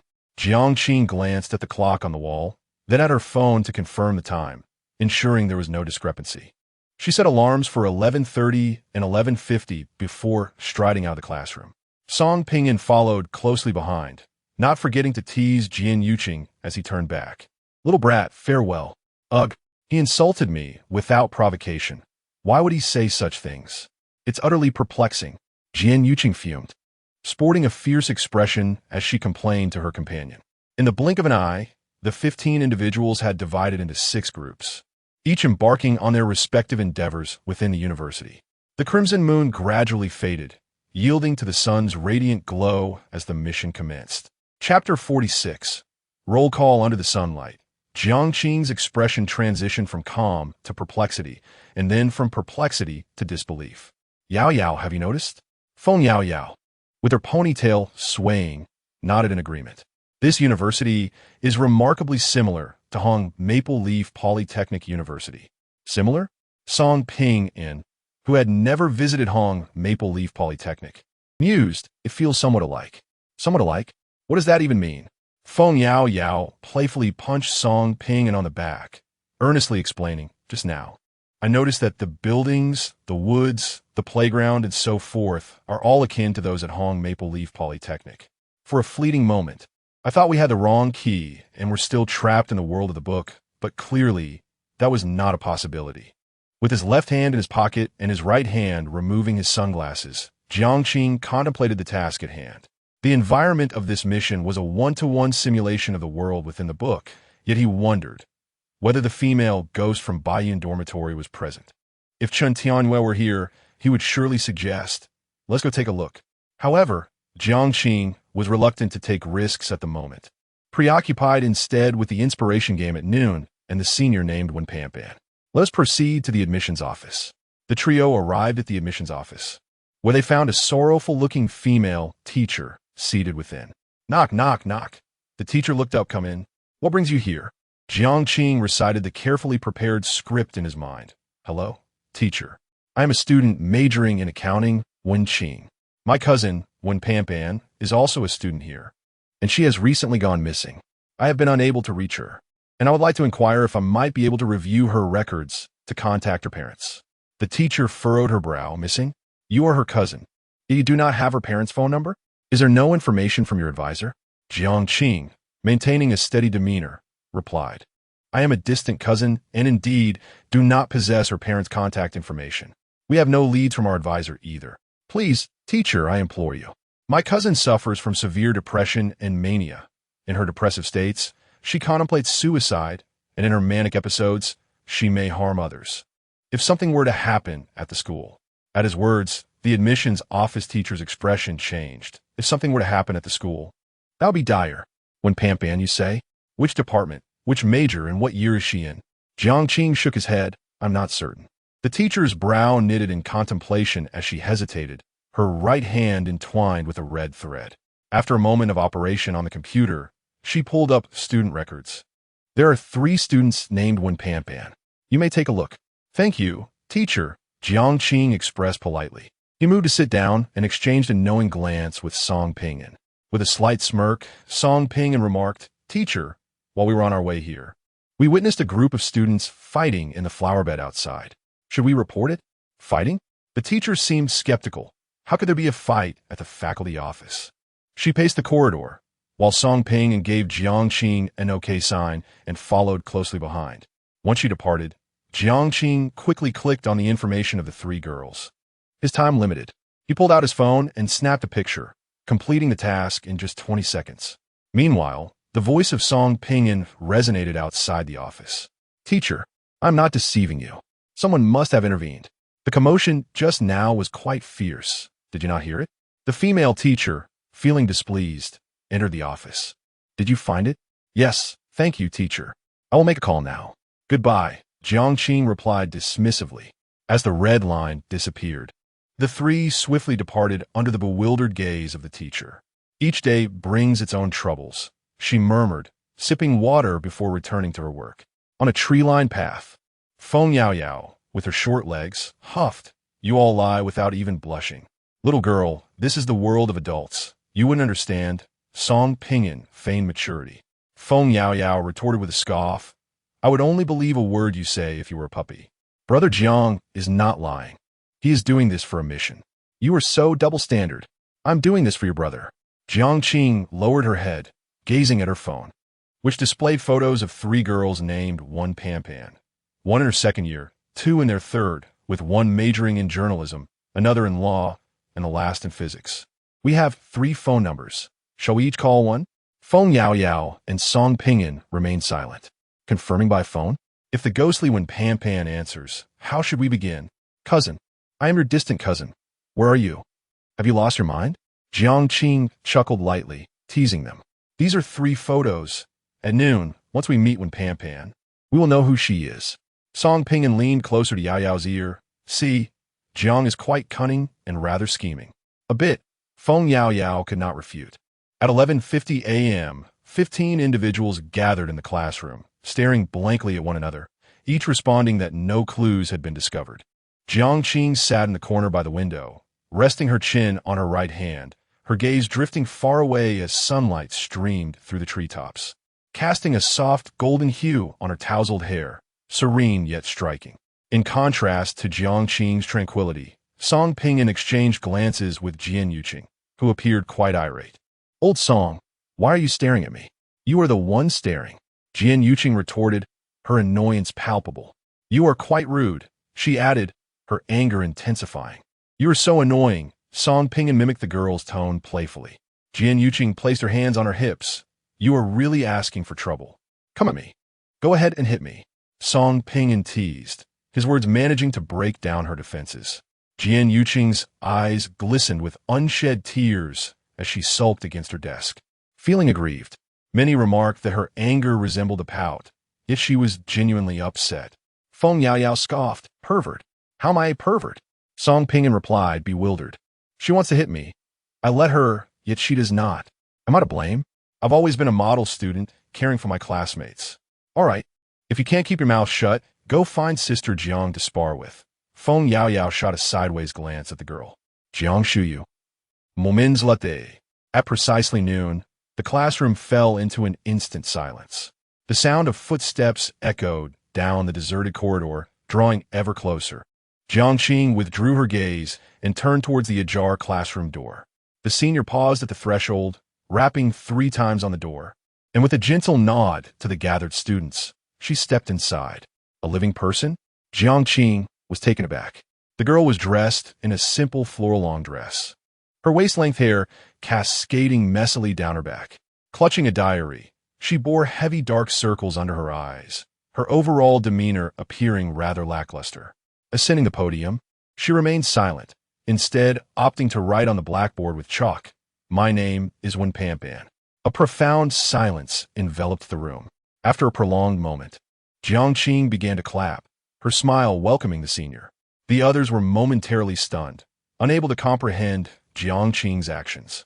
To their surprise, the senior wrote 2 words on the blackboard. "Thank you." A blush crept across her cheeks, embodying a youthful shyness, her character evidently quite introverted. Is Lao Jiang trying to curry favor? Song Pinyin suddenly realized. This ghost is surprisingly polite. Their assumption that Wen Pan was a ghost stemmed solely from the belief that only a vengeful spirit would engage them in such games. The senior continued to write on the blackboard. Today's theme requires 3 students to recount a personal experience of the supernatural, excluding tales from the realm of fiction. Moving on, I will call names. The students fixated on the words "call names," their scalps prickling with unease. In an instant, more than half of the class averted their gazes. Unable to meet her eyes, the remaining students either stared out the window, chose to daze off, or feigned composure. Feng Yaoyao thought to herself, "Please don't call on me. Please don't call on me." Song Ping amused. "It's been 5 or 6 years since I graduated, and I'm still facing this situation." Jean Yiqing reflected, "You cannot see me. You cannot see me." Yang internally fretted. "This is bad. If names are randomly called, will non-compliance lead to immediate demise?" Jiang Qing pondered. Am I to narrate ghost stories to a ghost? Chapter 47. The story at this moment, one could hardly feel more restless. The senior calmly scrutinized the anxious crowd, her gaze ultimately settling upon the face of a middle-aged man. She turned and inscribed 3 characters on the blackboard. El Wang Yu. Damn it. The middle-aged man cursed under his breath, his expression decidedly grim. No one could ascertain what consequences awaited the individual designated to tell a story. I thought it was someone else. Turns out it's the lone tiger. Xiaohu, rise. The senior beckoned you to share a tale. Still seated? Senior. He shows you no respect. Just silence him. Song Pinyin instigated. Wen Pan grew cold, and El Wang Yu, terrified, promptly stood as if his seat were ablaze. He glared at Song Pinyin, muttering through gritted teeth, "I curse the next one to be you. I have many stories to tell. Yet the senior does not call on me," Song Pinyin remarked with a hint of irony. While he rambled on, he was keenly observing Wen Pan, testing the waters. So far, this ghostly senior exhibited an extraordinarily good temperament, radiating an aura of peculiarity. El Wang Yu clenched his right fist and rapped on the table, his mind racing as he gathered his thoughts. I once had a supernatural encounter in the real world. It was the 15th day of the 7th lunar month, the Ghost Festival, and that evening I accompanied my parents to burn paper offerings by the roadside when it suddenly began to rain. After escorting my elderly parents upstairs, I took an umbrella and made my way home. I'm unmarried and do not live with my parents. The distance was not far, merely a 10-minute walk. As I walked through the neighborhood, I heard footsteps behind me. The surroundings were silent, and the rain was not particularly heavy, rendering the sound of footsteps remarkably clear. Yet when I turned to look, there was no one. Hiss! Feng Yaoyao gasped, wrapping her arms tightly around herself, fully engrossed in the tale. El Wang Yu swallowed hard, a mixture of solemnity and lingering fear in his voice. I was somewhat alarmed. After all, it was late at night on the Ghost Festival. I quickly quickened my pace to return home and locked the door. Upon turning on the lights, I felt as if I had come back to life. It was that I was timid. The atmosphere was indescribable, something you cannot empathize with. Around 2 or 3 in the morning, as I lay in bed, my bed against the wall, I usually sleep on the side facing it. I drifted into slumber, when suddenly, someone touched me, resting a hand on my shoulder. When I turned to look, there lay an elderly man, around 70 or 80 years old. Beside me, Who said, "Return my money." Wang Yu's breath quickened. I was so frightened that I rolled off the bed, wide awake, my heart racing, my mind blank for quite some time. When I finally regained my senses, I glanced back at the bed, which was empty, devoid of anything. I thought it was a dream, but after being so terrified, I couldn't fall asleep again. As dawn broke, I intended to wash my shoes, which had gotten dirty from the rain the day before, and upon inspecting the soles, I found a piece of paper money. This was my only encounter in reality. After that, I noticed others burning paper offerings from a distance to avoid attracting any malevolent forces. The senior lowered her head, seemingly deep in thought. She picked up a pen and jotted something in her notebook before gesturing for the middle-aged man to take his seat. Phew! Wang Yu exhaled deeply, feeling a sense of relief wash over him. Song Pingyan leaned closer to Jiang Qing, whispering seemingly innocuous tales. Indeed, we shared our narratives, offering her a wellspring of inspiration. Jiang Qing intertwined her fingers atop the table, but a sense of unease washed over me. Like you, I felt an inexplicable anxiety. Song Pingyan's smile faded as she clasped her necklace adorned with a ring. Jiang Qing bit her lip, contemplating that perhaps Wan was not a vengeful spirit, but rather something more sinister. Old Song's pupils constricted. Vengeful spirits adhere to rules, incapable of actions beyond their bounds. However, the uncanny exists to establish these very rules. While reason may prevail, encountering the capricious nature of the uncanny could prove fatal at any moment. They possessed little experience in confronting the uncanny and were equally inexperienced in managing the threat posed by vengeful spirits. The seniors scrutinized the group once more, and on the blackboard, 3 characters were inscribed. Jiang Qing. It's your turn. Song Pingyan gently nudged the girl's arm. I buried my head beneath the table. Me? Jiang Qing wore a mournful expression, reluctantly rising, her head buzzing. 1 second, 2 seconds, 3 seconds. 1 minute, 2 minutes, 3 minutes. The senior's dark eyes glowed crimson, and the temperature in the classroom plummeted, sending a shiver through the crowd. Speak quickly, or you shall perish. Jiang Qing urged from the back row. He did not wish for anyone to meet their end on the first day. The task ahead was fraught with peril. The more who survived, the greater their safety. Jiang Qing took a deep breath. I'm uncertain. One night, while watching television in the living room, I was startled by a knock at the door. I recall the time vividly. 1:22 a.m. Alone in the house. I wondered who would knock at such an hour. I ignored it, yet the knocking persisted, amplifying my fear. I turned off the television and quietly approached the door, peering through the peephole into the inky darkness of the hallway. I texted the property management, who advised me not to open the door, assuring they would come immediately. After approximately 5 minutes, the knocking ceased, and I heard the property staff shouting, "Don't run," as Jiang Qing noticed the senior's blood-red eyes returning to their normal hue. She secretly sighed in relief and continued. Before long, the property staff knocked again, informing me that the assailant had been apprehended. My mind momentarily short-circuited, and I opened the door. There stood a man clad in black, his hood obscuring his face. As I began to express my gratitude, he inexplicably posed a question. "Do I appear human or ghostly to you?" He drew back his hood, revealing a face half decayed. Eagerly, Feng Yaoyao pressed for details, and then, Jiang Qing replied solemnly. I awoke from the dream. The silence that followed was deafening. It was no wonder the girl had remained speechless for 3 minutes.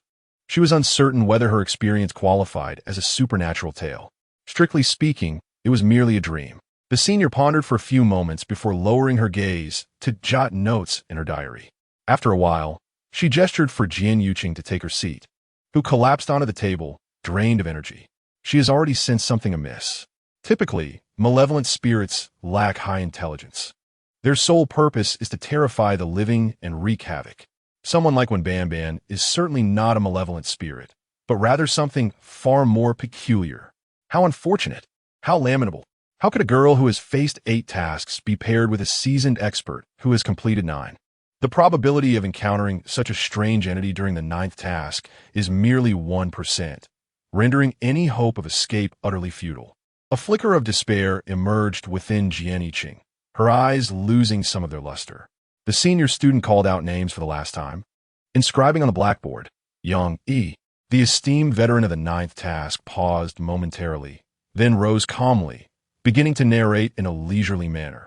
When I was 13, during the Qingming festival, the weather was splendid, and my family went to pay respects at the graves. We brought an abundance of food to share. First, we cleared the weeds around the tombstone, then we enjoyed a meal and chatted. Being a child, I was quite mischievous and took the opportunity to wander off while the adults were distracted. I picked up a stick and hopped along when in the distance, someone waved at me. Not thinking much of it, I approached out of curiosity. Strangely, no matter how far I walked, the distance between us remained unchanged. Suddenly, someone grasped my hand.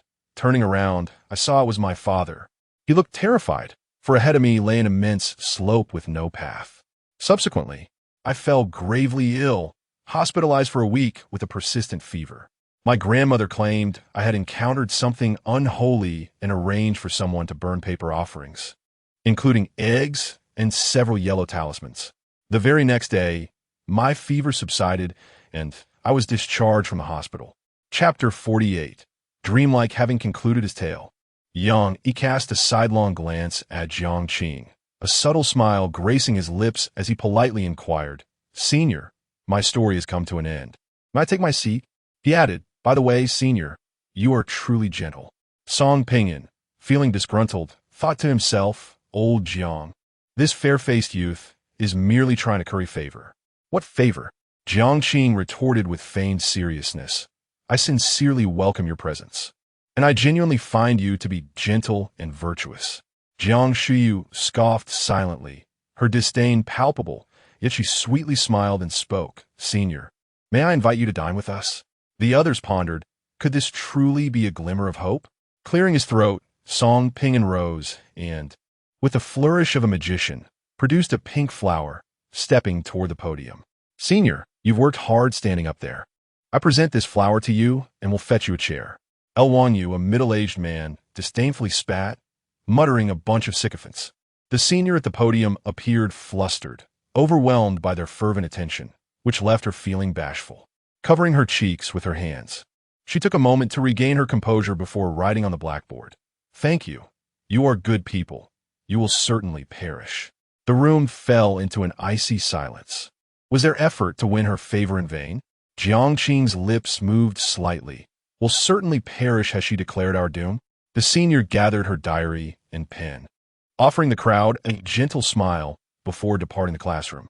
That smile was warm, polite, yet carried an ominous undertone that lingered in their minds, amplifying its impact. Was that the conclusion? Qi Chaoyang felt bewildered. A companion of Jian Yuqing, he had only completed 5 tasks and had never encountered such a scenario.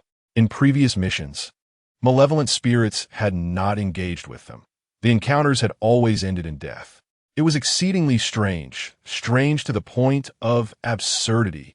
After all, regarding the bizarre, not all members of the Liberation and Dream Pursuit Society were privy to such information. Typically, only those with more than 7 completed tasks were informed. A frail young man raised his hand. "Esteemed seniors, may I inquire about the difficulty level of this task? I have only completed 3 missions, and this is my 4th. I'm utterly baffled." "4th? Jiang Qing questioned, half in skepticism. "That cannot be. Have you drastically altered the script?" The weak young man chuckled ruefully. "I accidentally ran over the male lead in the script." Now it made sense." Jiang Qing stepped up to the podium, resting his hands on the wooden surface, leaning slightly forward as he spoke. "I am not certain of your grading system for difficulty. My classification comprises 25 tasks, each representing a level. This task is of level 9. Indeed, do not doubt it. This is my 9th task." The classroom fell into a profound silence. Song Pingyan tugged at Jiang Qing's sleeve, whispering, "Old Jiang, this is serious. Among the 3 of us, you and I are on our 3rd task, while Yao Mei is on her 4th. Being paired with such a formidable individual feels perilous." Jiang Qing calmly analyzed the situation, discerning that it proved a critical point. Those with fewer than 9 tasks would not be matched with those who had completed 9 or more. Adopting a different mindset, if we successfully accomplish this task, we shall accumulate experience, and prior to the 9th task, the script may be altered at will. with a maximum difficulty level set at 9. At the podium, Jiang Qing spoke in a solemn tone. This task presents too many uncertainties. First, why does the ghostly senior not initiate an attack on us? Is there a specific rule in place? Are attacks prohibited within this classroom? Second, we must remain in the classroom every day at noon, collaborating with the ghostly senior in a creative inspiration game. Does this serve as a form of creative assistance? Let us not forget, the task spans 7 days, aimed at aiding the senior in completing her novel, rather than merely surviving for 7 days. Should the senior fail to finish her novel by the 7th day, we too shall perish. Third, hints often serve as traps. The senior has a preference for females. Yet she does not appear to be homosexual. Specific circumstances remain, currently unknown. Fourth, where shall we reside during these 7 days? The task lacks. Suddenly, everyone received a text message from an unknown number. Jiang Qing glanced at it. Maple Leaf Boys Dormitory, room 444. Feng Yaoyao turned pale. Bayan Girls Dormitory, room 233. Song Ping'an muttered. Maple Leaf Boys Dormitory, room 337. The expressions of the group were peculiar. Just as Jiang Qing had raised the issue of accommodation, it was promptly resolved. Is the senior monitoring us? Jiang Qing tucked away his phone and emphasized that the difficulty of this task exceeded imagination, representing not a standard level 9, but rather a hellish level 9. I hope everyone remains composed and refrains from attempting to manipulate anyone to test the ghostly senior's rules of murder. The last statement was directed pointedly at Jiang Shuyu, clearly aware of her notorious exploits. Well, I'm neither a captain nor a leader. Take care of yourselves. After Jiang Qing finished speaking, he waved to his 2 male teammates and left the classroom first. Let's go. Jiang Qing stretched his limbs. Wait up. Jian Yuqing's voice was melodious as she addressed the young men. There are only 2 of us. I wish to team up with you. I'm actually quite formidable. This is my 8th task. What? Song Ping'an stepped forward, scrutinizing the girl. You've survived to your 8th task? Stop talking to me. You just enjoy provoking me. Jian Yuqing huffed, appearing fierce. 8 times. Jiang Qing casually shook his head. Forming a team necessitates sincerity. If you share an important clue with us, we would be willing to collaborate, of course. In the spirit of fair exchange, we shall provide you with an important clue in return. Jian Yuqing pouted. The task has just begun. How could I possibly have any significant clues? Then I must apologize, Jiang Qing replied with a slight smile, sidestepping the girl as he exited the classroom. In the corridor, gazing at the young man's retreating figure, Qi Xiaoyang narrowed his eyes and whispered. His implication is that he has already grasped an important clue. Should we? You are so naive. Jian Yuqing crossed her arms, her cleavage prominent. Can't you see? He is casting bait, waiting for the fish to bite. If we act against them, it may be us who meet our demise. Qi Xiaoyang's heart trembled. No, it can't be that dire, can it? He doesn't seem particularly clever. Oh dear, unable to bear your presence after 5 tasks. Can a wise person truly inscribe the word wise upon their forehead? Jian Yuqing stepped on Qi Xiaoyang's sneakers, departing in displeasure. She had been in a foul mood all morning. On the shaded path, tall trees flourished on either side, shielding the glaring sunlight. Jiang Qing shared Pan's dossier with the others, stating earnestly, when Pan, 21 years old, a third-year law student, scored 533 in the college entrance examination. The electronic file contained a wealth of information, including enrollment details, medical examination records, volunteer preferences, and academic results from elementary through high school. Song Ping'an scrutinized the document intently. There were no significant medical cases, thus eliminating the possibility of illness or death. Old Jiang, he exclaimed, looking up in surprise, only to find Feng Yaoyao had vanished, while Jiang Qing waved at him from a distance. When did she run so far? Song Ping'an remarked, quickening his pace. Where's Yao Mei? As he walked, a hand suddenly seized his arm from behind, pulling him back. Pain shot through him, and the world around him blurred as if in a dream. Should he take one more step forward, he would plunge into the lake, its murky waters unfathomably deep. This is madness, Jiang Qing panted, having called out to him for ages while sprinting towards the lake's edge. You were calling me? By the lakeside? The sun shone brightly, yet Song Ping'an felt cold and trembled, old, Old Jiang, I clearly saw you waving at me from ahead, continuously beckoning. Waving? Jiang Qing gazed intently at the still surface of the lake, pondering, isn't this a scene from Yang Yi's supernatural tales? Feng Yaoyao felt a chill run down her spine as the story morphed into reality. Chapter 49. Refutation. The trio recognized the gravity of the situation. If the ghostly senior transformed supernatural tales into reality, it would imply that 4 apparitions were already haunting the school.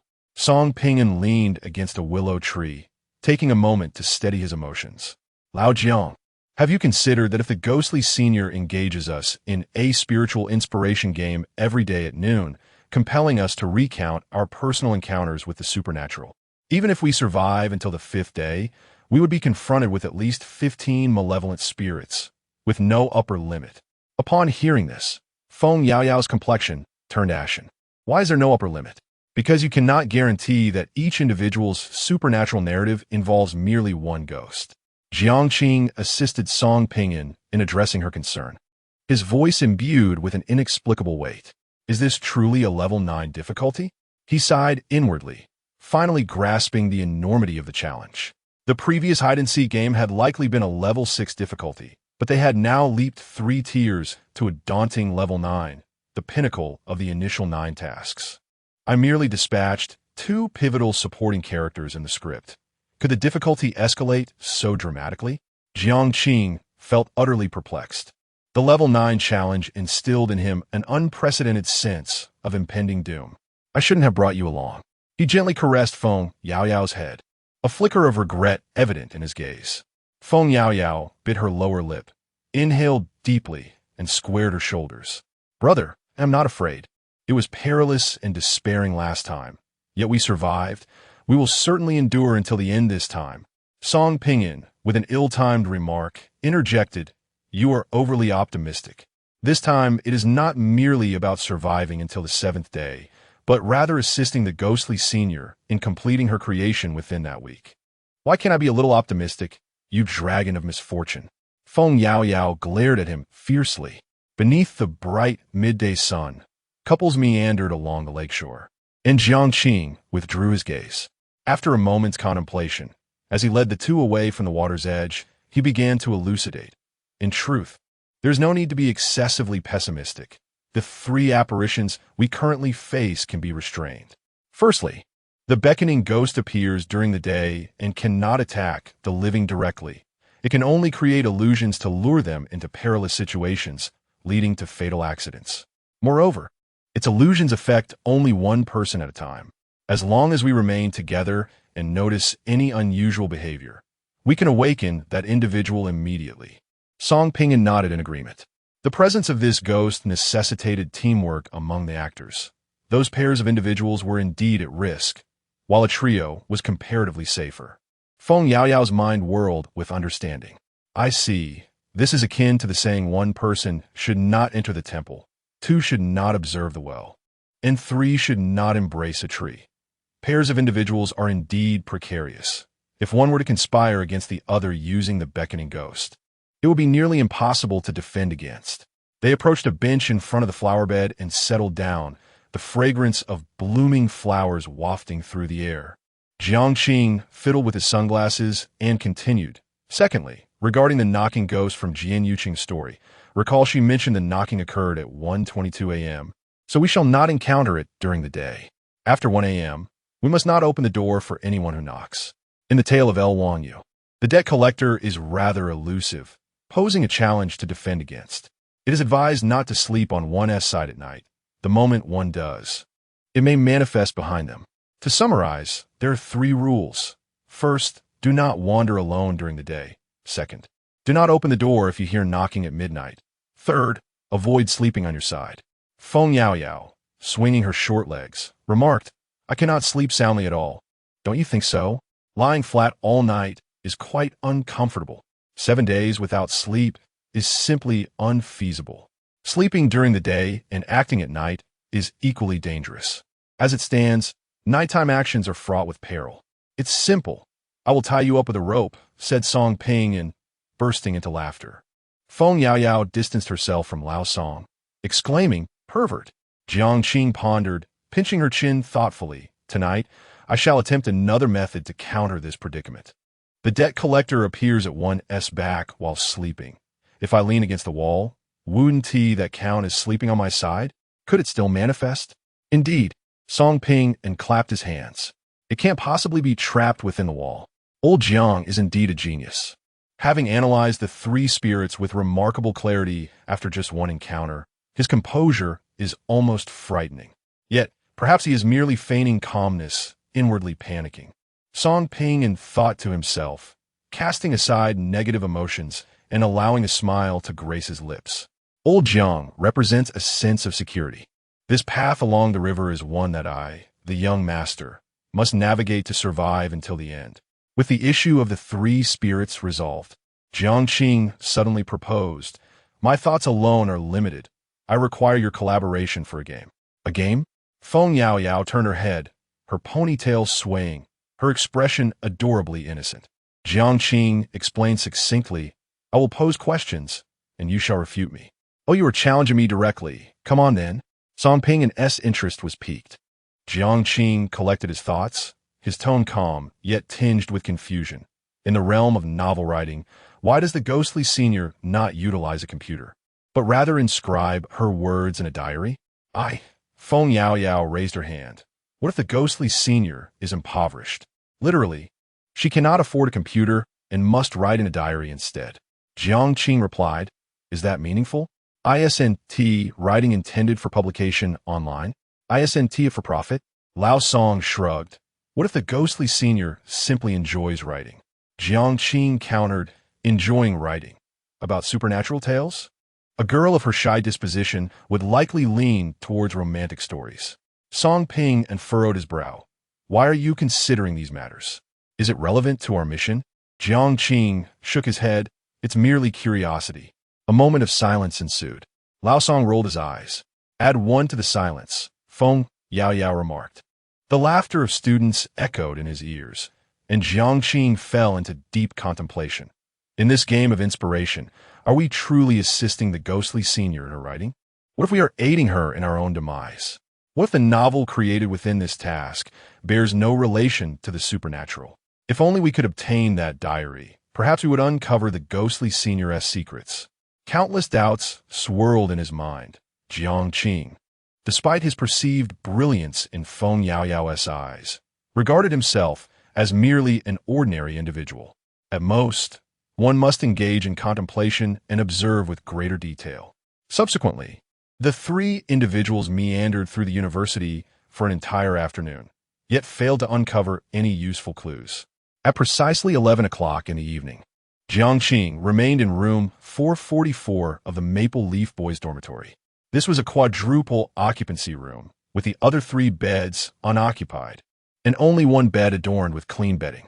They had considered staying in the same dormitory for the night, but upon further reflection, deemed the risk to be excessively high. Having received the notification regarding their dormitory assignment, they feared that if they did not sleep in their respective quarters, they might meet a fatal end on the very first night. Jiang Qing sat at the desk, engaging in conversation with Feng Yaoyao, reassuring the girl not to be afraid. "What are your thoughts on this mission?" he inquired. Meng Wanzhou's voice chimed in. "You can lie down and watch, sit and observe however you wish." "I'm not jesting," Jiang Qing exclaimed, clicking his tongue. "Neither am I jesting," Meng Wanzhou replied earnestly. "I cannot interfere with your mission, for if I do, we shall all perish. At most, I can lend you a miracle, providing you with a warning a few seconds in advance when danger looms." After a brief silence, Meng Wanzhou, in a tone of resignation, asked, "Have you not discovered a path to survival?" Jiang Qing paused in his typing, puzzled. "What do you mean? Have you found a way to survive?" "Jiang, you are astute, but the more intelligent one is, the more likely they are to overlook their companions. The ghostly senior, having transformed supernatural tales into reality, had written them in her diary." Meng Wanzhou hesitated momentarily. "Have you forgotten Feng Yaoyao? She is undoubtedly a conceptual deity. One of the abilities of the Miracle Zero Hour is to restore an object to a certain phase from the previous day." Chapter 50. Action. Meng Wanzhou's words resonated like thunder. Jiang Qing abruptly rose from his chair. his gaze fixating on the phone screen where the name Yao Yao stood out prominently. After a moment of contemplation, a multitude of thoughts coalesced into a single exclamation. What? It could be played this way too. By harnessing Yao Yao's miracle, he could restore the contents of the diary to before noon. Meng Wanzhou's voice trembled with fear. I can no longer assist you in this game. I become a target. Targeted? By whom? Jiang Qing pressed on. A minute passed in silence, with Meng Wanzhou evidently too frightened to utter another word. A heavy dread settled in Jiang Qing's heart. What kind of entity could instill such fear in Meng Wanzhou? Was it more formidable than the uncanny?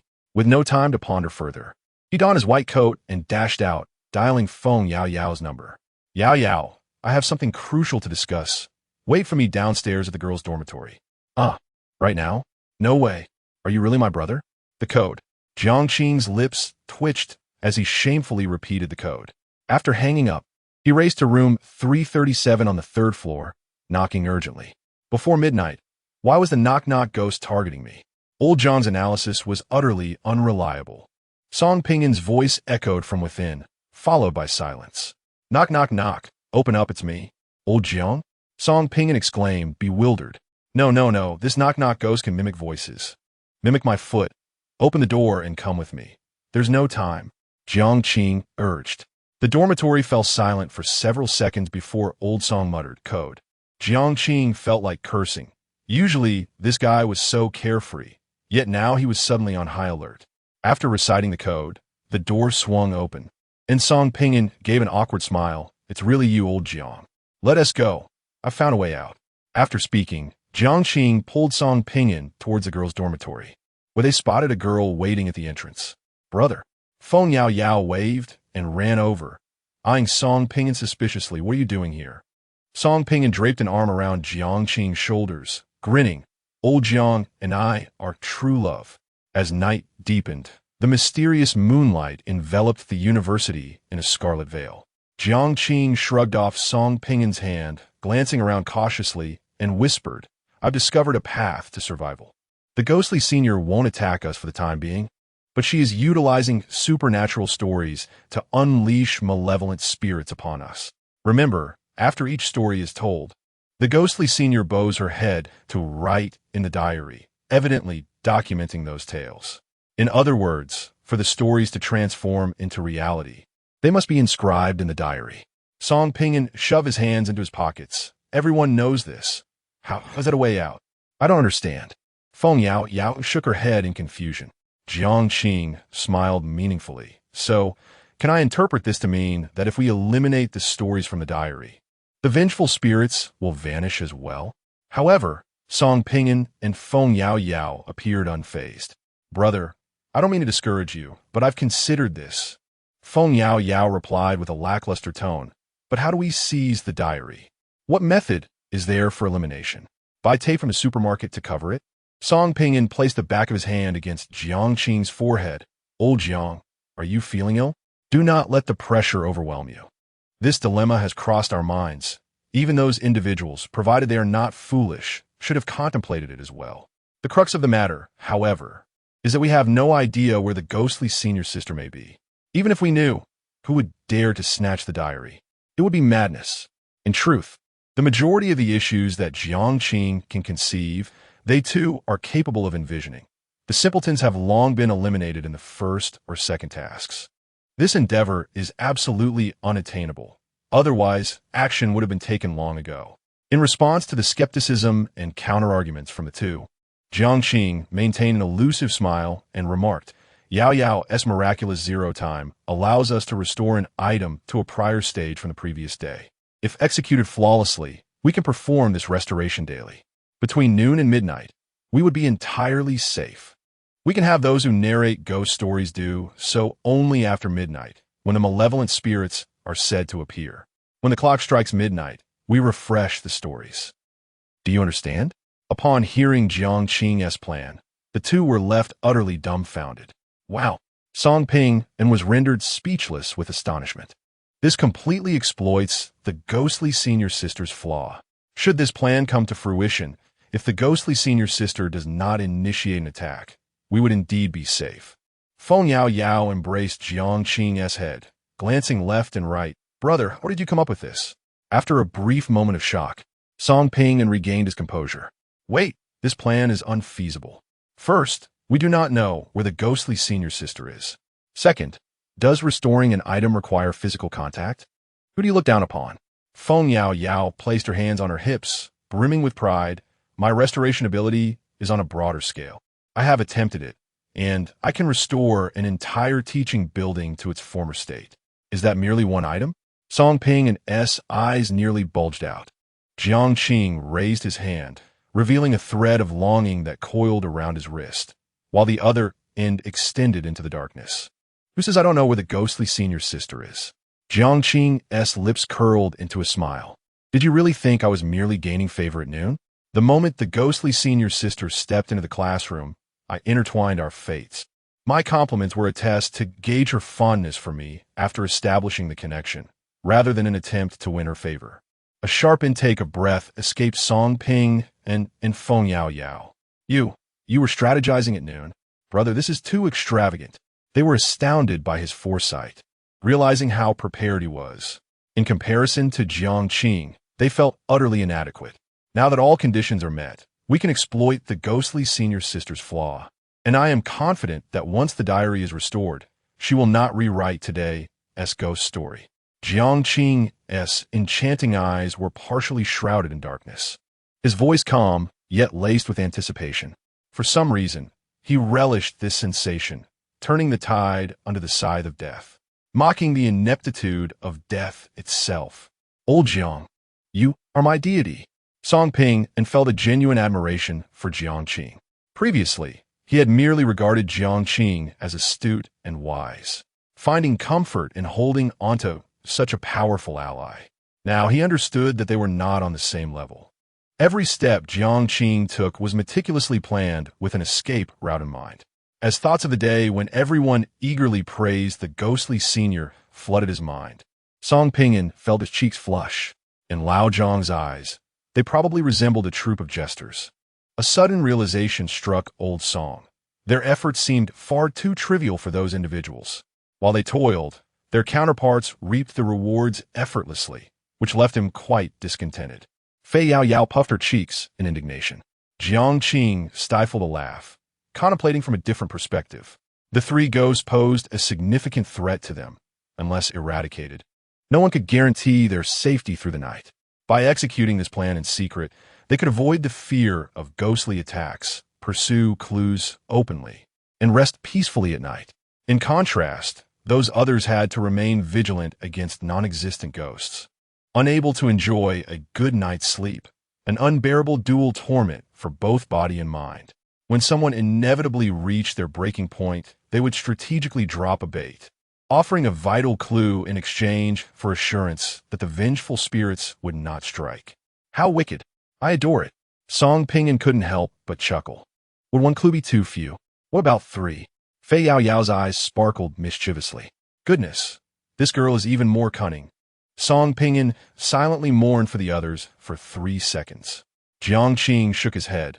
For each mission, a single crucial clue sufficed for survival, and it was improbable they could uncover 3 or more critical leads. It was now 11:23 p.m. Time was running short. They needed to find the ghostly senior first. On the second-floor window of the girls' dormitory, Jian Yuqing hurried downstairs, stealthily hiding in the shadows to follow. Chapter 51. A turmoil of the mind, the scarlet moonlight cast its glow upon death. The night at this university was remarkably tranquil, resembling not an institution of learning, but rather a graveyard. Song Ping exhibited a furtive demeanor, pausing to observe at the slightest whisper of the wind. Old Jiang, what if those fellows sense something amiss and deduce that the malevolent spirit has vanished? So what if they deduce it? Our foremost priority is to ensure our survival. That is the essential premise. If we can gather clues under this condition, splendid. If not, it is of no consequence. Jiang Qing paused thoughtfully. Do not be overly cautious. Their survival benefits us as well. There is no conflict of interest between us.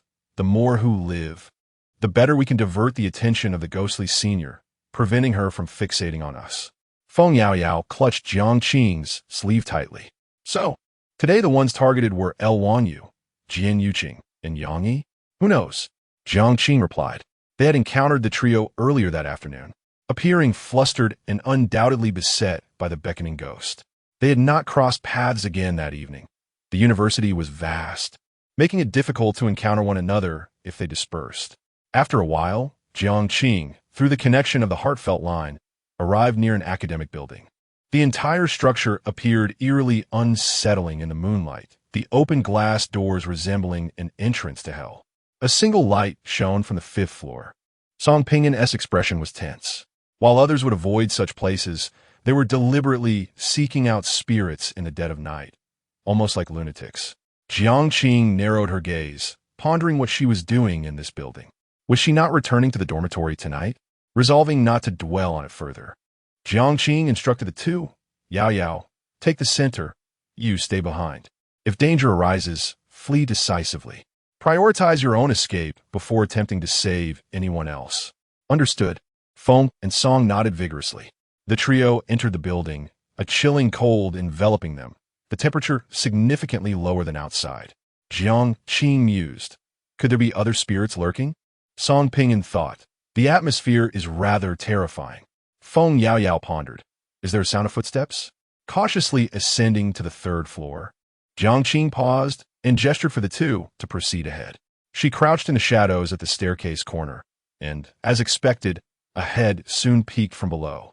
Dressed in light beige athletic wear, Jian Yuqing tiptoed, oblivious to Jiang Qing, her gaze fixated above, murmuring to herself, what brings her here at such an hour? Surely, she harbors some undisclosed secret.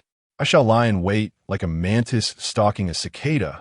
Hello, a large hand suddenly grasped her shoulder. Ah! Jian Yuqing screamed, her eardrums nearly shattered, as she swiftly drew forth a bronze mirror. In the darkness, a ghostly visage materialized within the mirror, only to vanish the next moment. Silence. Jiang Qing struck the back of the girl's head, deftly seizing the bronze mirror.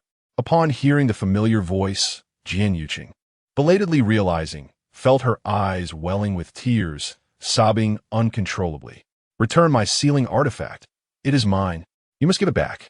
Sealing artifact. Jiang Qing's eyes gleamed with intrigue as she discreetly pocketed the bronze mirror, grasping the girl by her collar to prevent her escape. What are you following us for? Song Pingyan and Feng Yao Yao descended from the 4th floor, their expressions grim as they fixed their gaze upon the girl. The sealing object, my... Jian Yuqing whispered through her sobs, casting a pitiful glance at Jiang Qing. The sealing object is effective only against malevolent spirits, inflicting minimal harm on actors.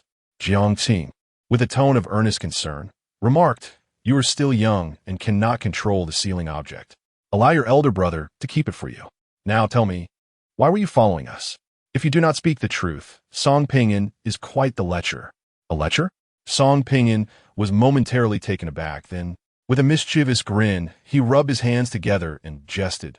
Little girl, you possess quite the charm. I must say, Jian Yuqing's face turned pale with fear. At merely 22, she had never even had a boyfriend and did not wish to lose her virtue in this treacherous realm. Song Pingyan pouted, how dull. I have just begun my performance, and you are already surrendering.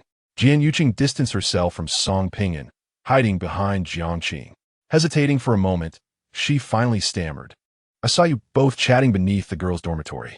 Though I did not overhear your conversation, you appeared quite animated. I wondered, perhaps you stumbled upon a means of escape? I quietly followed behind. She added, could you please return my sealing object?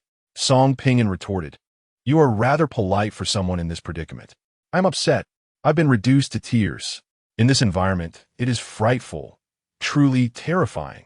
Jian Yuqing emitted a fierce, yet innocent, demeanor, her expression conveying distress as a tear threatened to escape her nose. Jiang Qing coughed and interjected, what sealing object? Come, let's find a way out. I will not leave without my sealing object. You cannot wield it. It has chosen its master. Jian Yuqing defiantly plopped onto the ground, her stubbornness evident. Not leaving? Then farewell. Jiang Qing strode towards the 4th floor without a moment's hesitation. Song Pingyan chuckled. Little girl, are you resorting to tears and tantrums? Old Jiang is a straightforward man. If you cry, I'll consider a victory if he shows any softness. The ceiling object is yours for the taking. The two men ignored her, prompting Jiang Qing to hastily rise and pursue them, her voice tinged with desperation. Please return it. It has chosen its master. I possess a crucial lead. Jiang Qing glanced at the time. 11:54 p.m. He had no time for her lead. Be quiet and follow us. Once we conclude our matters, we shall negotiate. Oh. Jiang Qing was displeased, but under the circumstances, she had no choice but to acquiesce. She had miscalculated. If it had been a spirit, the ceiling object would have attacked immediately, allowing her to escape. Who would have thought that it was Jiang Qing who had captured her, not a vengeful spirit? How tragic. The group arrived on the 5th floor, traversing a silent corridor, where only one classroom at the end glowed with light. Was the ghostly senior sister inside? How did they know? Jiang Qing felt a wave of perplexity wash over her. The girl grew ever more curious. What connection did the means of escape have with the ghostly senior sister? Were they after the diary? Jiang Qing led the way, treading softly, his breaths almost imperceptible as they drew nearer. The classroom door stood ajar, unlike the one in the spiritual game, as this room was cluttered with desks and chairs piled on either side, leaving an empty seat in the center. A girl clad in a floral long dress sat quietly, her gaze colliding with Jiang Qing's. With a smile that hinted at the unpredictability of life and death, Jiang Qing felt a jolt in her heart, quickly regaining her composure. She must have noticed me early on, seemingly fixated on the classroom door, awaiting my arrival. As their eyes met, time seemed to linger in that moment. It was not until the ringing of the bell that when Pan Pan softly spoke, as if questioning Jiang Qing. Shouldn't the conclusion of a beautiful story entail the demise of all villains? Why, then, must it be I who faces death? Her voice was low, laced with a profound anguish and an endless discomfort. The ghostly senior was not mute. Jiang Qing covered her mouth in shock, utterly astonished. Feng Yaoyao peered around, noticing the diary on the desk, triggering a miraculous event. The diary began to flip its pages on its own, the words written at noon vanishing one by one. The senior was taken aback, then burst into laughter. Brother, it's done, Feng Yaoyao said, beads of cold sweat forming on her brow. Let us go, Jiang Qing urged. They dashed towards the staircase, a frantic energy akin to thieves caught in the act. As they ran, Feng Yaoyao vanished, followed by Song Pinyin and Jiang Qing. Jiang Qing focused her gaze, two large characters jolting her senses. 5th floor. The sound of light footsteps echoed behind her as the senior emerged from the classroom. The floral white dress gradually stained crimson, blood streaming down her legs, her eyes mirroring the scarlet moon on the canvas of night. When Pan Pan extended her right hand, grasping an invisible thread of longing, pulling it taut until it snapped. In this dire predicament, Jiang Qing stepped forward, resolute. You are not fleeing? When Pan Pan questioned, perplexed. The moonlight was hazy as Jiang Qing removed her white outer garment, revealing a radiant smile. You are a good girl. In an instant, he climbed through the open window on the left and leapt down without hesitation. Below was a lush tree and a soft flower bed of earth. When Pan Pan stood frozen for a moment, then regained her senses and hurried to the window. There, hanging from the tree, was a white outer garment, while Song Pinyin fled with the barely conscious Jiang Qing in his arms. You're a good girl. When Pan Pan repeated this phrase over and over, her mind in disarray. Chapter 52. The inability to lie, damn it. The 5th floor. You say jump, and you just jump. Song Pinyin completely lost his composure. Old Jiang, hold on tight. If you die, Old Chen will definitely beat me up. It dawned on him why Jiang Qing had surveyed the surroundings before entering the teaching building. The worst-case scenario was indeed jumping off the building to escape. Feng Yaoyao's eyes brimmed with tears, her teeth clenched to suppress her cries, her body trembling uncontrollably. Jiang Qing was covered in blood, his white shirt and gray pants stained a deep crimson, having already succumbed to unconsciousness, even if he had chosen a spot in advance. Jumping from the 5th floor was 1,000 times more painful than anticipated. The three of them rushed to the infirmary, where two nurses were engrossed in a drama. Chatting away. Bang! The door was kicked open, startling the nurses. Just as they were about to scold, they were met with Song Pingyin's bloodshot gaze. And their words morphed into, "What is happening? Doctor, please save my brother. He fell from the building." Feng Yaoyao spoke rapidly. "Fell?" The nurses instructed Song Pinyin to lay the injured on the bed. Only then did they see Jiang Qing's injuries. His left cheek was marked by a gash from a branch. His right ankle swollen grotesquely, and his abdomen had a tear in his clothing. Fortunately, the wound was not too deep.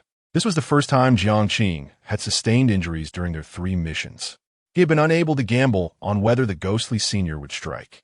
Rather than wait for death, he chose to fight for survival, at least reclaiming his life. "I have already contacted the doctor. He will be here shortly," one of the female nurses said, rummaging through the iodine. "You all need to clear out and wait outside. Don't crowd here." Feng Yaoyao bit her lip, glancing back at Song Pinyin as they left the ward. Jian Yuqing, with a calm demeanor, quietly took Jiang Qing's copper mirror from his pocket and whispered, "This belongs to me. I took it, and your silence implies consent." "Thank you." If Jiang Qing were awake, he would undoubtedly spit blood in outrage, shouting, "That is my sealing artifact." As the crimson moonlight gradually faded, the golden rays of dawn gently ascended, awakening the early risers of the university. Jiang Qing's eyelashes fluttered slightly. His face contorted in pain as he opened his eyes, staring blankly at the ceiling. "I'm not dead. I'm really lucky." "Where?" "The school infirmary." Jiang Qing shifted his gaze to the left, discovering Feng Yaoyao sleeping beside him, drooling at the corner of her mouth. With Yaoyao present, it confirmed that even if they didn't stay in the designated dormitory at night, it wouldn't. "Please." Song Pingyin's weary voice broke in. "Can you not analyze things the moment you wake up? Just take it easy for a moment." There was no time for rest. Jiang Qing propped himself up with his hands, struggling to sit up. Last night had yielded good results. Not only had he altered the content of his diary, but he had also reached the conclusion about the dormitory's deception, and even Jiang Qing kept feeling around his pockets, his expression stiffening. "Where's my sealing artifact?" At the chair by the ward's entrance, the sweet-faced Jian Yuqing timidly raised her hand. "I asked you about it last night, and you implicitly agreed to let me take it, and besides, it was originally mine." Song Pinyin looked bewildered. "When did this happen?" Jiang Qing grimaced in pain. "Get back to me. Come on, that's my thing. I want to give it to you, humph." Jian Yuqing turned her face away. A sharp pang of discomfort resonated through Jiang Qing's body. His liver, heart, and head all ached. After a restless night, he had lost a precious sealed item. He gently massaged his temples, adopting a tone as soothing as possible. "Ah, Xiao Jian, we endured quite the ordeal together yesterday.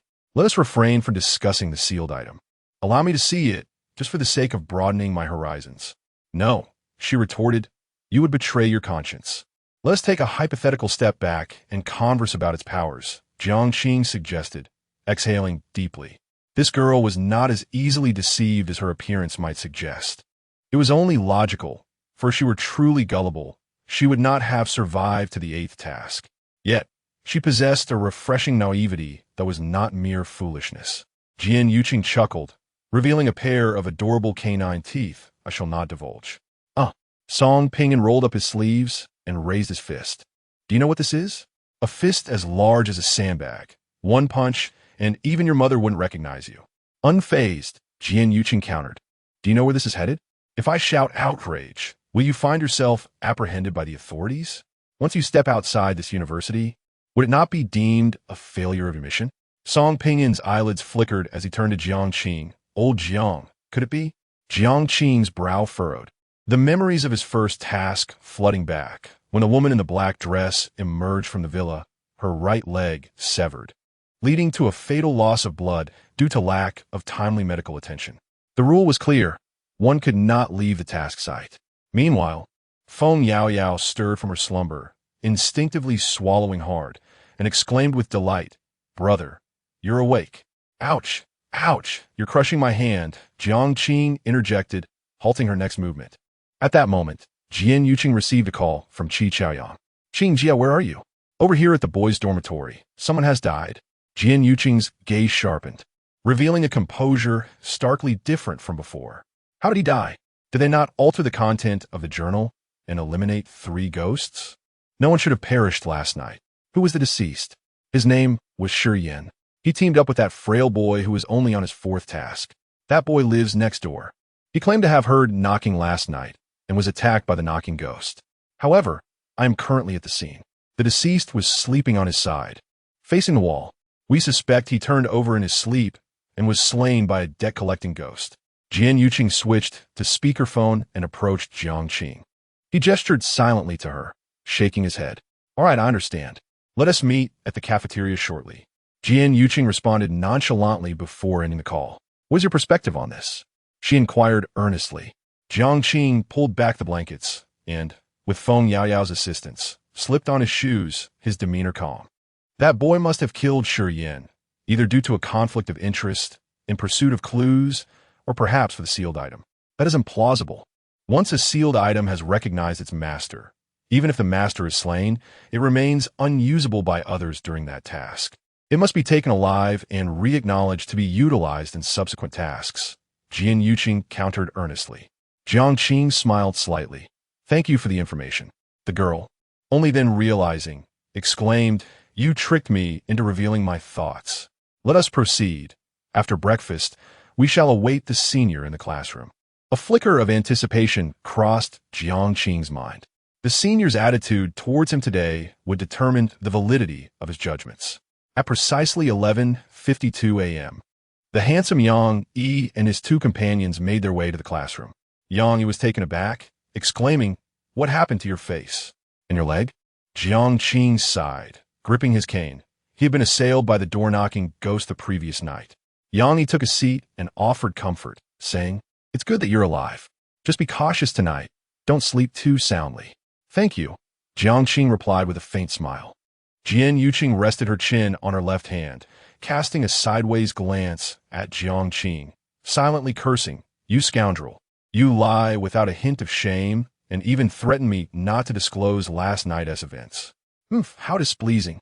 As the group engaged in idle chatter, probing for any clues or potential escape routes, one frail boy remained silent in the corner, his averted gaze betraying a hint of guilt. Before long, the clock struck 12. The ghostly senior, adorned in a white floral dress with her long hair cascading down to her waist, appeared at the classroom door, clutching a diary. True to form, she knocked thrice on the door, nodding politely at everyone before ascending to the podium. Without uttering a word or glancing at Jiang Qing, she picked up a piece of chalk and inscribed on the blackboard, Today's theme. 3 students shall recount the last story of their lives, and no lie shall be told. After pausing for 3 seconds, she inscribed 2 more characters beneath that sentence. Jiang Qing. Chapter 53. Indifferent the crowd appeared contemplative. The narrative had shifted from tales of the supernatural to the final stories of the living. Predictably, upon seeing the words Today's theme yesterday, I had anticipated this development. The notion of final stories of the living seemed unrelated to phantoms and, thus, incapable of conjuring vengeful spirits. Having all endured the attack of the beckoning ghost the previous day, they discerned that the stories had morphed into reality. Anyone who survived more than 5 tasks was far from foolish. Each harbored a multitude of secrets. Of course, Jiang Shuyu was an exception. She lacked proficiency in deduction and clue finding, often matched with individuals weaker than herself in past missions. She would exploit these individuals to probe the rules, explore the conditions under which vengeful spirits claimed lives, and seek a path to safety. Yet, in this task, she was faced with a formidable figure who had completed 9 tasks, along with a cadre of actors who had completed 7 and 8. She could not deceive them, nor did anyone pay her heed. Forsong Pinyin had tarnished her reputation from the very first day. At this moment, upon hearing Jiang Qing's name called, Jiang Shuyu smirked coldly, cursing under her breath, deserved. It became evident to her that Song Pinyin was merely a loose tongue. The true mastermind was Jiang Qing. After several long seconds, Jiang Qing, named, gripped her cane tightly under her arm and struggled to rise. The senior's icy gaze revealed a flicker of warmth as she opened her mouth, urging, You sit and speak. The room fell into a profound silence. Jiang Shuyu was incredulous. Isn't the ghostly senior mute? Lu Wanyu clenched his fists, exclaiming, "On what grounds? Yesterday, I was seated, and you threatened me with your gaze." Yang narrowed his eyes, sensing something amiss. Is it possible that ghosts can feel sympathy for the living? What nonsense! Qi Chaoyang pondered in confusion. Has Jiang Qing successfully garnered the ghostly senior's favor? These four succinct words set the actor's imaginations ablaze. Indeed, Jiang Qing mused inwardly, then took her seat, cleared her throat, and began to recount the final story of my life. Let me think. I was a patient in a mental institution. One afternoon, around 2 o'clock, a tremendous fire erupted in the facility, and amidst the chaos, I managed to escape. You see, those who have been mental patients understand that self-justification is futile. Doctors would not believe that I was sane, regardless of my emotional stability or the regularity of my daily routine. Jiang Qing articulated the gravest of matters in the calmest of tones, locking eyes with the ghostly senior. My first thought upon leaving the institution was to return home, though my parents had passed away. They always urged me to come home for a visit. Jian Yuqing felt a chill run down her spine. What could this mean? Though deceased, his parents still urged him to return home? Such a contradiction. Was it a delusion? Jiang Qing continued, as I walked along the street. It seemed that passers-by disliked me, pointing and whispering. Perhaps it was my own insecurities. Individuals like me dread becoming the center of attention. So I kept my head down and failed to notice the traffic light at the intersection. A vehicle came barreling toward me, striking me down. How should I describe it? It wasn't particularly painful. I felt like a broken marionette, lying on the road, unable to hear anything. Ultimately, I was so tired, so cold, and I finally bid farewell to the world. As her words concluded, Jiang Qing offered a faint smile towards the senior. The classroom fell into a profound silence, with everyone's gaze fixed upon the young man. Feng Yaoyao spoke. "My brother? Mentally ill?" Song Pingan remarked, "This is dire, perilous." Jian Yuqing pondered. A tremendous fire. Did he set it? To escape? The senior chewed her lip in contemplation, jotting down numerous thoughts in her diary, only raising her head 10 minutes later. Jiang Qing's tale had sparked some inspiration within her. As attendance continued, the blackboard bore 3 characters. Feng Yaoyao. The girl with the ponytail hesitated, her expression intricate as she finally spoke. In my past life, I was a senior high school student suffering from severe depression, unable to lead a normal existence. I often resorted to self-harm, like slicing my hands with a blade. Eventually, I withdrew from school and stayed home, and my condition worsened. My parents, fearing I might harm them, sent me to a psychiatric hospital. I found it hard to comprehend. It was this world that was sick, yet I was the one taking medication. I remember one afternoon, a tremendous fire erupted, and I stood quietly by the window. I did not flee. Instead, I perceived it as splendid and beautiful. I thought that dying this way would not be so bad. However, before death, I took the doctor's phone and called my parents, informing them that I was going to die. They replied, "Then go ahead and die." The flames consumed me, and it hurt so much. I felt this was the most excruciating way to die. I must have screamed for a long time, or so I believe, but at that moment I could not recall. It was just so painful. A hush enveloped the room, more eloquent than words. Their gazes oscillated between Jiang Qing and Feng Yaoyao, with an unspoken understanding hanging in the air. The girl took her seat and offered a sweet smile to Jiang Qing, who reciprocated with a gentle grin. The senior, lost in thought about how to write, took 3 minutes to begin jotting down her thoughts, which took her approximately 5 minutes. Then, she picked up the chalk, turning her back to the audience, inscribing 3 characters. Unbeknownst to them, Song Pingan raised his hands and stood up. When the senior moved aside, the name Song Pingan stood out prominently. Were they focused on the 3 of them? Was it due to last night's encounter? Jian Yuqing silently speculated. Song Pingan, adopting a nonchalant demeanor, fiddled with Jiang Qing's sunglasses and casually remarked, "In my past life, I was, well, a corporate drone. You understand? Just a programmer working from 9 to 9. That Saturday, I discovered my girlfriend was cheating on me with my best friend. At that moment, I was quite displeased, extremely displeased. I had been in a relationship with her for 7 years, from university to society, the significance of which. You can imagine how much I loved her. Around 3 in the afternoon, she and her friend were out shopping, called me over, saying we would have dinner together that night, and mentioned my friend would soon come down and pick me up. Yang Yi's eyes reflected sympathy. 7 years. A girlfriend cheating with a best friend. A painful realization indeed.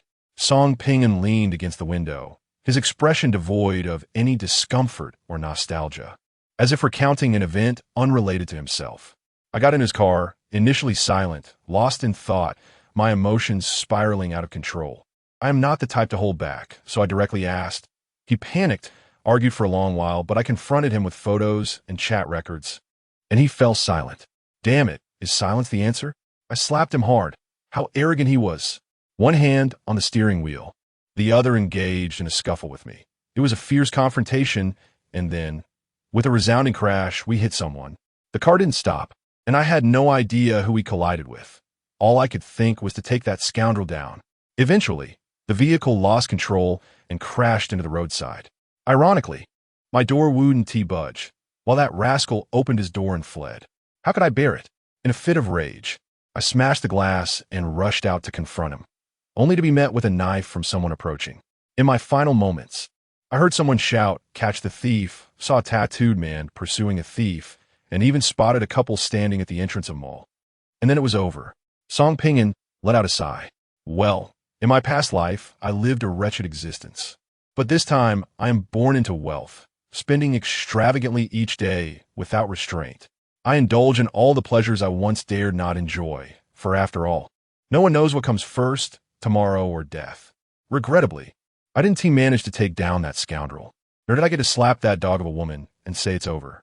Bathe in sunlight, Song Ping'an winked at Jiang Qing, saying, "Old Jiang, I realized you're my true love. Hope you don't mind?" Jiang Qing's lips curled into a subtle smile, neither fully a smile nor a frown. And of course, she didn't mind. To Jiang Qing, their conversation held an entirely different meaning, sending chills down her spine upon deeper reflection. Chapter 54. No more acting. Is it coincidence, or are these three weaving a tale? The probability of them fabricating a story seems slim. They could not have anticipated today's theme, especially since the ghostly senior has made it clear that lying is not an option. Yet, the coincidences are striking. Feng Yaoyao perished in the inferno caused by Jiang Qing, who, in turn, met his demise in a car accident involving Song Ping'an, while Song Ping'an fell victim to a thief. Thoughts swirled in Yang Yi's mind as he clasped his fingers together on the table, an unsettling feeling gnawing at him, though he could not articulate why. At the podium, the senior meticulously organized her thoughts, inscribing Song Ping'an's narrative in her diary. In the next moment, a strange force manifested, and a figure materialized at the classroom door. Clad in a black coat and donning a pure white mask, the individual was idly toying with a gold-patterned lighter. Moreover, beside the arsonist stood a girl with her head bowed, her arms marred by grotesque scars, a bloodied fruit knife still dripping in her hand, evoking an atmosphere of dread. Jiang Qing bit his nails, incredulous at the unfolding events. Is this really happening? Senior, could you be a bit more subtle? You're not even pretending anymore. You were just trying to get us killed. Song Ping'an cast a glance at the third malevolent spirit, the thief.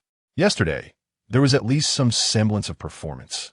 They finished the diary and departed, while the malevolent spirit's attack was unexpected. Today, however, the game was laid bare.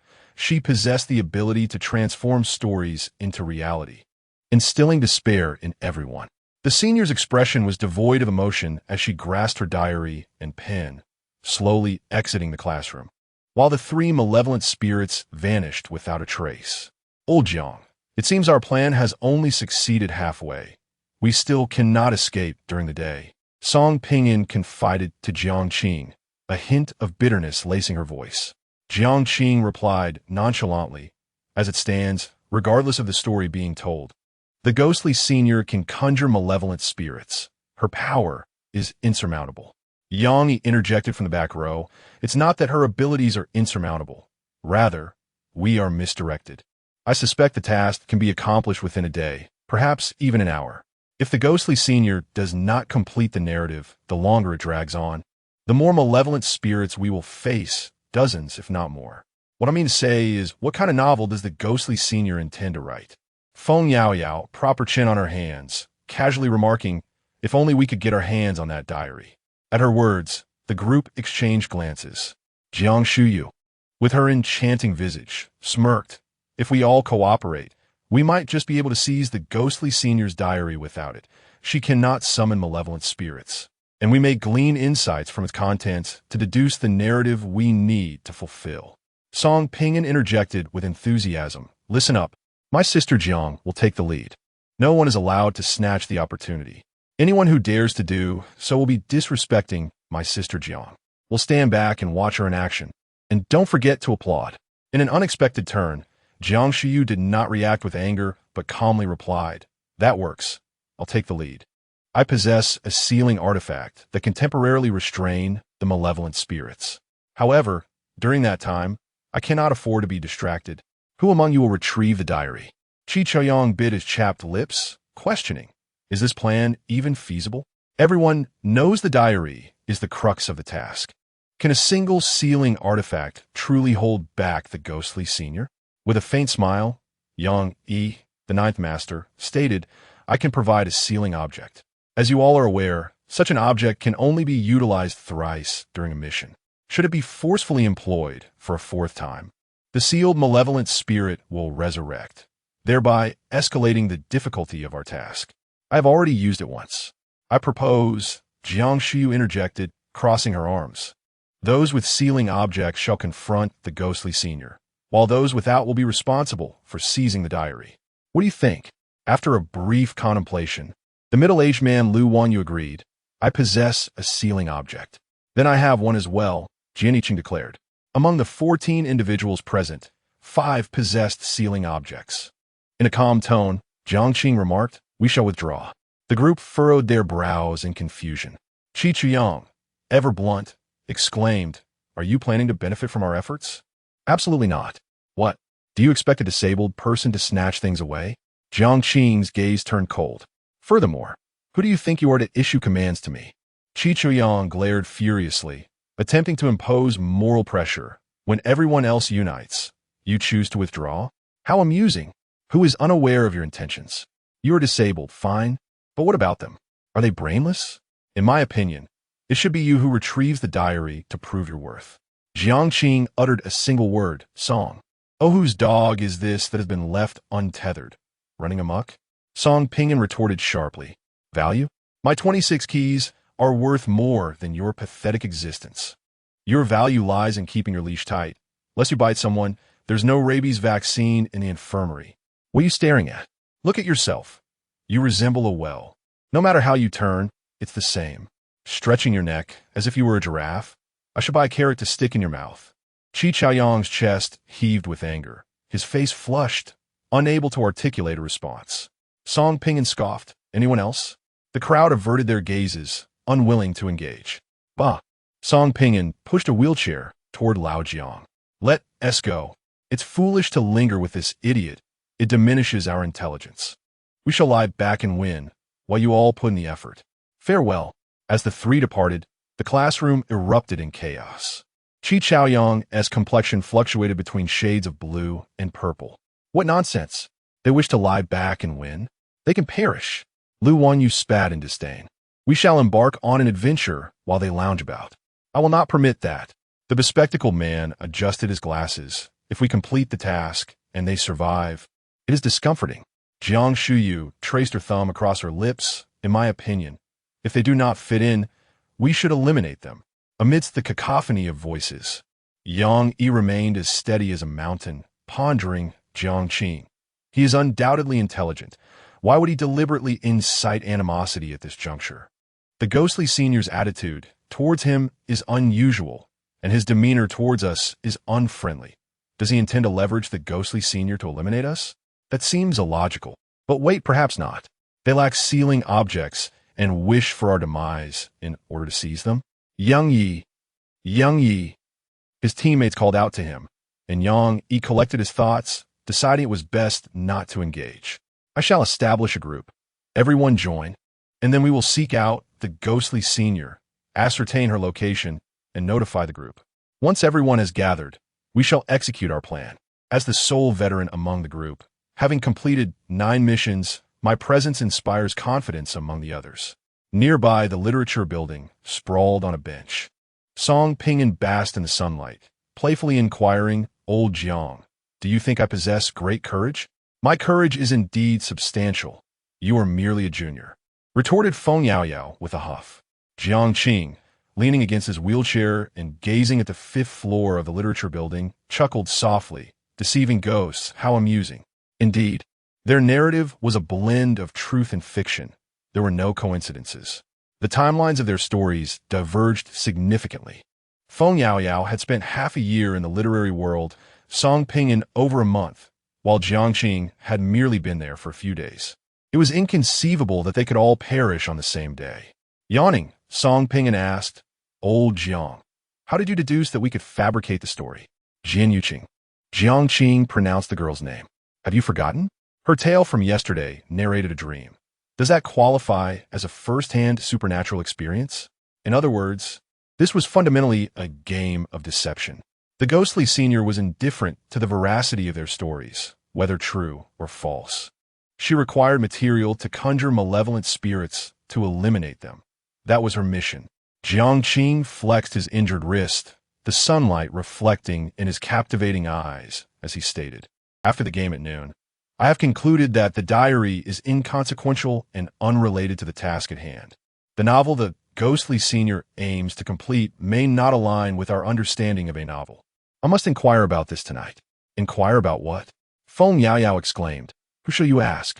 Song Ping'an straightened his back, a serious expression adorning his face. "Are you out of your mind? We almost perished last night." "No, I misunderstood. I failed to identify the right time," Jiang Qing earnestly countered. Feng and Song exchanged glances. "Time?" "Indeed, time," Jiang Qing mused. The ghostly senior had initially informed them of when they could seek her out. Jiang Qing half-clenched his right hand and struck the wooden bench 3 times.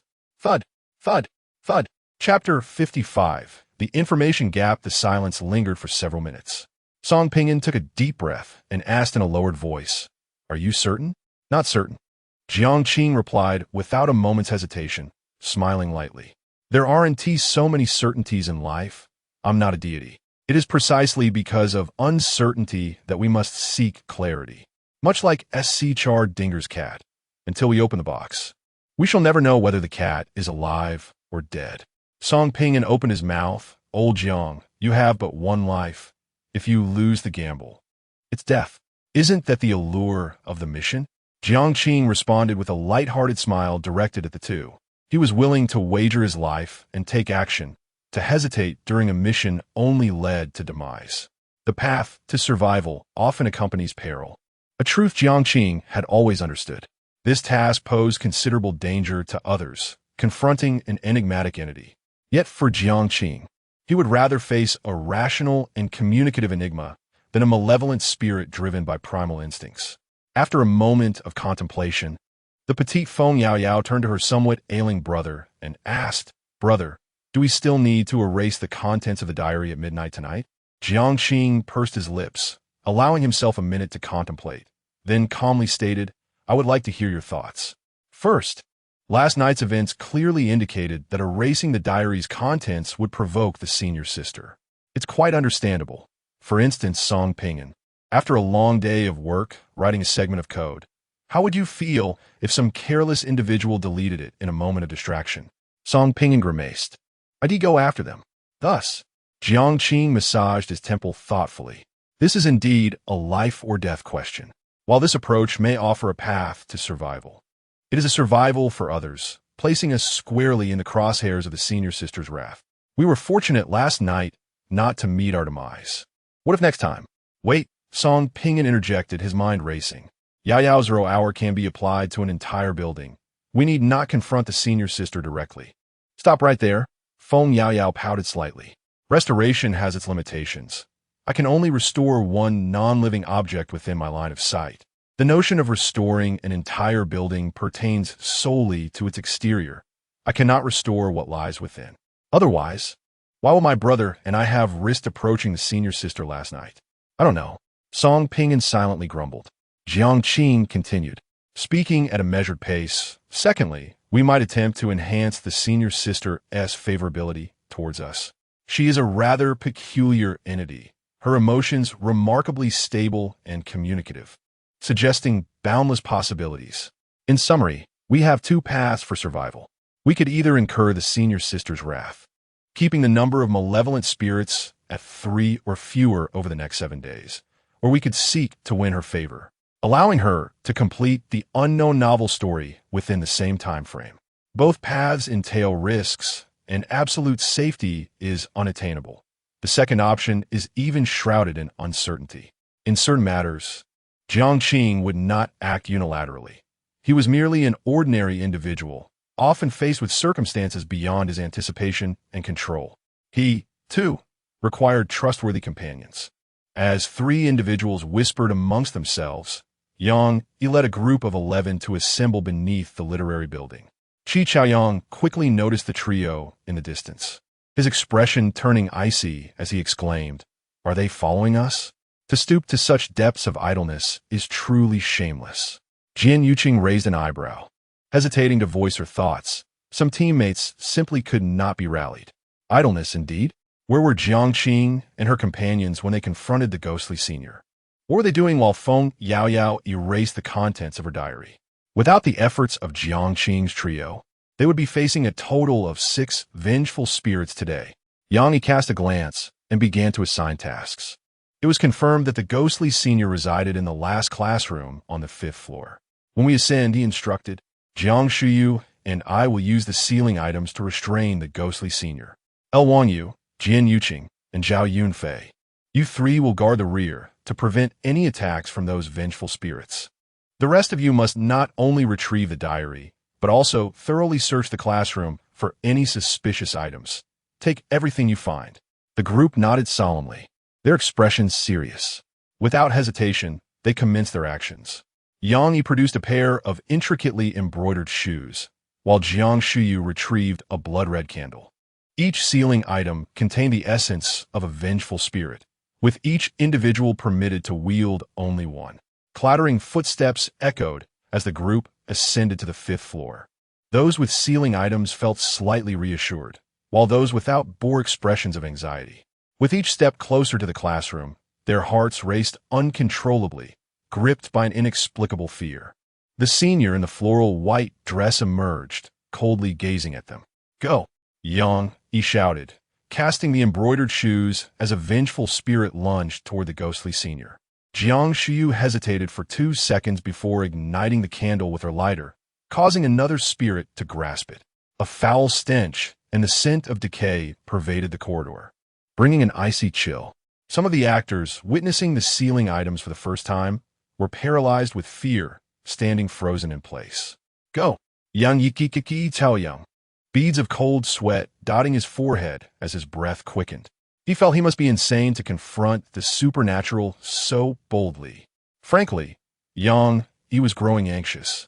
With at least 3 more vengeful spirits appearing each day, he could not guarantee surviving to the 4th day. They had to take the initiative and complete their mission today. Qi Chaoyang and his 6 companions swallowed hard, their expressions pale and weak, yet they forced themselves to charge forward.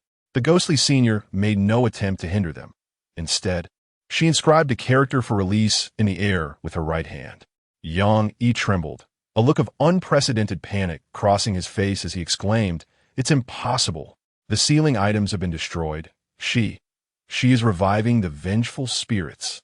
In his first encounter with the supernatural, he had been overly confident.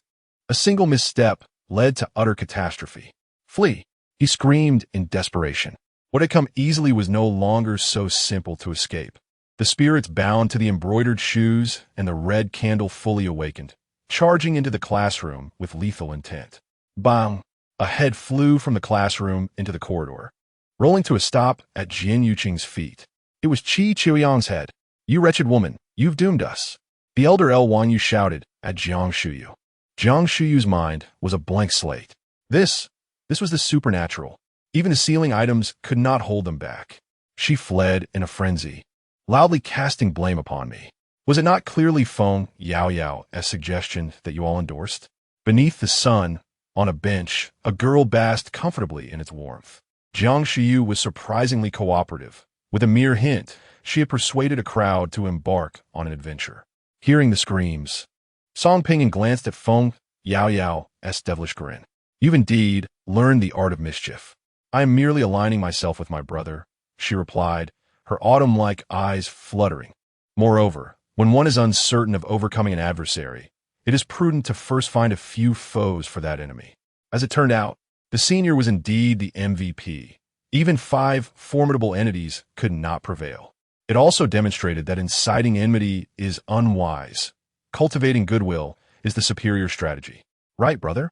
Jiang Qing fixed her gaze on the 5th-floor window, acknowledging that there was no conflict of interest nor animosity between us. However, if sacrificing a few inconsequential individuals could unveil significant rules, it would be worthwhile. In truth, they too were indifferent to our fates. It was merely that we were not easily deceived. Suddenly, a figure plummeted from the 5th-floor window, tragically crashing onto the concrete below, his head askew, staring with blood-red eyes.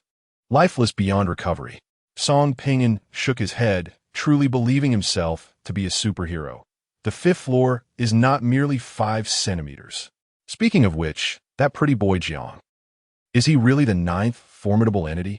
How impulsive. He was clearly agitated.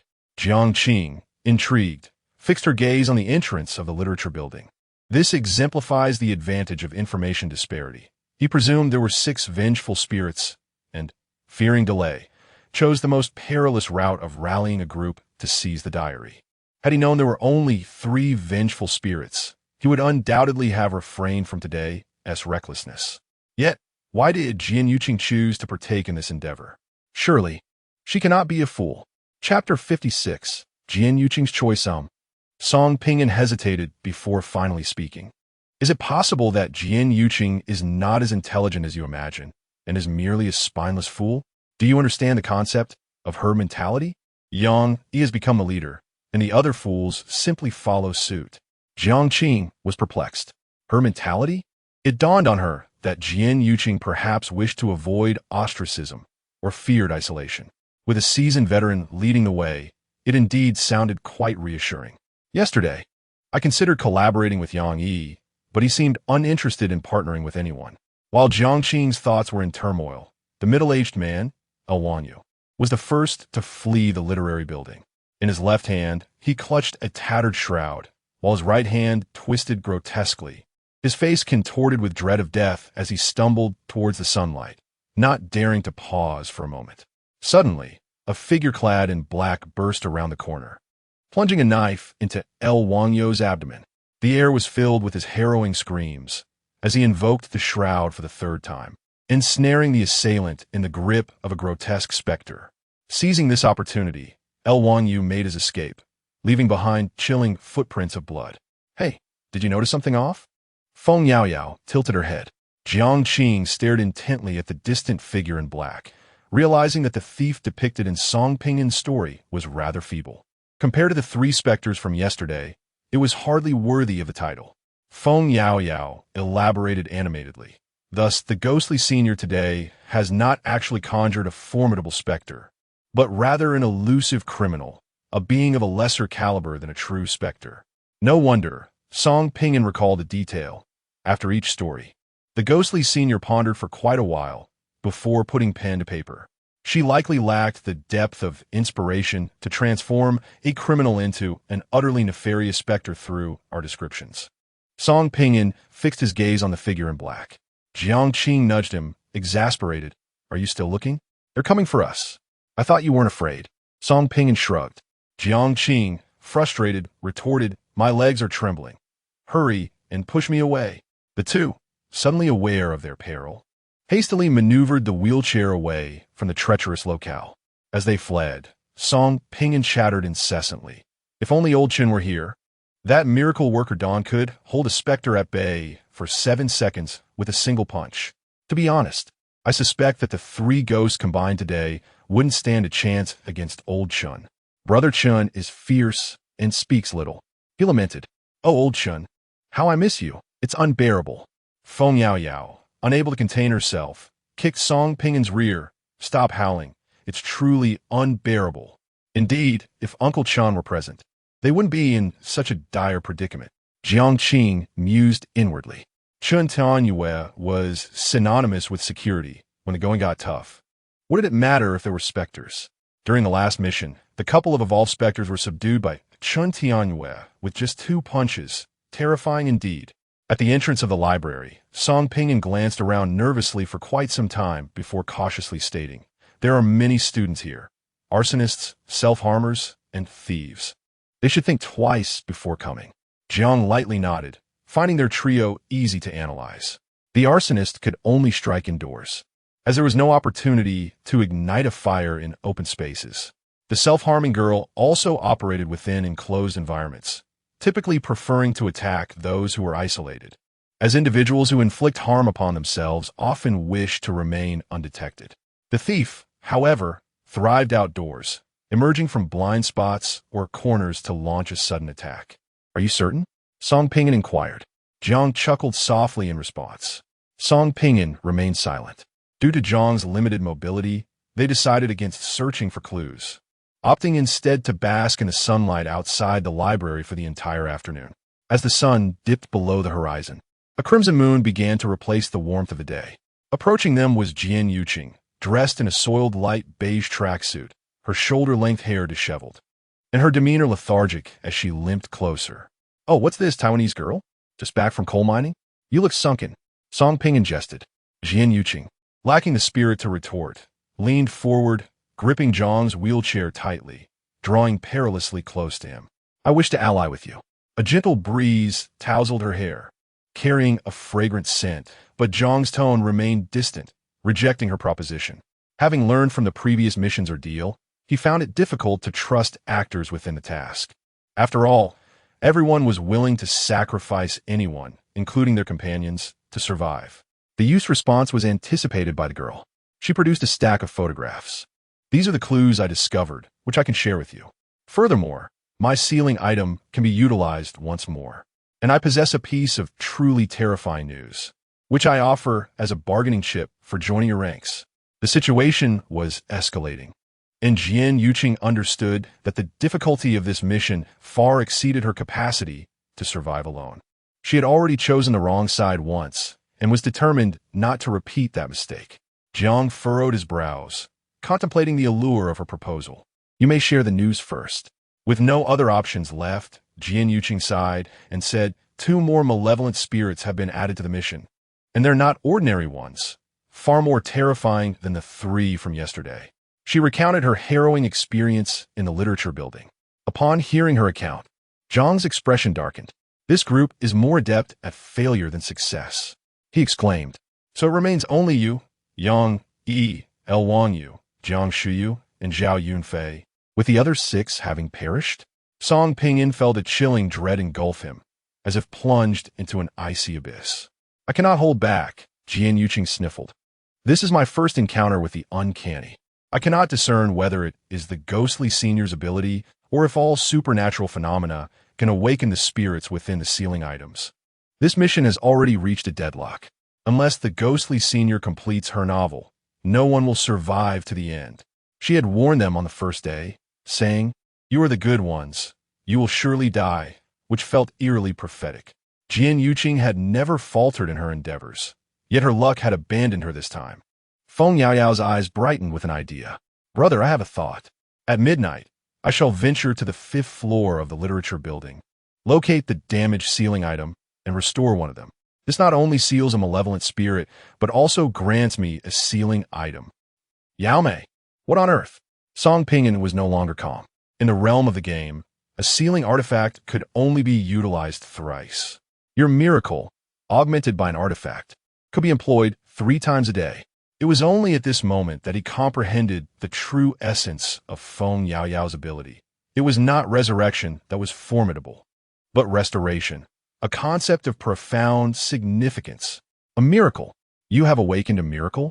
Was that what you manifested last night?" Jiang Qing exclaimed in astonishment, covering her mouth. Before Feng Yaoyao could respond, Song Pinyin rolled his eyes and remarked, "You're already on your 8th task. Haven't you figured it out?" His words were rather harsh. Jiang Qing relaxed her taut nerves, sinking into his seat, and enviously remarked, "In my 8 tasks, I have encountered over 100 actors, and only 2 have awakened miracles. Those were particularly inept ones, who soon perished. Do you not grasp the intrinsic value of a miracle? Among 100 actors, if 5 can awaken a miracle, that is deemed extraordinary. A certain esteemed figure once stated, "Sealing artifacts can withstand malevolent spirits, and only those who awaken miracles are qualified to contend with the uncanny." Among our new world, 6 individuals exist, 4 of whom have awakened miracles. No, I did not awaken one. Rather, I borrowed from Meng Wanshou's miracle. Jiang Qing pondered. Ultimately, the 3 reached a consensus to accept Jiang Qing into their fold, entrusting the sealing artifacts to Feng Yao for safekeeping. In a task of 15 individuals over 7 days. Merely on the 2nd day, only 8 remain alive. Chapter 57. Countdown. As the night deepened, a crimson moon hung ominously against the black velvet backdrop, symbolizing death. Beneath the literary building, Jiang Qing inhaled deeply, a flicker of concern evident in her beautiful eyes. Yao, you have just 1 minute. You must run swiftly and not linger. Don't worry. Feng Yao, stretching her knees, spoke with confidence. It's merely the 5th floor. I can dash up in 30 seconds. Retrieve the forbidden object and leap from the building. Leap from the building. Jiang Qing was taken aback. Feng Yao removed the hair tie from her wrist and fashioned a high ponytail. Sister, we have a minute. If I retrieve the damaged seal and don't jump, what will happen when the vengeful spirit attacks? Revitalized, Jiang Qing expressed her admiration for the miraculous resurrection of the deceased, an exaggerated marvel indeed. Ding, ding. At midnight, the chimes echoed from Jiang Qing and Feng Yao's phones. Let's go. Feng Yao propelled herself forward, grasping the stair railing with one hand, and swung into action. With incredible speed, she surged up to the 5th floor in merely 20 seconds, breathless as she searched for the forbidden object. Where is it? Where is it? At the end of the corridor, a pair of red embroidered shoes took a single step. With that solitary movement, every cell in Feng Yao's body quivered. Chinese horror is eternally simple, yet profoundly unsettling, dismantling one's inner defenses moment by moment. Simultaneously, the red candles ignited with a flicker. Without a moment's hesitation, Feng Yao directed her gaze towards the nearest red candle and activated her powers. The miraculous force was such that even the vengeful spirit could not reverse it. The forbidden object instantly reverted to its state at noon the previous day, the moment before the spirit's resurrection. Tap, tap, tap. In the dark, the red embroidered shoes advanced step by step. 32, 31, 30. Feng Yao's breath caught in her throat, tears welling in her eyes. She was, after all, a timid girl. Calm down, there's nothing to fear. I won't die. I won't die. The girl continually reassured herself as she raced to the center of the corridor and bent down to grasp the red candle. In that instant, her palm made contact. Feng Yao abruptly realized the red embroidered shoes were perilously close. A sharp pain pierced her chest as the spirit sought to convey heartfelt words to her. With a thud, the girl collapsed. 19:18. The spirit in the embroidered shoes turned away, revealing the fragility of humanity before such entities. 10:98. Suddenly, the spirit sensed something amiss. Turning around, Feng Yao stood on the windowsill, defiantly raising her middle finger. Goodbye. With a backward leap, her body plummeted freely, the wind roaring past her ears, accompanied by the spirit's furious howl. As flesh met concrete, her head exploded like a watermelon, crimson and milky white splattering everywhere, sending Jiang Qing trembling in fear. How reckless! Jiang Qing's gaze darkened, outwardly composed. Her heart felt as if it were gripped tightly by an unseen hand. Yao Mei, Song Ping, and, disliking to conceal his emotions, dashed past Jiang Qing. In a mere second, clarity returned to his mind as all fractured joints healed, a phenomenon almost miraculous. This miracle, were it not for the constraints of midnight and the chimes, would surely be invincible. Jiang Qing pondered, as the voice of Meng Wanshou echoed in her mind. The forbidden object, is it? As I had surmised, when Ponpon's restraint of the seals rendered her equivalent to 3 formidable vengeful spirits. You You have succeeded again. Jiang Qing exclaimed in astonishment. What do you mean by succeeded again? The gaze that was probing into my being has temporarily vanished, Meng Wanzhou retorted with irritation. I must remind you, do not provoke when Pan. Her miracles defy reason. Jiang Qing was incredulous. Does she possess miracles? Could it be? She was an actress in her past life? No, she belongs to the world of literature. Meng Wanzhou sharply countered. Vengeful spirits have a chance to awaken miracles, and when Pan is among the elite. Jiang Qing paused. You are aware of this? Miracles are intertwined with fate. No living being or vengeful spirit can escape the design of fate. This won't do. The crimson moon above poses a problem. I cannot continue our conversation, Meng Wanzhou stated before falling silent. The moon poses a problem? Jiang Qing instinctively looked up. The scarlet moonlight cast an eerie stillness over the university. It felt as though it was not a moon at all, but rather a blood-red eye. Fixated on this mission, Jiang Qing's palms grew clammy with fear, stemming from the unknown from within. Brother, I have succeeded, Feng Yaoyao exclaimed, raising the red candle in her hand. The girl's voice roused Jiang Qing, who, regaining his composure, smiled as gently as he could. If we return alive, you shall have an added layer of assurance for our next mission. Unfounded anxiety gripped Jiang Qing, a strong foreboding that something ominous was about to transpire. Song Pingon, disregarding gender distinctions, affectionately patted Feng Yaoyao's head, arm, and thigh. Sister, does it hurt? Are you truly unharmed? I am fine. Remove your hand, you brute. Feng Yaoyao snapped, resembling a feisty dragon. I care for you.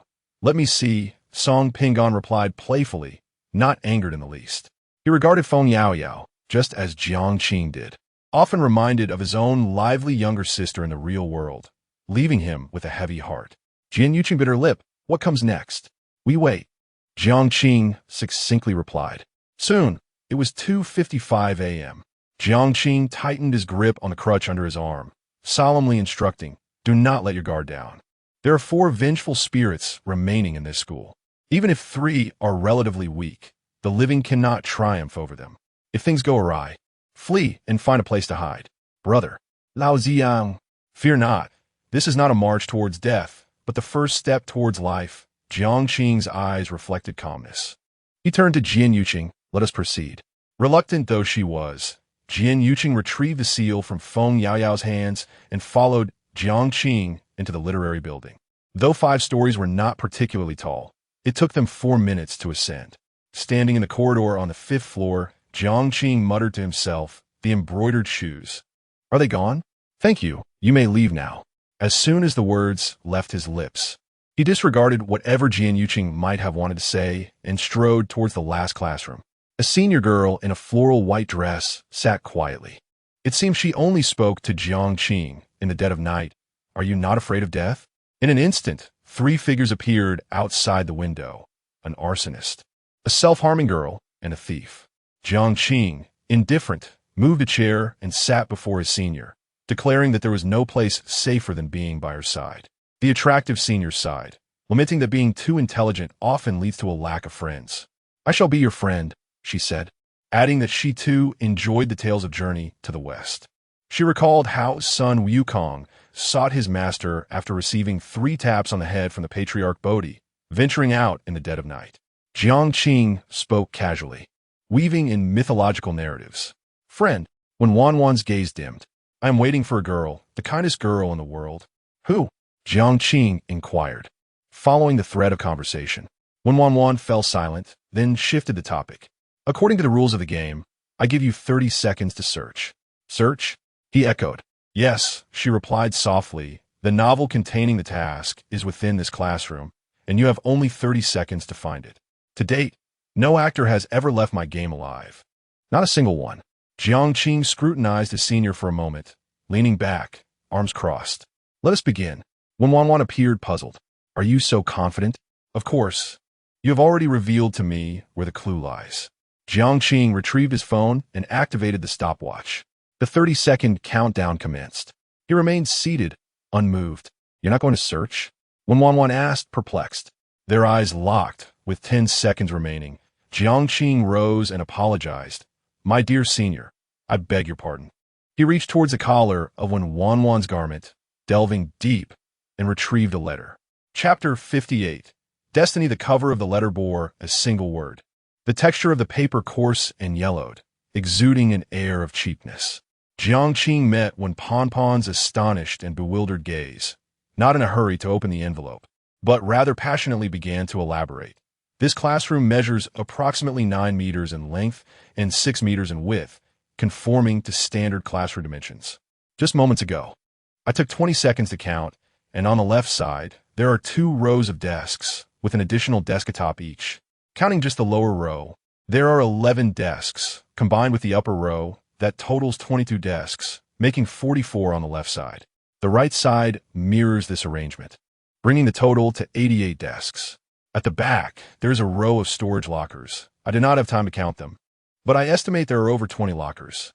When Pan placed her right hand over her chest, gradually becoming absent-minded as she remarked, "Do you think this has any relevance to finding the item?" "Allow me to finish," Jiang Qing replied, gently placing the envelope on the table with a warm smile. To search through 88 desks and 20 lockers in just 30 seconds is manifestly impossible. Yet, the 30 seconds you allotted suggests that it is sufficient time to locate the item. Therefore, it must be hidden within reach, perhaps beneath this very desk. In the center of the classroom stood a solitary desk, its surface adorned with few items: a diary, a ballpoint pen, a book titled Destiny, and a charming butterfly hairpin, nothing more. However, Jiang Qing did not avert her gaze from Pon's dark eyes, stating, "You have told me that, thus far, none of your games have resulted in survival. This is intriguing. I surmise that there must be actors who have reached this juncture, and they too must have narrowed their search down to this desk. Is the answer truly so? I suspect that rifling through the diary, or even demolishing the desk, would yield no results in uncovering this letter. You are a specter. Actors would not dare to lay a finger on you. To be precise, they would not dare to touch you. Moreover, your white floral dress lacks pockets, rendering it unlikely that actors would think to search you." A hint of crimson flickered in Pon's dark eyes. "Then why would you think to search me?" Jiang Qing raised 2 fingers, unperturbed by the slight menace in her gaze, engaging in a deep stare. "Firstly, the task is related to the narrative, and since the story is not written on a computer, it must be inscribed on paper. Concealing a few sheets within one's attire is hardly a daunting endeavor. Secondly, I once penned a love letter to a girl in a mental institution. Midway through, she approached from behind and snatched the letter from me. When I stood to reclaim it, she stuffed the letter into at this, when Pan fell silent. This Jiang Qing is quite unhinged. Would a sane person leap from the 5th floor? Would a sane person concoct tales to deceive a ghost? Would a sane person dare to reach out and caress a female specter? The flow of time in the world of the book diverges from that of the task. When Pan has spent 3 years in the task world, a total of 277 actors have perished in her game. Unless this letter is retrieved, death is inevitable. Jiang Qing is the first to shatter the status quo. Perhaps other actors have guessed correctly, yet none dared to reach in Pon's undergarments. 3 full minutes passed, and when Pan, perplexed, inquired, "If you have obtained the item, why do you not leave?" "Leave?" Jiang Qing cast a fleeting glance down the corridor, internally grumbling. What nonsense! These 3 criminals are defying the rules, lurking in the hallway, ready to stab me should I step outside. It is far safer to remain in your company. Ahem. He spoke with a serious facade, the night stretching endlessly, and I'm here to converse with you. When Pan smiled in silence. Some matters are best understood without being explicitly stated. Let us converse. When Pon's gaze grew distant, "Pray tell, what is the meaning of life?" Jiang Qing replied with calm composure, "I cannot answer that, for I too am in a state of confusion. Throughout my life, I have endured struggles and resistance, yet gradually, all became a silent cry, unable to stir even the slightest ripple. I am aware of the deep wounds you have suffered, excruciatingly painful ones, and I understand. The scars of the soul can forge armor, while defensive gazes harden into blades. You are in pain, hence you choose silence." After a pause, Jiang Qing rose and moved to the window, gazing up at the crimson moon, his tone deepening. Jiang Qing provided me with a crucial lead, a stack of photographs concerning you. You have endured humiliation at the hands of a group of boys, been battered and tormented by many, and your resistance was but a silent scream. I even perused the files and found the dates coinciding with our mission day. You altered the records, providing us with false information. What is it you wish to conceal?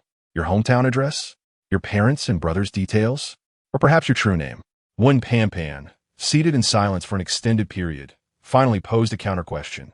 Jiang Qing, if one day the world forgets me, will anyone still seek me out? Yes, Jiang Qing asserted confidently, his captivating gaze locking with Wen Pan's shadowy eyes.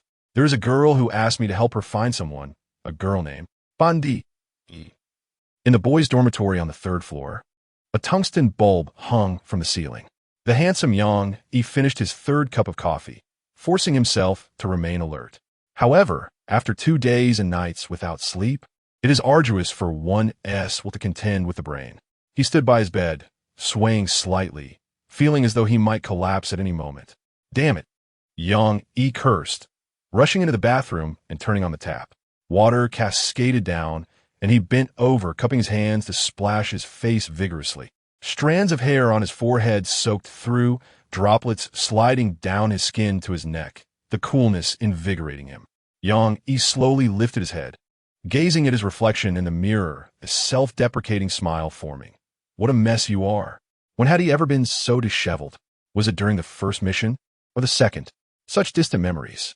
Yang, you must surfifa. Yang, I promise to treat you to a grand feast when you return. Brother, you are the strongest. The voices of the captain, dear friends, and his brother echoed in his mind. Yang smiled. This being merely the 9th mission, I shall surely return to show you all. As he exited the bathroom, his pupils suddenly constricted. Unbeknownst to him, a pair of red embroidered shoes had appeared by the bed. Without a moment's hesitation, Yang grabbed his phone and fled through the door. The corridor was engulfed in darkness, and he had been running for quite some time, his complexion growing increasingly pallid. No, that malevolent spirit lacked the ability to conjure illusions. It was a bride ghost. I must have dozed off. Realizing this, the surroundings shifted dramatically. Yang abruptly sat up, gasping for breath, his forehead drenched in cold sweat. He surveyed the room, unable to recall when he had fallen asleep in bed. How careless of me, what time is it? He turned to retrieve his phone from beside the pillow, only to find the bride ghost in a crimson wedding gown peacefully slumbering beside him, her eyes gently closed, resembling a sleeping beauty. His mind short-circuited for 3 seconds, and in terror, Yang tumbled to the floor, his right hand brushing against the pair of embroidered shoes. The sealing artifact was a double-edged sword. Once the sealed spirit awakened, it would seek out its host first. Yang discarded the embroidered shoes and stood up, only to find the bride ghost had vanished. This torment had driven him to the brink of mental collapse. He could not remain indoors and decided to head to the playground. A fleeting thought crossed his mind as he opened the dormitory door, revealing the red embroidered shoes neatly arranged at the entrance. Chapter 59. I am Wen Pan in the classroom. A profound silence enveloped the air, and for a fleeting moment, Wen Pan appeared dazed, then fell into a deep silence. Jiang Qing understood that further probing would yield no results and might provoke the vengeful spirit of the senior. He had pieced together much of the puzzle. Firstly, Wen Pan would not initiate any aggression towards the actor. However, if the actor were to provoke her, including damaging her diary, the spirit would become enraged and exact vengeance. Secondly, Wen Pan's demise was intertwined with her family and school life. The name Pan itself suggested she resided in a home that threatened her very existence. Lastly, Jiang Qing approached and picked up the envelope, whispering softly, "Each person's life resembles a novel, and this so-called novel is her existence." Taking a deep breath, Jiang Qing vowed he regretted opening the letter. Inside the envelope lay several sheets of paper, which he unfolded and read one by one. My name is Wen Pundi. That was the last time I saw Lele. She wore a beautiful off-shoulder white dress, carrying a canvas bag, and gifted me a lovely butterfly hairpin. As I accompanied her to the station and watched the bus fade into the distance, my heart ached. She had come alone to see me. And now she would return to solitude, merely to tell me that she had not performed well on the college entrance examination and would be retaking the year to gain admission to Hongfenji Polytechnic University. Despite her timid nature and being 2 years my junior, she cared for me like an elder sister. I lingered at the station for a long time, contemplating the beauty of the coming year and our promises. 2 years prior, I had been accepted into a prestigious university, yet my parents would not allow me to leave. I was driven to madness. What did they want from me? Was I merely a beast of burden? They insisted that girls needed only a high school education, promising to find me a suitable husband soon, with a bride price even intended to secure my brother's future wife. It felt as though I was born to serve my brother, who often lingered in my room all night. I was in such agony, yearning to escape the confines of this mountain village and pursue my education. I had heard whispers of a world governed by law, where everything adhered to legal principles. I aspired to study law, to prove that my parents' and brother's actions were wrong, to protect myself. Was I mistaken in my desires? Days turned into weeks. My parents forbade me from stepping outside, fearing I would flee, claiming they'd found a good family for me, a 40-something bachelor from the neighboring village, offering an extravagant bride price of $88,000. That night, after my brother tormented me, he left, perhaps believing I lacked the strength to escape. I forgot to lock the door. Then Lele found me, bearing my acceptance letter and gifting me 1,000 yuan. 1,000 yuan. I was unaware of the source of the money, but Lele urged me to escape and pursue my studies, insisting that knowledge could alter one's destiny. I couldn't voice my tears. In this world, Lele was the only one who treated me well, and she was my dearest. Her family was not affluent, yet her parents adored her and supported her education. She was a cheerful girl. At 3 in the morning, I fled. Before departing, Lele and I made a promise. She would also gain admission to Hongfenji Polytechnic University, and we would study at the same institution. At that time, I was naive, filled with fervor, daring to venture into an unfamiliar city in pursuit of a brighter future. Yet now, I regretted that night of escape, lamenting every choice I made. On my way back to school, I was abducted. They are utterly indifferent to the notion of crime, confining me within a room and subjecting me to relentless torment. They compel me to count, striking me into silence. It hurt so much. I was wrong, truly wrong. I count 1, 2, 3. I have lost track of how many have come. I feel like a broken puppet, lying on the filthy floor, at the mercy of those who manipulate me. I do not know whom I have offended, nor why I am subjected to such cruelty. The pain is unbearable. My legs bleed, and I have lost all sensation. Yet, this is merely the beginning. They attend the same university as I do, capturing numerous photographs of me and commanding me to visit the classroom on the 5th floor of the literature building each night, or they would disseminate the images. As a law student, I immediately reported them to the police. Curiously, they were not apprehended. The following day, I was abducted once more, this time to a villa, enduring the most wretched 3 days of my life. During that time, I felt alive. No, it was as if I had already perished. I could not discern the difference. I truly could not. Who can tell me? Am I in the realm of the living or in hell? They threatened me, declaring that if I reported them again, they would kill me. I knelt and begged for mercy. I did not want to die. I feared death. I was collapsing. And I complied with their every demand, daring not to resist even slightly. In the aftermath, I dragged my broken body through the pouring rain, lamenting the injustice of fate. It seemed that destiny was conveying to me that just when I believed I had transcended it, I was merely ensnared in a different manner, guided back to the original place. There was no escape. They tormented me relentlessly. My desire to study had vanished. The only thing sustaining my will to live was the promise I had made to Lele. I fought to survive, to endure, until one day, they grew tired of their game and released the photographs. In that moment, I felt as though I had lost the last vestige of courage to continue living. I pondered, if existence is more painful than death, what is the purpose of striving? If the future promises to be darker than the present, perhaps it is better to remain at this juncture. This incident erupted into a significant scandal, known to all. My mentors sought to speak with me, and in a state of numbness, I uttered that they had bullied me. The mentor inquired why they chose to bully me specifically and not others. Indeed, why? I too wished to know the answer, and I asked him why. He instructed me to compose a letter of understanding, stating that I could not afford to offend those individuals and offer me a compensation of 200,000. How delightful. My worth was not 88,000, but rather 200,000.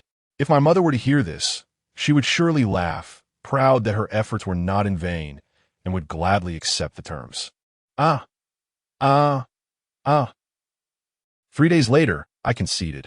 The moment I exited the police station, those who had bullied me regarded me with derisive glances, as if to convey that resistance was futile, utterly meaningless. I finally comprehended that blossoming in desolate soil is itself a sin. I should not have fled, thus. My life would have been one of marrying a man in his 40s, bearing 3 to 5 children, rising early and toiling daily to manage household chores, tending to livestock until the end of my days. I was too greedy, yearning for knowledge. This must be my retribution. That evening, I took a bath, wishing to cleanse myself, donning my sole white floral dress and adorning my hair with the butterfly hairpin gifted by Lele. I am prepared to bring this all to an end. It was a rainy day when I decided to change my name. From now on, I shall no longer be known as Wenpandai. Instead, I will be called Wenpanpan. In a swift motion, I dispatched the very boy who had initially kidnapped me, feeling not the dread I had anticipated, but a profound sense of liberation. I understood that my life as I knew it was over. Yet I was unwilling to languish in a prison cell, nor could I bear to leave this university. I had made a promise to Lele to wait for her. The literature building stood tall, and I found myself on the rooftop, overlooking a gathering of police officers and students below.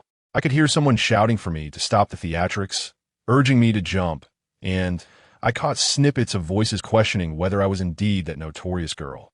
It seemed as though no one desired my survival. Why was that? What was the reason behind this? Is my very existence a transgression? If so, I shall leave this filthy vessel behind in this world, allowing my soul to ascend to a place of purity, a realm free from torment. The wind lashed against my face, and in that moment, I felt liberated.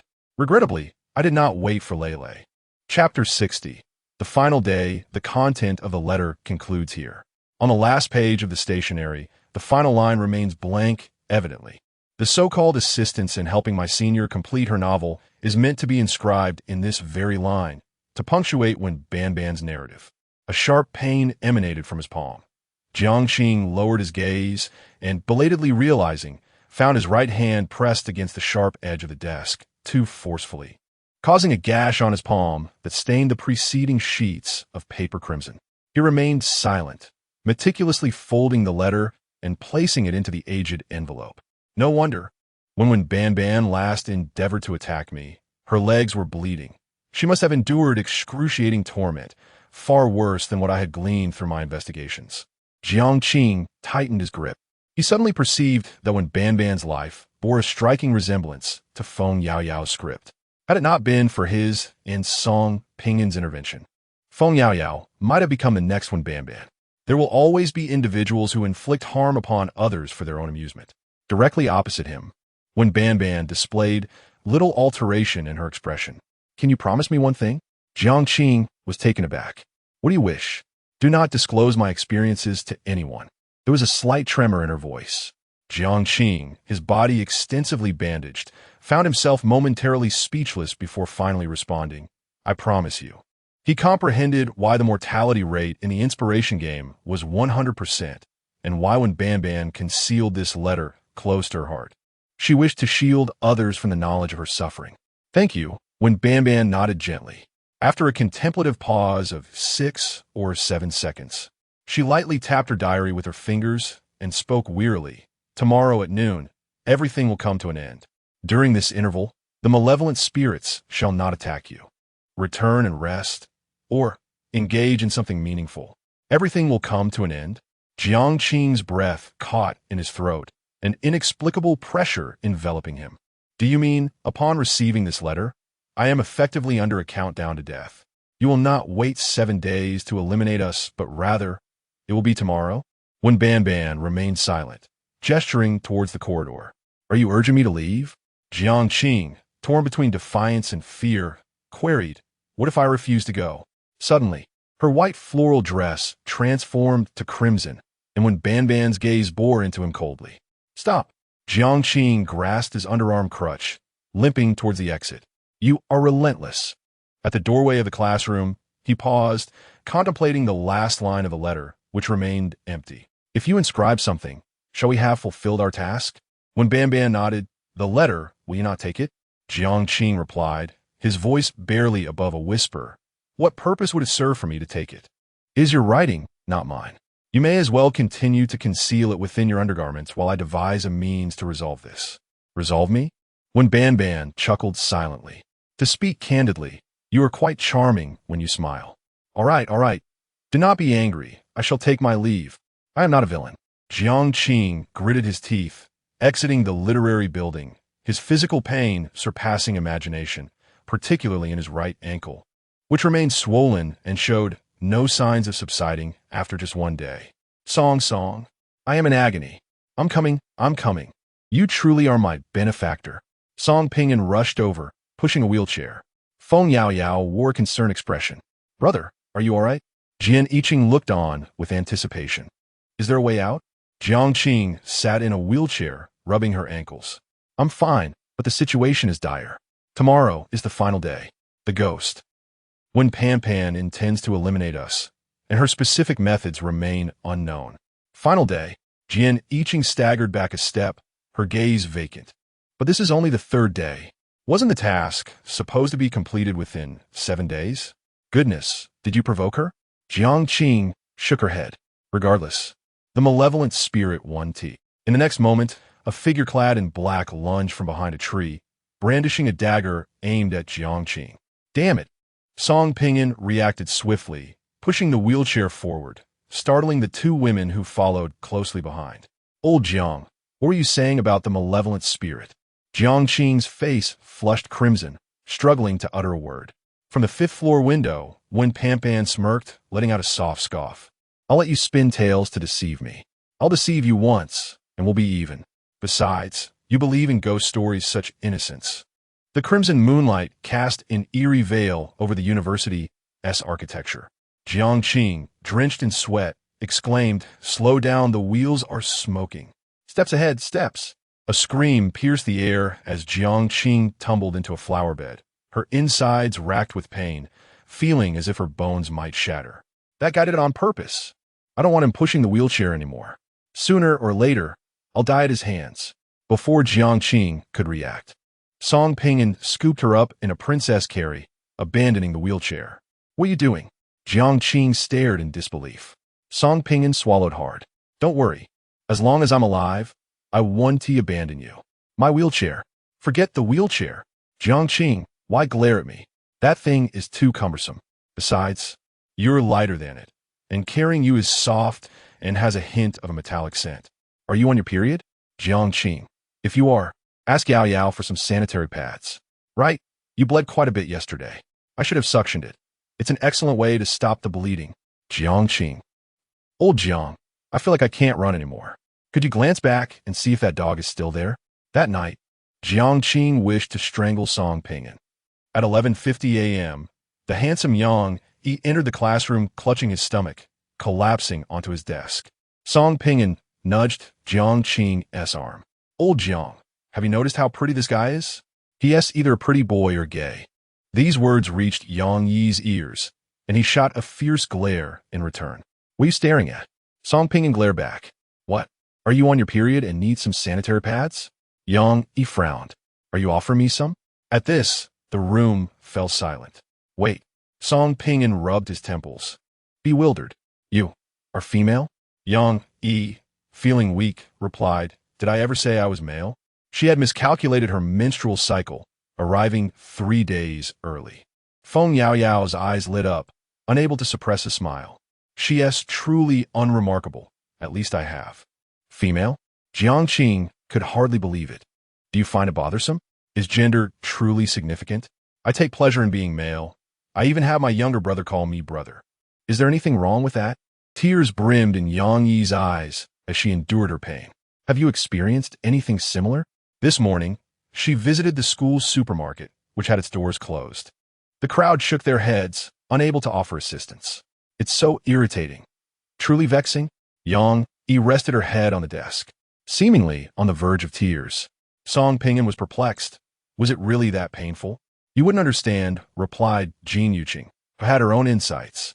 Lu Wanyu spat in disdain, astonished that she was still alive after her 9th mission, despite being a woman. Jiang Shiyu, her right hand wrapped in bandages, appeared pallid, her eyes reflecting a profound despair.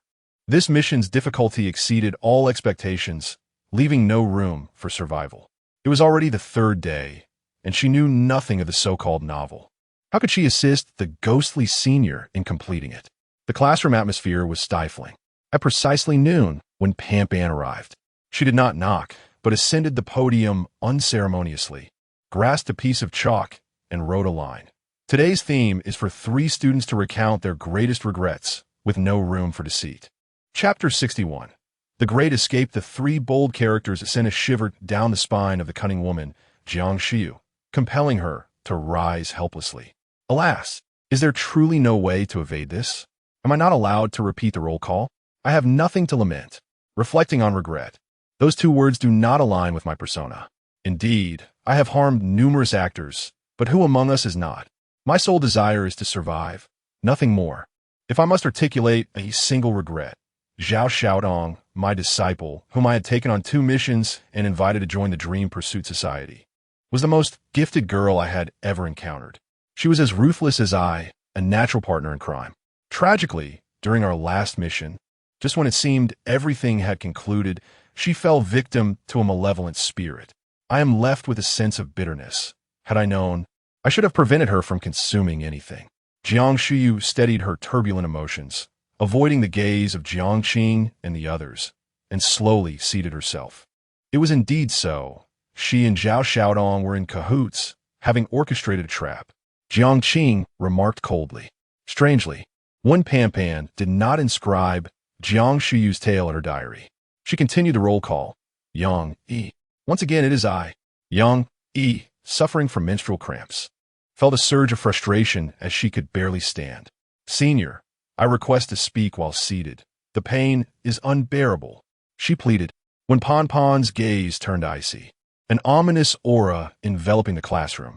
Terrified, Yang Yi rose, trembling, as she noticed bloodstains on her chair, hastily recounting, my greatest regret was taking 50,000 yuan from my family.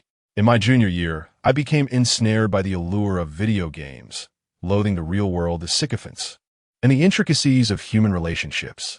Only within the gaming realm could I discover freedom. An influential player added me, claiming to be the owner of a media company, inquiring if I was a girl and whether I wished to become an internet celebrity. I acknowledged my naivety. A girl in our dormitory was a rising star, earning thousands during each live stream, a temptation I could not resist. Gradually, I fell into their trap, coerced into purchasing courses and paying training fees. A total of 50,000 yuan. I never became an internet celebrity. My mother suffered a car accident, and it was only when my father went to pay for her treatment that he discovered the money was gone.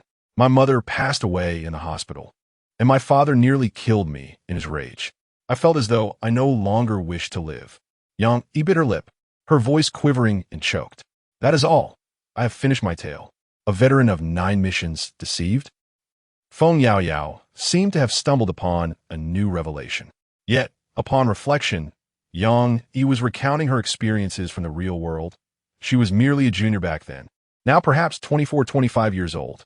When Pan's expression remained impassive as she continued the roll call, Zhao Yunfei, a man of minimal presence, with an unremarkable face, rose from the corner. I regret falling in love with a heartless woman. She was diagnosed with early-stage leukemia. I exhausted my fortune to treat her, resigning from my job to be by her side, and ultimately, she recovered, only to marry another. I can never forget her words. You did this willingly. The classroom fell into a brief silence as when Pan set down her diary and pen, turning to leave. A wave of astonishment swept through the crowd. What did it mean? Was she abandoning her diary? Jiang Shiyu, seated closest to the podium, was the first to rush forward. Quickly, check what she wrote. Lu Wanyu hastily followed, questioning her. Jiang Shuyu opened the diary and flipped through its pages, her forehead increasingly furrowed. This was not right. There were no narratives, only detailed character descriptions. Names, gender, height, weight, age, appearance. What nonsense was this? Jiang Shuyu felt her composure waver, her eyes bloodshot. In a sunlit spot by the window, Song Pingan perked up to listen and asked, Jiang, what's going on? Jiang bit her nail, her mind racing. There were no stories in the diary, just detailed character sketches. What on earth was Wen Pan planning? Jiang suggested, there are still 4 days left. We should destroy the diary. If we do, the vengeful spirit won't be able to manifest, and perhaps even the spirits from the previous days will vanish. What are we waiting for? Lu Wanyu urged. Zhao Yunfei nodded in agreement. It was worth a try.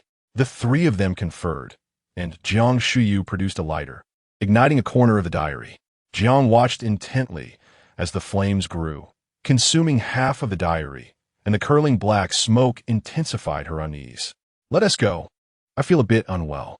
Jiang leaned on her cane and, with the support of Song Pingan and Feng Yaoyao, made her way to the classroom door.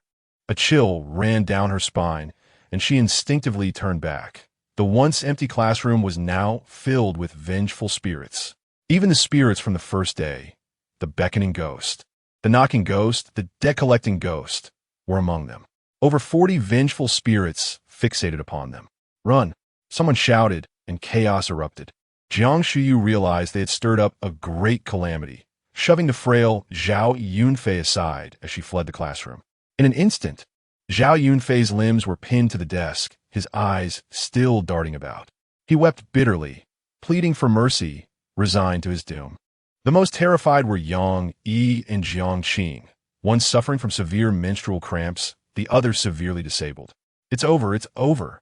Song Pingan scooped up Jiang Qing and dashed down the stairs, mumbling, the diary is a trap. The ghostly senior calculated that those fools would destroy it, leaving it intentionally. Once the diary is destroyed, the seal will break, and all the vengeful spirits inscribed within will resurrect. Jiang, am I right? Jiang Qing turned aside as a horde of spirits surged toward them. Time was running out. They needed to reach the arts building. Wait for me. Yang Yi's face turned pale as she bled while running, enduring excruciating pain, just as it seemed a spirit would seize her by the neck. Jian Yiqing gritted her teeth and produced a spirit-repelling mirror. A vengeful spirit appeared within its surface, blocking the beckoning ghost, granting Yang Yi precious moments to escape. This is the last time I use this sealing object. You owe me a life. Jian Yiqing pulled Yang Yi out of the teaching building, closely following Jiang Qing and the others. Thank you. Yang Yi gasped, her voice feeble. Suddenly, the sky darkened, ominous clouds gathered, and a crimson moon hung above. Curse it! Is this truly a challenge of level 9? This must spell doom. Jiang Shuyu cursed vehemently, glancing back to find the malevolent spirit mere inches away. Lu Wanyu, with a leg severed, lay on the ground, desperately reaching out towards Jiang Shuyu. Save me! Save me! You should perish! Jiang Shuyu had lost her sanity, hurling insults loudly. She did not need to outrun the ghost. She merely had to be swifter than these individuals. Meanwhile, as they approached the literary building, a pair of red embroidered shoes materialized out of thin air. The terrifying specter exuded an aura that far surpassed those of the other created spirits. Song Pingan slammed on the brakes, veering away in flight. Jiang Qing struck his chest with a fist. Put me down. Silence, you rascal. Song Pingan bellowed, feeling as though he would soon become immobile and meet his end at the hands of the vengeful spirit. With scarcely a moment to spare to check on Feng Yaoyao's condition, suddenly, 3 malevolent spirits appeared ahead. The arsonist, the self-harming woman, and the thief. Behind them, a dozen more spirits pursued relentlessly. This mission plunged Song Pingan into despair. Jiang Qing, unwilling to yield, thought to herself that having come this far, if only she could see Wen Pan, victory would be assured. I shall assist you. The voice of Meng Wanzhou resonated in her mind, heavy with gravity.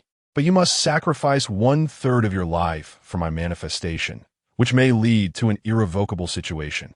The audience may intervene. Jiang Qing laughed, a wild, maniacal laughter. 1/3? Take it. I wish to see Wen Pan. The malevolent spirits lunged forward. Feng Yaoyao bit her lip fiercely, thinking, "Fear not, you are a brave girl." Jiang Qing lay collapsed on the ground, pondering, "Why? I do not wish to die. I truly do not want to perish." Yang Yi remained as tranquil as water, contemplating.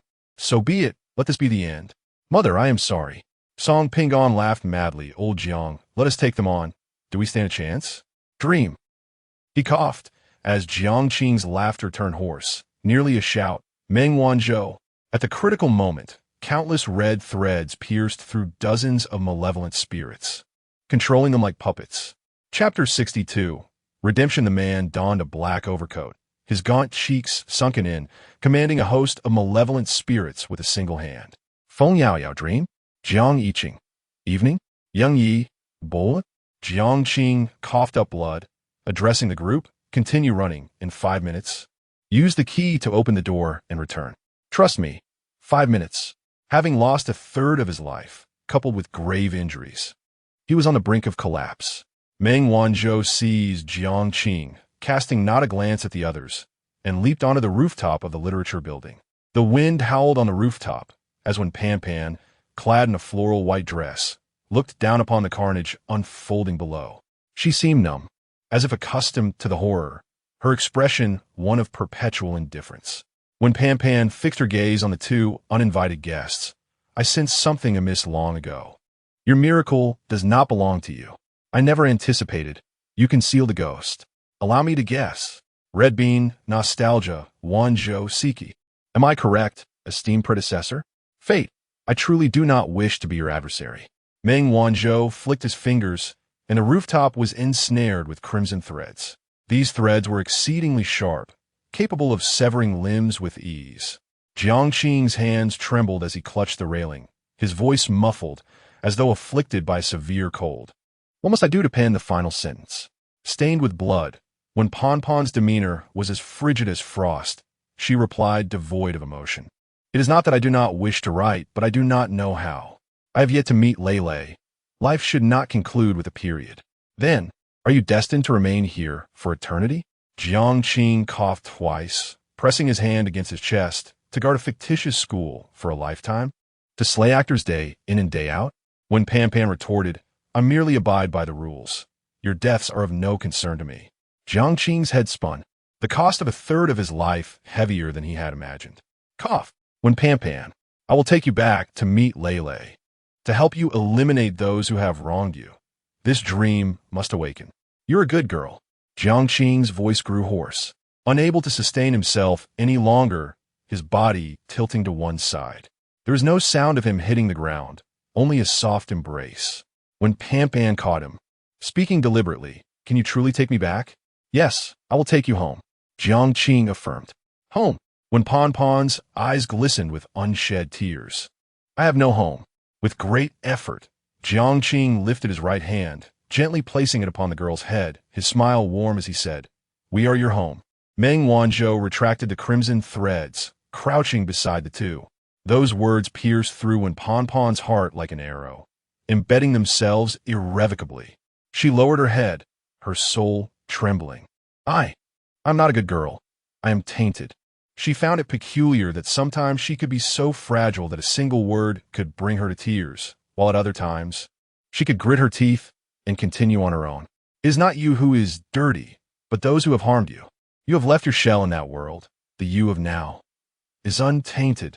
Jiang Qing, on the verge of fainting, leaned closer to the girl's ear, whispering in the faintest of tones, as if revealing the greatest secret of this world. I. When Wan Pan lifted her head, tears blurring her cheeks. She was inherently a fragile girl, unable to withstand even the slightest warmth. She feared the light named Jiang Qing, illuminating her dark world only to vanish abruptly. The transitory nature of such salvation terrified her. Meng Wanzhou, help me rise. Jiang Qing stood at the edge of the rooftop, grasping the girl's hand. Be brave, come. I will teach you. I will say a line, and you will repeat it after me. I am not Wanwandi. The girl bit her lip, taking a long moment to respond. I'm not Wanwandi. Louder. I'm not Wanwandi. The girl shouted toward the sky. I am Wanpan. I am Wanpan. I dictate my own script, I am not anyone's appendage. I was born to be the protagonist. The girl echoed once more, her voice tremulous yet piercing the night like an arrow, cutting through the veil of darkness. Jiang Qing fell back into Meng Wanzhou's embrace. Pan, do not cower in the corner of self-doubt any longer. Do not flee from your painful experiences. You are a mountain, not a stream. If you are uncertain how to articulate the final sentiment, I will guide you. Jiang Qing whispered a phrase into the girl's ear. When Wanpan broke into sobs, exclaiming, "Thank you, thank you, thank you," she produced that letter and inscribed on the last page, in the final line, "This was our promise, until the end of death." Indeed, they had vowed to attend the same university, yet when Wanpan had perished and Lele had also died. However, they had not forgotten their promise. One awaited, the other sought. The letter ignited, dancing in the air like a fluttering fire butterfly, soaring into the distance. Jiang Qing became entranced, gazing toward the direction of the fire butterfly. How beautiful! As beautiful as she. What was her name? It seemed I had never asked. On the tree-lined path, Song Pingan held Yang Yi, running while retching, his throat burning. "Don't vomit on me." Yang Yi chid in despair, his face smeared with the other's saliva. Song Pingan could not utter a word. His legs had gone numb, his heart calling for Jiang Qing. "Old Jiang, I can't hold on any longer. I truly am on the brink of death this time. I'm still a virgin. Old Jiang, open the door." The fire butterfly flitted past, Jiang Qing's voice resonating in every actor's ear. "Ha ha, cough cough, ha ha. We won. Old Jiang has triumphed." Song Pingan laughed maniacally, racing toward the nearest girl's dormitory, summoning the key to unlock the door. The vengeful spirits howled. Before departing, Song Pingan raised his middle finger at the horde of spirits, fully laden with insult. He stepped back, disappearing into the darkness, returning to the world of the book. Feng, Jian, and Yang, the three girls, had no inclination to provoke the vengeful spirits, retreating first. At the entrance of the chemistry equipment room, Jiang Shuyu summoned the key.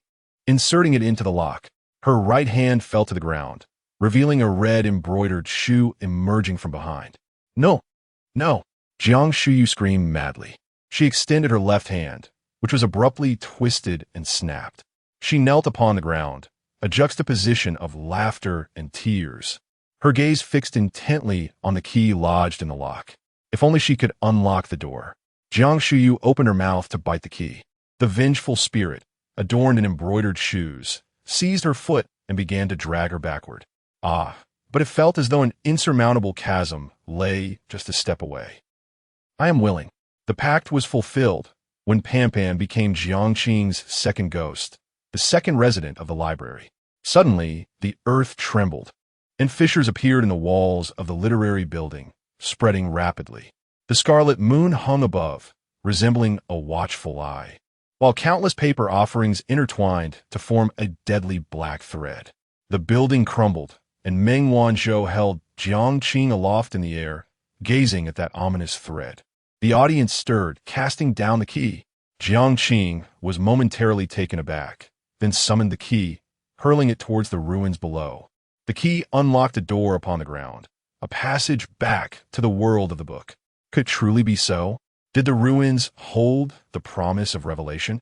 Time was not afforded for contemplation, as Meng Wanzhou released her grip. "You are not yet suited for the 9th level of difficulty."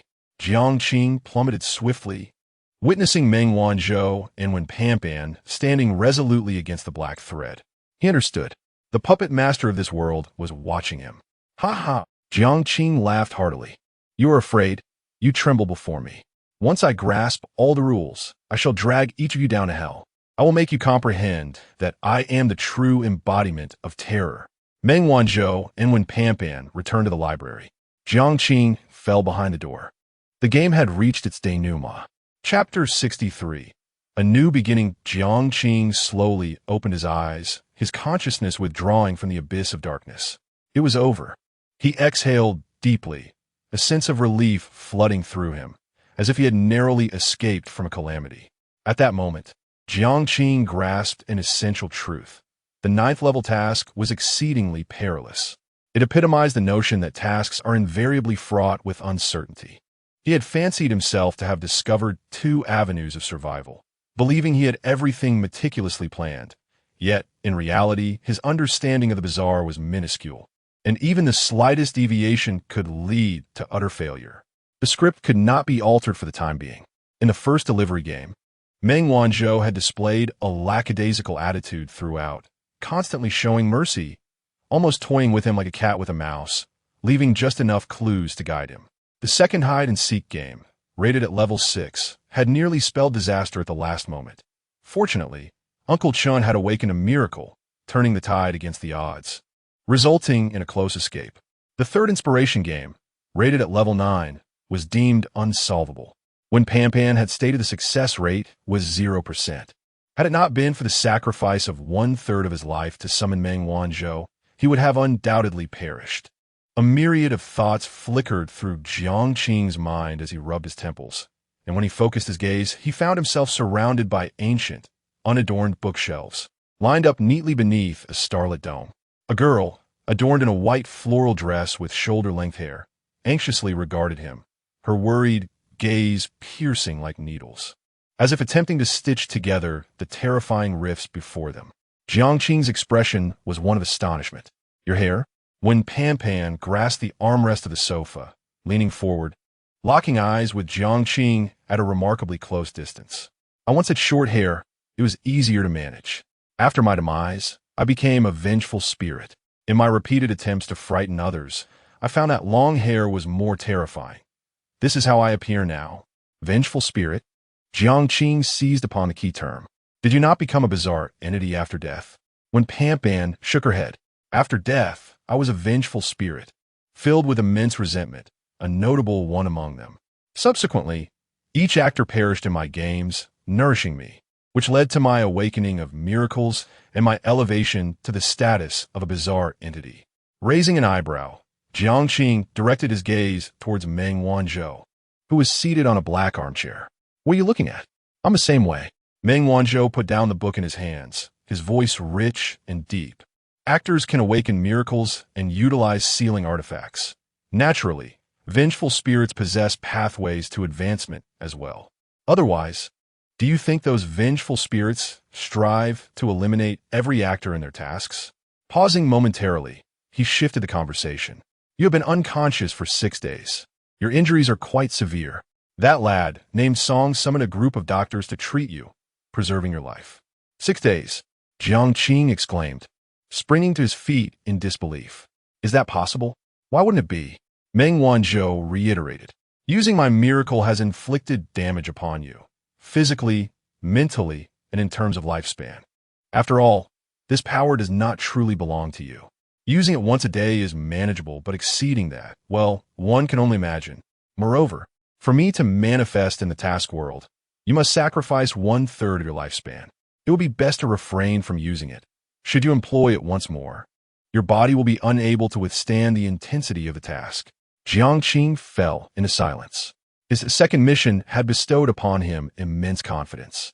He had not anticipated that eliminating 2 pivotal supporting characters from the script would align him with a formidable adversary of level 9. Ultimately, lacking experience, he had taken too large a leap, making it easy for his ambitions to falter. With an impassive expression, he seated himself. Dream Wanzhou had previously explained the parameters of task difficulty to him. For instance, Jiang Qing had completed 3 missions thus far, and prior to embarking on his 4th, minor alterations to the script would not elevate the difficulty. However, significant alterations would lead to a redefinition of the challenge based on the extent of the changes. Yang Yi had mentioned that actors participating in the first 9 missions would not be matched with high-level adversaries thereafter. The trio conversed for a while. "Pan, once I recover from my injuries, I shall take you to Hongfenji Polytechnic University to meet Lele. MHM," Jiang Qing added, "I will also investigate Lele's demise. If," his gaze turned icy, "let those responsible pay in blood." "Thank you." When Pan bit her lip, she was oblivious to the reasons behind Lele's death, and if it were akin to her own circumstances, it would be unbearably painful. As Jiang Qing prepared to leave the library, when Pan hastily grasped his hand, speaking earnestly, "I too can lend you a miracle. My miracle is called fate. Firstly, It can allow events that have transpired to materialize once more, including individuals, provided one comprehends the entirety of the other's past. Only then can fate be activated. To understand the past, no wonder the inspiration game revolves around storytelling. It requires us to delve into ourselves and then invoke fate, causing the fears and misfortunes of yesteryears to resurface. This miracle is rather terrifying, Jiang Qing mused, stroking his chin thoughtfully. Strands of hair cascaded down her profile, and when Ponpon's motion of brushing her hair was nothing short of angelic. She continued to elaborate. Secondly, it can slightly alter the future, allowing the predetermined fate to deviate, creating a reasonable path where a fatal situation could emerge as a viable escape. To change the future, Jiang Qing inhaled sharply. If I were to purchase a lottery ticket with the script stating I would not win, could it be altered to ensure victory? Indeed, but as I mentioned, it must be a minor change, at most a second or third prize. When Pan pays for a moment before turning her gaze back to Jiang Qing. Life is but a script, with the audience arranging the actors with clarity. Fate is a miracle that can alter that script, negating the established trajectory. With this newfound understanding, Jiang Qing's striking eyes regained their confident sparkle. One cannot kill a ghost. He resolved to rely on the miracles of Dream Wanzhou and win Pan for his survival. Pan, I promise to accompany you to the very end and fulfill your wishes. This was a commitment, a pact, a new beginning for Jiang Qing and one Pan. Emerging from the library, Jiang Qing lay on the bed, dazed. What is happening? He strained to look at his lower body, discovering his left hand and right leg encased in plaster. After struggling for a moment, he accepted the grim reality of his immobility and stared blankly at the ceiling. The stillness of the bedroom was punctuated only by the sound of his faint breathing, as beams of light streamed through the gaps in the window, allowing dust to dance within its rays. The golden retriever perked up its ears, sprang to its feet, and pressed its large muzzle against Jiang Qing's face, wagging its fluffy tail vigorously while emitting a series of joyful whines. Happy, Jiang Qing managed a strained smile, feeling a slight sting from the injury on his left cheek. He yearned to reach out and stroke the dog's head, yet found himself devoid of strength, as if his body no longer belonged to him. An indescribable discomfort crawled over him like ants. Jiang Qing's throat felt parched, and after a prolonged struggle, he managed to utter 3 words, call. Someone. Happy tilted its head in contemplation and then darted toward the bedroom door, hastily pawing it open before rushing down to the living room on the first floor of the villa. After approximately 30 seconds, Jiang Qing heard footsteps and a familiar feminine voice. Oh dear, don't bite my pants. Where are you taking me? Slow down. Do you want to eat? Or drink? Or use the bathroom? Can you say something? Happy rolled its eyes. Clearly, this girl was not pleased. Are you bringing me to see your owner? The half-closed door swung wide open, revealing Jiang Qing, who bent at the waist, balancing a platter of fruit in her left hand while using her right to keep the golden retriever's head in check, her pant legs soaked with dog saliva. Jiang Qing was momentarily taken aback. Jiang Qing. Ah, Jiang Qing, you're awake, she exclaimed, her joy so exuberant that she tossed the fruit aside and rushed towards him. Chapter 64. Welcome back. Oh, Jiang, great one. My next mission is at level 9 difficulty. I earnestly seek your assistance. You are my idol, the most formidable actor I have ever encountered, and I sincerely wish to team up. I will absolutely comply. Direct me east, and I shall not stray west. Instruct me to catch birds, and I shall not pursue chickens. Jiang Qing wore an expression of disdain, saying, Ah, cough, move aside. Your snot is about to drop into my mouth. Cough, don't press against me. The frail Jiang Qing could hardly endure the commotion. He had been unconscious for 6 days, having consumed not a morsel, surviving solely on a respirator and nutritional fluids. Oh, my apologies. I got a bit carried away. Jiang Qing awkwardly rose to her feet, clad in a pink home outfit with a slightly open collar. Her short hair exuded a charming cuteness, and her smile revealed 2 adorable little canine teeth that captivated the opposite sex. Jiang Qing, barely able to speak, managed to utter, "Help, pour me a glass of water." Immediately, with a swift dash, the girl exited the room and quickly returned with a cup of warm water. Jiang Qing took a gentle sip, soothing his throat slightly. How did you end up here? In the final moments, he was uncertain how many had survived, but he did not expect the girl to be fortunate. Jiang stepped over to open the window for Jiang Qing, allowing fresh air to circulate, then cautiously settled at the edge of the bed. She explained, I exchanged contact information with Yao Yao in the mission world.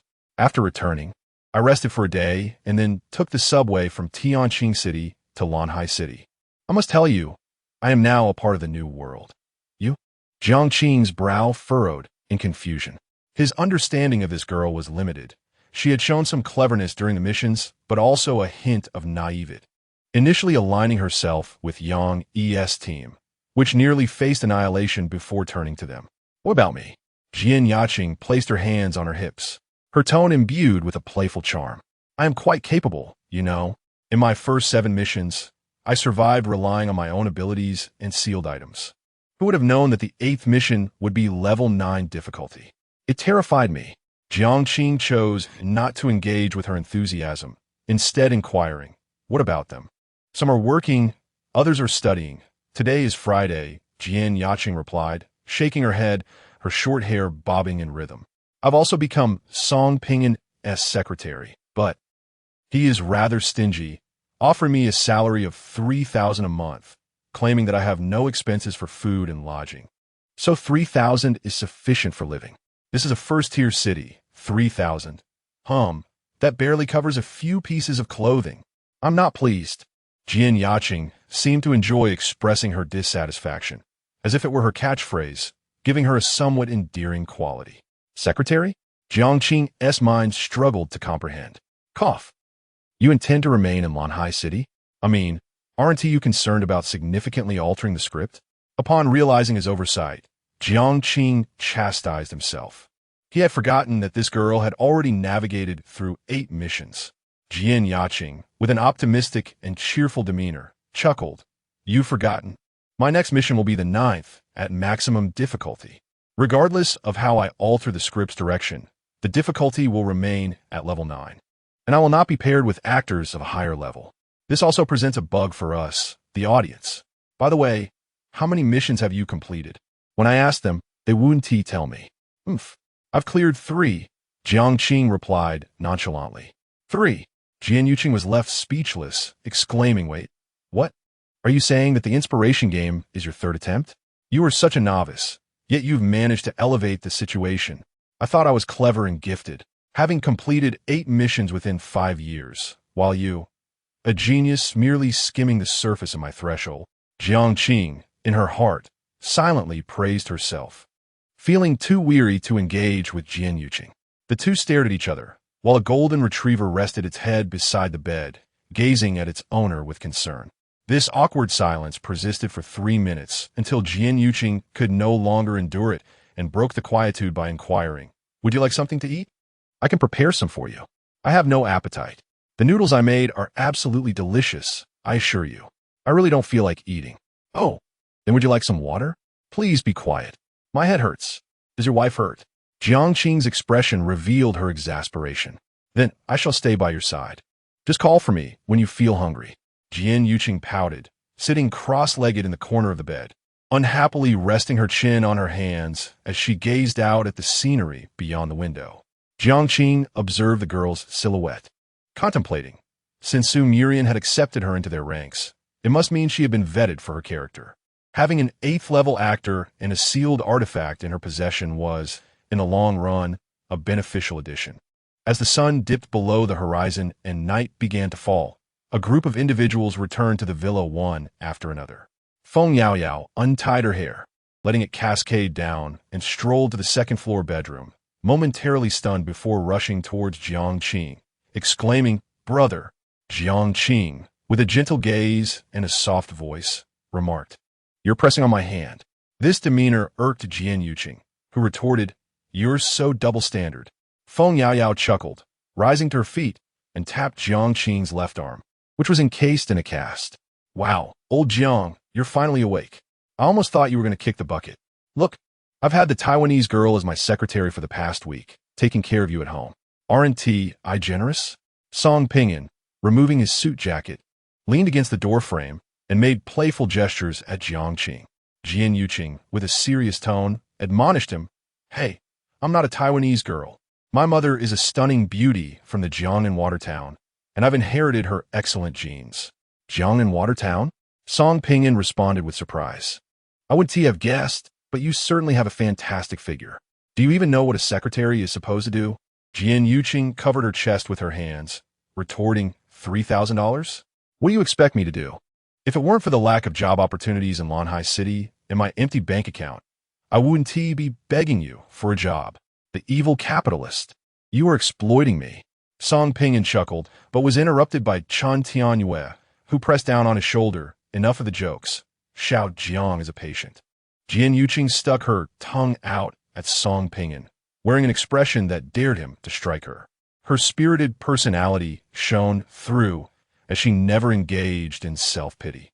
The gentle and virtuous Su Murian nodded at Jiang Qing, her tone calm. "Yao Yao and Song Pinyin have informed us that your team almost faced total annihilation during this mission, but thankfully you intervened. By the way," Feng Yao Yao interjected with a puzzled expression, "Brother, who was that last man? Was he a vengeful spirit or something? Why'd he save us?" Jiang Qing understood that this topic was unavoidable and began to speak evasively. "That is a vengeful spirit from the mission, harboring a grudge against Wen Panpan, which is why it saved us. I shall accuse you of slander." The voice of Meng Wanshou echoed in her mind. Jiang Qing swiftly changed the subject, saying, "I feel a bit hungry. I don't wish to lie down." "Wait." Before she could finish her sentence, Chun Ge, with an air of authority, lifted her in a princess carry. "Uncle Chun, please put me down." Jiang Qing felt a wave of embarrassment wash over her. It was utterly mortifying. Song Pinyin exchanged a glance with Lin Gubei, and the group discreetly made their way downstairs first.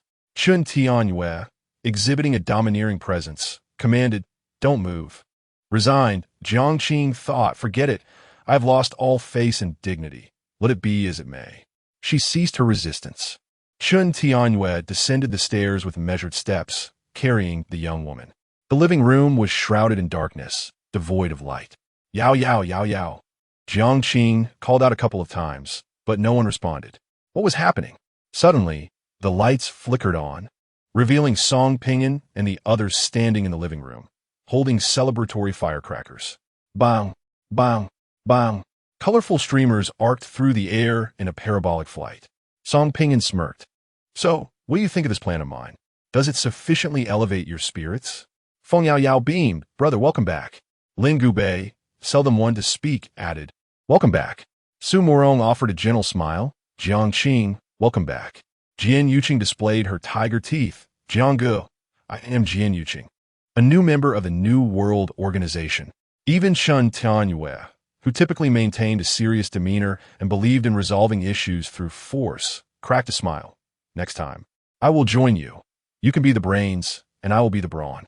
Also, welcome back." Jiang Qing felt her eyes welling up, unable to meet the gazes of her companions. "What are you doing?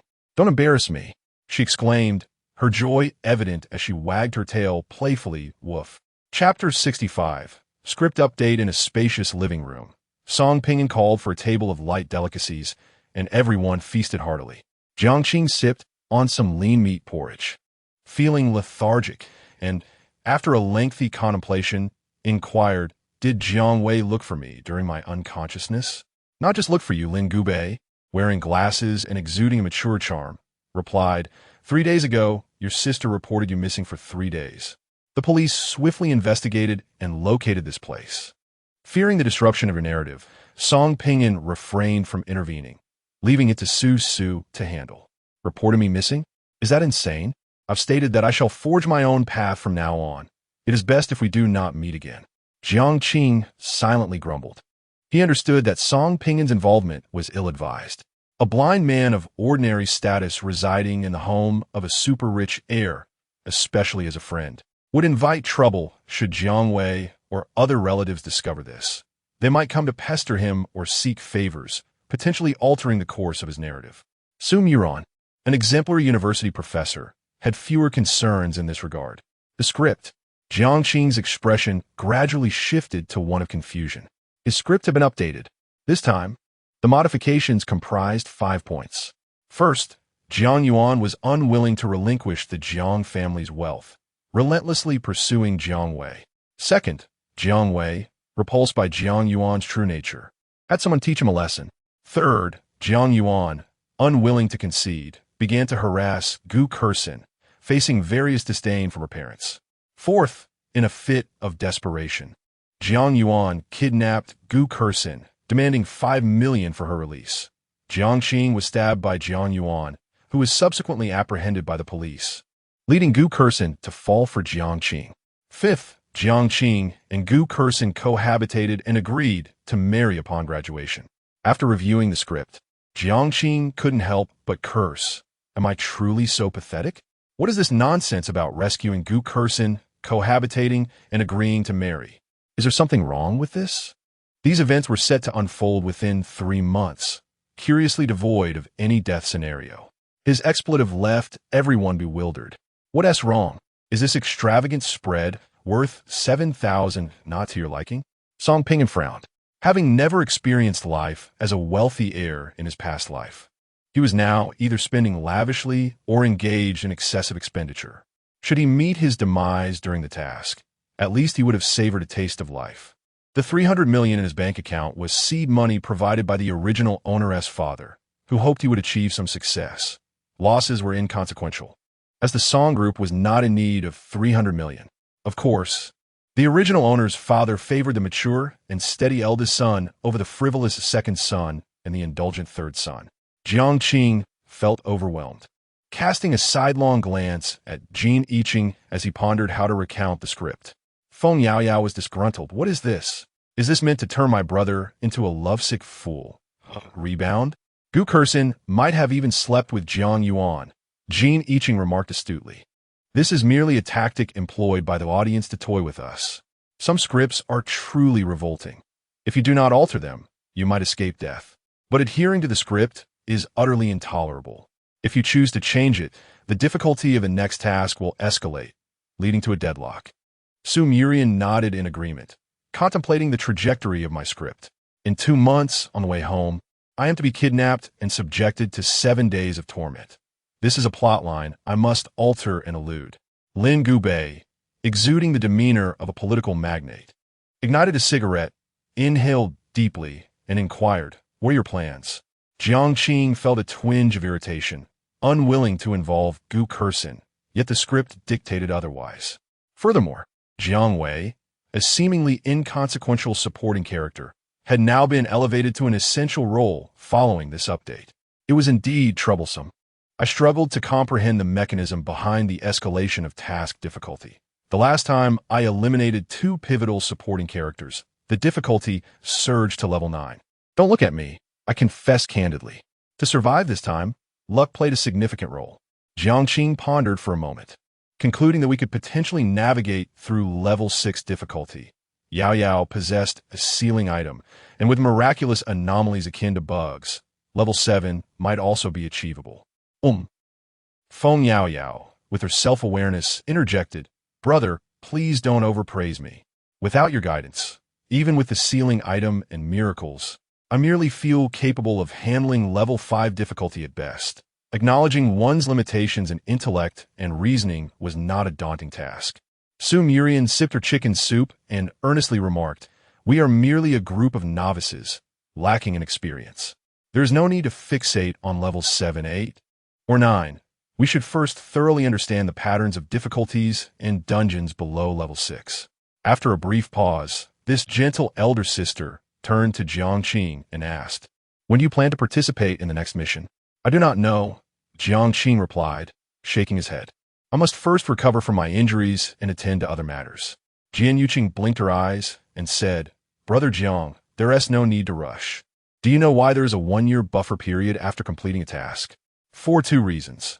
First, some actors sustain severe injuries and, without resting for months, cannot participate in the next task. Second, the audience allows us time to adjust to mental health issues. I've seen some actors return alive, only to suffer from post-traumatic stress. They spend sleepless nights plagued by terrifying visions as soon as they close their eyes, anxiety and psychological pressure leading to various mental illnesses, including hallucinations. It's quite serious. Thus, living in the world of the book is essential. Do not regret what has already occurred, nor worry about what has not yet happened, but embrace a more optimistic outlook. Sipping her chicken soup, Jiang Qing cheerfully added, frequent tasks can lead to madness. This is not an exaggeration. Post-traumatic effects?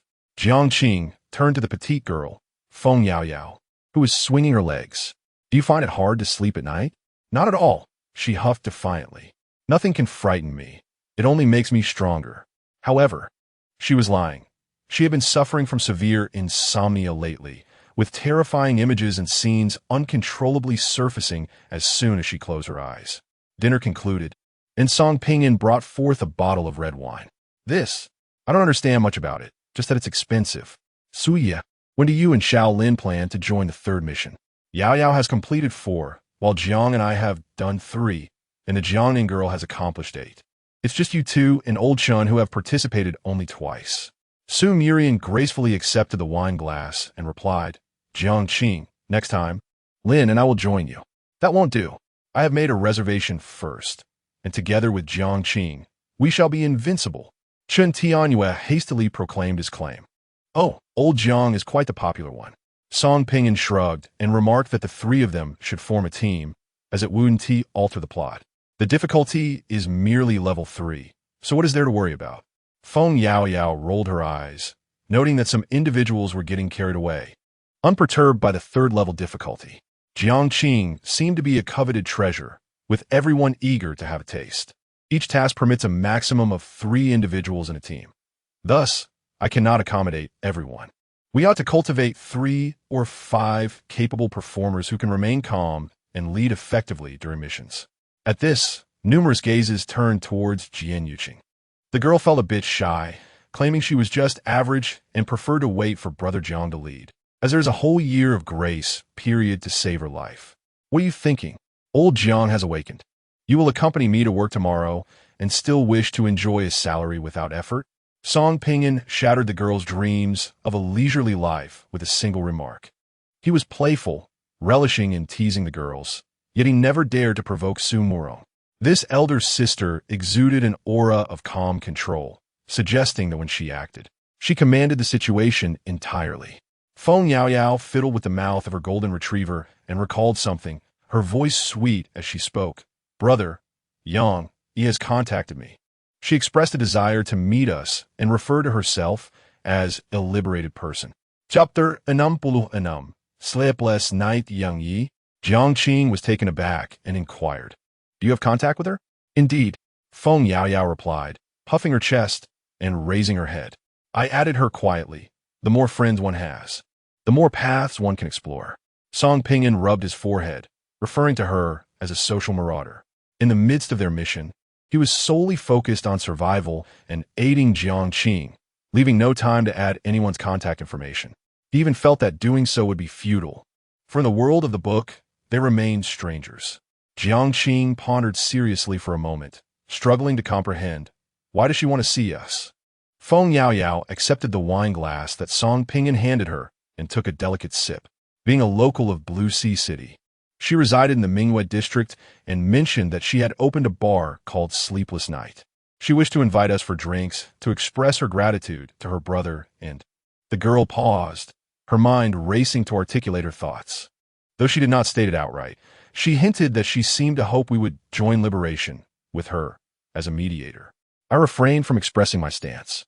Oh, Su Muruan, with her intelligent and gentle demeanor, allowed a beautiful smile to grace her lips, implying, from what I understand, Liberation is a strictly managed organization, and the requirement for membership is the completion of 5 missions. Perhaps Yang, he sees you as actors for the 7th or 8th missions. Do not join under any circumstances. Jiang Qing stated solemnly, a rarity for her. Let me tell you, Liberation and chasing dreams share a commonality. One must disclose detailed scripts. Consider it from another perspective. Our new world has fewer individuals, and we should unite. Hey, you're a newcomer. What do you know about unity? Song Ping interjected. Come on, don't interrupt me. Jian Yuqing pouted, lightly tapping her forehead with a clenched fist. The members of Liberation are numerous, in the hundreds or even thousands. This could lead to a significant issue. A larger group means more conflicts. If someone intends to sabotage you and learns of your script, they could directly eliminate the male or female lead from your script, raising the difficulty of the next mission to level 9. Song Ping'an clapped his hands, exclaiming, "Wow, that's arguably the most insidious tactic, especially for those actors who have only completed 4 or 5 missions. If their leads are eliminated, the difficulty of the next mission would undoubtedly escalate to level 9, resulting in a certain death during the task. For instance, targeting a member of an organization openly is not feasible. Employing such a method is indeed treacherous." Jiang Qing, with her captivating gaze, fixed her stare on the girl. "Today is Friday. Yao Yao, please contact Yang Yi and tell her we will visit her on Sunday evening. Are you all going?" Jiang Qing turned her gaze towards the others. Su Muruan raised an eyebrow. "Your state."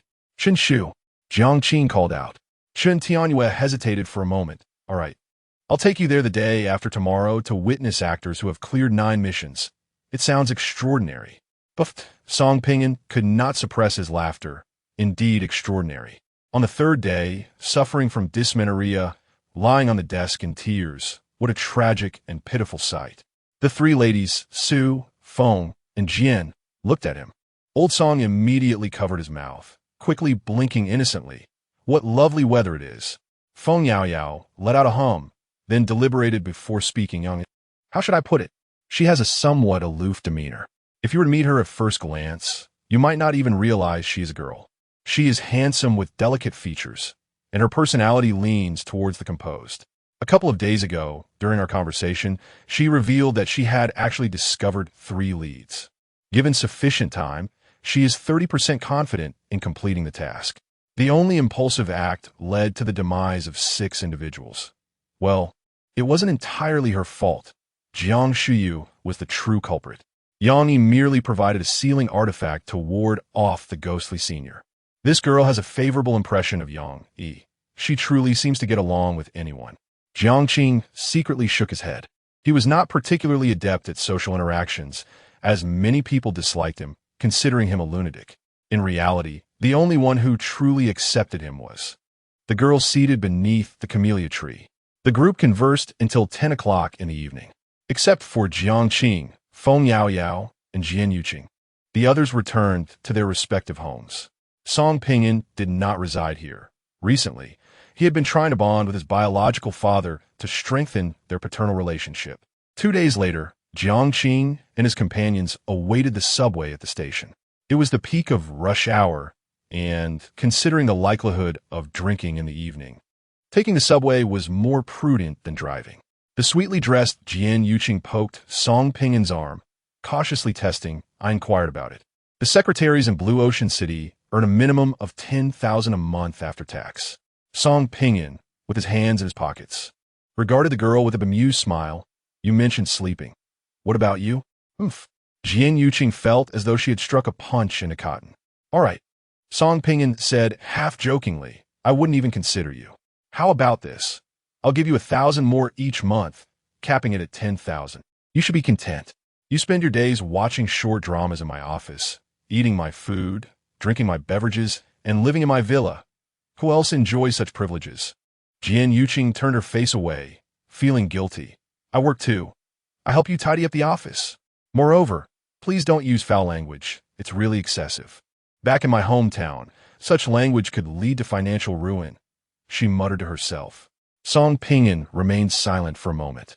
The business world is a battlefield without smoke, and words are the most potent weapon. If I don't adopt a fierce demeanor, others will treat me with hostility. Old Chen certainly understands me.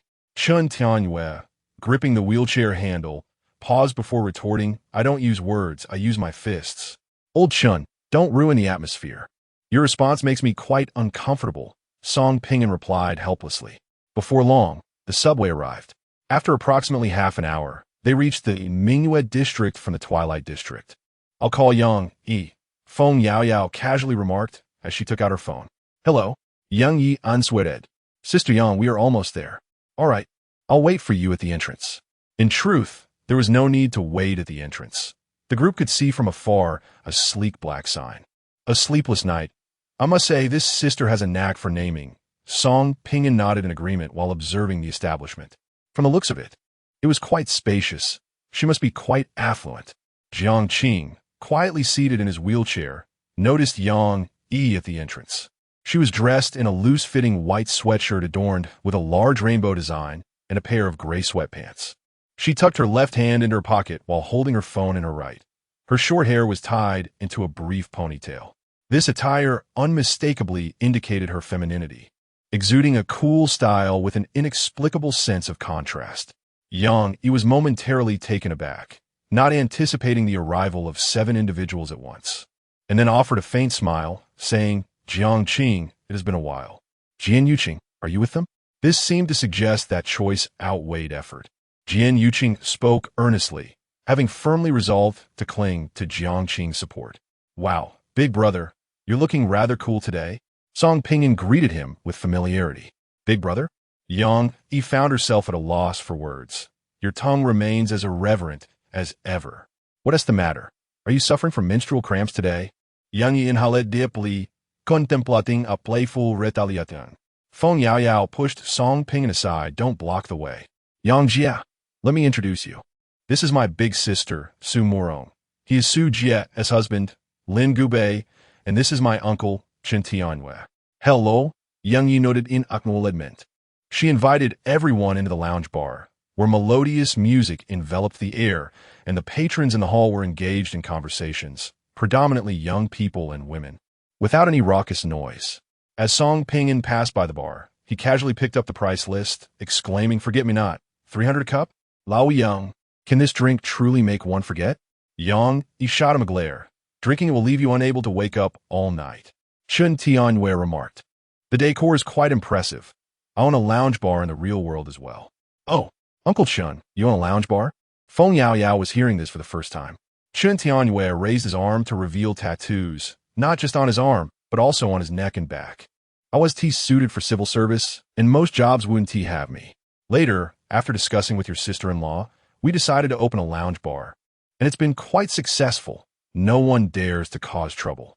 The group looked at him, thinking, at your height of 185 meters with a robust physique, who would dare to stir up trouble? Chapter 67. Extravagance. In the midst of casual conversation, a girl cast a peculiar glance towards Jiang Qing, whispering, "It's my first time seeing someone in a wheelchair at a bar. This young man is quite the oddity. That tattooed man looks rather fierce." "Sister, don't look at him. I'm frightened. The boss seems quite friendly with the man in the wheelchair. Could he possibly be his boyfriend?" "Please, not my sister Yang." Yang Yi led the group to a private room, the sign reading "The Rest of Our Lives," while the adjacent room was named Disheartened, emphasizing a melancholic, emotional theme.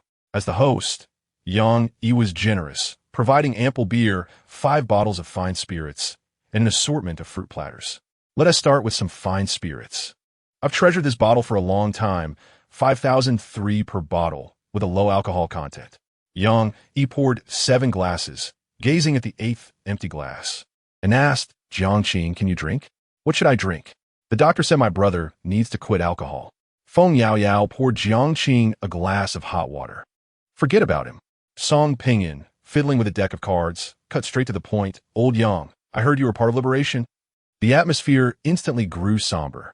Yang Yi set down his glass, produced a lady's cigarette, lit it, and exhaled a puff of smoke, stating, "Indeed, I am part of liberation. I passed the review yesterday and became an executive." "An executive?" Jiang Qing pondered for a moment. "Does that mean more power?" Yang Yi hesitated slightly. "I can only share what is permissible.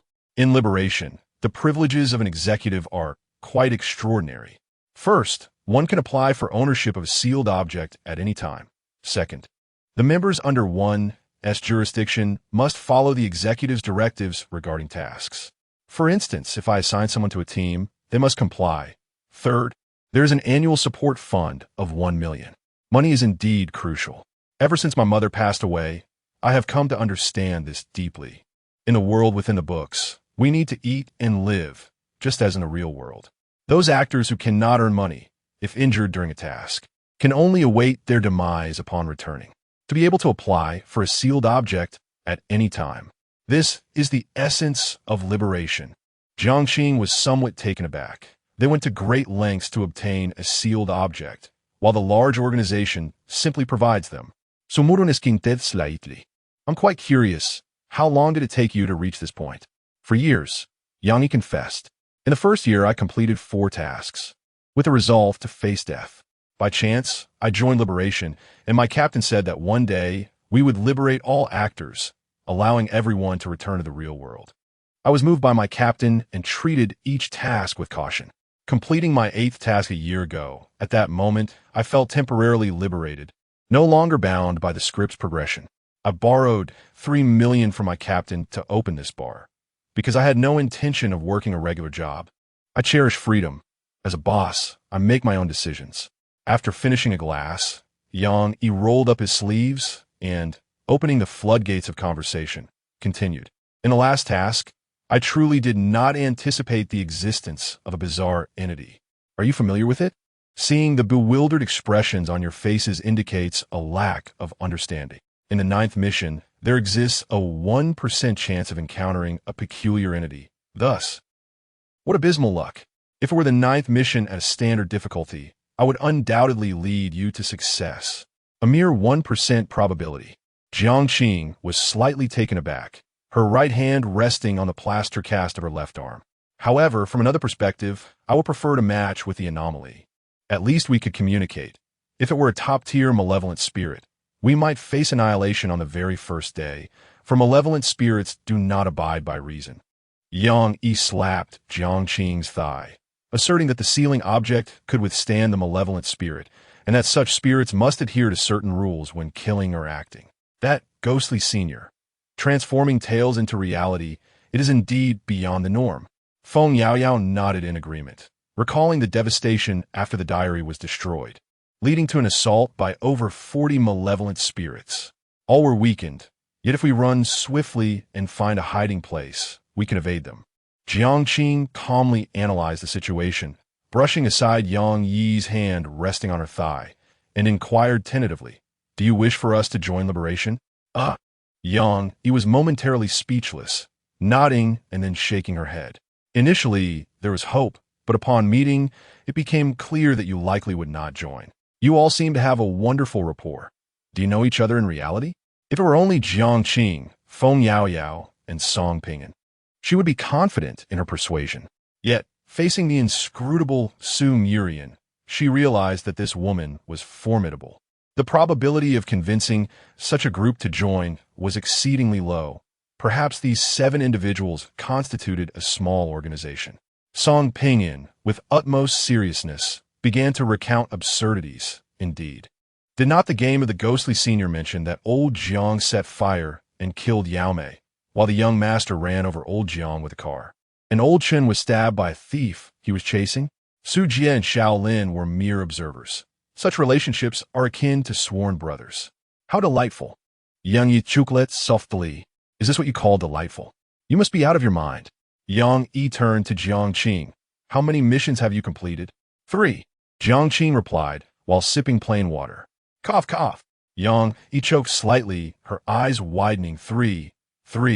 Mirroring my own reaction. Jin Yuqing burst into laughter, her alcohol tolerance abysmally low, turning red after just half a glass. After some time to recover, Yang Yi spoke with fervor. You are the second genius I have encountered. My captain is also impressive.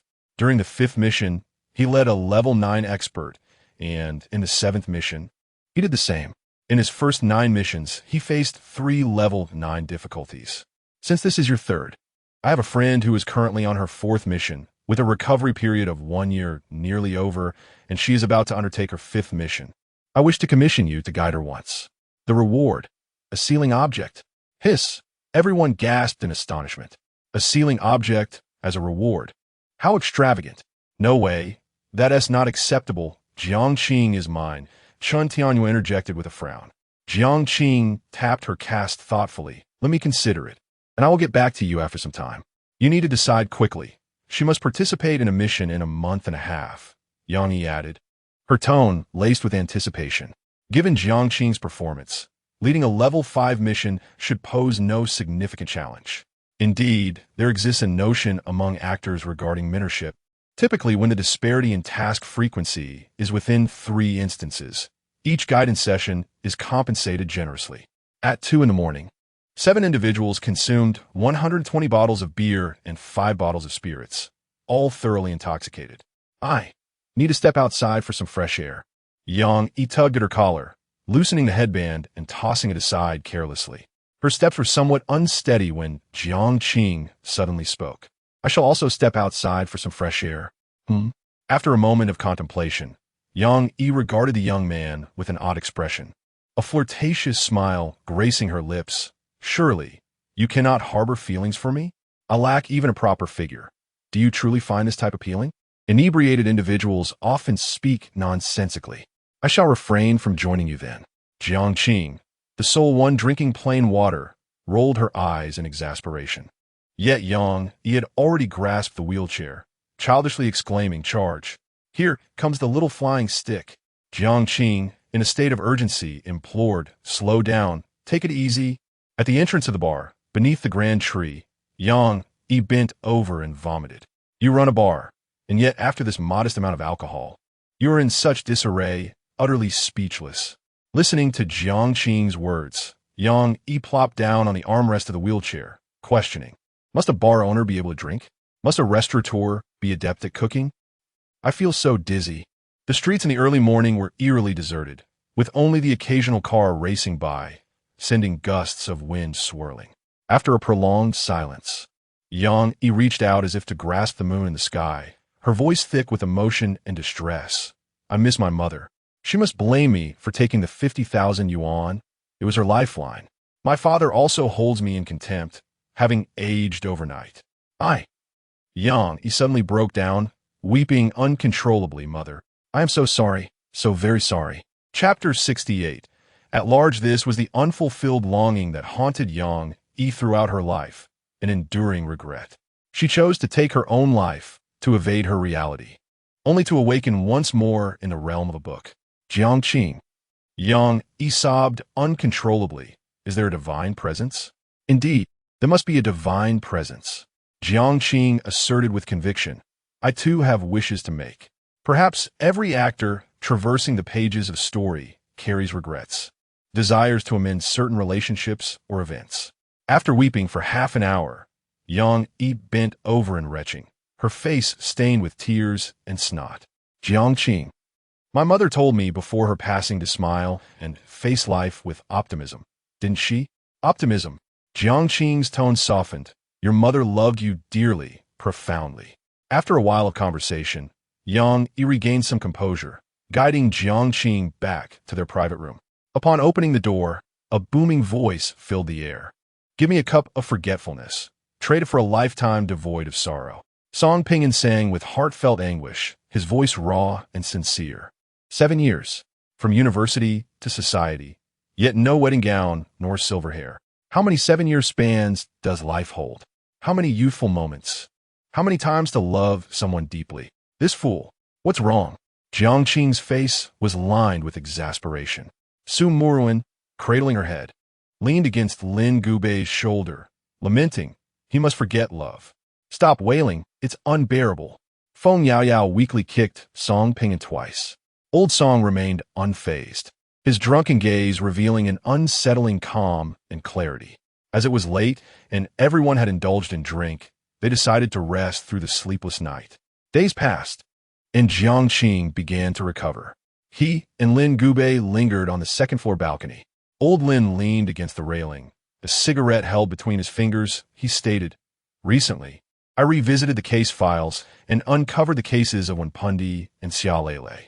Wenpundi had tragically ended her life a year prior by jumping from the literature building at Hong Maple Leaf Polytechnic University. It had caused quite a stir, and matters that were initially suppressed were reopened, leading to the arrest of 3 wealthy heirs and 1 official's offspring. Yet, approximately 7 or 8 others remain unpunished. Contemplating the contents of the case, files ignited a surge of unnameable fury within Lin Gubei, extinguishing the cigarette, but, after a pause of several seconds, he gradually calmed himself and continued. The fate of Wenpundi was horrific, but the school authorities and higher-ups swiftly quelled public opinion. The 4 convicted were mere scapegoats, peripheral figures in their circles. 6 months ago, Xia Lele enrolled at Hong Maple Leaf Polytechnic University, investigating Wenpundi's case. This endeavor led her to a perilous fate. The privileged youths who had evaded justice kidnapped her and subjected her to torment. Soon after, her body was discovered in Baiyun dormitory. Listening quietly, Jiang Qing concealed a tempest of madness and coldness beneath his calm exterior. If he could investigate, it indicates that those in higher positions could also conduct inquiries. Why did they not apprehend the criminals? Clad in a black leather jacket, Lin Gubei shook his head. You should understand. Indeed, why did they not act? Jiang Qing chuckled. Old Lin, which is more powerful, law or authority? Do not pose such naive questions. You know the answer deep down, Lin Gubei replied. Leaning against the railing, Jiang Qing continued. In comparison to those individuals, who has a stronger background? Song Pingen? Lin Gubei Zeit, comprehending Jiang Qing's underlying implication. I advise you to remain calm. The Song group may possess wealth, but lacks true power and certainly does not reach the level of the richest. Those unscrupulous individuals, if you offend even one, could annihilate your entire family. He placed a reassuring hand on Jiang Qing's shoulder, offering counsel. You undoubtedly have miracles. Yet in this world of books, they can only exert 20% of their potential, unless 9 tasks are completed. Frankly speaking, even if you could unleash 100% of your strength, what would it matter? Can your flesh and blood withstand bullets? Can you endure artillery? Can you resist advanced technology?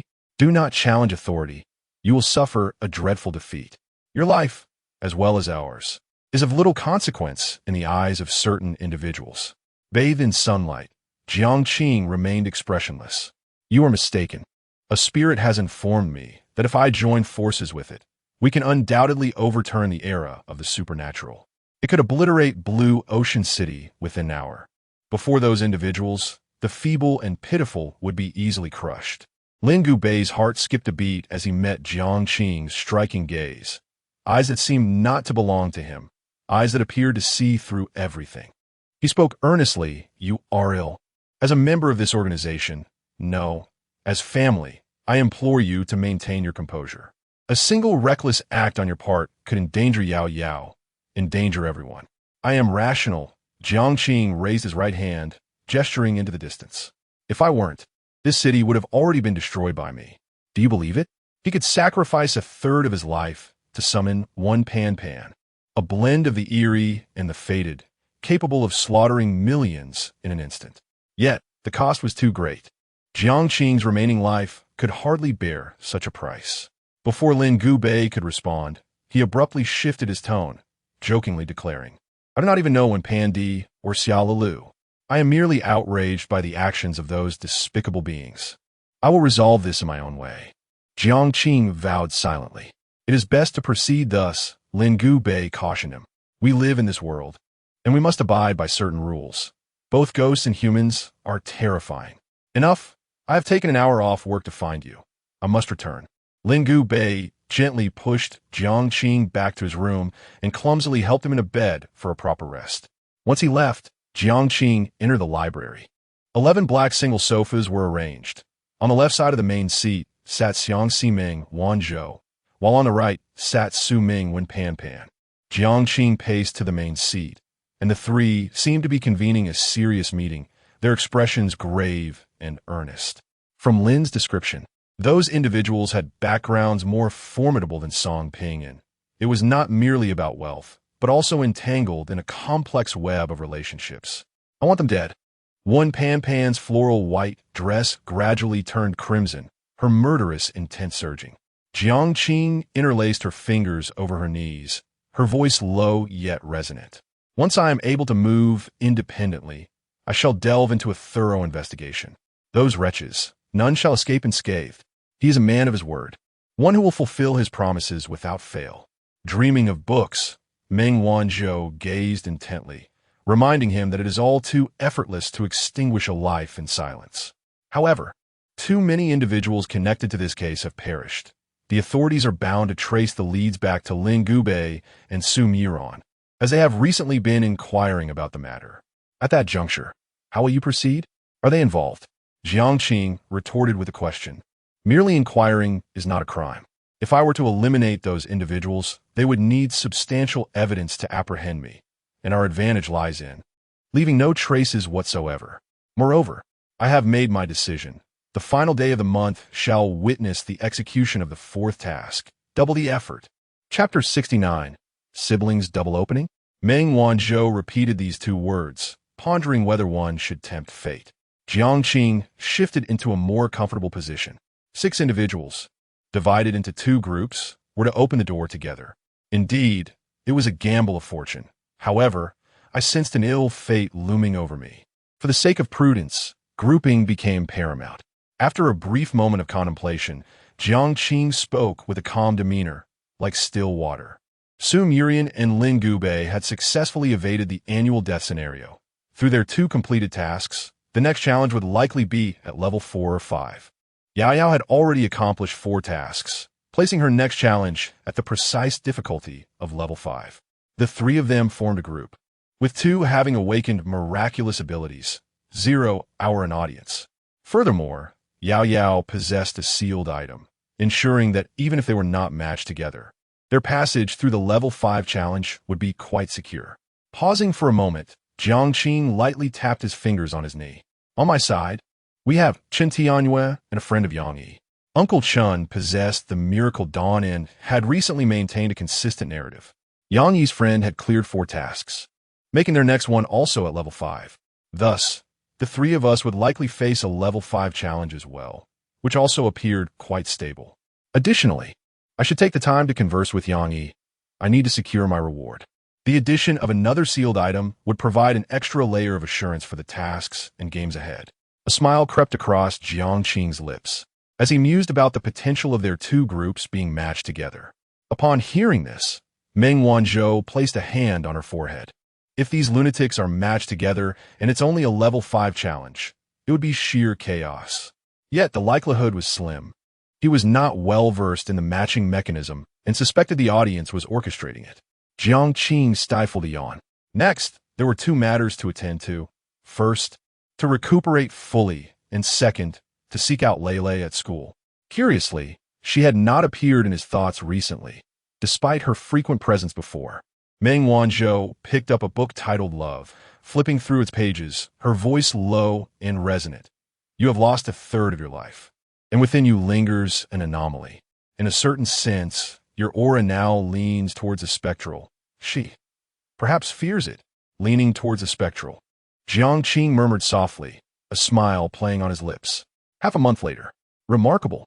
Your physical condition surpasses that of ordinary individuals. Your bones have healed remarkably well. The attending physician commented as he observed Jiang Qing's hands and feet after the cast had been removed. A female doctor proceeded to measure his blood pressure, finding everything normal. This was truly astounding. Jiang Qing flexed his wrist. Perhaps the recent rest and improved diet had contributed to this recovery. The attending physician gathered his instruments. You still need to rest for a while. Avoid strenuous activities for 4 weeks. If you experience any discomfort, do not hesitate to reach out to us. Once the doctors departed, Jiang Qing rose from the bed, feeling no pain or discomfort whatsoever. Just as Meng Wanzhou had indicated, he now leaned more towards the spectral, with his physical capabilities having been significantly enhanced. Brother Jiang, your sister's looking for you, came the voice of Jian Yuqing from downstairs. Moments later, 2 sets of footsteps ascended the stairs. Jian Yuqing entered, locking eyes with Jiang Qing before shrugging in resignation. You 2 chat. I'll take a stroll to clear my mind. With the bedroom door closing behind her, Jiang Qing turned his gaze towards the vibrant young girl before him. The girl, 18 years of age, was in her last semester of high school, with merely a month and a half remaining until the college entrance examination. Dressed in a blue and white school uniform, her hair styled in a high ponytail, her facial features and shape were exquisite, marking her as a budding beauty. Their eyes met, and Jiang Wei hesitantly parted her lips, her tone uncertain. Did your surgery succeed? The elder sister, Su Murian, had previously informed her that Jiang Qing underwent a corneal transplant, requiring 2 to 3 weeks to regain her vision, during which time she was advised not to disturb her. Indeed, it had only been half a month, and Jiang Wei could not resist visiting again. Jiang Qing sat down slowly, her tone devoid of emotion. It was quite successful. Things are a bit blurry. The doctor mentioned it could take 3 to 6 months for complete recovery, as it varies from person to person, and I must avoid straining my eyes in the meantime. Upon hearing the words, quite successful, a complex expression flickered across Jiang Wei's face. Not joy or elation, but a tangle of emotions, for she was at an age where secrets were hard to conceal. The siblings fell into silence, neither willing to break the uneasy atmosphere that hung palpably between them, as if they were strangers. Jiang Qing rubbed her forehead with her thumb. What do you want? Jiang Wei swallowed her initial concern and instead said, I wish to sell that villa. After all, Father and Aunt Qing passed away there, and I cannot bear to live in it. Jiang Qing nodded. The house has been transferred to you. You may handle it as you wish. The Jiang family owned a villa and 2 spacious apartments. The original owner's mother had doted on them greatly. One apartment was designated for the son, the other for the daughter, without favoritism. Now, Jiang Qing had no desire for any of it, along with a car worth 500,000, and Jiang Qingrui's savings exceeding 1 million. As for Jiang Qingrui's small company, it had recently collapsed, leaving no assets or debts. It is no exaggeration to say that 18-year-old Jiang Wei was already a modestly wealthy young lady with assets in the millions. Standing by the door, Jiang Wei found herself at a loss for words. After much internal conflict, she finally expressed, Jiang Yuan has been harassing me lately, demanding half of my inheritance. I have come to realize he has become a despicable person. Jiang Qing gestured for the girl to come closer. The girl hesitantly approached and sat down. Jiang Qing regarded her intently. It is not that you've discovered him to be a despicable person. Rather, he has always been one from the very start. Furthermore, you do not like me. You have resented me since I lost my sight, just like Gu Kursin. Hence, it is unnecessary for you to visit me so frequently. It serves no purpose. You are an adult. You understand the chasm between us and know that I shall not forgive you. With millions in assets, as long as you do not engage in illegal activities, securing a stable job after graduating from university will ensure a life free from financial worries. Jiang Wei clenched her teeth. Holding back tears, she lamented, I was young and naive back then. Both father and mother are gone. You are my only relative left in this world. After a moment's contemplation, considering the girl's impending examination, Jiang Qing softened her tone. Do not overthink it. Today is Thursday. Do you not have classes? Your current task is to study. Study.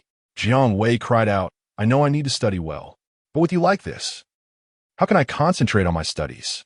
How can I gain admission to a good university? Are all rebellious girls this easily provoked? Such a challenge.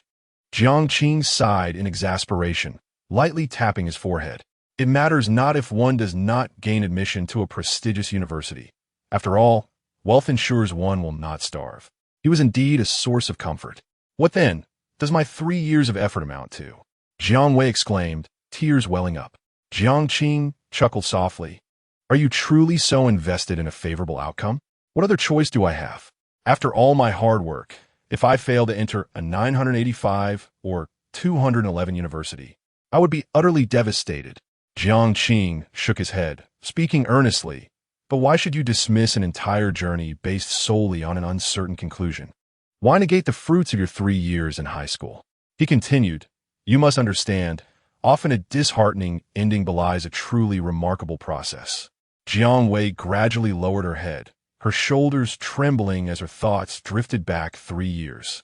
I refuse to study any longer. I want my mother. I want my mother. You blind fool, go away. I do not want your comfort. It's so annoying. I don't like you at all. Don't call me your sister in public. Is it true? If I study diligently and gain admission to a good high school, will Mother in Heaven be pleased? Jiang Wei reached out to touch Jiang Qing's hand, only to have him withdraw. I'm sorry. I never intended to hurt you. Jiang Wei broke down, her sobs rendering her words incoherent. I cannot even understand my actions back then. Brother, will you ever forgive me? Chapter 70. Roar Jiang Wei did not hear a single word of forgiveness from Jiang Qing and left feeling dejected. On the second-floor balcony, Jiang Qing gazed at the frail and slender figure of his younger sister. He bore no malice toward her, nor did he extend any kindness. His capacity for action was limited. Ultimately, they were not meant to tread the same path and could not coexist. At least, this was his conviction. After a lengthy pause, he donned clean attire, a white hoodie with a hood and black sweatpants. Hood. Jiang Qing descended the stairs, finding Jian Yuqing, who had intended to take the dog for a walk, still seated on the sofa, engrossed in a drama. The dog, Wu, approached, wagging its tail with a distressed whine, conveying its urgent need to relieve itself. Still watching? You haven't even taken the dog out. Jiang Qing lightly tapped Jian Yuqing on the head from behind and declared, I'm stepping out for a moment. Ah, Jian Yuqing, barefoot on the sofa, exclaimed, Where are you going? My task today is to take care of you. Jiang Qing handed her the dog leash, instructing, Take the dog out first. I will contact you later. Jian Yuqing nodded obediently, but still expressed concern. Walk slowly. Remember to heed the traffic lights. Don't get hit by a car, and avoid street food. Jiang Qing shot her a glare. The girl turned her head away, muttering, Didn't you get hit by a car in your past life? Upon exiting the Fengling Villa area, Jiang Qing took the subway to Hong Maple Leaf Polytechnic University. As they drew closer, when Pan grew increasingly anxious, bombarding Jiang Qing with questions. What should I say when we meet? Jiang Qing, will Lei resent me? What if she refuses to see me? Jiang Qing patiently reassured her. You both promised to attend the same university. She is a girl who honors her commitments. Even if it takes her an extra year, she will succeed. So she won't harbor any resentment. You are the best of friends. Arriving once more at the Baiyan dormitory, Jiang Qing felt none of the initial fear and trepidation.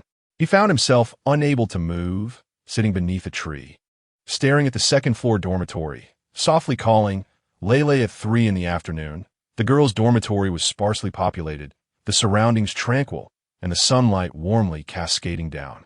Xia Lei, Jiang Qing called out again, striving to recall the girl's visage, the off-shoulder white dress, the strands of hair cascading over her chest, the oval-shaped face, and those captivating eyes. Suddenly, a shadow appeared at the second-floor window, its hollow gaze fixated intently on Jiang Qing. Lei, it's truly Lei, when Pan exclaimed excitedly. Yet she was unable to leave the library. The spectral figure on the second floor seemed to waver, materializing at the dormitory door. Jiang Qing's heart tightened as he pondered whether the figure retained any semblance of reason. Silently, he inquired, Is there a way for Pan to meet Lei? Or should I take Lei with me? Do not act impulsively, Meng Wanzhou cautioned gravely. Xia Lei possesses little rationality. Her existence hinges upon her obsessions. Engaging with her is akin to courting death. If when Pan were to interact, you must allow her to appear near you. But it will cost you a fragment of your life, perhaps a year or 2, or even 3 to 5 years. This when Pan hesitated. Perhaps it's best to forego it. If I see Lei, I will find. Jiang Qing interrupted when Pan's words, seemingly indifferent to the value of life itself. I feel as though I could live to the ripe age of 90. Being 20 years old now, I have approximately 70 years left. Subtracting a third leaves me with about 46 years, and even after accounting for an additional 3 to 5 years, I still have over 40 years to live. So there is no need for alarm. Meng Wanzhou scoffed. You are excessively optimistic. What if you only live to 50? Ha ha! Then I would still have a decade or so remaining. Jiang Qing chuckled softly, his gaze resolute. I promised Uncle Chan that within 3 years, I would help him complete 20 tasks. With 5 remaining, even if I participate once a year, that should suffice. As you wish. Meng Wanzhou fell silent. When Pan's eyes brimmed with tears, thank you. At the moment when the girl in the floral white dress appeared, the ghost standing at the dormitory door was momentarily taken aback. Her hollow eyes regained a semblance of color. Xia Lei smiled sweetly. I have been accepted. When Pan was overwhelmed, embracing her best friend and weeping like a rain-soaked pear blossom. Jiang Qing did not disturb the two spirits, nor could he leave. He simply sat quietly. As night descended and the sun's afterglow vanished, Pan Pan and Lele continued their conversation. On the highway, Song Pingyan drove a red sports car while being pursued by a group of assailants. "Hello, this is the police station. Someone is trying to kill me. Please come quickly to Jianxiao Avenue." "Calm down. Someone is trying to kill you? Who is it?" Song Pingyan cursed vehemently. "Calm down. I'm about to die. Hurry." Suddenly, his phone died. With a dark expression, Old Song picked up his personal phone, just as he was about to dial the emergency number. He reconsidered and called Jiang Qing instead. Under the tree, Jiang Qing felt a bit drowsy when his phone unexpectedly rang, displaying the caller ID. Song Pingyan. "What is it?" "Jiang, help me. Over here on Jianxiao Avenue, Song Lao San has hired a group of people to kill me. Damn it, that scoundrel is ruthless, targeting me. I'm driving, and they have several cars. They're trying to ram me off the road." Jiang Qing's expression changed dramatically, and he sprang to his feet. "Stay calm. Share your location with me." "Okay, Pan Pan, that's enough for today. Song Pingyan is being pursued." Jiang Qing spoke rapidly as he ran toward the school entrance, leaving Xia Lele dazed beneath the tree. His mind raced as he dialed Chun Tianyue's number. "Old Chun, something has happened. Meet me at the main entrance of Hong Fengli Polytechnic University, quickly." After hanging up, he called Lin Gubei. "Old Lin, I need your help. I require the location of the third young master of the Song family, Song Lao San." At the main entrance, Chun Tianyue, clad in a black leather jacket and a stylish helmet, awaited him on a motorcycle. Without time to explain, Jiang Qing handed him the phone. "Uncle Chun, use the shared location to rescue Song Pingyan. Old Lin's people are on the way too. Hurry." Chun Tianyue secured the phone without uttering a word, merely gesturing an OK sign to Jiang Qing before vanishing down the street like an arrow piercing through the clouds. The clouds obscured the moon, and the gentle patter of raindrops cast a veil of gloom over the city. On Jianxiao Avenue, the red sport car was struck on the left side by a black van, slowly being pushed toward the right side of the elevated bridge. Song Pingyan's heart raced as if it would leap from his chest, his palms drenched in perspiration as he struggled to maintain control of the steering wheel. He had initially planned to eliminate Song Lao San in due course, but little did he expect that his adversary would strike first with such audacity, truly insane. After traveling a short distance, the crimson supercar came to a halt in the midst of the elevated bridge. Blood trickled from the corner of Song Pingyan's mouth as he clutched his chest and fled the vehicle, sprinting desperately into the distance. Yet, his efforts appeared futile, for 3 cars approached and encircled him. A cadre of assassins clad in black attire, donning hats and masks, emerged from the vehicles. As Song Pingyan retreated step by step, he glanced back to see the steep drop of several dozen meters leading to a river below. "Wait, how much did that bastard pay to hire you? I'll offer you 10 times that." The 10 assassins remained silent, drawing their daggers with cold, unyielding gazes, closing in on their prey like a pack of wolves. "Damn it, if only I could awaken a miracle, perhaps I might stand a chance." Coughing twice, Song Pingyan shouted into his phone, "Old Jiang, if I perish, you must survive." The ominous rumble of a colossal beast echoed in the distance, a clash of machinery and fervor, like thunder in a storm, reverberating through the night. Suddenly, motorcycles surged forward like lightning. Chun Tianyue delivered an elbow strike that snapped the neck of one assassin, skidding to a stop before Song Pingyan, overwhelmed with excitement. Song Pingyan laughed heartily. "Old Chun, get in." Chun Tianyue tossed a helmet his way, exuding an aura so formidable that it quelled the assassin's advance. Chapter 71 supporting characters. Raindrops drenched the ground, and a lifeless body lay before the car's headlights, its neck twisted at an unnatural angle of 150 degrees. The assassins were incredulous. At such speed, a mere elbow strike should have incapacitated one, yet their target remained unharmed. Chun Tianyue felt a tingling sensation in his right hand, as his miraculous self-healing ability swiftly mended his injuries. Although he could only exert 20% of his strength in this literary world, local treatment proved sufficient. Song Pingyan boldly mounted the motorcycle, donned his helmet, and clasped Chun Tianyue's waist tightly. The assassins' expressions shifted, their knives drawn, ready to strike.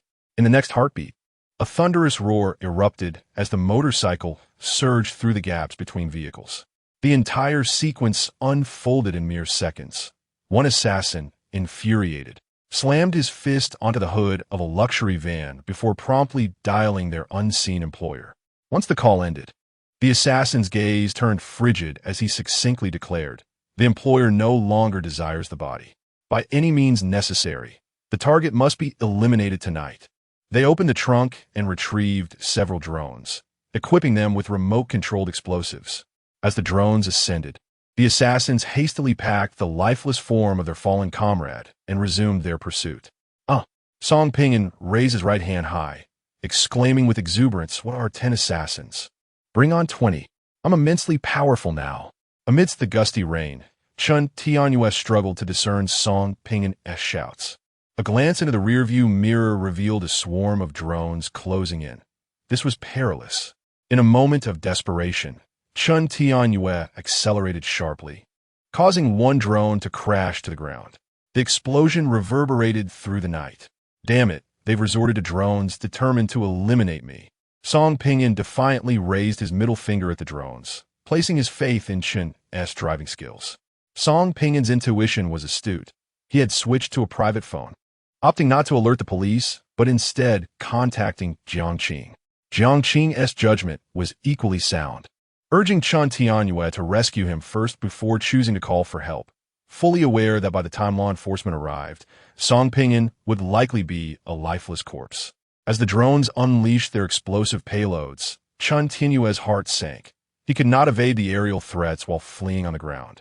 He had no choice but to race towards the city center, wagering that the assassins would hesitate to incite chaos there. Boom! Another deafening blast erupted. The shockwave and searing flames nearly toppled Chun Tianyue, cursing under his breath at the relentless pursuers.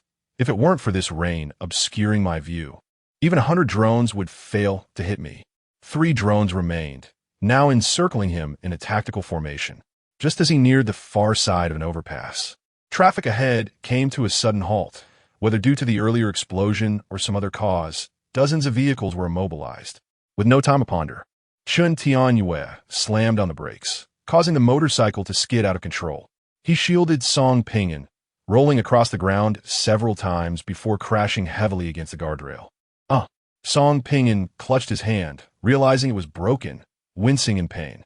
The 3 drones struck the motorcycle, engulfing in flames, scattering countless parts in every direction. Chun Tianyue staggered to his feet, his back and knees aflame with pain, his body drenched in blood. "Damn it, they blew up my bike. I'm gonna die. With me around, you won't perish." Upon the arrival of Jesus, I would strike him with 2 punches, I swear. Chun Tianyue bellowed. He hoisted Song Pinyin onto his back and ascended the high overpass. The 20-meter height left Song Pinyin trembling with fear. "Stop pretending, just surrender. Perhaps you might only lose half." Chun Tianyue gasped, "You can't run anymore, and neither can I. In a fight of 1 against 9, my odds are slim. If we jump, we might survive. How could we survive by jumping?"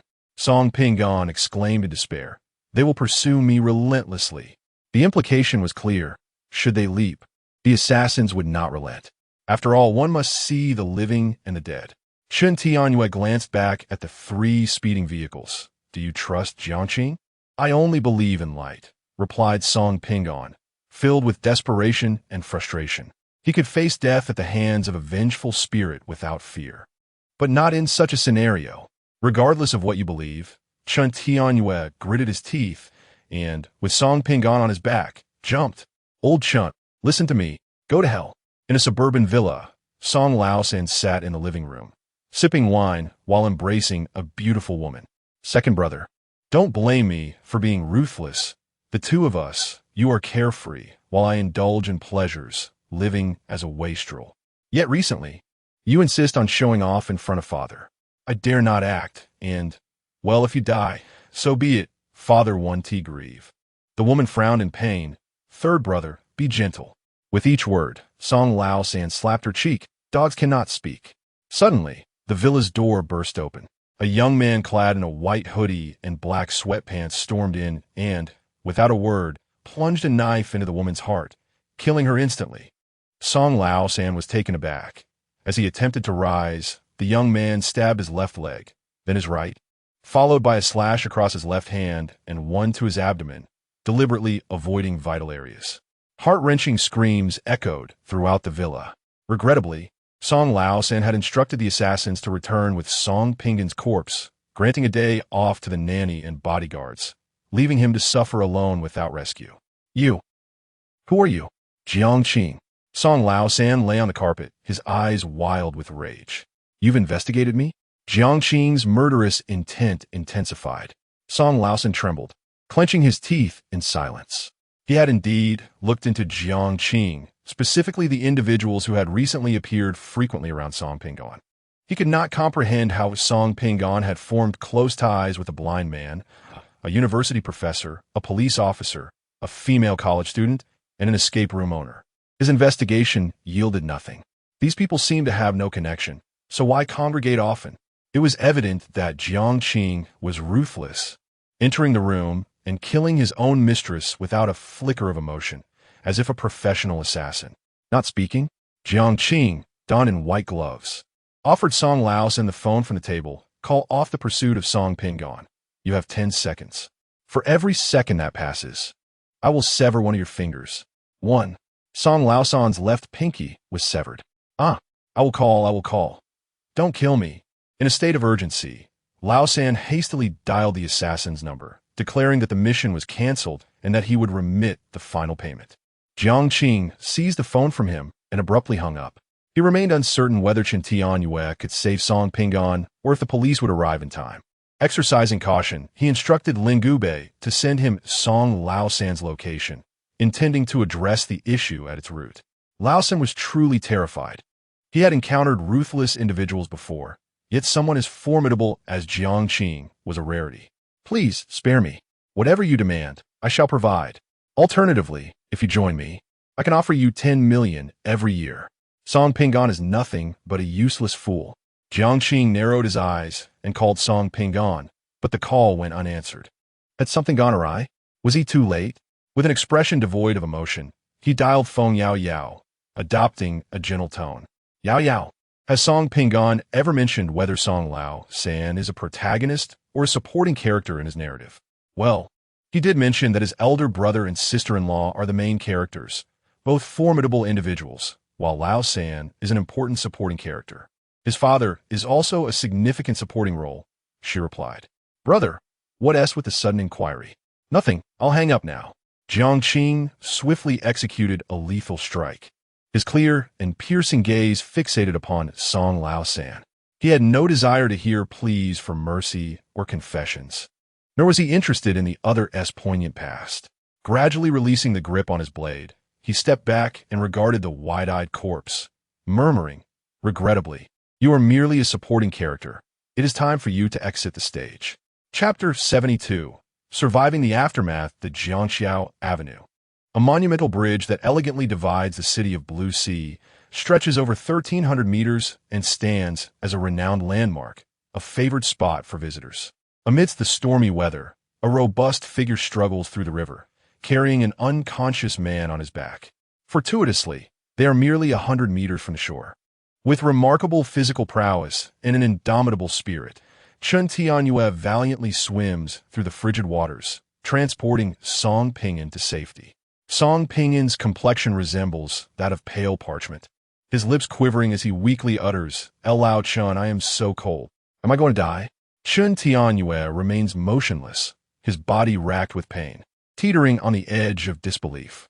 This vividly illustrates the notion that when the body reaches its limits, sheer willpower can propel one through adversity.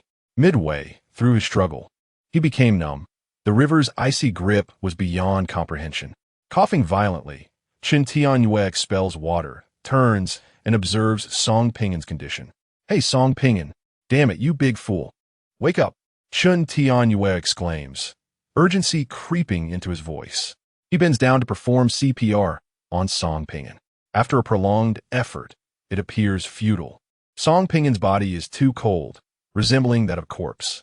Suddenly, the wailing of police sirens pierces the air. A fleet of 5 police cars arrives, and a group of officers rushes forth, led by Lin Gubei, who sprints ahead. Where's the ambulance? Lin demands sharply of his subordinates. Recently promoted after narrowly escaping a deadly scenario, he has inexplicably been assigned several new aides. In 3 minutes, the ambulance arrives, and the medical personnel spring into action, swiftly transporting the two men to the nearest top-tier hospital, with Lin Gubei accompanying them throughout the ordeal. At the hospital, as Song Pinyin and Chen Tianyue are whisked away to the emergency room, Lin Gubei stands in the corridor, attempting to contact Jiang Qing, only to be met with repeated notifications of her unavailability. Unbeknownst to him, Jiang Qing has entrusted her phone to Chen Tianyue, and during her escape, the device was destroyed along with her motorcycle by drone. This madman, surely he hasn't gone off to confront Song Laosan alone? Lin Gubei's thoughts spiral in frustration. He fears that in a fit of rage, Jiang Qing might harm Song Laosan. There are two reasons for his anxiety. First, today's society is rife with surveillance, making it alarmingly simple to trace an individual's movements. Second, Jiang Qing is not a professional assassin, and should she commit a crime, it is likely she would leave behind incriminating evidence. In short, should the police delve deeper into the investigation, it is highly probable that Jiang Qing would be apprehended. Pacing the emergency exit, Lin Gubei takes a seat on the stairwell, lighting a cigarette to calm his frayed nerves. He dials his wife's number. Su. Here's the situation. Upon hearing his account, Su Murian chuckles softly. Old Lin, let us make a wager. Suppose Jiang Qing did kill Song Laosan. You absolutely wouldn't find a single clue, not even a stray hair, nor should you expect surveillance footage to capture him. His miracle lies in the red thread, making it impossible for him to kill silently. Lin Gubei furrows his brow. You must trust my judgment, just as you did when everyone opposed our marriage. Yet I chose you. Over the past decade, you have proved I did not make a mistake. Jiang Qing is not to be underestimated. After a brief conversation with his wife, Lin Gubei ended the call and extinguished his cigarette. Rising to his feet, he contemplated for a moment before dialing phone Yao Yao. Has Jiang Qing contacted you? Yes, but it wasn't my brother's number. It was from an unfamiliar one. What's the matter? An unfamiliar number? Song Laosan's mobile? Lin Gubei pondered thoughtfully. Shaolinzi, what's up? Lin Gubei's lips twitched slightly. Goodbye. The following day, the sky hung a pale blue, adorned with a golden sun, as the early hours of Friday belonged to office workers and university students. At the police headquarters, a meeting was convened early in the morning, and Lin Gubei, who had participated in the rescue operation the previous night, was among those present. The atmosphere was solemn and grave, with no one exchanging pleasantries. Last night, a sudden rain had swept through the suburbs, causing many surveillance cameras to malfunction and fail to capture any evidence of the assailant. Our team investigated the crime scene, but found no trace left behind by the perpetrator. Song Laosan had spent the night in the suburbs, an area sparsely populated, and our inquiries yielded no results. After listening to the reports, the chief pondered for a while before turning his gaze to Lin Gubei in the corner. Understanding the unspoken cue, Lin Gubei stood up. At 7:49 p.m. last night, I received a call from my friend Jiang Qing. He is also a close friend of Song Pinyin, who, while being pursued, called Jiang Qing for help. Jiang Qing then contacted me, and I reported to dispatch immediately. We have investigated Jiang Qing. He recently underwent a corneal transplant, which has left him with blurred vision, and he had just recovered from a leg fracture after a fall. Yesterday, he remained at Hong Maple Leaf Polytechnic and returned to Fengling Villa to await further news. Those who had harbored suspicions began to shake their heads, realizing that a person with vision impairment and limited mobility could hardly traverse the distance to the suburbs to murder Song Laosan and a female internet celebrity. The meeting persisted throughout the morning.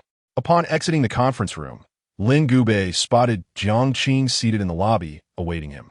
As the complainant, Jiang Qing was obliged to cooperate with the investigation and had been at the police station since early morning. Waiting for me? Lin Gubei asked in surprise. Clad in a black trench coat, Jiang Qing nodded. Let us head to the hospital. All right. Lin Gubei readily agreed. The two chose to walk to the tertiary hospital, a mere 10-minute journey. After a moment's hesitation, Lin Gubei leaned in and whispered, How did you manage it? This is destiny, Jiang Yu replied with a profound expression. Last night, it rained on Jiangxiao Avenue, but not in the suburbs. To avoid leaving traces, I consulted Wen Panpan, who informed me that within the realm of fate, a 20% chance of power cannot directly kill a person. However, destiny can assist in leaving no traces, such as creating a rainstorm. Although the probability of rain causing surveillance malfunctions is low, under the influence of fate, it becomes a certainty. Furthermore, due to the rain, the residents of the suburbs opted to stay indoors. Everything is justified. Afterward, Meng Wanzhou utilized the thread of longing to assist him in clearing the scene. Coupled with Lin Gubei's cooperation, no one would suspect him, and not a shred of evidence could be found. Is there such a thing as a perfect crime? Jiang Qing remained unaware that if such a thing were to exist, it would undoubtedly be a vengeful spirit demanding retribution. Lin Gubei let out a sigh, resigning himself to silence. However, he remarked that Jiang Qing had indeed acted impulsively. Song Lao San was merely a supporting character in the script of Song Pinyin. Jiang Qing chuckled, asserting that everything was part of the plan. During my last escapade, which involved fleeing from home and eliminating 2 significant supporting characters, the difficulty level escalated to 9. In contrast, Song Ping had only seen the demise of 1 pivotal character. Given his record of successfully completing 3 missions, one could surmise that the difficulty would at most rise to 7, or perhaps remain at 6. He had a year to recuperate. Moreover, it would not take that long. In 6 months, I would lead the team to once again confront the 9-level challenge. A glimmer of determination and madness flickered in Jiang Qing's eyes. Chapter 73. The star Lin Gubei, clad in police uniform, stood frozen in place, intently gazing at the frail silhouette of the young man before him. What burdens did he carry? What compelled him to persist? It was utterly inscrutable, truly beyond comprehension. Lin Gubei sighed inwardly, inexplicably believing that one day, Jiang Qing might indeed accomplish 25 missions. To be candid, he felt a tinge of despair.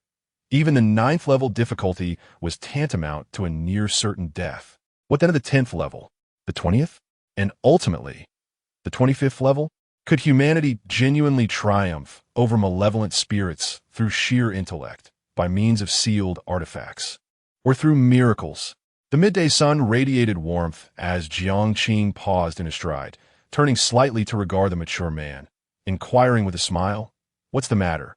Collecting his thoughts, Lin Gubei resumed walking, casually remarking, "I feel you look quite handsome." "That's rather insincere. You paused for quite a while," Jiang Qing replied lightly, yet still expressed his gratitude.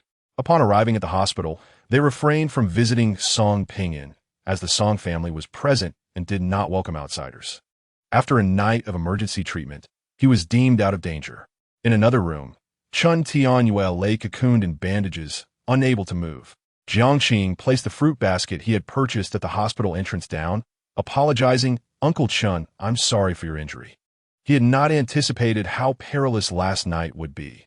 The assassins had employed drones and bombs, brazenly targeting the landmark bridge of Blue Ocean City, akin to a group of desperate fugitives. Chen Tianyue's voice was somewhat hoarse. "I'm actually fine. A couple of days of rest will suffice. The nurse insisted on wrapping me up like this. I can't even get out of bed. Old Lin, help me to the restroom." Lin Gubei gestured towards Jiang Qing. "Why don't you call him? You're a cop, serving the people. Can't you lend a hand?" Chen Tianyue jested. The miraculous dawn had bestowed upon him an astonishing recuperative ability. A normal individual suffering such injuries would not only be incapacitated for half a year, but he was managing remarkably well. Lin Gubei was at a loss for words. 100 curses lodged in his throat as he glared at Chun Tianyue. "Get up. You assist me." The two exchanged banter as they made their way to the restroom. Jiang Qing ambled towards the window. The pungent scent of hospital antiseptics was overwhelming, evoking an unsettling reminder of a mental institution. After a brief wait, reassured that both Song Pinyin and Chun Tianyue were stable, Jiang Qing exited first. He took a taxi to Maple Leaf Polytechnic University. Upon entering the campus, he was met by a group of girls approaching him. Gu Kurson, dressed in a white dress with matching socks and shoes, her ponytail swaying, held 2 books in her arms.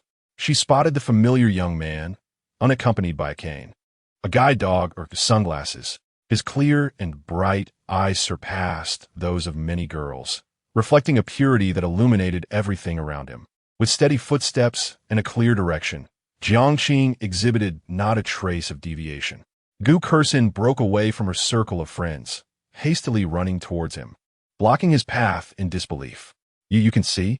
Please step aside, Jiang Qing replied calmly, devoid of any emotional fluctuation. This aloofness irked Gu Kursin, yet she suppressed her irritation, stating, "My parents often mention you, urging me to invite you over for dinner. Jiang Wei has recently ceased answering my calls. Is it because of you?" Faced with such an obvious inquiry, Jiang Qing rubbed his temples, fatigue evident in his demeanor, and replied, "Do you comprehend the significance of a breakup?" Gu Kursin responded with a cold smile. "Do you think I'm clinging desperately? Understand this. My mother regards you as her own son and has commanded me to invite you home for dinner within a month, or else I shall not acknowledge you. Just because you can see him, does it matter? I do not like you. I simply do not. Furthermore, you are truly heartless, refusing to provide Jiang Yuan with any financial support. After all, he has called Jiang Uncle Dad for 3 years and should rightfully receive 1/3 of the inheritance." Jiang Qing did not answer, but countered, "By your reasoning, does anyone who has called Gu Uncle Dad for 3 years deserve half of your inheritance? Should someone who has referred to a billionaire as dad for a period also be entitled to a share? You." Gu Kursin stamped her foot in frustration. "That is different. Jiang Yuan is your brother. We share no blood relation." Jiang Qing took 2 steps to the left and then continued walking slowly. "Gu Kursin, do you understand that one should not advise others on kindness without having endured their suffering? Were you in my position, you might not possess even half of my compassion."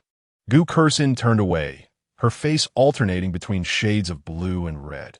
She had been overly sheltered by her parents and had never faced the harsh realities of life, leading to a haughty and arrogant disposition. "You suffer? Jiang Yuan can barely afford a meal.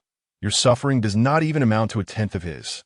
Gu Kursin shouted at Jiang Qing's retreating figure. In the Baiyan dormitory, Jiang Qing stood beneath the large tree. Lele, Lele, he whispered, but there was no response.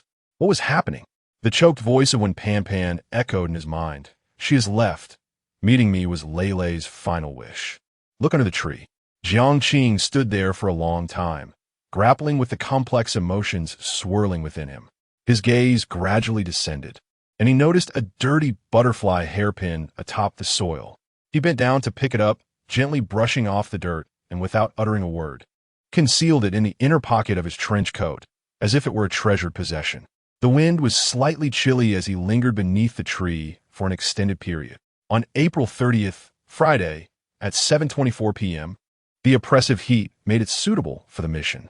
Song Pinyin reclined on the sofa, reading the date, his left hand in a cast, still not fully recovered. "Isn't he coming yet?" Jiang Qing muttered. The girl with the phone replied, "Let me check." "Feng Yao Yao. Sister Yang, it's almost 7:30. Has he arrived?" "Yang, he's at the gate. Is it villa number 7? Feng Yao Yao, yes, hurry." Before long, the handsome Yang entered the villa accompanied by an exceptionally attractive woman. She wore a khaki short dress that barely concealed her knees, topped with a khaki denim jacket, a hat, and carried a handbag, her expression cool and elegant. Without waiting for Yang Yi to speak, the woman surveyed the crowd and declared, "Let me make it clear. During the mission, I am the focal point. My safety supersedes yours." The living room fell silent. Each word was understood, yet when strung together, their meaning eluded them. Yang Yi led Jiang Qing to a guest room, closing the door behind them. "Her name is Yuan. It's not that I'm being difficult. I owe her a favor. She has a rather eccentric personality. While others shy away from the distasteful plots in their scripts, she willingly allows herself to be courted by wealthy patrons. By the way, she is a celebrity, though perhaps not quite a top-tier one. She occupies a position of influence, but is still a second-tier star." Jiang Qing wore a knowing half-smile. "If I didn't know your character, I might suspect you wanted me to take on a burden that could lead to my demise on this mission. I'm quite troubled by this, too. She saved me 3 years ago. Back then, she was quite normal, but her rapid rise in the past few years has made her a bit aloof." Yang Yi replied helplessly. "Once I repay this favor, I want to be in touch with her again." Jiang Qing pondered for a moment. What if she were to perish during the mission? That would not concern you. Yang Yi answered earnestly. I understand now. Jiang Qing nodded. The two then strolled into the living room, where Jiang Qing succinctly articulated the plan for the division of teams. Feng Yaoyao wore a distressed expression. Brother, you're no longer a novice. You possess miracles and sealed artifacts. You are invincible. Jiang Qing gently patted the girl's forehead. You're flattering me to death. Feng Yaoyao pouted, glancing at Su Murong and Lin Gubei. Su Murong, with her crimson lips, chimed in, that's fine. Lin and I have avoided the death plot, and the mission's difficulty is likely around level 4 or 5.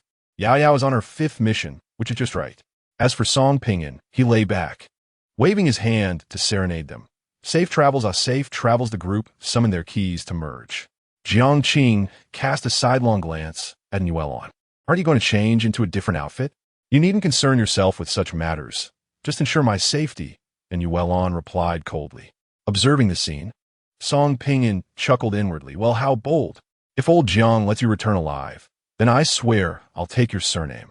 In that moment, Jiang Qing and Su Murong each held a key and opened 2 doors. Chapter 74. The search game, uncertain of how much time had elapsed.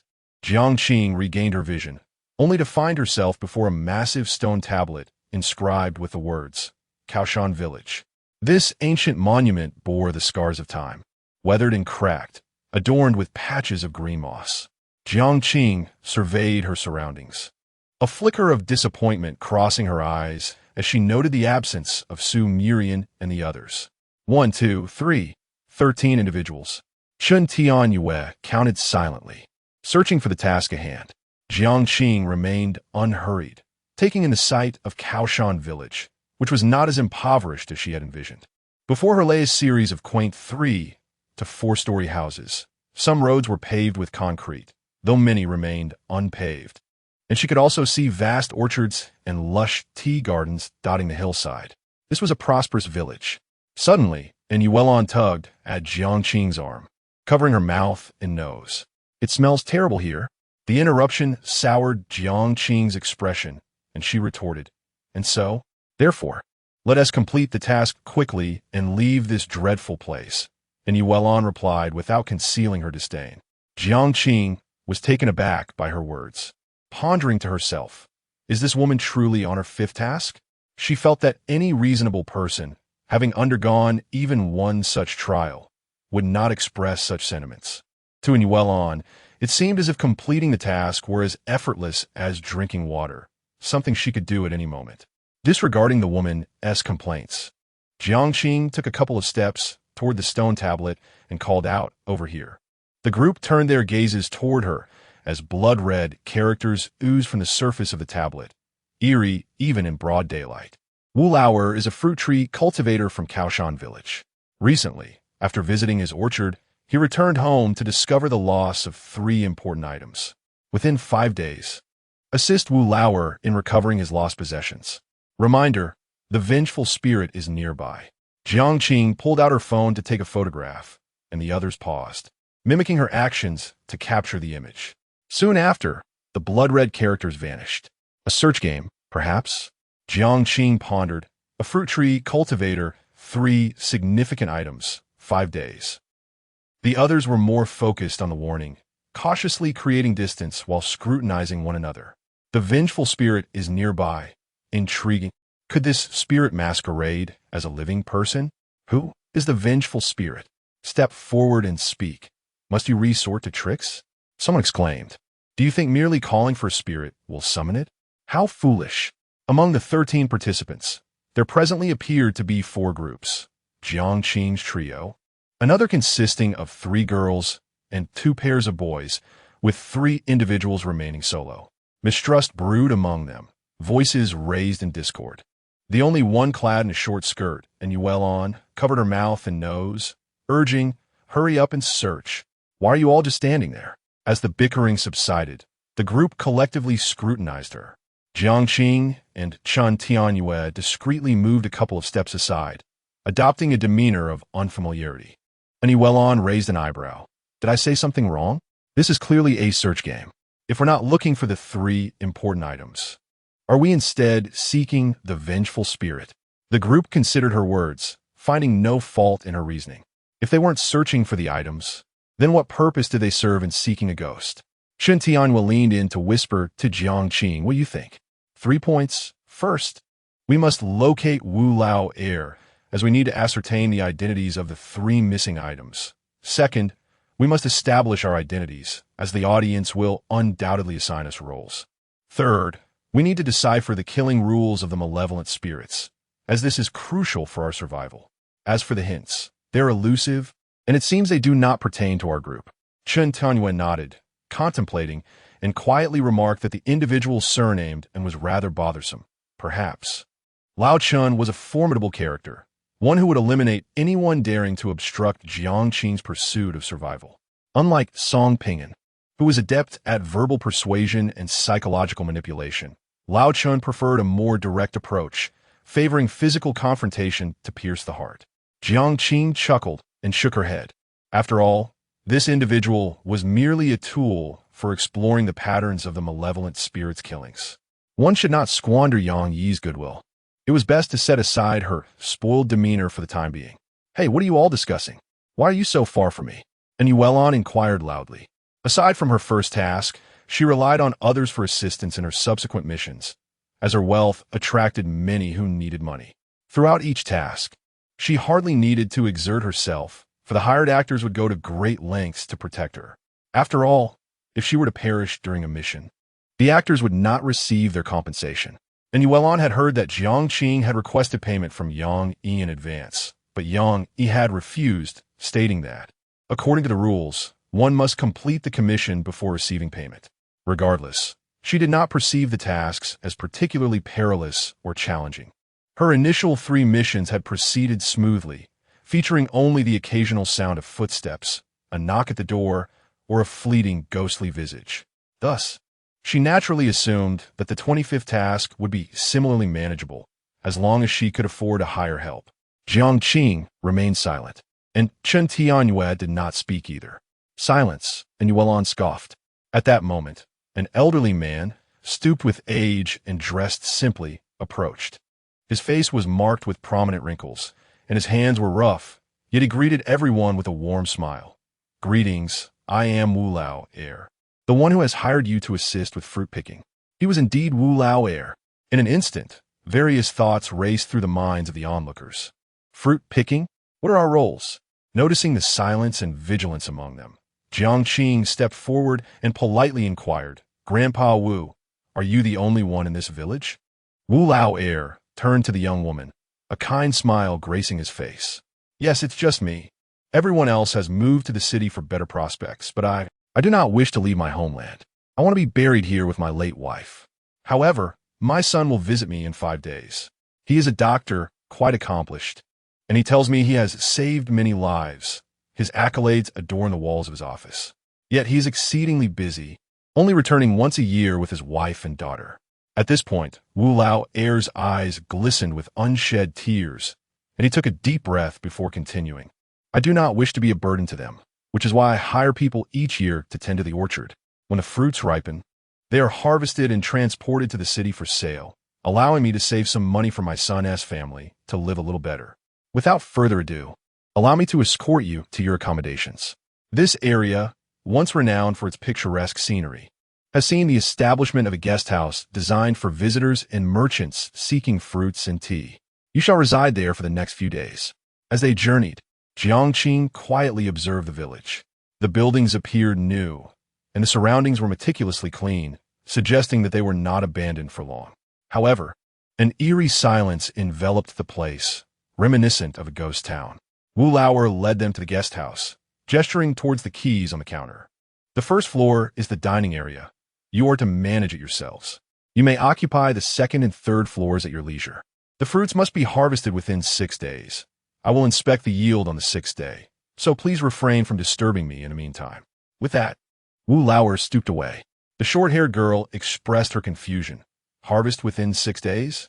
Our task only spans 5 days.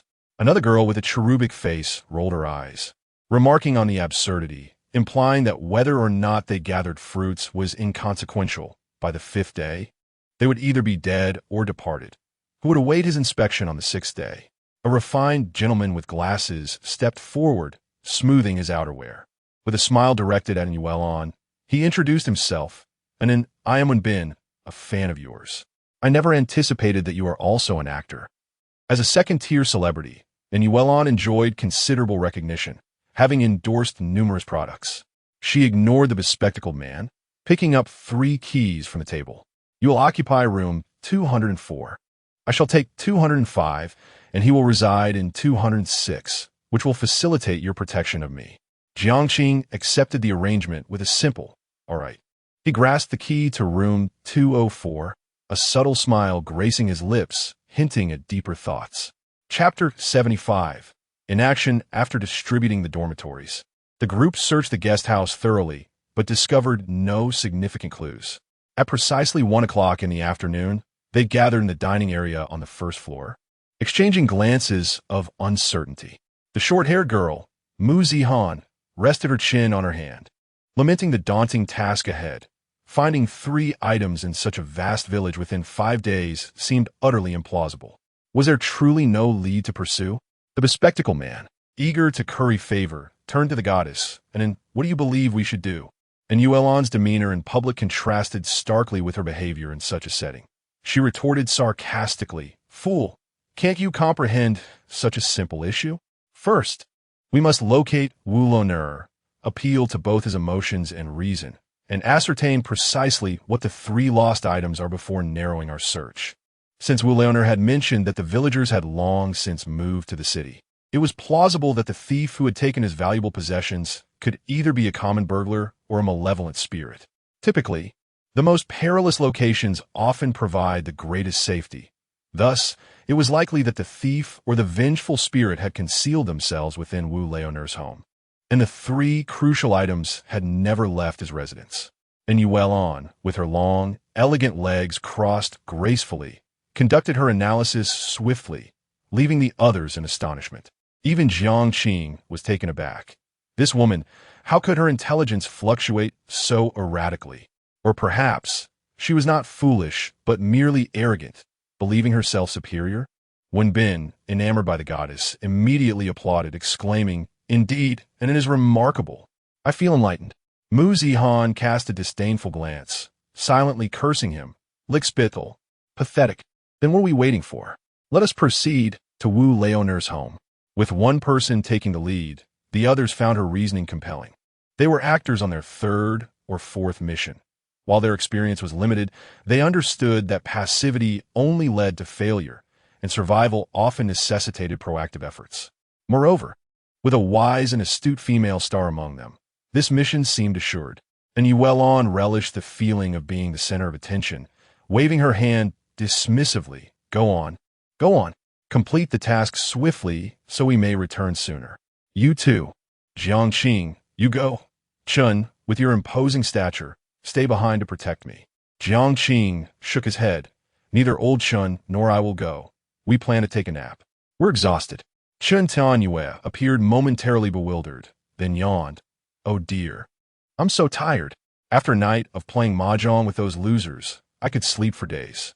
The 2 of them ambled off to the 2nd floor, arm in arm, and Yuelan wore an expression of displeasure but refrained from voicing her thoughts. She was testing the boundaries of the 2 men, wary of offending them. With Chun Tianyue's imposing physique, he could easily subdue her. In another group, 3 girls rose to head to the kitchen, opposing the idea of visiting Wu Leoner's home, deeming it reckless. The remaining 7 boys, under Wen Bin's persuasion and fueled by youthful bravado, resolved to venture to Wu Leoner's residence. On the 2nd floor, in room 204, Jiang Qing stood by the window, gazing down at the retreating figures of the 7 boys. Chun Tianyue, filled with confusion, asked, Are we going? You previously mentioned we should first consult Wu Leoner about the lost items. That was before we had the chance to meet Wu Leoner, Jiang Qing replied. Jiang Qing withdrew her gaze, meeting Chun Tianyue's bewildered eyes. With a nonchalant tone, she remarked, I have already discerned who the ghost is. Chun Tianyue was taken aback. Who? Wu Lauer, Jiang Qing enunciated deliberately. Upon her utterance, the temperature in the room seemed to drop, sending a chill down Chen Tianyue's spine. Why? He had no doubts about Jiang Qing's judgment. He simply could not fathom why Wu Lauer would be the ghost, as he bore no semblance of a malevolent spirit based on their previous encounters. Jiang Qing settled onto the pristine bed and made a startling revelation. He told me himself. Chen Tianyue felt as if he were grasping at straws. Not. We have been together this whole time. When did he tell you? Jiang Qing squinted slightly. Do you recall him mentioning that in 5 days his son would come to see him? Yes, Chen Tianyue pondered. Is there something amiss with that statement? Jiang Qing emphasized. But his next words, his son is too busy, only returning once a year with his daughter-in-law and granddaughter. Once a year, huh? Chen Tianyue mused. If you had a 60 or 70-year-old elder residing in a village devoid of any other households, would you truly believe they would only return once a year to pay a visit? Jiang Qing raised her phone, illuminating the screen. The time and date on the device matched that of their task world. What is today's date? Chen Tianyue glanced at it. March 31st. What date is 5 days from now? Jiang Qing inquired once more. Chen Tianyue calculated, his pupils dilating in shock. April 4th. Qingming Festival. Jiang Qing set her phone down. This is a ghost village, Wu Lauer has long since passed away. His son, daughter-in-law, and granddaughter come every year on Qingming Festival to pay their respects. Ghosts linger nearby. Is it not indeed just beside us? Jiang Qing appeared at ease. Yet the weight of the revelation was profound. This posed a grave dilemma. They could never extract the 3 items from Wu Lauer without knowledge of the items. How could they hope to complete the task? A deadlock ensued. Indeed, a difficulty rating of 5 would not be simple. It was merely 1 level lower than a game of hide-and-seek. Jiang Qing habitually bit her nails, her mind racing as she retraced the events from the task's onset to the present, uncovering numerous perplexities. Each household had meticulously cleaned their doorsteps, a stark contradiction to Wu Lauer's description. What is a contradiction? Chen Tianyue scratched the back of his head, inquiring. Jiang Qing exhibited remarkable patience with her companion. A contradiction is the relationship between spear and shield. If there is only Wu Lauer residing in the mountain village, then it is impossible for every doorstep to be so immaculate. Conversely, if every household is occupied, then Wu Lauer must be lying. Furthermore, where have all the villagers gone? Ugh. My head hurts. I don't understand, Chen Tianyue said, lightly tapping his forehead with a clenched fist. What should we do now? Jiang Qing lifted her gaze, uttering 4 words, hold our positions. The clues were too scant. She needed the victim to observe Wu Lauer's attitude toward them. Chen Tianyue shrugged. Then we shall wait. The two reclined on a large bed, staring at the ceiling, the air thick with a musty odor. After a prolonged silence, Chen Tianyue broke the stillness. Can I call you Xiao Jiang? Jiang Qing paused. That works. Jiang, you mentioned. Chen Tianyue paused for quite some time. Is there no issue on Su's side? Jiang Qing, while resting with closed eyes, murmured, you like Song Pinyin and Yao Yao. Underestimate Sister Su far too much. She is truly formidable, embodying a terrifying rationality to the utmost degree. Did you think I was the first to uncover clues in the food delivery game? When I perceived the capabilities of the miraculous audience, a fleeting sense of dread enveloped me regarding Sister Su. She was the first to ascend to the 3rd floor, undoubtedly discovering the clues. Yet, she chose not to take them. Why is that? I even suspect that upon seeing the bowl of red bean smoothie in the refrigerator, Sister Su grasped the answer. Chen Tianyue was left utterly astounded. Is it really that mystical? If she is so powerful, how has she only completed 2 tasks in over a year? This is the 3rd time. Jiang Qing shifted to a different sleeping position, a faint smile of anticipation flickering across his face, and calmly stated, let us wait and see. I have set a trap for Sister Su, with Yao Yao serving as my eyes. Chapter 76. Su Murian's wish in the enchanting realm of the narrative, nestled within the Wind Chime Villa District No. 7. Song Pinyin cast a glance at the 2 women standing in the corridor and called out with a relaxed tone, Secretary Jian, come over and help the boss with a leg massage. The secretary does not engage in such tasks. You always tease me. How frustrating. Jian Yuqing replied in a soft and adorable manner. Yang Yi, whose androgynous appearance made it difficult to discern their gender, withdrew their gaze, and settled into a single armchair, attempting to strike up a conversation by asking, "I heard from Yao Yao that you were recently attacked by an assassin." "Assassin? Nonsense," Song Pingyan vividly recounted. "Those individuals are akin to terrorists, undoubtedly organized with access to weapons. Perhaps some prominent figures are their protectors. Over 10 days have passed, and the police have uncovered no leads, as if they have vanished into thin air." Intrigued, Jiang Qing hurried over to sit beside him, her eyes twinkling with curiosity as she pressed. "So, is the police still investigating the cause of Song Laosan's death?" "Of course. How could they not investigate?"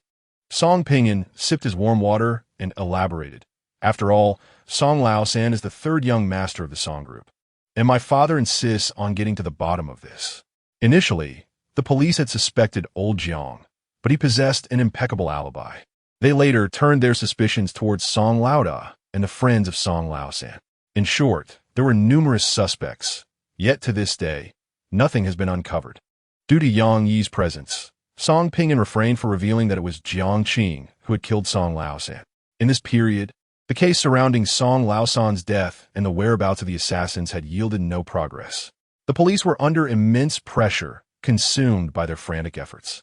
Little did they know, once actors and miracles intervened in such cases, uncovering the truth became an arduous task. Setting down his cup, Song Pingyan's gaze turned cold as he shifted the topic, questioning, "Old Yang, what is the situation with that woman? We trust you and have chosen to collaborate. Yet you bring an A4 bear to ensnare old Jiang? Indeed, her rudeness is quite astonishing." Jiang Qing interjected with a huff. Yang Yi clicked their tongue, pondering how to articulate their thoughts. "I have spoken with Jiang Qing, and it is highly probable that Yuan will not return alive. In a way, that is preferable. Should she perish during the mission, she will no longer be a nuisance to me." "Oh, how clever!" Song Pingyan scoffed. "You are quite adept at employing others as instruments of your design. If those behind that woman were to settle accounts, wouldn't old Jiang be left holding the bag? Rest assured, she has no backing. She is merely the plaything of a wealthy man." Yang Yi interlocked their fingers over their knees, leaning forward slightly. "For those affluent individuals, a plaything can be easily replaced. I cannot eliminate her in this narrative world, and bringing her along on a mission is out of the question, especially considering my next challenge is of level 10 difficulty." Pausing for a moment, Yang Yi narrowed their eyes, and Yuan is quite detestable, embodying the type that is traditional in thought, yet liberated in body, financially dependent yet independent in character, with children born at random. On one occasion, she drugged me during a drinking session, and when I uncovered her intentions, she resorted to moral coercion by claiming she had saved my life. "I understand," Song Pingyan replied with a smirk. "Such a woman is equally motivated by wealth and materialism. Despicable." Old Song restrained his smile and scrutinized Yang Yi. "However, you are rather insidious. She has previously saved you, yet you intend to bring about her demise without her knowledge. And she may even express gratitude for your assistance this time." Yang Yi, with an earnest demeanor, countered, "I have long repaid my debts of gratitude, and not merely once." Song Pingyan, "I believe that in human interactions, regardless of how close friends may be, a certain sense of distance is essential. And Yuan has overstepped. She thinks she can manipulate me for a lifetime, but I shall make her understand what true hell is." Jiang Qing swallowed hard, conflicted for a moment. "Sister Yang, you owe me a favor too. You wouldn't be plotting my demise, would you? I'm not a bad person." Yang Yi shook her head in exasperation. "Just don't use our friendship to continuously trouble me." "That won't happen. I am quite benevolent." Jiang Qing immediately crafted a persona for herself. Song Pingyan shot a look at the girl before turning back to Yang Yi. "By the way, where are you from?" "Sichuan, Chengdu. I share a hometown with Yao Yao, which is why we get along well." Yang Yi replied in standard Mandarin. Another fierce spirit from the Sichuan Chongqing region. Yang Yi's lips twitched as she raised a finger, saying prejudice in the human heart is akin to Sichuan. Song Pingyan interjected. Jiang Qing, accustomed to this dynamic, remarked, "See, this person is quite annoying. Not at all pleasant. Well, if you find me annoying, so be it. Your one compliment cannot elevate my existence. And be cautious. I might deduct your salary, Jian's secretary." Song Pingyan half joked, half threatened. The trio fell silent for a moment. Yang Yi contemplated, and Yulan, accustomed to a life of luxury, is bound to offend Jiang Qing and Chun Tianhua.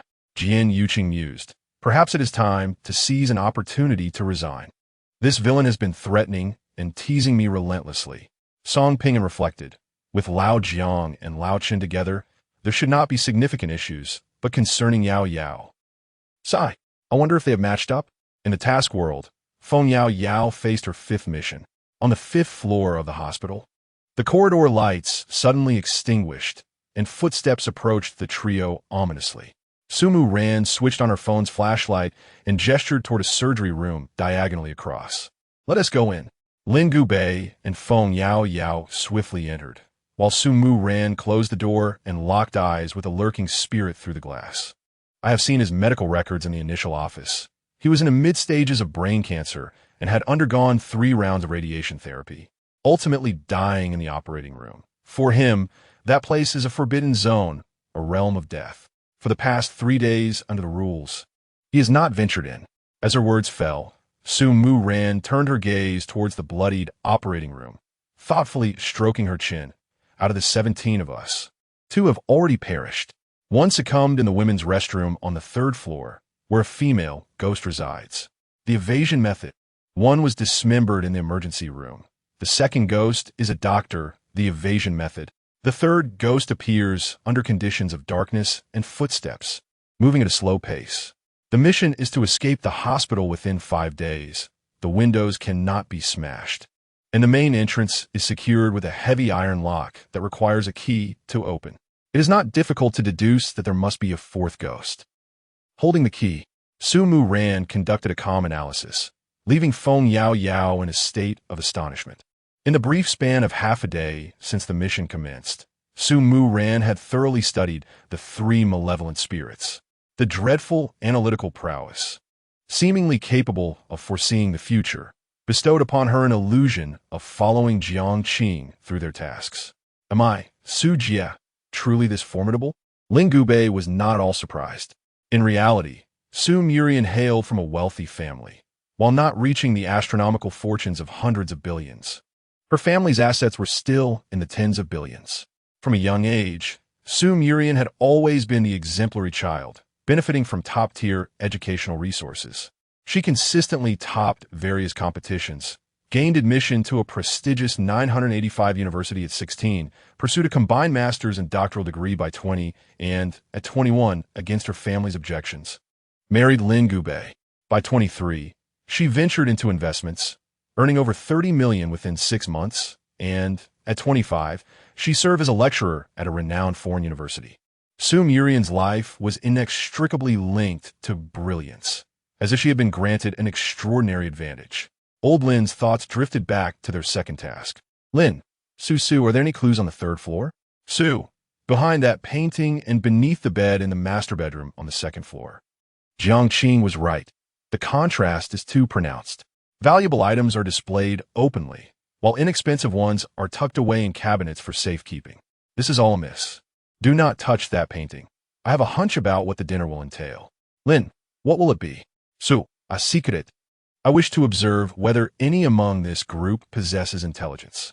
If they fail to complete their tasks the following day, we shall step in to fulfill them, and there will be no need for further contact upon our return. Lin, that girl named Feng Yao Yao seems competent. Song Pingan is average. Chun Tianhua lacks acuity. And Jiang Qing speaks little, revealing nothing. Su, Jiang Qing gives me an impression of being distinctly different. Oh, don't be jealous. You are my favorite. Speaking of which, this task feels excessively safe. The malevolent spirit seems merely to frighten us, inflicting no real harm. This is a perplexing aspect for me. Lin, it's the first day, quite safe indeed. If they succeed in their tasks upon our return, we can form an alliance. What do you plan to do?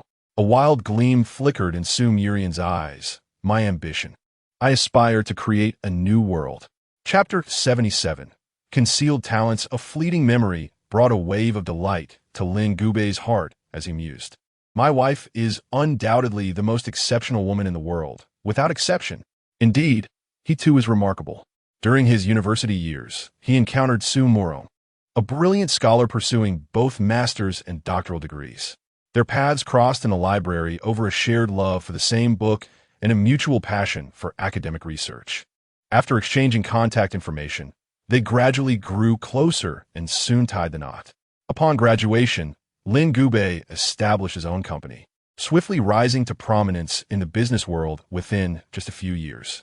More importantly, he cherished his wife, always holding Su Murong's words dear. When Su Murong once expressed her desire not to have children, Lin Gubei unhesitatingly supported her choice. "What are you grinning about?" Su Murong nudged her husband with her elbow. Lin Gubei coughed awkwardly, casting a glance at Feng Yaoyao. "It's nothing." The three of them found refuge in the operating room. Despite the foul stench of blood that permeated the air, they dared not flee. As night descended, a chilling scream echoed down the corridor. "Su Murong Rose." Adjusting her gold-rimmed glasses, "Let's go. The vengeful spirit has claimed a life, and there exists a brief safe period during which it cannot strike again. We must head to the director's office." They dashed down the hallway, only to discover a charred corpse at the corridor's end. The third vengeful spirit glared at them with malice, but took no action. In the director's office, Lin Gubei secured the door, while Su Murong rummaged through the documents on the desk, casually stating, "We will rest here for the night. Each of us taking 3 hours of sleep. Yao Yao, you should rest first. We need to ensure that 2 of us remain awake." "All right." Feng Yaoyao was pragmatic. Ample rest was essential during their mission. An hour later, the room fell silent. Feng Yaoyao lay on the sofa, while Su Murong perused the materials at the desk, and Lin Gubei gazed out the window into the night. Suddenly, Lin approached his wife quietly, perching himself on the desk beside her, and in a hushed tone asked, "What do you think Jiang Qing intends?" "Initially, our plan had us grouped together, leaving Feng Yaoyao, Chun Tianyue, and Yang Yi with another team. Now it has been altered to pair us with Feng Yaoyao." Su Murong set aside her documents, her beautiful eyes shimmering. "Jiang Qing is testing me. We could refuse this grouping, but the cost of refusal is an ever-widening gap. Yaoyao has completed her 5th mission. Jiang Qing has undertaken 4, Song Ping'an 3, Chun Tianyue 3, and Jin Yaqing is on her 9th. While we're only on our 3rd Lin, you understand. Society is starkly realistic. Even friends who grew up together may find themselves drifting apart when one ascends to great heights, earning millions, while the other stagnates at a mere 100,000. Gradually, they cannot play in the same league. If we remain stagnant, the inevitable outcome will be everyone parting ways. Should we accept this grouping, Yaoyao would become Jiang Qing's eyes, monitoring us." Pausing, Su Murong glanced at the girl sprawled on the sofa. "Do you believe that little one, ISNT, actually asleep? She is eavesdropping on our conversation." Feng Yaoyao began to snore, but upon realizing it sounded contrived, she couldn't help but peek up, meeting Su Murong's knowing gaze. There was no greater awkwardness than this. Su Murong beckoned the girl over. Feng Yaoyao obediently approached. "Inform your brother. I am not concealing my capabilities. Rather, every individual has their moment to shine." Su Murian smiled gently, exuding an enchanting charm akin to that of a beloved elder sister. Feng Yaoyao nodded, contemplating, "Sister Su, with your remarkable prowess. If you teamed up with my brother for the mission, perhaps we could dare to challenge the level 9 difficulty." "Level 9 difficulty?" This should not be the limit for Jiang Qing and me, but rather a starting point. As the sun dipped below the horizon, Kaoshan village gradually succumbed to an eerie silence, reminiscent of a graveyard. Dressed in black sports attire, Jiang Qing stood by the second-floor window, her brow furrowed in concern. "Have all 7 perished?" Leaning against the wooden door, Chun Tianyue's deep voice resonated. "Impossible. 7 deaths on the first day? How can we proceed from here?" Jiang Qing nervously bit her nails, contemplating whether to descend and investigate. The two departed from their room, strolling into the dining area of the lodge, where they found Yuelon seated with 3 other young women, casually enjoying beer and engaging in lively conversation, the atmosphere warm and inviting. "Stick with me, and while you may not earn billions, a few million a year is certainly achievable." The girl with a youthful visage eagerly chimed in, "Sister, and I wish to become a star. What do you think?" "You?" And Yuelon shook her head, delivering a candid critique. "Your looks are lacking, and your figure is mediocre. I have a role for a supporting actress in my next project. You may audition, and if your acting is up to par, we could discuss it further. This lighthearted ambience could easily mislead one into thinking they were merely experiencing rural life. Out of the corner of her eye, and Yuan beckoned. Hey, you there, chun something? Go prepare a couple of dishes. It's already 7 o'clock, and this bunch of fools has yet to return from their mission, wasting my time. We are only responsible for ensuring your safety, Chun Tianyue replied, his expression unyielding. Were it not for the utility this woman provided to Jiang Qing, he would have already thrown a punch, undoubtedly bringing her tears. And Yuan, displeased, remarked, if you can't cook, just admit it. In this day and age, what is the difference between a boy who can't cook and a disability? A vitriolic woman like her ought to have a quarrel with Song Pinyin in the literary world. Chun Tianyue thought to himself, realizing that Song Pinyin would likely not even spare a glance at such a character. Just a second-tier star, after all. Old Song could easily elevate a plethora of second-rate celebrities with ample funds and resources. Under the cloak of night, Kaoshan village was engulfed in darkness, as Jiang Qing fixated intently on the muddy road. Had they truly faced total annihilation? What a jest. 13 individuals, and 7 perished in a single afternoon? This defied the dramatic expectations of the audience. The pacing could not possibly be so swift. Countless thoughts swirled in Jiang Qing's mind, perplexed, unable to fathom how a single malevolent spirit could obliterate 7 individuals, especially seasoned actors with 3 or 4 missions under their belts. After some time, shadows emerged in the darkness, led by the bespectacled man, when Bin, who appeared utterly terrified as he rushed into the lodge, collapsing to the floor, gasping for breath. 4 other young men followed, each in a daze, some with blood stains upon their faces. Have 2 died? Jiang Qing murmured. The sudden turn of events roused the young women from their stupor, who rushed over to inquire. What is happening? What about the other 2? What did Wu Laonyo say? Have you clarified what the 3 crucial items are? Speak to us. On the ground, when Bin trembled, his voice quavering as he uttered, they are dead. Wu Lao's family. They're truly ghosts. Jiang Qing crouched down, meeting his gaze, and asked, have you seen Wu Lao? Wu Lao, Vane Bin, paralyzed by fear, responded sluggishly, and no, I haven't seen him. The short-haired girl, Mu Zihan, gritted her teeth in disbelief. How could you not have seen him? You've been out all afternoon and returned with no leads? The girl with a doll-like face scoffed. What a bunch of useless individuals, entirely unreliable. One of the boys, incensed, erupted with a curse. Damn it. If you're so capable, why don't you go out? We're out here, fighting for our lives while you enjoy your comforts here. Am I your father or your mother? Another boy spat on the floor, clutching a key as he ascended to the 2nd floor. As tensions escalated, the bespectacled boy remained fixated on his crush, while the 4 boys stormed upstairs in fury. What kind of people are these? They can't even take a word of criticism, the girl with the doll-like face shouted at the staircase. And Yulan's expression darkened as her gaze shifted to Jiang Qing and the others, realizing the gravity of the situation. Jiang Qing smiled gently. It's getting dark. Let us retire early. Tonight may not be safe. Chapter 78, The First Night. It is not that Jiang Qing aims to instill fear, but rather that the truth is as it stands. Night is synonymous with peril. The faces of the girls turned pale.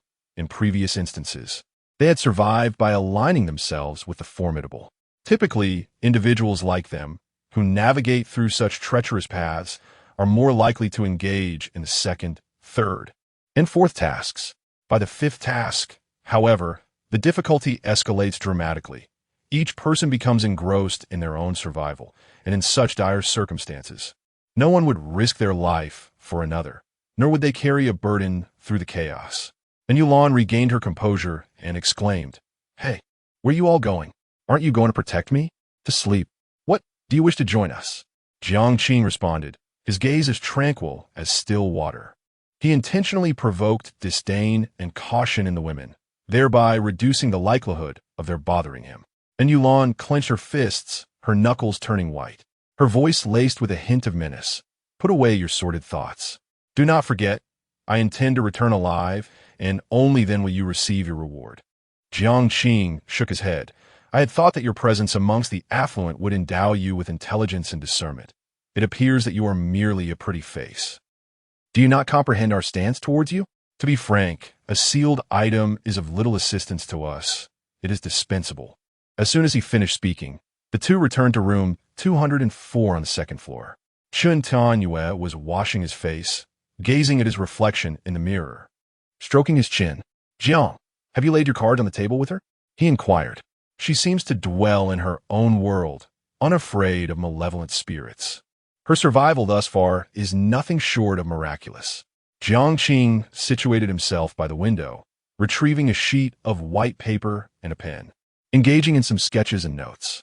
Chun Tianyue emerged from the bathroom. His curiosity piqued. "What are you writing?" "I'm sketching a map of the nearby village from memory while also organizing my thoughts," Jiang Qing replied, his right hand gripping the pen, making meticulous marks on the page. "Uncle Chun, it appears we may have taken a wrong turn." Chun Tianyue crossed his arms, his muscular build and white tiger tattoo exuding an intimidating aura. "Direction? Do you recall what Wu Lao'er said just before he departed?" "Let me think," Chun Tianyue muttered, tapping his forehead. "I believe it was, the fruit must be harvested within 6 days, and on the 6th day, I will inspect it. Do not disturb me in the meantime." Jiang Qing paused his pen's motion. "Yes, do not disturb me during that period." "What sort of person dislikes being disturbed?" "A dead person," Chun Tianyue blurted out in surprise. Jiang Qing cast aside the ballpoint pen, his expression grave. "Indeed, the deceased do not wish to be disturbed. They do not reside at home, but rather in the graveyard." "Ugh, Jiang, it's late at night, and you've given me goosebumps." Chun Tianyue stammered anxiously. The 7 boys had ventured to the so-called Wu Lao'er's residence, only to find no one there, but instead encountered a ghost. Wu Lao'er did not reside at his home, but rather in the graveyard? Jiang Qing picked up the paper, his mind now strikingly clear, and spoke slowly. "I have 2 hypotheses. Listen carefully and assist me in analyzing them. Firstly, Wu Lao'er is a ghost, residing in his former home. 3 significant items have gone missing. 1 is in the house, another in the graveyard, and the last in the possession of his son. If his son returns in 5 days without one of these items, it would hold no significance for us, unless he is indeed holding one. In other words, this task consists of 2 phases, surviving until the 5th day and gathering all 3 items.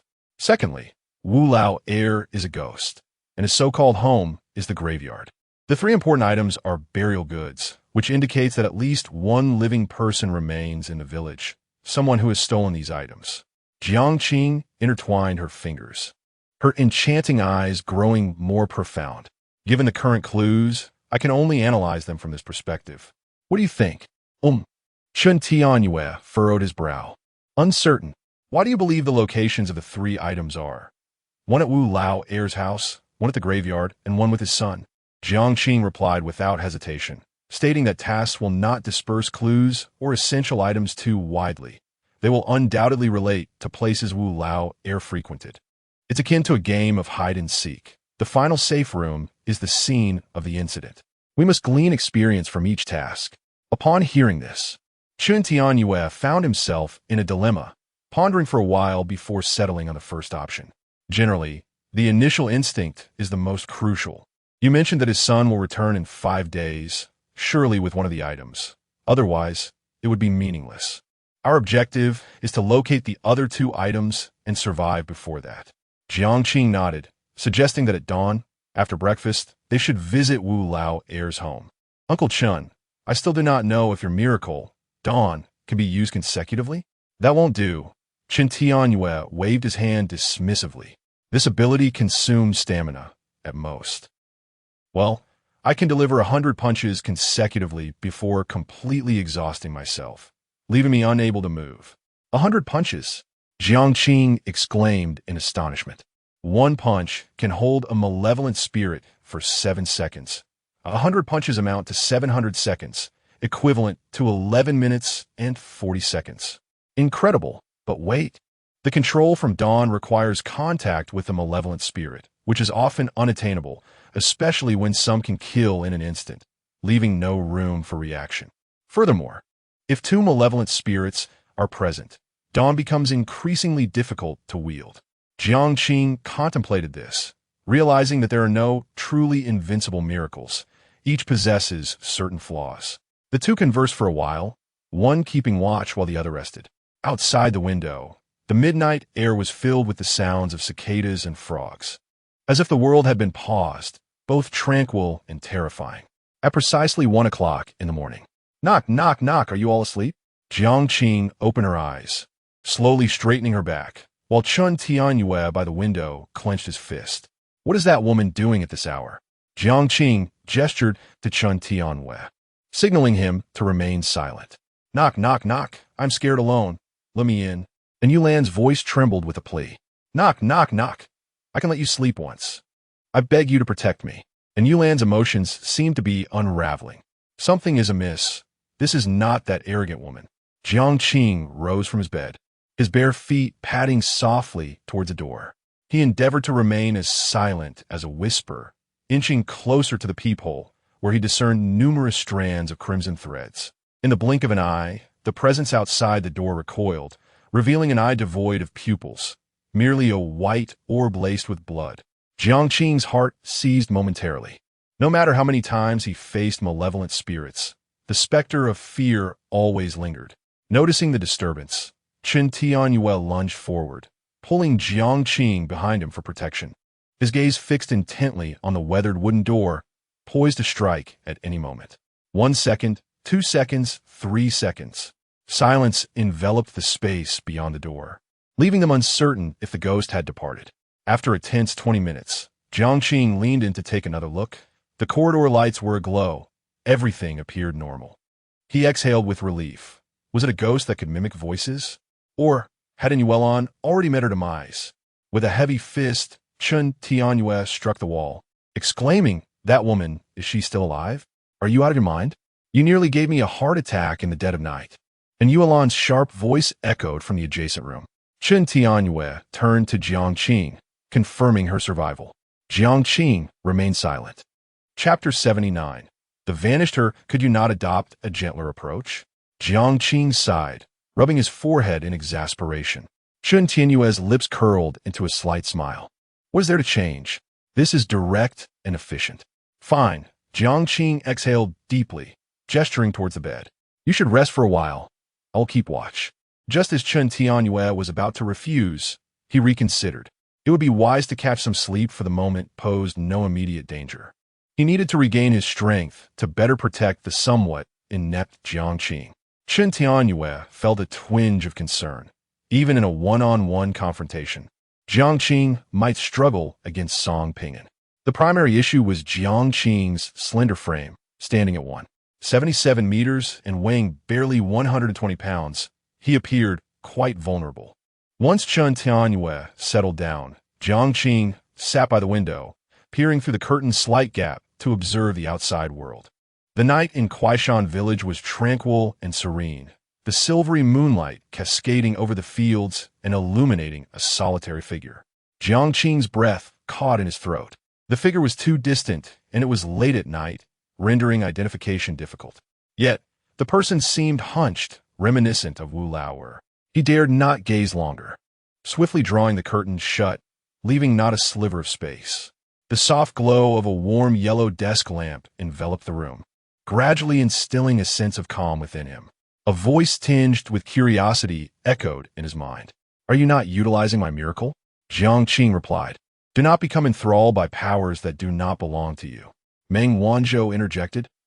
Very well, when Banban conceded. In the latter half of the night, a piercing scream jolted everyone from their slumber. Jiang Qing, still in a drowsy haze, blinked in confusion, massaging his temples. How did I fall asleep? Chun Tianyue sprang up with a swift motion, cautiously approaching the door, straining to listen. Faint footsteps echoed in the corridor, accompanied by the sound of heavy objects being dragged across the floor. The earlier scream likely belonged to either the girl with short hair or the one with a doll-like face. I'm not certain, Chun Tianyue murmured, retreating back to the bedside, sleep now eluding him. Jiang Qing gently tapped the table, lost in thought for a moment before retrieving a sheet of white paper and inscribing words upon it. Chun Tianyue tilted his head to observe.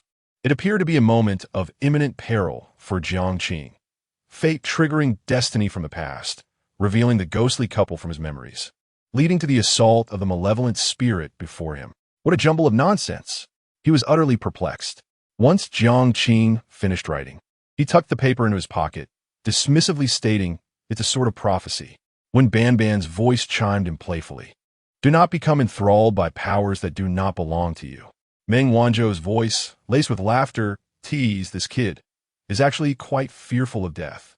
Of course, Jiang Qing thought silently. Only those who understand fear can learn how to survive. Initially, he had intended to forego miracles, having attempted a level 5 challenge once. However, the recent scream had awakened him to the reality that in the midst of a mission, one must prioritize survival above all else.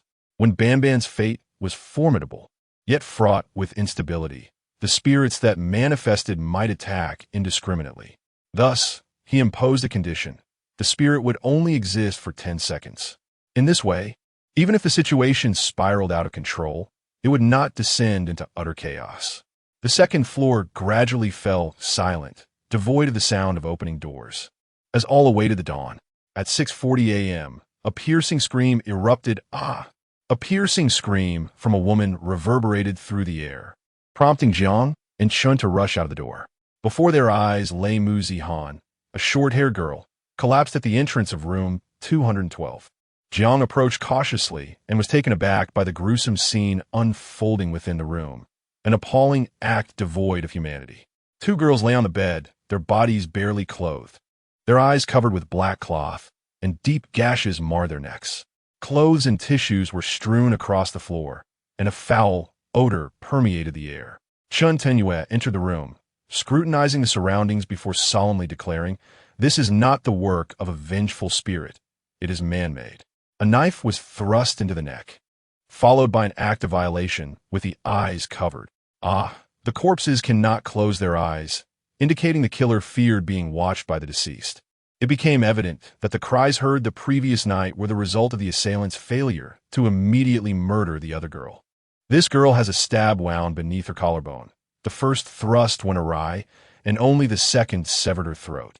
There are traces of blood in the corridor. The bodies were dragged from room 213 to room 212. From the nature of the wounds and other details, it was surmised that the perpetrator was not a single individual,